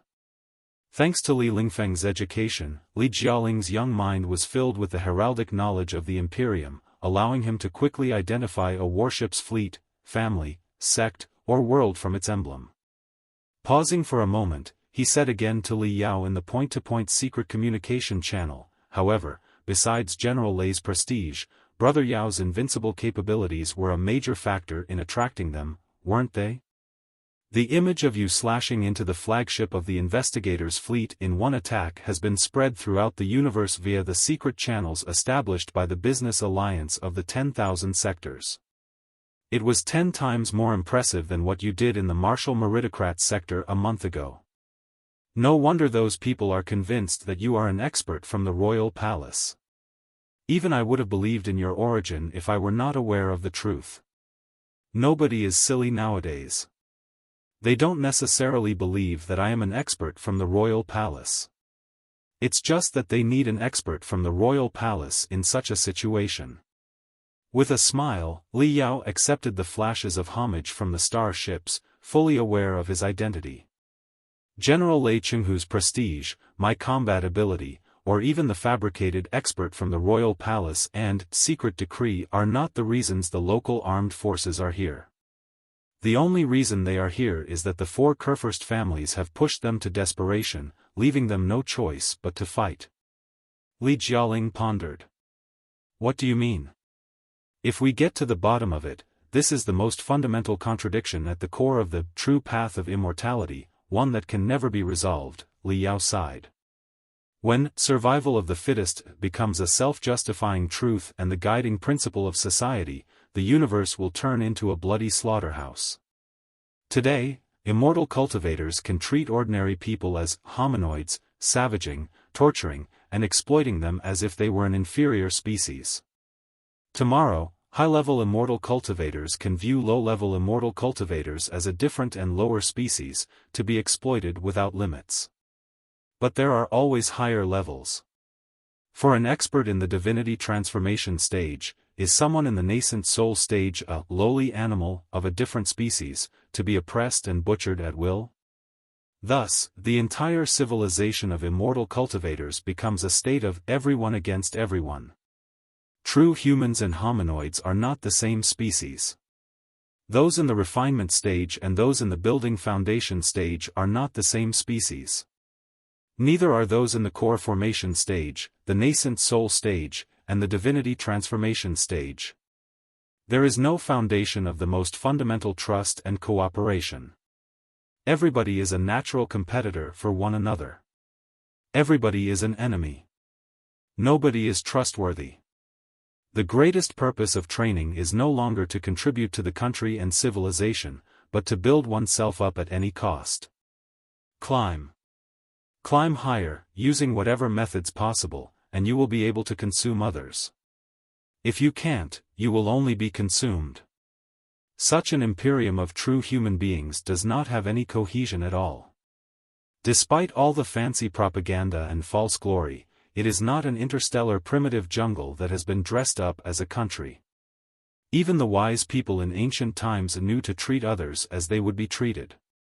When true human beings regard hominoids as weeds, hominoids will naturally regard true human beings as enemies in return.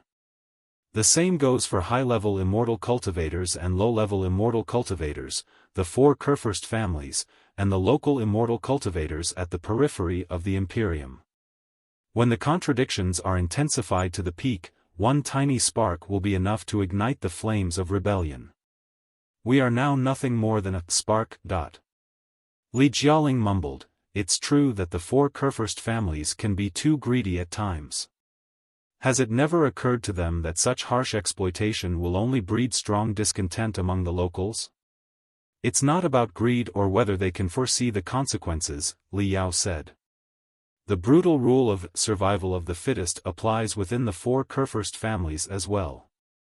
In the ruthless competitions where everyone else is an enemy, who can possibly think about long-term interests? They are all trying to earn the most benefits in the shortest time possible to build themselves up. Those who think otherwise will soon be eliminated. Only the most sordid, vile, brutal, and ravenous people can survive and gradually become the controllers of the families. After hundreds of years of filtering, such a rule has been ingrained in their bones. Now that they have bitten into a piece of rich meat, they will not let it go, even if it costs them their heads. Furthermore, the extreme admiration of power tends to make them ignore the voices of the weak. They do not realize how terrifying the fury of the weak can be when they unite. Perhaps they will not realize it until the moment of their death. Li Jialing was silent for a long time. Then he asked, "Then, do you think the Imperium is still salvageable? Can General Lei and the Queen save the Imperium? If they can indeed destroy the 4 Kurfürst families and resolve the conflicts of other immortal cultivators using the resources from the 4 behemoths, they might buy themselves a few hundred years of respite," Li Yao said after a moment's thought. However, the day will eventually come when the resources left by the 4 Kurfürst families are exhausted, and the small forces that today seem insignificant will grow into voracious, insatiable beasts. They will become new cancers and the next generation 4 Kurfürst families. What can you do then? At its core, this is a systemic problem and a natural flaw of the true path of immortality. It cannot be changed by even the most honorable and upright immortal cultivator. Even I have to admit that, despite our disagreements on methods and ideologies, General Lei Chenghu is indeed a pure, selfless immortal cultivator who considers nothing but the welfare of mankind. But so what? How many immortal cultivators are as pure, loyal, and selfless as him? Even if he can revive the glory of the Imperium today, what will happen after he dies? The new Imperium will likely corrupt faster than the old Imperium. It can't be helped. There may be 1 or 2 such pure, perfect immortal cultivators, but it is impossible for all of them to be like Lei Chenghu, as it goes against human nature. Unless you adopt the Covenant Alliance's methods and brainwash everyone to strip them of their desires, society will become lifeless, running like clockwork, devoid of vigor and innovation. Therefore, before Li Yao could say, "Only the cultivators can save the universe," Li Jialing interrupted him, "Brother Yao, what you said may be true, but I still feel. While 100% pure, perfect immortal cultivators are rare, 100% pure, perfect cultivators are also hard to come by. Serving and even sacrificing for ordinary people, despite having unparalleled strength, sounds against human nature too. If a country must be maintained by 100% perfect cultivators, it won't be long before the country resembles the Imperium of today. Perhaps even the most perfect theories of the immortal cultivators or the cultivators are just theories that cannot withstand the corrosion of time or human nature. In the end, they will all be corrupted into their opposites. The universe is vast and chaotic, and human nature is complicated and mysterious. What should we do? Li Yao was silent for a long time. "I still believe in human nature," he admitted finally. "Your question is too big for me to answer right now, but I am certain about one thing. If the Queen and Lei Chenghu win the war and crush the 4 Kurfürst families, they will buy a few more hundred years for human civilization at the center of the cosmos. Who knows what will happen in a few hundred years? A new generation, smarter, more rational, and more visionary than us, might appear and solve the puzzles we can't, right?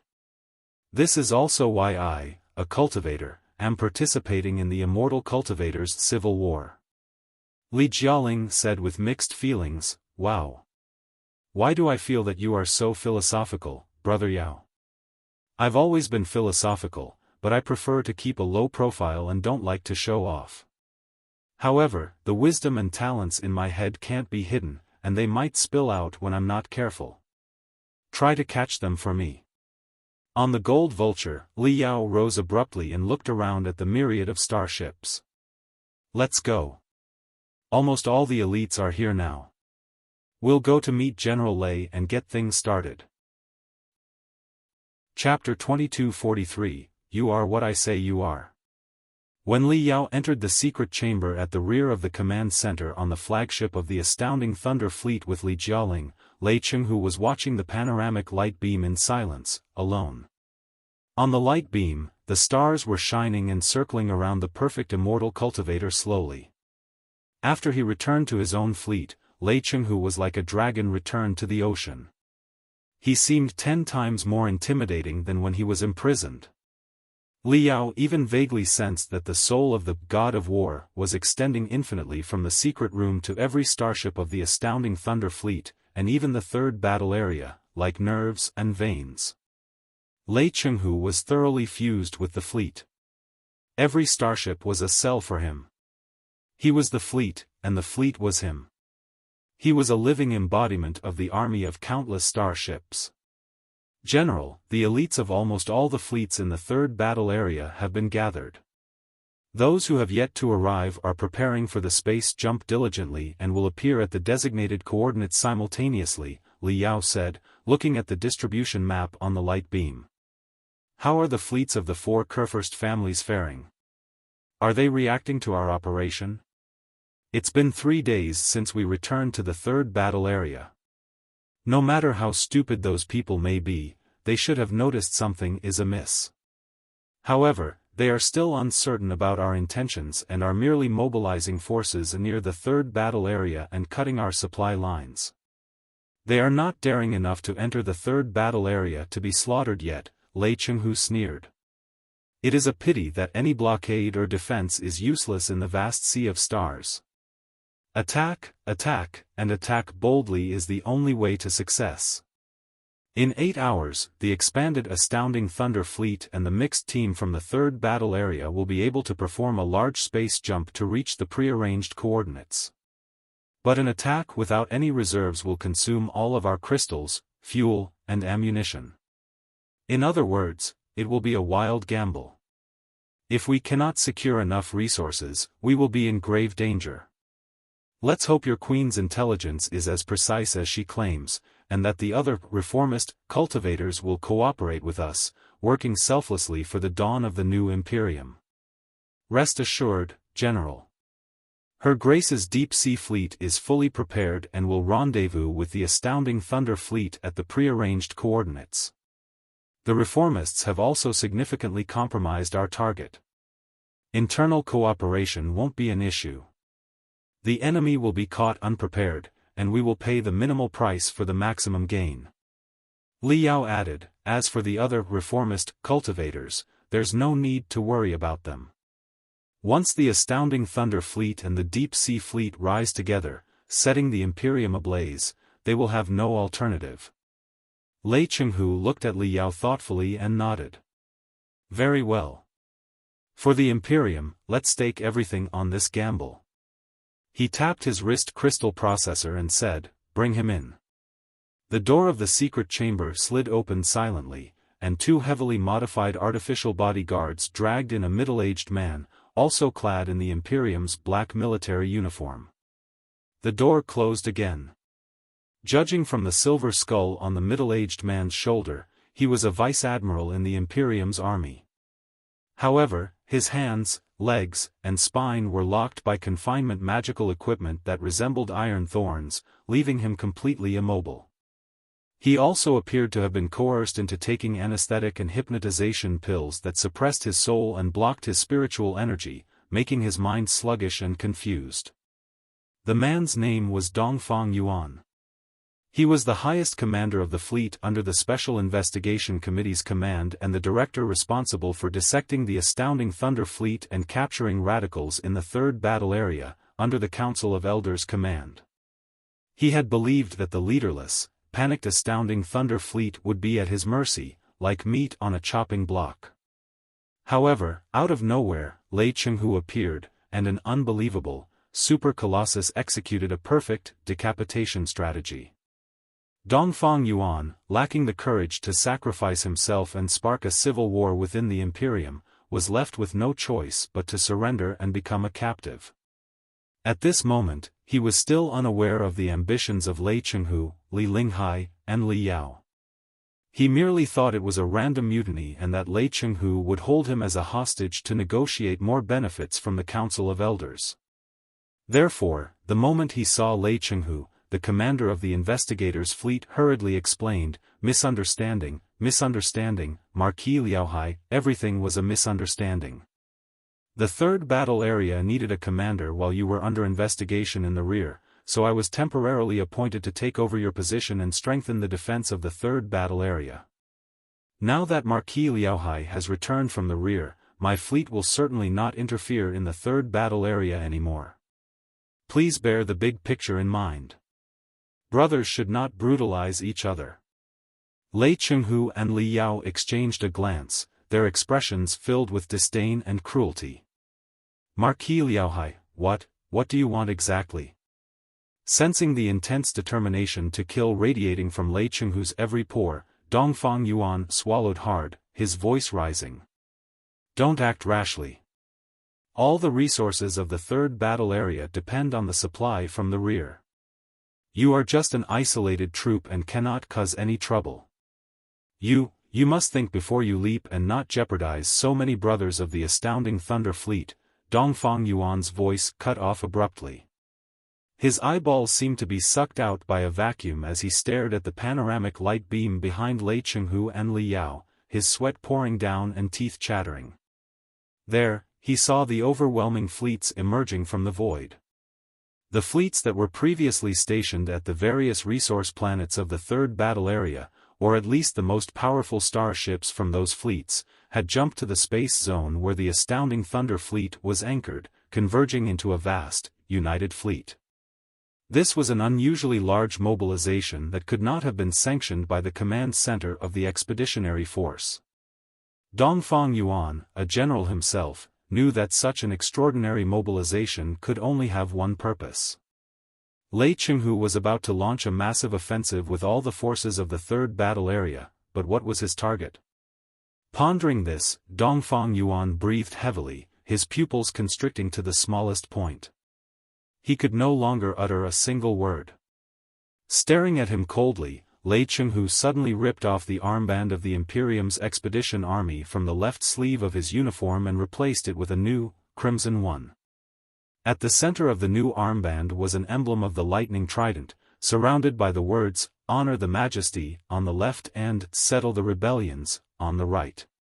Black uniform, red armband, and a shocking slogan. Show your courage and don't act like a clown. Even though you've been corrupted by the extraterrestrial devils into a demonic cultivator, you are still a soldier of the Imperium, Lei Chenghu said as he smoothed his armband and cleaned his clothes. Then, he turned to Dongfang Yuan, you will be offered to the flag later. Don't lose the dignity of a soldier. Extraterrestrial devils? What extraterrestrial devils? There was confusion in Dongfang Yuan's small eyes, but feeling he had caught the last lifebuoy, he hurriedly said, honestly, how is this related to the extraterrestrial devils? I am not a demonic cultivator. Absolutely not. Marquis Liaohai, this must be a misunderstanding. A great misunderstanding. In his anxiety, he didn't realize that Lei Chenghu had said he would be offered to the flag later. He was even more dumbfounded when he did realize it. Lei Chenghu signaled to his two guards. One of them kicked Dongfang Yuan to the ground, and the other took out a dose of a fluorescent, mysterious drug from his artificial body, then located Dongfang Yuan's carotid artery and injected the entire dose. Cough, cough, cough. Poor Dongfang Yuan did not expect things to end so badly. He was not resolute enough when he still had the ability to fight and surrendered obediently. He had seen through Lei Chenghu's ambitions, but it was too late. Like a drunk lobster, he writhed on the ground, cramping violently with an excruciating look on his face. Foam streamed from his mouth like a spring, soon turning into thick, green liquid, mixed with spots of blood.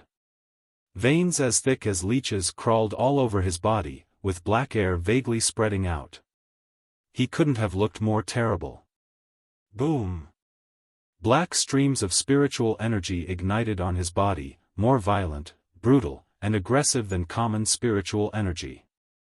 They raged and shrieked as if alive. Crack! Even the magical equipment that confined him was torn into pieces by his astonishing force. Dongfang Yuan, like a furiously burning beast, burst into a rampage and lunged at Lei Chenghu, roaring. Bam! In the next second, he was kicked to the floor by Li Yao, with half of his bones broken. The brutality enhanced by the drugs vanished immediately. Stomping on Dongfang Yuan's head, Li Yao frowned and said, is this Tenebrum energy? He has indeed become a demonic immortal cultivator? Not exactly. It is just an excitant whose symptoms are very similar to the outburst of Tenebrum energy, Lei Chenghu said casually. However, the forms of the extraterrestrial devils are mysterious and unpredictable. No one can say for sure what real Tenebrum energy and demonic cultivators look like. In the current situation, if we say he is a demonic cultivator, he is a demonic cultivator. The Covenant Alliance is indeed unique. Accusing our enemy of joining the Covenant Alliance clearly makes no sense. It would be more reasonable to suggest they have been corrupted by the extraterrestrial devils and have become their lackeys. Looking at Lei Chenghu, Li Yao said, I thought that General Lei was a soldier of honor and integrity who despised such petty tricks, which cannot stand scrutiny. In the past, I did despise such mundane tricks, Lei Chenghu admitted frankly. But that doesn't mean I don't know how to use them. A soldier is a soldier. Soldiers cannot be categorized as either righteous or shameless. There are only two types of soldiers, the victorious and the defeated. For the Imperium, I will win this battle no matter what methods I have to use. After hearing that Lei Chenghu had escaped and even risen up, the sector masters and local lords, who had been under his command for over a decade, all joined him. This was partly due to loyalty, and more importantly, because they hoped Lei Chenghu could defend their interests, much like the Wei family of the Red Nimbus sector. General. My lord. Commander. The moment they saw Lei Chenghu enter the room, all the 3D projections stood at attention and saluted him in the most standard manner before greeting him in various ways. However they called him, there was the same eagerness in every sector master and warlord's eyes. Lei Chenghu glanced around slowly and, surprisingly, did not return the courtesy. Instead, he took off his hat and made a gesture that shocked everyone. He closed his legs and bent his back by 90 degrees, bowing deeply to his subordinates. All the sector masters and warlords were stunned. Their projections to Iron Torrent, the general flagship of the Third Battle Area, were mere shadows, and their real bodies were still on their respective flagships. It was impossible for them to move forward and stop him. They could only stammer, What is the meaning of this, General? Before the military meeting officially begins, allow me to express my deepest apology to everyone. Lei Chenghu did not stand up straight again until he had bowed for 3 seconds. He then put on his hat, straightened his clothes, and said solemnly, Don't misunderstand me. I am not just apologizing to you, but also to the men of the Imperium under your command who have fought in blood for over a decade and even sacrificed valiantly. I promised to you and to every man gathered under my saber that I would lead them to victory and ensure they deserved what they did. Even if they died in the battles, their sacrifices would earn them honor, rise for their offspring, and secure a future for their hometowns. I promise to make the Council of Elders fulfill their promise, made before the war, to give the once inconspicuous, miscellaneous troops the respect, honor, credits, and interests they deserved. I vowed to erect a 10,000-meter monument in the capital, where the name of every person who sacrificed could be found. I pledged all this with my life. However, I have let everyone down. I failed to keep my promise. A month ago, I went to the Council of Elders to peacefully present the voices of the frontline, our voices. But the Council rejected our reasonable request in the most indifferent, humiliating, and shameful way, crushing the efforts of all of us, living and dead. Our 100 years of sacrifices, loyalty, devotion, and patriotism were trampled like dust. I am sorry to everyone. I am sorry to every soldier of the Third Battle Area who has fought bravely. I am sorry to all the fallen souls who charged toward destruction under the lightning trident flag at my call. I am sorry to everyone who once trusted me. As he spoke, the God of War's eyes turned red, and his voice trembled. General. My lord. Commander.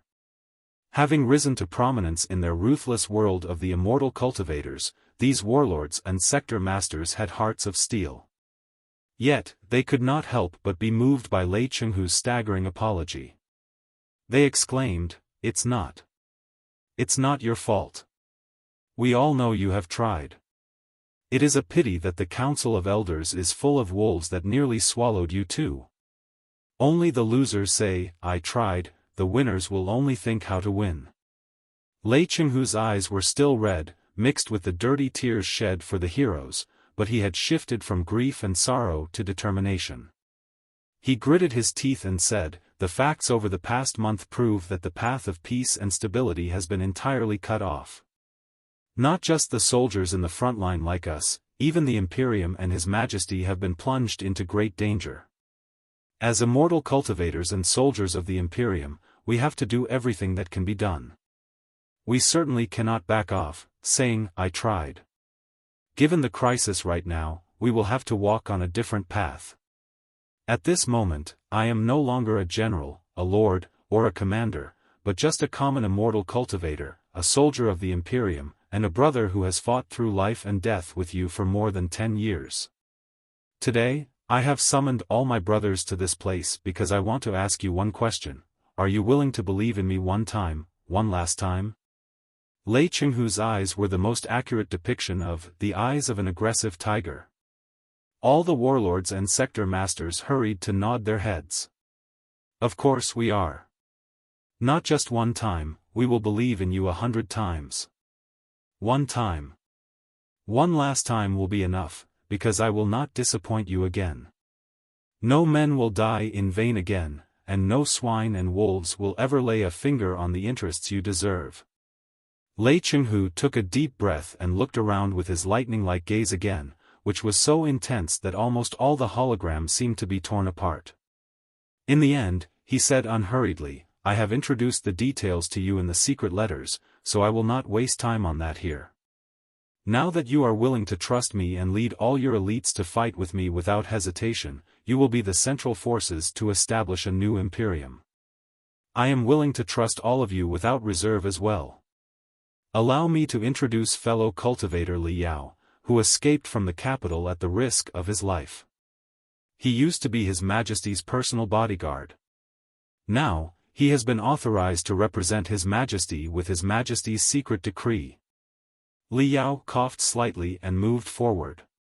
Vague flames of spiritual energy surged out of his body, highlighting the immeasurability of his dark eyes with a bright gold color.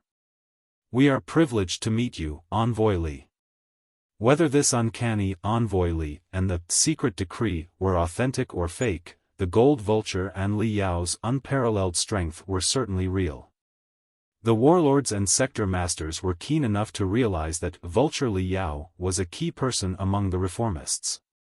Even if his identity was initially fake, it would be justified once the cause succeeded. Therefore, they all bowed in respect, accepting his identity as the Emperor's envoy. Solemnly, Li Yao did not return the courtesy but closed his hands in a gesture that looked like a blossoming lotus flower. He retrieved a jade chip from the Cosmos ring with such care and seriousness, as if it contained an incredible treasure. Everyone was slightly dazed. When they saw the jade chip, engraved with the lightning trident emblem and royal runes, they immediately recognized it. Their hearts began to pound. Lowering his head, Lei Chenghu said, "Generals, please heed the royal decree." The secret decree was not an official, public document, and the Imperium of true human beings did not have all the formalities of ancient dynasties. Therefore, they did not have to kowtow and kneel before the decree. The warlords and sector masters all pressed their fists to their chests, waiting patiently. Li Yao mumbled spells while his hands changed into dozens of different gestures in the blink of an eye. These were the royal protocols that Li Linghai had recently taught him. With the understanding and imitation abilities of the divinity transformation stage, he performed them flawlessly. As his hands moved swiftly, the delicate jade chip shimmered. Suddenly, a vague roar of a dragon echoed, and dragon-shaped light soared out of the jade chip, spreading in all directions. The dazzling sound and visual effects clearly indicated that the jade chip was indeed crafted by royal refiners with great effort, a true piece of royal ware from the palace. As Li Yao neared the end of his spells, he clapped his hands, and a light beam was immediately triggered by the jade chip. The light beam was adorned with lightning at the edges, and dragons flowed vaguely up and down. At the center of the light beam, there was nothing. The so-called secret decree was completely empty, without a single word. All the sector masters, warlords, and fleet commanders were stunned. They looked at Li Yao in confusion. His Majesty's every action is closely monitored. If there were a single word on the secret decree, do you think I could have brought it out of the royal palace and the capital? Even if I did, wouldn't His Majesty be killed once it was discovered? Li Yao said coldly, this wordless decree clearly indicates His Majesty's difficulties and the blatant arrogance of the scoundrels. Yes. Please examine the stamp on this wordless decree. His Majesty's soul mark is truly present. Now that we have the stamp, we could have written anything on it if we wanted to deceive others, Lei Chenghu said solemnly. But it was precisely His Majesty's intent to express his situation and his fury through this wordless decree. Do you not know what is stated in the secret decree in your heart? If not, let Envoy Li speak it out for you. These are all His Majesty's original words. The warlords and sector masters looked at each other in bewilderment, then realized that it did make sense. They turned to look at Li Yao again. Narrowing his eyes, Li Yao declared resolutely, one word at a time, the scoundrels in the court are conspiring to marginalize the monarch and ruin the rules. The awards and punishments they have issued are not the will of the sovereign. All the men of justice in the universe shall slay them together. Chapter 2245, Sacrificial Offering to the Flag. Ah, the warlords, sector masters, and fleet commanders murmured to each other. Although they had long known why Lei Chenghu summoned them, they still felt a surge of excitement hearing such a demanding decree. All the men of justice in the universe must strike together. Everyone. Lei Chenghu's voice boomed, each word resonating like a thunderclap. Given the crisis our nation faces, there is no time for hesitation. I have decided to follow His Majesty's secret decree and lead the army into the capital to restore the royal authority and renew the Imperium. The souls of those who have sacrificed for the Imperium of true human beings over the past 1,000 years must not have died in vain.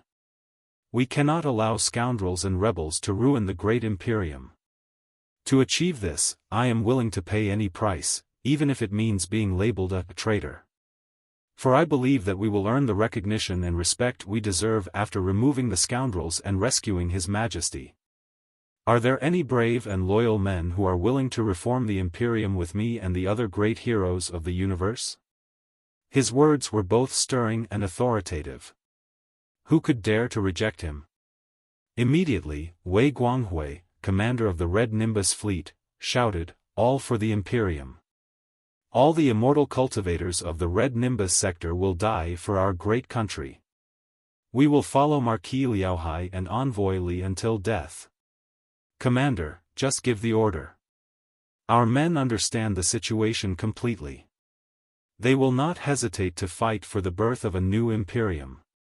For a moment, everyone was throwing out gallant words in excitement and expressing their loyalty and patriotism to Lei Chenghu and Li Yao. Excellent. Lei Chenghu nodded heavily, his eyebrows like an unsheathed saber. Rest assured, everyone. I will never fight a battle I'm not confident about, and I will certainly not lead so many brothers from so many sectors to commit suicide. By saying honor the Majesty and settle the rebellions, we are not completely smashing the Council of Elders or starting a nationwide civil war. We are simply petitioning with our blood and will, so the noble lords of the Council of Elders can hear our voice. Nothing more. We believe that most of the elders in the Council of Elders are still loyal to the Imperium and His Majesty. Both the elders and His Majesty have been tricked by a tiny group of scoundrels. Even the incident of the Blood Oath Alliance might have been a scheme by those scoundrels. These scoundrels are likely deeply associated with the extraterrestrial devils. Everyone was greatly shocked by his statement. They all looked at Lei Chenghu in confusion, wondering what he intended to do. Were there extraterrestrial devils in the Imperium of true human beings? Of course, there were, or Yu Wuxuang's tribunal of extraterrestrial devils wouldn't exist. However, the extraterrestrial devils often engaged in evil cults or blood offerings on remote planets. The best they could do was arrive on a certain planet on a large scale and possess its people. Yet, as soon as the Imperium's army arrived, they would be extinguished as quickly as they rose. For thousands of years, the extraterrestrial devils had never dealt a critical blow to the regime of mankind at the center of the cosmos. Or perhaps it was because their schemes were so sophisticated that they had secretly swallowed tremendous interests and raised countless human spokespersons without ever being discovered. The many warlords and sector masters naturally did not believe the extraterrestrial devils would meddle in the chaos. This was because the extraterrestrial devils, who worshipped chaos, disorder, and desires, were also sworn enemies of the Alliance of the Holy Covenant. The Covenant Alliance was even more determined to annihilate the extraterrestrial devils than the Imperium. Once they discovered traces of the extraterrestrial devils' activities, the Covenant Alliance would abandon their grudge against the Imperium and launch attacks on the extraterrestrial devils without hesitation. So, even if the extraterrestrial devils did exist, they should logically be more inclined toward the Imperium, with their top priority being to eliminate the zealots of the Covenant Alliance.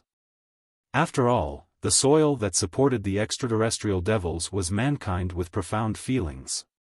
If the Covenant Alliance governed the universe and transformed everyone into puppets without feelings and self-consciousness, who could the extraterrestrial devils possibly invade and corrupt? If one were to think about it more carefully, the whole thing did not make sense. But now that Lei Chenghu put it that way, he certainly had his reasons. Everyone held their breath, waiting for him to continue. Lei Chenghu clapped his hands. The door of the meeting room opened, and two guards dragged in Dongfang Yuan, the commander of the fleet under the command of the Special Investigation Committee who had been devilized. At this moment, Dongfang Yuan was surrounded by three more barriers and was tied up from head to toe with runes carved with lightning. He had gradually woken up from the effects of the excitant. In fear and devastation, he opened his mouth to defend himself, but anesthetics that could paralyze his vocal cords had been poured into his mouth a long time ago, making it impossible for him to say anything. This guy came to the third battle area half a month ago, claiming that he was here to investigate the Blood Oath Alliance by order of the Special Investigation Committee and the Council of Elders. But it turned out that he framed innocent people, turned the entire third battle area upside down, and made everyone live in fear. Do they still have any combat ability at all? Lei Chenghu kicked Dongfang Yuan to the ground and declared solemnly while pointing at his nose, after investigation, it has been found that he is an accomplice of the extraterrestrial devils and a shameless demonic cultivator. What he adheres to is a chaotic and false order.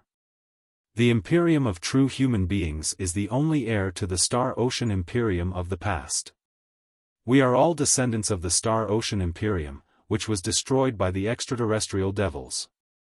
We must never tolerate the extraterrestrial devils. Be vigilant, fellow cultivators.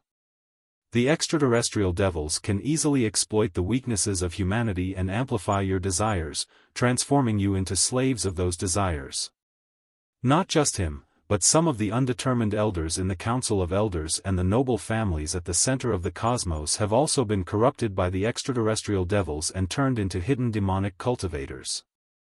Our armed intervention this time is not against the Council of Elders, nor in complete opposition to the noble families at the center of the cosmos, but to help them remove the well-hidden group of demonic cultivators. I believe that they will understand our sincerity, and that all the people of the Imperium will support us after they learn the truth. Lei Chenghu finished his speech without pausing. Without giving the warlords and sector masters time to question him, he stared at Dongfang Yuan and gestured for the man to stand. Dongfang Yuan was already dazed. Standing up numbly, he still hoped to beg for mercy, only to find a saber's light, resembling a viper, shining from Lei Chenghu's waist at his neck. Then, the world began to spin rapidly, as if a warship had exploded, pulling him into a bloody vortex. He could no longer feel anything after half a second. Chi! The blood rose nearly 5 meters high, spraying all over Lei Chenghu's body. The blood quickly seeped into his black uniform, merging with the fabric only to be vaporized by his surging spiritual energy into a cloud of red mist that enveloped Lei Chenghu's body and head. The holograms of the warlords and sector masters were pierced by the blood droplets, causing weak ripples to spread. The headless body, clad in the uniform of the Imperium's vice-admiral, staggered forward and collapsed, twitching nervously. All the holograms looked at the fallen body and rolling head in silence, not expecting Lei Chenghu to be so ruthless, leaving no room for mercy. Shua! Lei Chenghu shook the blood from the edge of his saber and slowly sheathed it. Then, he said casually, I have executed this devil as a sacrificial offering for our flag. It is your turn now, everyone. This is not the only demonic cultivator in the investigators' fleet. I have locked all other suspects of demonic cultivators into a target starship. The spiritual shield of the target starship has been removed, and it has been filled with tremendous crystals. Everyone, the coordinates of the target starship are being sent to your flagships. Please open fire on the target starship 1 minute later to destroy all the suspected demonic cultivators. Suspects was certainly an excellent choice of words. A series of precise coordinates were sent to the flagships immediately. The distance was so short that missing the target was impossible. On top of Lei Chenghu and Li Yao's heads, a brand new light beam appeared, displaying a tattered target starship trembling in fear in the dark universe. The warlords and sector masters looked at each other in shock and coldness, not expecting Lei Chenghu to be so ruthless. Since the investigators' fleet was sent by the Council of Elders to dissect the astounding Thunder Fleet and suppress the other fleets of the Third Battle Area, it was made up of people from the 4 Kurfürst families. The commanders at various levels were all core forces of the 4 Kurfürst families, if not the biological family members of the big shots. Who knew how many people Lei Chenghu had stuffed into the target starship and whose sons or grandsons they were? Once they performed the attack, there would be no turning back. They would have to reform the Imperium to the end with Lei Chenghu. But the astounding Thunder Fleet was watching nearby, and because each had their own plans, it was possible that some would show loyalty to Lei Chenghu and Envoy Li. If they hesitated and fell behind others, their delay would certainly weaken their claim on the prize when the Imperium was truly reformed. Lei Chenghu and Li Yao, on the other hand, stared at them coldly, not giving them a chance for discussion or consideration. Their flagships were also connected to Iron Torrent, the flagship general of the Third Battle Area, making it obvious if they opened fire or hit the target. Lei Chenghu had also filled the target starship with crystal bombs, meaning that intentionally aiming for the sturdy, unimportant parts would still trigger a chain explosion, killing all the captives on board. Their crimes would never be erased. 1 minute passed quickly. Everybody, Lei Chenghu's eyes bulged. What are you waiting for? Let's do it. The warlords and sector masters gritted their teeth simultaneously. Some nearly squeezed their eyes out of their sockets with the strain. They made their decision at the same moment. Mystic rays, cannonballs containing highly explosive crystals, and bullets from crystal rails brutally streaked toward the target starship. The starship, along with an unknown number of direct descendants from the 4 Kurfürst families, exploded before the eyes and in the hearts of every warlord and sector master. Because of the abundant crystal bombs inside, the explosion was intense and complete. The cruel fireworks did not shine for long before they perished in the cold, dark universe. As the light faded, it also carried away all the hesitation in the eyes, blood, and hearts of the warlords and sector masters. The immortal cultivators, from the remote areas of the Imperium but equally ambitious, became as determined and ruthless as their commander, Lei Chenghu. Excellent. From this moment on, we will all be fellow cultivators in the cause of reform. With his hands behind his back, Lei Chenghu stood majestically like a pillar supporting the sky. He declared resolutely, "The Imperium's life and our future will depend on our attempt. So, there is no need to hold anything back now. Allocate all assets, ammunition, and heavenly materials and earthly treasures, and have your captains instill the ideas of renewing the Imperium into every soldier at the bottom level." Commander Wei Guanghui, commander of the Red Nimbus fleet, hesitated for a moment before saying, "Our fuel, ammunition, and resources for training all the immortal cultivators can only support us for 1 month at best. If we engage in a fierce battle, they will probably run out in 3 days to a week. Conquering the capital in 1 week with our forces is definitely impossible. What are we going to do next? You don't need to worry about that. I am certain of our final victory," Lei Chenghu said casually. "I assure you that inexhaustible resources will be awaiting everyone in 1 week. Now, let's take action." A military order was not something to be questioned.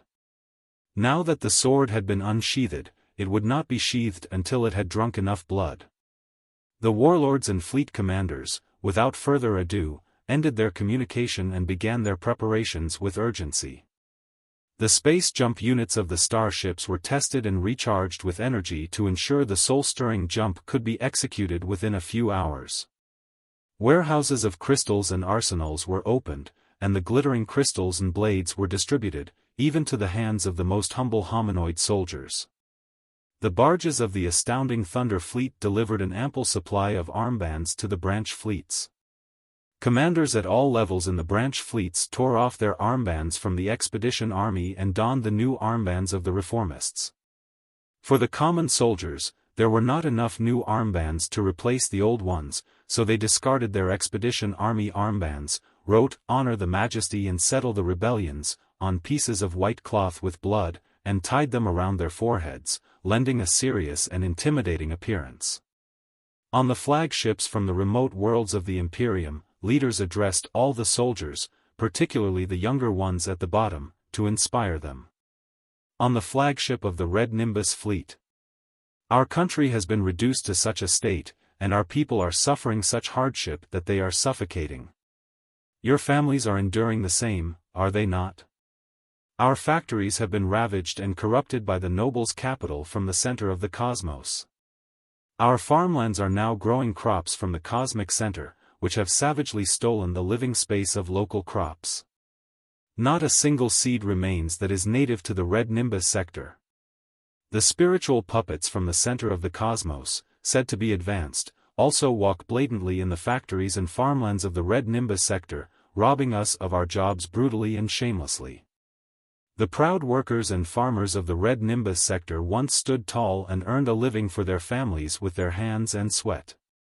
But now, they cannot even secure the most humble of jobs and have degenerated into beggars, rascals, and prostitutes, stripped of their dignity. Even the immortal cultivators, whose spiritual roots have awakened, must swallow their discontent and bend their knees to serve as lackeys and muscle for the magnates to obtain the tiniest of training resources. Tell me, have you not suffered enough? Can you take it any more? On the flagship of the giant whale fleet. On the battle line of Ghost's Fury, the gory battlefield that devoured 3 fleets, 10,000 starships, and millions of soldiers in just half a month, the warriors of the giant whale sector advanced without fear of sacrifice, like moths drawn to a flame. We fought against the Covenant Alliance over the bodies of our compatriots, bone by bone, inch by inch, until we secured a great victory. Yet, in the rear, at our hometowns, our parents cry from hunger in the dead of night, our children struggle to stand due to lack of food, and our sisters and wives must sell their bodies and force smiles to the nobles and magnates from the center of the cosmos, who use them with flagrant disregard. Even after such degradation, we have still been betrayed and are about to be discarded, now that our value has been fully exploited. Who, exactly, is our real enemy? Warriors of the giant whale sector, loyal sons, husbands, and brothers of your suffering families back home, open your eyes and see for yourselves. On the flagship of the Bloody Fire Fleet. His Majesty will never bear to see us suffer like this. This is absolutely not His Majesty's intention. It has all been done by the privileged lords and the corrupt officials beside His Majesty. Those villains have tricked His Majesty, usurped the power of the Imperium, and committed all manner of evil. They are the traitors to the Imperium, the scourge of human civilization. His Majesty, too, has had enough of their blatant lawlessness. Right now, a secret decree has been brought by His Majesty's envoy, ordering us to rise, remove the traitors, and renew the Imperium. It is our duty as soldiers to sacrifice ourselves to cleanse the universe and let it embrace justice once more.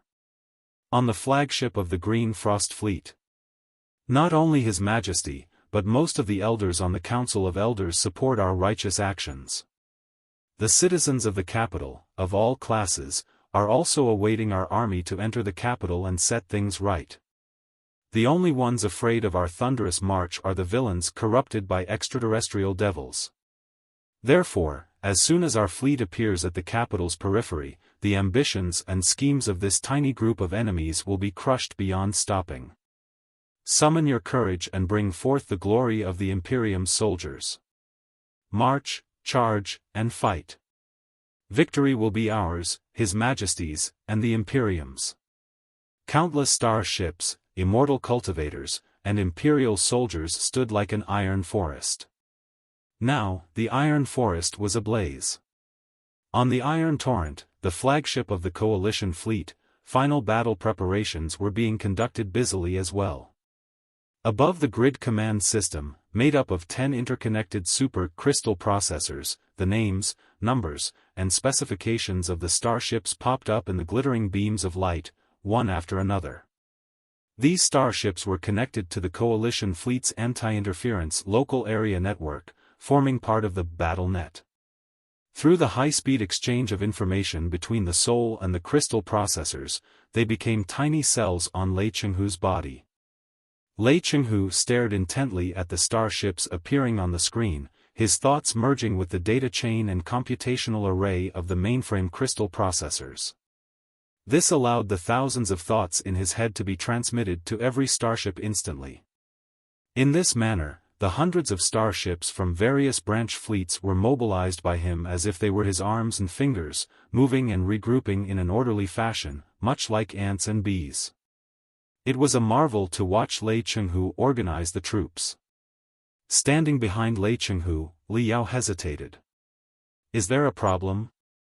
Lei Chenghu asked casually, without turning to look. "Not really.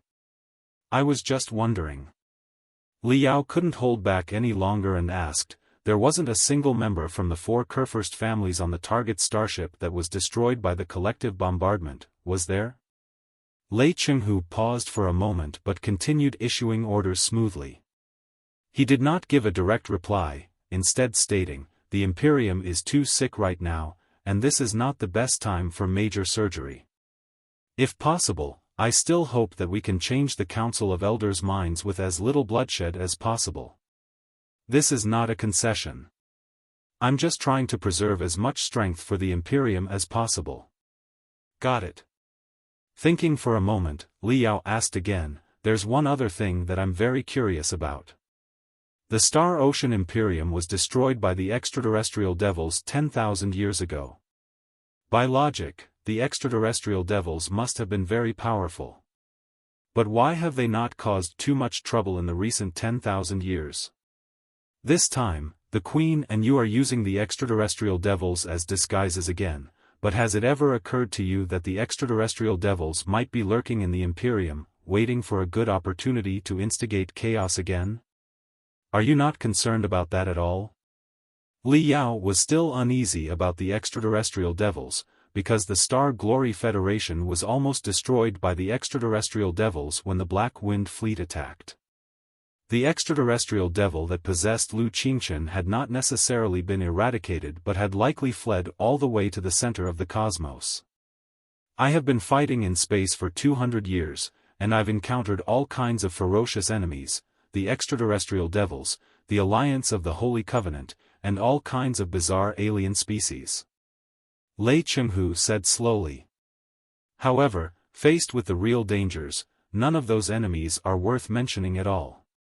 There is nothing to worry about. Li Yao frowned. More dangerous than the extraterrestrial devils? What is it exactly? Humanity. Ourselves. Lei Chenghu said. Faced with the puppets of the Covenant Alliance, the accomplices of the extraterrestrial devils, or even the gods themselves, I have never been afraid. Only when I am faced with human beings, as well as myself, do I feel the chill deep down to the bones. Li Yao was stunned, not knowing what to say. All right, Envoy Li, Lei Chenghu sighed and finally turned around. There was no determination or excitement on his face, despite the Great War about to begin, only unquenchable exhaustion. He patted Li Yao's shoulder and said, "The coalition fleet has been gathered. Prepare for the battle." The capital in the Imperial Terminus sector was the greatest and most glorious place of all time, the heart of human civilization, and the center of the cosmos. Ever since the Demon Beast dynasty ruled the universe, all the United Universal countries have regarded the Imperial Terminus sector as the center of their government. This applies to the Demon Beast dynasty, the Star Ocean Imperium, the Star Ocean Republic, and the Imperium of true human beings. None of them are exceptions. Any schemer ambitious enough to control all the stars in the universe would also consider the Imperial Terminus sector an ultimate goal they must conquer. The Imperial Terminus sector was not a particularly prosperous world hundreds of thousands of years ago. In terms of its location in the three-dimensional universe, it was not exactly at the very center of the cosmos where the stars are densest. However, the three-dimensional space in this world has very mysterious features. Folds, gaps, and stable wormholes are scattered throughout the void. From a four-dimensional perspective, travelers from other worlds can jump to the Imperial Terminus sector with minimal energy consumption, and people of the Imperial Terminus sector can easily leave for any part of the universe through the ubiquitous folds of space. This feature makes the Imperial Terminus sector an intersection of all worlds in the universe and a location of strategic importance that all generals fought over. It is also why every united country chose this place as their capital. For people jumping to the Imperial Terminus sector through a wormhole for the first time, they are often shocked by the texture of the world, which is as cold as metal. In the past 40,000 years, from the Demon Beast dynasty to the Imperium of true human beings, metals and minerals from hundreds of worlds under human control were shipped incessantly to the Imperial Terminus sector. Here, they underwent high modifications on the main planet, gradually transforming it into an indestructible iron fortress. This was the highest symbol of humanity's will to modify the universe. When travelers entered the atmosphere from the peripheral orbit port on the sightseeing vertical platform, they would see the continuous, crowded metal buildings shining in the sunlight. The architecture, with its most bizarre shapes and glamorous colors, reflected human ambitions, desires, and recklessness. Apart from the royal palace and the manors of some nobles, little greenery could be found in the capital. However, air circulation tubes, ubiquitous throughout the city, released fresh air rich in microelements beneficial to physical and mental health, ensuring that the 100 billion people living on the planet like insects did not succumb to suffocation. First-time visitors to the capital, after being shocked by the metal buildings, some resembling lions, some giant eggs, some fiends, and some even short pants, would immediately be awed by the second wonder, the gaps in the ground, tens of thousands of meters deep, which resembled enormous gorges, scarring the land. According to legend, during the final years of the Star Ocean Imperium 10,000 years ago, the Supreme Emperor and the Mad Armageddon engaged in a world-blighting battle on the main planet of the Imperial Terminus sector, one so intense that it nearly split the planet in half. Of course, this was just a tale. However strong a human being might be, it was impossible to blow up an enormous planet, as it would have violated the conservation of spiritual energy. But it was an undeniable fact that the planet's crust was riddled with holes, and the seismic areas, which had long been dormant, were now activated, resulting in violent changes in the tectonic plates that widened the interconnected gaps. Perhaps, this was the limit of mankind's combat ability. In the 10,000 years after the Star Ocean Imperium's destruction, the lucky survivors carefully and arduously repaired the broken planet. To their surprise, they discovered the mother lodes hidden deep within the gaps and the enormous geothermal energy contained in the underground magma. Consequently, they established vast underground cities in the gaps, thousands of meters deep, that were created by the Supreme Emperor and the Mad Armageddon. Living and thriving in these places, they expanded the living space of the capital many times over. Naturally, the noble families would never live below ground, where it was dark, damp, and hot. With the sea level of the capital as a baseline, it formed a distinctive distribution of the social classes of the Imperium of true human beings, from thousands of meters into the ground all the way upward. The hominoids and slave workers at the bottom level lived tens of thousands of meters underground, operating geothermal factories and providing energy for the entire planet. Several thousand meters underground, miners and purification workers resided, and there were farmlands where underground crops were grown. On the surface lived the low-level immortal cultivators and some wealthy hominoids. These hominoids often had blood connections with the immortal cultivators and were privileged to see the sunlight of the capital only because of the immortal cultivators' protection. They resided on the highest floor of the pyramid within the hominoid class. They were also in charge of businesses in the capital. Noble families and magnates, for the most part, lived on the 12 satellites of the Imperial terminus. Aside from the 2 natural satellites, the other 10 were all artificial superspace stations. It was rumored that the most beautiful and extravagant paradises on Earth were found within them. Ever since the Imperium of true human beings was established 1,000 years ago, the capital had been governed in a hierarchical yet orderly fashion. Unfortunately, as the rules set by the Great Black Star for immortal cultivators began to falter and the Imperium approached its twilight, the capital slowly lost the luster of its former days. With the merging of more and more worlds into the Imperium, it grew to an enormous size. Consequently, the Imperial Terminus sector, the heart of the Imperium, also became overextended. In just the past 500 years, the population of the capital had multiplied tenfold. Additionally, to maintain the increasingly chaotic and complex governance, the administrative bureaus and offices of local worlds in the capital expanded at a rate 10 times faster than the population growth. The resources of the Imperial Terminus sector were far from sufficient to sustain such a massive population and the daily consumption of training for so many immortal cultivators, pushing the ecological chain to the brink of collapse annually. As a result, the capital relied on the sustenance from neighboring worlds. When the official census showed the total population of the Imperial Terminus sector had surpassed 80 billion, the residents of other worlds were strictly prohibited from entering the capital without cause. Not only hominoids, but even immortal cultivators in the refinement stage found it nearly impossible to obtain a permanent residence permit in the capital. But the capital remained a land of hope and dreams. No matter the prohibitions, nothing could stop the ambitious, impoverished youth from flocking to the city. The official census reported a population of 120 billion, but many demographers and economists estimated the actual figure to be at least 200 billion. Most of the illegal entrants lived in the depths of the chasms, thousands of meters below, like ants. Even if 10,000 statisticians of the Divinity transformation stage were blessed by the authorities, they could not accurately determine the population. Such a vast population strained the resource supply of the Imperial Terminus sector. If external worlds stopped their support for even one day, riots would break out in the capital. A 3-day interruption could lead to a complete collapse.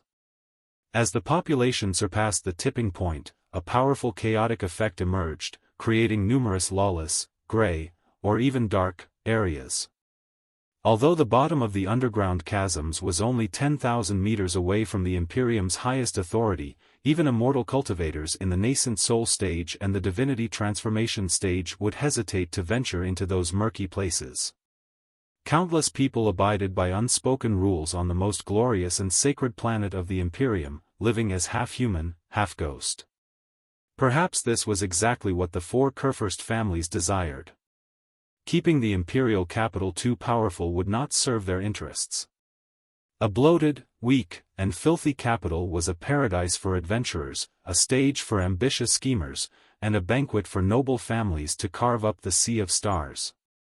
It was a pity that a new force had appeared out of nowhere, intending to barge into the paradise, stomp on the stage, and smash the dinner table.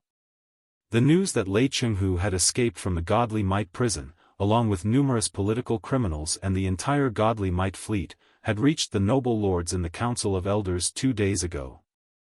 What was even more terrifying than Lei Chenghu's escape was the question of how and with whose help he managed to escape, and what this force wanted by helping him. The questions pierced the elders' throats like poisoned daggers.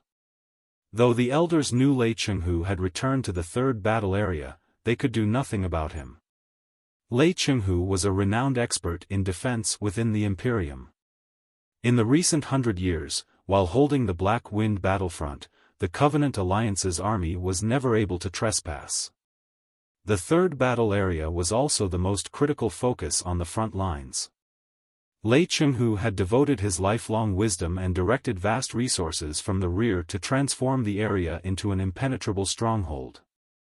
Even if the four Kurfürst families mobilized all their forces to attack the third battle area, they might not be capable of annihilating the astounding Thunder Fleet in a short time.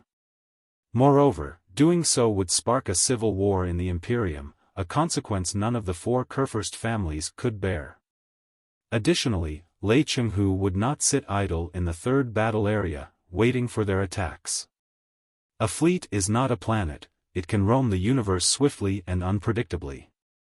Unless the enemy desired it, locating a fleet in the vast expanse of stars for a decisive battle would be nearly impossible.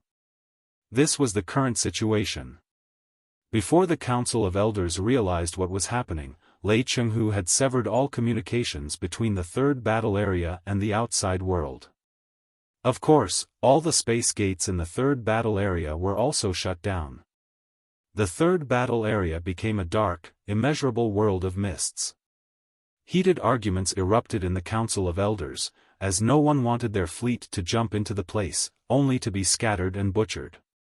They could only cut off all resource supplies to the third battle area, hoping to strand Lei Chenghu or force him to negotiate. But even the most foolish could see that Lei Chenghu would not wait to be killed. The resources he had were enough to launch a shocking, suicide attack. Translator's note: the author's acknowledgement. The Imperium's capital is inspired by Trantor from Foundation, Isaac Asimov's great work. Chapter 2248, Attack the Unprepared Enemy. God of War, Lei Chenghu was right about one thing. After humans explored the three-dimensional universe through space jumps and conquered thousands of sectors and 10 times as many resource planets, attack was always 100 times simpler than defense in any universal war. Lei Chenghu was not an external enemy. He was a key commander in the Imperium's army, a seasoned general with 200 years of combat experience. Additionally, he might have the backing of a mysterious force from the capital, meaning he knew the maps, troop distributions, and jump coordinates of various Imperium worlds perfectly. This allowed him to choose his targets freely and appear unexpectedly in any space zone. The Defender, on the other hand, could not evenly distribute all troops across every world and planet, as this would only lead to being picked off one by one. They had to concentrate their forces in specific areas. The attacker had almost infinite initiative in battle, with one limitation: resource supply. While the attacker could choose a target with no restrictions on the first jump and attack, the subsequent decisions and battles would deplete their fuel and ammunition. If the first battle did not yield significant results, the attacker could not perform a second jump and would be trapped on the burning battlefield forever. This dynamic between attack and defense was akin to a duel between two shooters with snafences. Snafences could only be fired once. Whoever shot first had a significant advantage, but if they missed, they lost all hope. Therefore, the most crucial task for the second shooter was to predict the astounding Thunder Fleet's main target. In the meantime, as the slogan, "Honor the Majesty and Settle the Rebellions," spread to every street in the capital and reached the ears of every elder in the Council of Elders, Lei Chenghu's purpose could not have been more obvious. Yes. For the dissatisfied soldiers on the front lines and the interest groups from remote, small worlds who felt greatly wronged, what better place to lay waste to than the capital? Theoretically, the rebellions, hastily gathered in the third battle area, could never conquer the capital. But anything was possible in war. Didn't Wu Yingqi, once a border general of the Star Ocean Republic, march to the capital, control the parliament, slaughter the MPs, cause a chain reaction, and eventually usurp the entire country with a similar strategy? The lesson of the founding emperor was still vivid.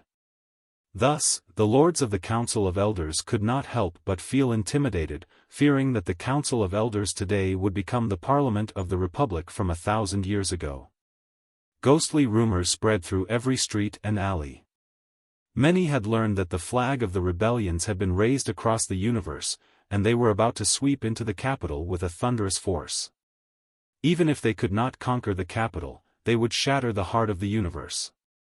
Meanwhile, intelligence from more secret sources confidently stated that the investigation into the Blood Oath Alliance incident had raised public indignation in many sectors. Now, many people in forces other than the four Kurfürst families in the capital had secretly taken the side of the rebellions, or the reformists. As soon as Lei Chenghu's fleet appeared at the edge of the Imperial Terminus sector, those forces would rise and join the astounding Thunder Fleet to take down the capital. The intelligence system of the four Kurfürst families operated at 10 times their usual speed, searching for the source of the rumors. They successfully captured a group of stealthy individuals and even infiltrated several secret bureaus of the reformists. The interrogation of the captured reformists revealed a shocking piece of information. Queenly Linghai and her reformists had been working for decades to compromise the critical nodes of the capital's defense system, which was far less secure than it appeared. The devastating intelligence felt like poison daggers piercing the throats of the elders.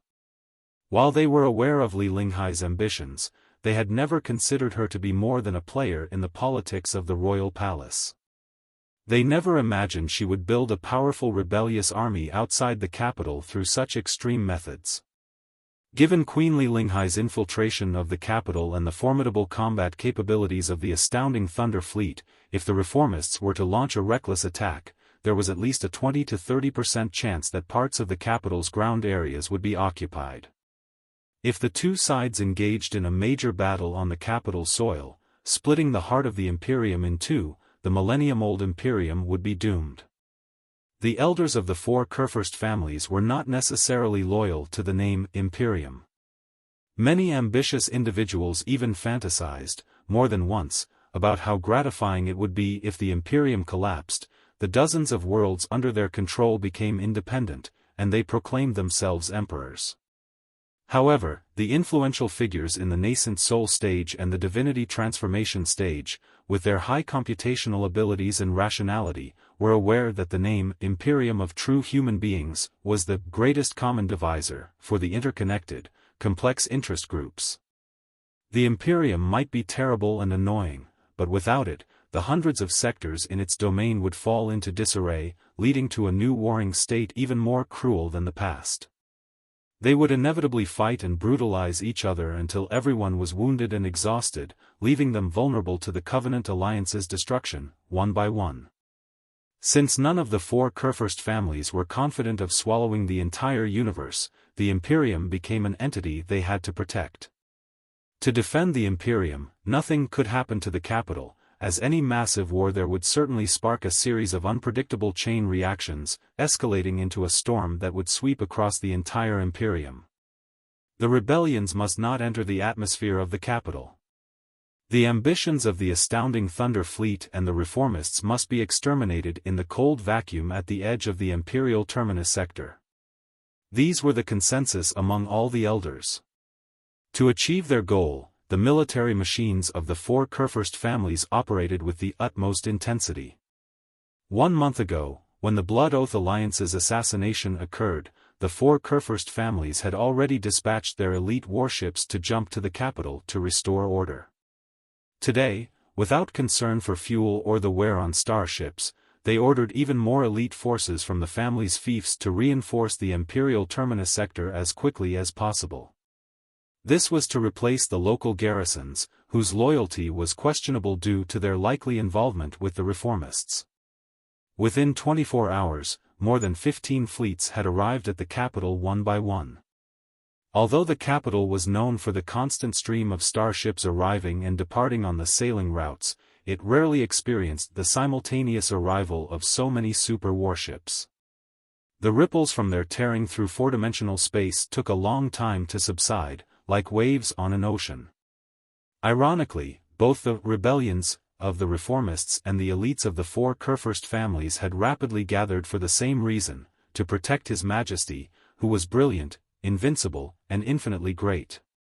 With the arrival of 15 fleets, in addition to the 10 or so already stationed in the capital, the total number of fleets in the Imperial terminus sector was nearly 30, a terrifying number.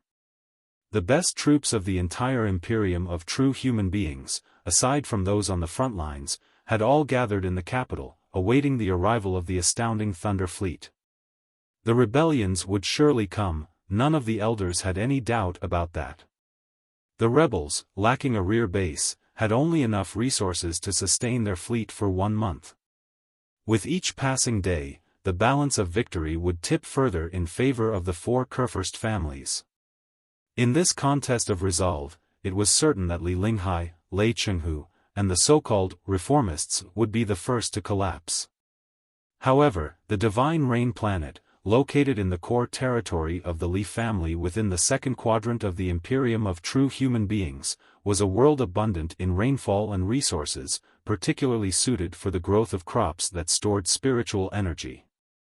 Even more rare were the various rare crystals and mother lodes hidden beneath the planet's surface, which transformed the planet into a bustling hub of industry and agriculture. It held a high ranking among all the planets in the Imperium. The Li family naturally established extensive farms and mines on the Divine Rain planet, developed glorious metropolises capable of accommodating 10 billion people, and set up enormous universal docks in the planet's orbit, capable of producing almost all warships below the rank of heavy cruisers. In short, it was one of the most crucial core worlds of the Li family, responsible for providing resources to several neighboring sectors. This was evident from the 3 massive space gates orbiting the Divine Rain planet, each stretching 1,000 kilometers when fully unfolded. These 3 space gates, positioned in an equilateral triangle, served as giant lighthouses.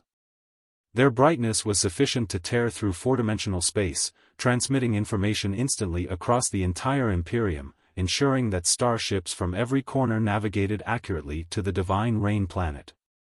In the number 3 space gate of the Divine Rain planet, the navigation staff had been exhausted from the continuous influx of fleets from various Li family worlds, refueling and rearming before jumping to the capital over the past 24 hours. Now, with the emergency operations finally winding down, the staff's anxiety had lessened. Many of them fell asleep in the still disarrayed operation booths. Even those who were still working were so fatigued that they could barely keep their eyes open, no matter how much their superiors scolded them. The few who had been refreshed by drugs, on the other hand, were hiding in corners, whispering to each other about the reformists who had suddenly emerged from the darkness and the spectacular show they were about to perform in the capital. Right now, a high-pitched alarm shrieked throughout the entire control center of the number 3 space gate. Chapter 2249, Lightning Storm. The 10,000 surveillance cameras floating around the number 3 space gate captured everything within hundreds of thousands of kilometers of space. After being computed and analyzed by the super crystal processors, the images were projected onto the enormous light screen in the control center. It was clearly visible that, near the 9th jump point close to the number 3 space gate, the three-dimensional space, which had been absolutely empty, suddenly spread out black ripples like an erupting spring. In just a moment, the feeble ripples transformed into overwhelming, colorful tides that even affected the starships on neighboring jump points, which had just leaped out of the space gaps. These starships hurriedly dodged in a panic, using their maximum power. The spiritual shields of many were shining brightly, indicating the immense pressure they were enduring. At the center of the ripples, or tides, was a flower that was unbelievably glamorous but perished instantly. When the materials weighing millions of tons reacted intensely and were completely annihilated, the energy they released left indelible marks on the dark universe and in the eyes of every observer. The white spots gradually formed the shape of a skeleton, symbolizing death and destruction. Every piece of surveillance equipment in the control center was shrieking, alerting all the staff that a terrible accident of teleportation superposition had occurred. 2 starships, jumping to the Divine Rain planet from different worlds, for some reason, arrived at the exact same coordinates simultaneously. Every unit on the 2 starships, every cell of the crew members, and even every atom that made up the units and bodies overlapped. The consequences of such overlapping were catastrophic. Even if only 10% of the 2 starships overlapped, the resulting super explosion would still engulf both starships in an instant. The crew members did not even have time to panic when they were torn into shreds, if not at an atomic level, in the cellar. It was just the beginning. The space swirl caused by the collision of the space ripples from the 2 starships had a high attraction force, absorbing all the materials fleeing in a hurry and transforming them into part of the death and destruction, like a tiny black hole. Even some of the starships that failed to escape in time were gradually drawn in and about to be involved in the serial destruction. How did this happen? The most dazzling and devastating image on the surveillance light beam cast the control center into a moment of suffocation and silence.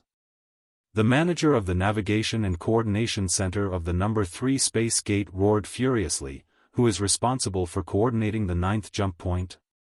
Why did they send the same accurate jump coordinates to 2 starships? The scale of the universe far surpassed the imagination of any human. Theoretically, it was impossible for 2 starships to collide during a space jump. However, to increase jump precision, the Pangu clan and the Nuwa clan, humanity's ancestors, created magical equipment like star beacons and space gates, which attracted travelers like lighthouses in a dark night. As a result, the jump coordinates of starships passing through space gates were limited to an extremely small range, increasing the chance that 2 starships might affect, overlap, and merge with each other. When 2 starships occupied the same space, or 2 bodies of flesh and blood jumped to the same spot simultaneously, dire consequences ensued. The Navigation and Coordination Center on the space gates was created to prevent such accidents.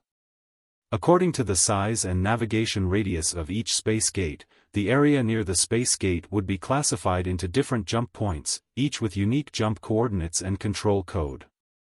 Under normal circumstances, before a starship performed a space jump, it would send a request to the target space gate.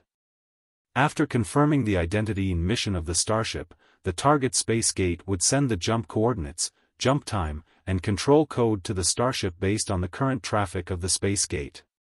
In this way, the safety, regularity, and rapidity of the space jump could be guaranteed. Therefore, in a normal jump procedure where the 2 parties communicated closely, it would be nearly impossible for 2 starships to land on the same spot, leading to such a serious accident. The identities of the 2 overlapped and mutually destroyed starships had been confirmed. They were 2 carriers that had come to the Divine Rain planet to ship goods on a routine, monthly transportation mission. Their jump requests had been sent over a day ago. Then, there could only be one possibility, a human error accident. The coordinator gave the 2 starships the control code for the same time and coordinates. The manager of the control center of the No. 3 Space Gate immediately blushed and glared at the coordinator of the 9th jump point. It was unclear whether it was because he sensed his superior's intense gaze, but the coordinator suddenly shuddered violently and hissed. His face turned grave, and copious amounts of foam spurted from his mouth. He collapsed to the floor, convulsing nervously, and soiled himself. It seemed that some kind of terrible disease had struck him. Well, the manager of the control center was slightly stunned. "Doctor. Someone, call a doctor." At this moment, everyone in the control center of the number 3 space gate was overwhelmed. The chaos caused by the two overlapping starships could not be settled easily. The fuselages of the two starships were too badly damaged to be salvaged, and the debris from the explosion was still sweeping across the entire area. Under normal circumstances, even a carrier would have a spiritual shield of reasonable intensity to withstand the broken pieces. However, this place was next to the space gate. Every minute, a starship would leap out of the void, condensing into a solid form from its fragmented state. This was the most vulnerable moment for the starships and their crews. Even experts in the nascent soul and divinity transformation stages would be more fragile than ever in the transition between 3 and 4 dimensions, barely able to control their own souls. If a piece of debris hit the power unit or arsenal of a starship, or if a starship happened to jump into the path of the debris, it would definitely result in a series of tragic destructions. Desperate roars echoed from the control center and the bridges of nearby starships. Everyone was working so quickly that their hands were cramping. Every surveillance camera was aimed at the starships that had already leaped out of the void. Over 90% of the mainframe crystal processor's computational capacity was dedicated to recalculating the sailing routes and the order in which the starships were being teleported. Both human brains and crystal processors were overloaded, with white smoke puffing from their heads. In the turmoil, no one noticed that on the 19th jump point, the farthest from the number 3 space gate and usually a backup point, a dark warship, seemingly melted into the universe, surfaced silently from the void. It was a warship that seemed to be carved from a black gem. The application of energy absorption and anti-interference materials reduced the ripples it created when it tore through three-dimensional space to a minimum, making it look like a crocodile slowly craning its head out of a thick swamp. When its slender yet powerful body fully emerged from the universal swamp, revealing the lightning camouflage on its sides and staring at the chaotic space zone, no one had detected its presence. It was the first crocodile. Soon, the second, third, fourth, and 10th crocodiles appeared from the void, dozens of kilometers away. They were as silent as the first crocodile. Apart from the faint ripples that resembled black fog, they left little trace. The only sign of their presence was the lightning paint on their starships, which resembled abstract tigers. This paint was the symbol of the astounding Thunder Fleet. After the space jump, they were only a few dozen kilometers apart, close enough to quickly gather into a battle formation. It was nearly a perfect group jump. It was only at this moment that the control center of the number 3 space gate finally detected the uninvited guests. What the heck? The manager of the number 3 space gate turned pale as he watched the light spots on the surveillance beam quickly form a battle formation, like bees and ants. How is this possible? So many unauthorized, unknown starships have jumped to the Divine Rain planet at the same time. Where did they get the jump permission and control code? It's impossible. Absolutely impossible. To prevent the enemy from rapidly and uncontrollably marching into the heartland, both the Imperium and the Covenant Alliance maintain tight control over their space gates. The frequency of signals sent by the space gates was one of the top secrets. Every starship changed its frequency daily to broadcast different navigation signals. Only by learning the current day's navigation signals, or even those for a particular hour, which included top-secret data like the jump password, could the space gate's navigation purpose be best achieved and the precision of the jump maximized. If the coordinates of a space gate were known but the jump password could not be decrypted, there was a 99% chance that the starships would jump to the edge of the target world. It might then take them 10 to 15 days to cruise at sublight speed to reach the resource-rich areas at the center of the world, the planets most frequented and developed by humans. However, the mysterious intruders had jumped right next to the Divine Rain planet. There must have been. The manager of the control center of Space Gate Number 3 was greatly alarmed. On instinct, he drew his mini-storm bolter from his waist. But all the navigators, coordinators, and operators before him were dutifully performing their tasks according to regulations, their faces displaying confusion. There was not the slightest anomaly. Thud. Thud. Thud.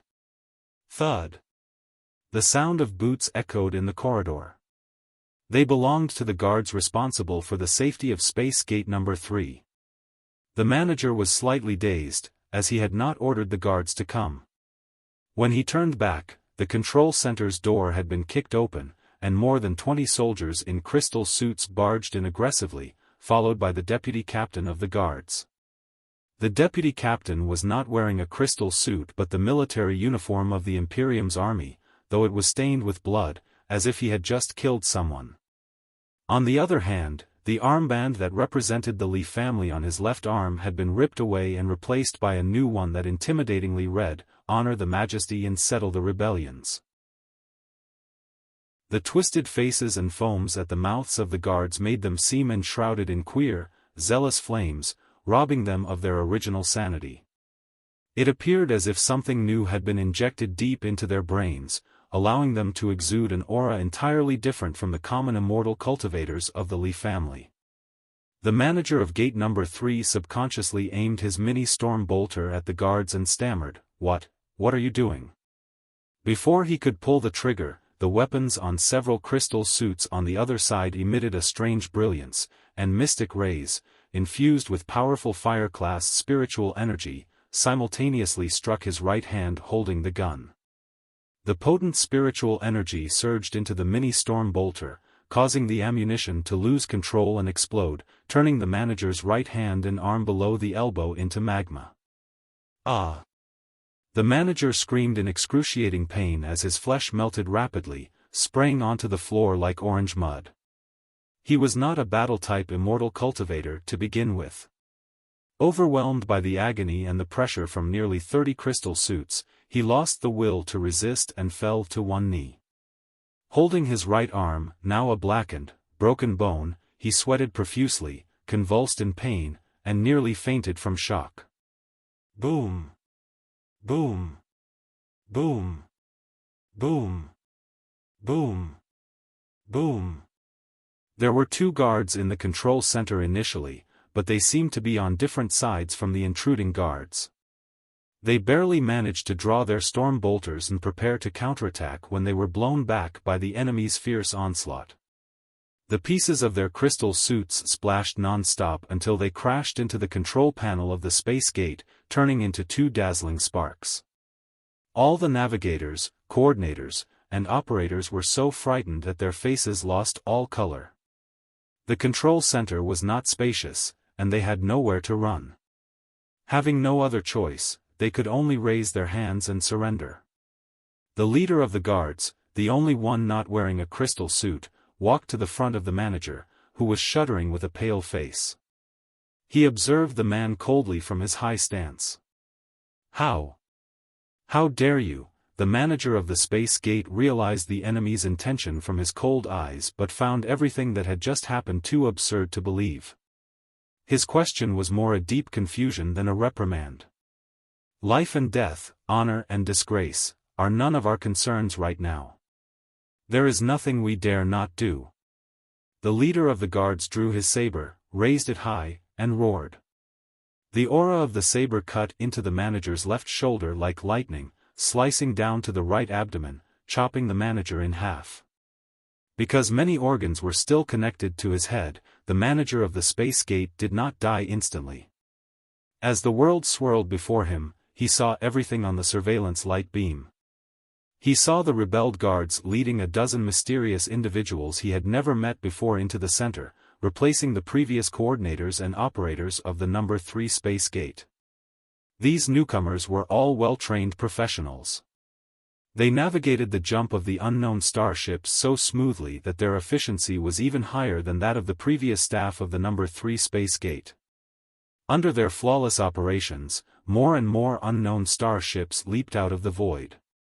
Their jump points were so immaculate that they neither affected nor overlapped each other, nor were they so far apart that the enemy could attack them separately.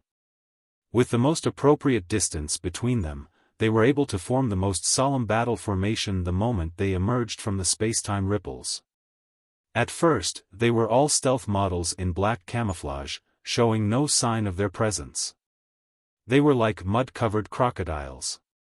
As more and more crocodiles crawled out and gradually formed an indestructible battle formation, huge warships and enormous motherships charged into the area without hesitation, revealing their presence without a hint of stealth, like killer whales weighing tens of thousands of tons breaching the ocean's surface. Before he succumbed to the infinite darkness, the last image the manager of the space gate saw was of crocodiles, swordfish, sharks, and giant whales launching colorful streaks of brilliance at the local garrison. The dozens of brilliant streaks were even and long, like his soul waves and ECG at that moment. Then, his soul dispersed into the vast sea of stars, and he could feel nothing more. The Divine Rain Fleet was as chaotic as the number 3 space gate had been. As one of the most resourceful worlds in the Leaf family's dominion, the protection of the Divine Rain sector was a significant focus in the Leaf family's strategies. The equipment and personnel for the Divine Rain Fleet were among the best in the 100 fleets of the Imperium. However, the critical issue was that, to bolster the defense of the capital, the Divine Rain Fleet had just dispatched 1/3 of its warships to reinforce it. Reinforcing warships carried away a tremendous amount of ammunition and fuel, causing a few minor flaws in the local defense system of the Divine Rain sector, which could be fixed within 24 hours. Who could have thought that the rebellions would march out at such an awkward moment? The strength of the Divine Rain Fleet had diminished by at least 1/3, but the rebellions had gathered the elites from dozens of smaller worlds at the periphery of the Imperium, commanded by Lei Chenghu, the famous god of war. Besides, war is not a game of numbers, and final victory cannot be decided by the advantages listed on a piece of paper. Over the past 100 years of war between the Imperium and the Covenant Alliance, to preserve their strength as much as possible, the 4 Kurfürst families often asked the troops from the edge of the Imperium to lead the vanguard as cannon fodder. After the cannon fodder paid a great sacrifice and crushed the tough enemy, their own troops would arrive and claim the fruits of victory easily. This led to an inevitable paradox: a fleet can only be built through fighting, and a strong troop can only be sharpened by blood. Since the cannon fodder always led the charge and the elites of the 4 Kurfürst families were never tested by real combat, they often had the most advanced starships but lacked the determination to fight or abundant battle experience. They were nothing more than decorative vases. Meanwhile, out of 100 cannon fodder fleets, 90 might be crushed, crippled, or even collapse to the point that their designations were cancelled. But there were always 10 cannon fodder fleets that were relatively lucky. They would hone their claws and horns with the enemy's blades in the cruel, hellish battles, swallow the enemy's bodies to build their own flesh and bones, and grow from cannon fodder into the most fiendish creatures. Unfortunately, the Divine Rain Fleet was a typical example of the former, while the coalition fleet of the 3rd Battle Area of the Expeditionary Army, represented by the astounding Thunder Fleet, was a quintessence of the latter. The Divine Rain Fleet was equipped with the most advanced and powerful starships of the Imperium but had been stationed in the Divine Rain sector for decades. In name, the heavy responsibility to defend the sailing routes and jump points rested on their shoulders. But was any space pirate, extraterrestrial devil, or rogue blind enough to come to the Lee family's heartland to be killed? Aside from the increasingly slack regular drills, the starships, which had installed the most advanced cannons of the Imperium at a tremendous cost of money and resources, had never been stained with a single drop of blood. Meanwhile, the commanders of various ranks within the Divine Rain Fleet were almost all descendants of the Lee family. Many had a high cultivation level, even the captain of a mere cruiser might be at the peak of the core formation stage. Yet, their high levels were often built on an infinite supply of heavenly materials and earthly treasures and high-purity crystals. They had never faced real tests. No matter how fierce the internal competitions within the family were and how vivid the trial fields, like the Land of Sins, none could compare to the front line of war, where the entire universe burned and everyone's blood simmered. The astounding Thunder Fleet was precisely the opposite. It was a fleet of destruction, a living embodiment of the immortal cultivator's creed, survival of the fittest. Every starship in the fleet had once been surrounded by at least 10 starships of the Covenant Alliance, breaking through the enemy's siege with broken bodies. Each person on the starships knew they had nothing to rely on except their fists, teeth, and blades. They did not progress to the building foundation stage, the core formation stage, or even the nascent soul stage in their families' training bases, which had complete facilities and standby medical teams, but on the rough battlefield, where they feasted on the enemy's flesh, drank their blood, and perhaps had the enemy's saber thrust into their chest. 99 out of every 100 immortal cultivators who joined the fleet perished in the brutal, ruthless battlefield, but their haunting will and ravenous desires transformed into dark blessings, aiding the last survivor to crawl back from the brink of hell and reclaim the world. The Divine Rain Fleet, with such a history, watched in astonishment as the astounding Thunder Fleet aggressively appeared. Enemy incoming! Enemy incoming! Enemy incoming! These repetitive warnings echoed through every starship of the Divine Rain Fleet, mingling with the alarms from the surveillance magical equipment, creating an even more unsettling atmosphere. The natural response of the flagship was to request reinforcements from other worlds and the capital. However, all external communications were severely disrupted, and the distress signals were trapped in chaotic whirlpools, with no certainty of reaching the outside world. Lei Chenghu, with his extensive experience, prevented the Divine Rain sector garrison from easily sending distress calls. The first wave of troops that revised to maintain flow and clarity while preserving the original meaning. The first wave of troops to arrive included many ships equipped to disrupt communications. Earlier, Li Linghai had also compromised many of the Divine Rain sector's signal bases and had Li Yao forward the precise coordinates of these bases to Lei Chenghu. So, the first wave of interferential attacks was highly effective.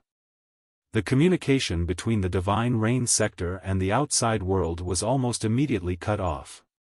When the Divine Rain Fleet finally gathered into battle formation and charged at the astounding Thunder Fleet, 1/4 of the astounding Thunder Fleet had recovered from the surging spacetime ripples, 1/4 were slowly passing through the gap in four-dimensional space, and the other half were still being teleported. Even the least experienced commander knew that this was the best, if not the only, opportunity to annihilate the astounding Thunder Fleet. But at this moment, the dozens of streaks of brilliance that the manager of the number 3 space gate had seen earlier, leaving exhaust trails almost 1,000 kilometers long in the vast space, appeared before the Divine Rain Fleet like a small meteor shower.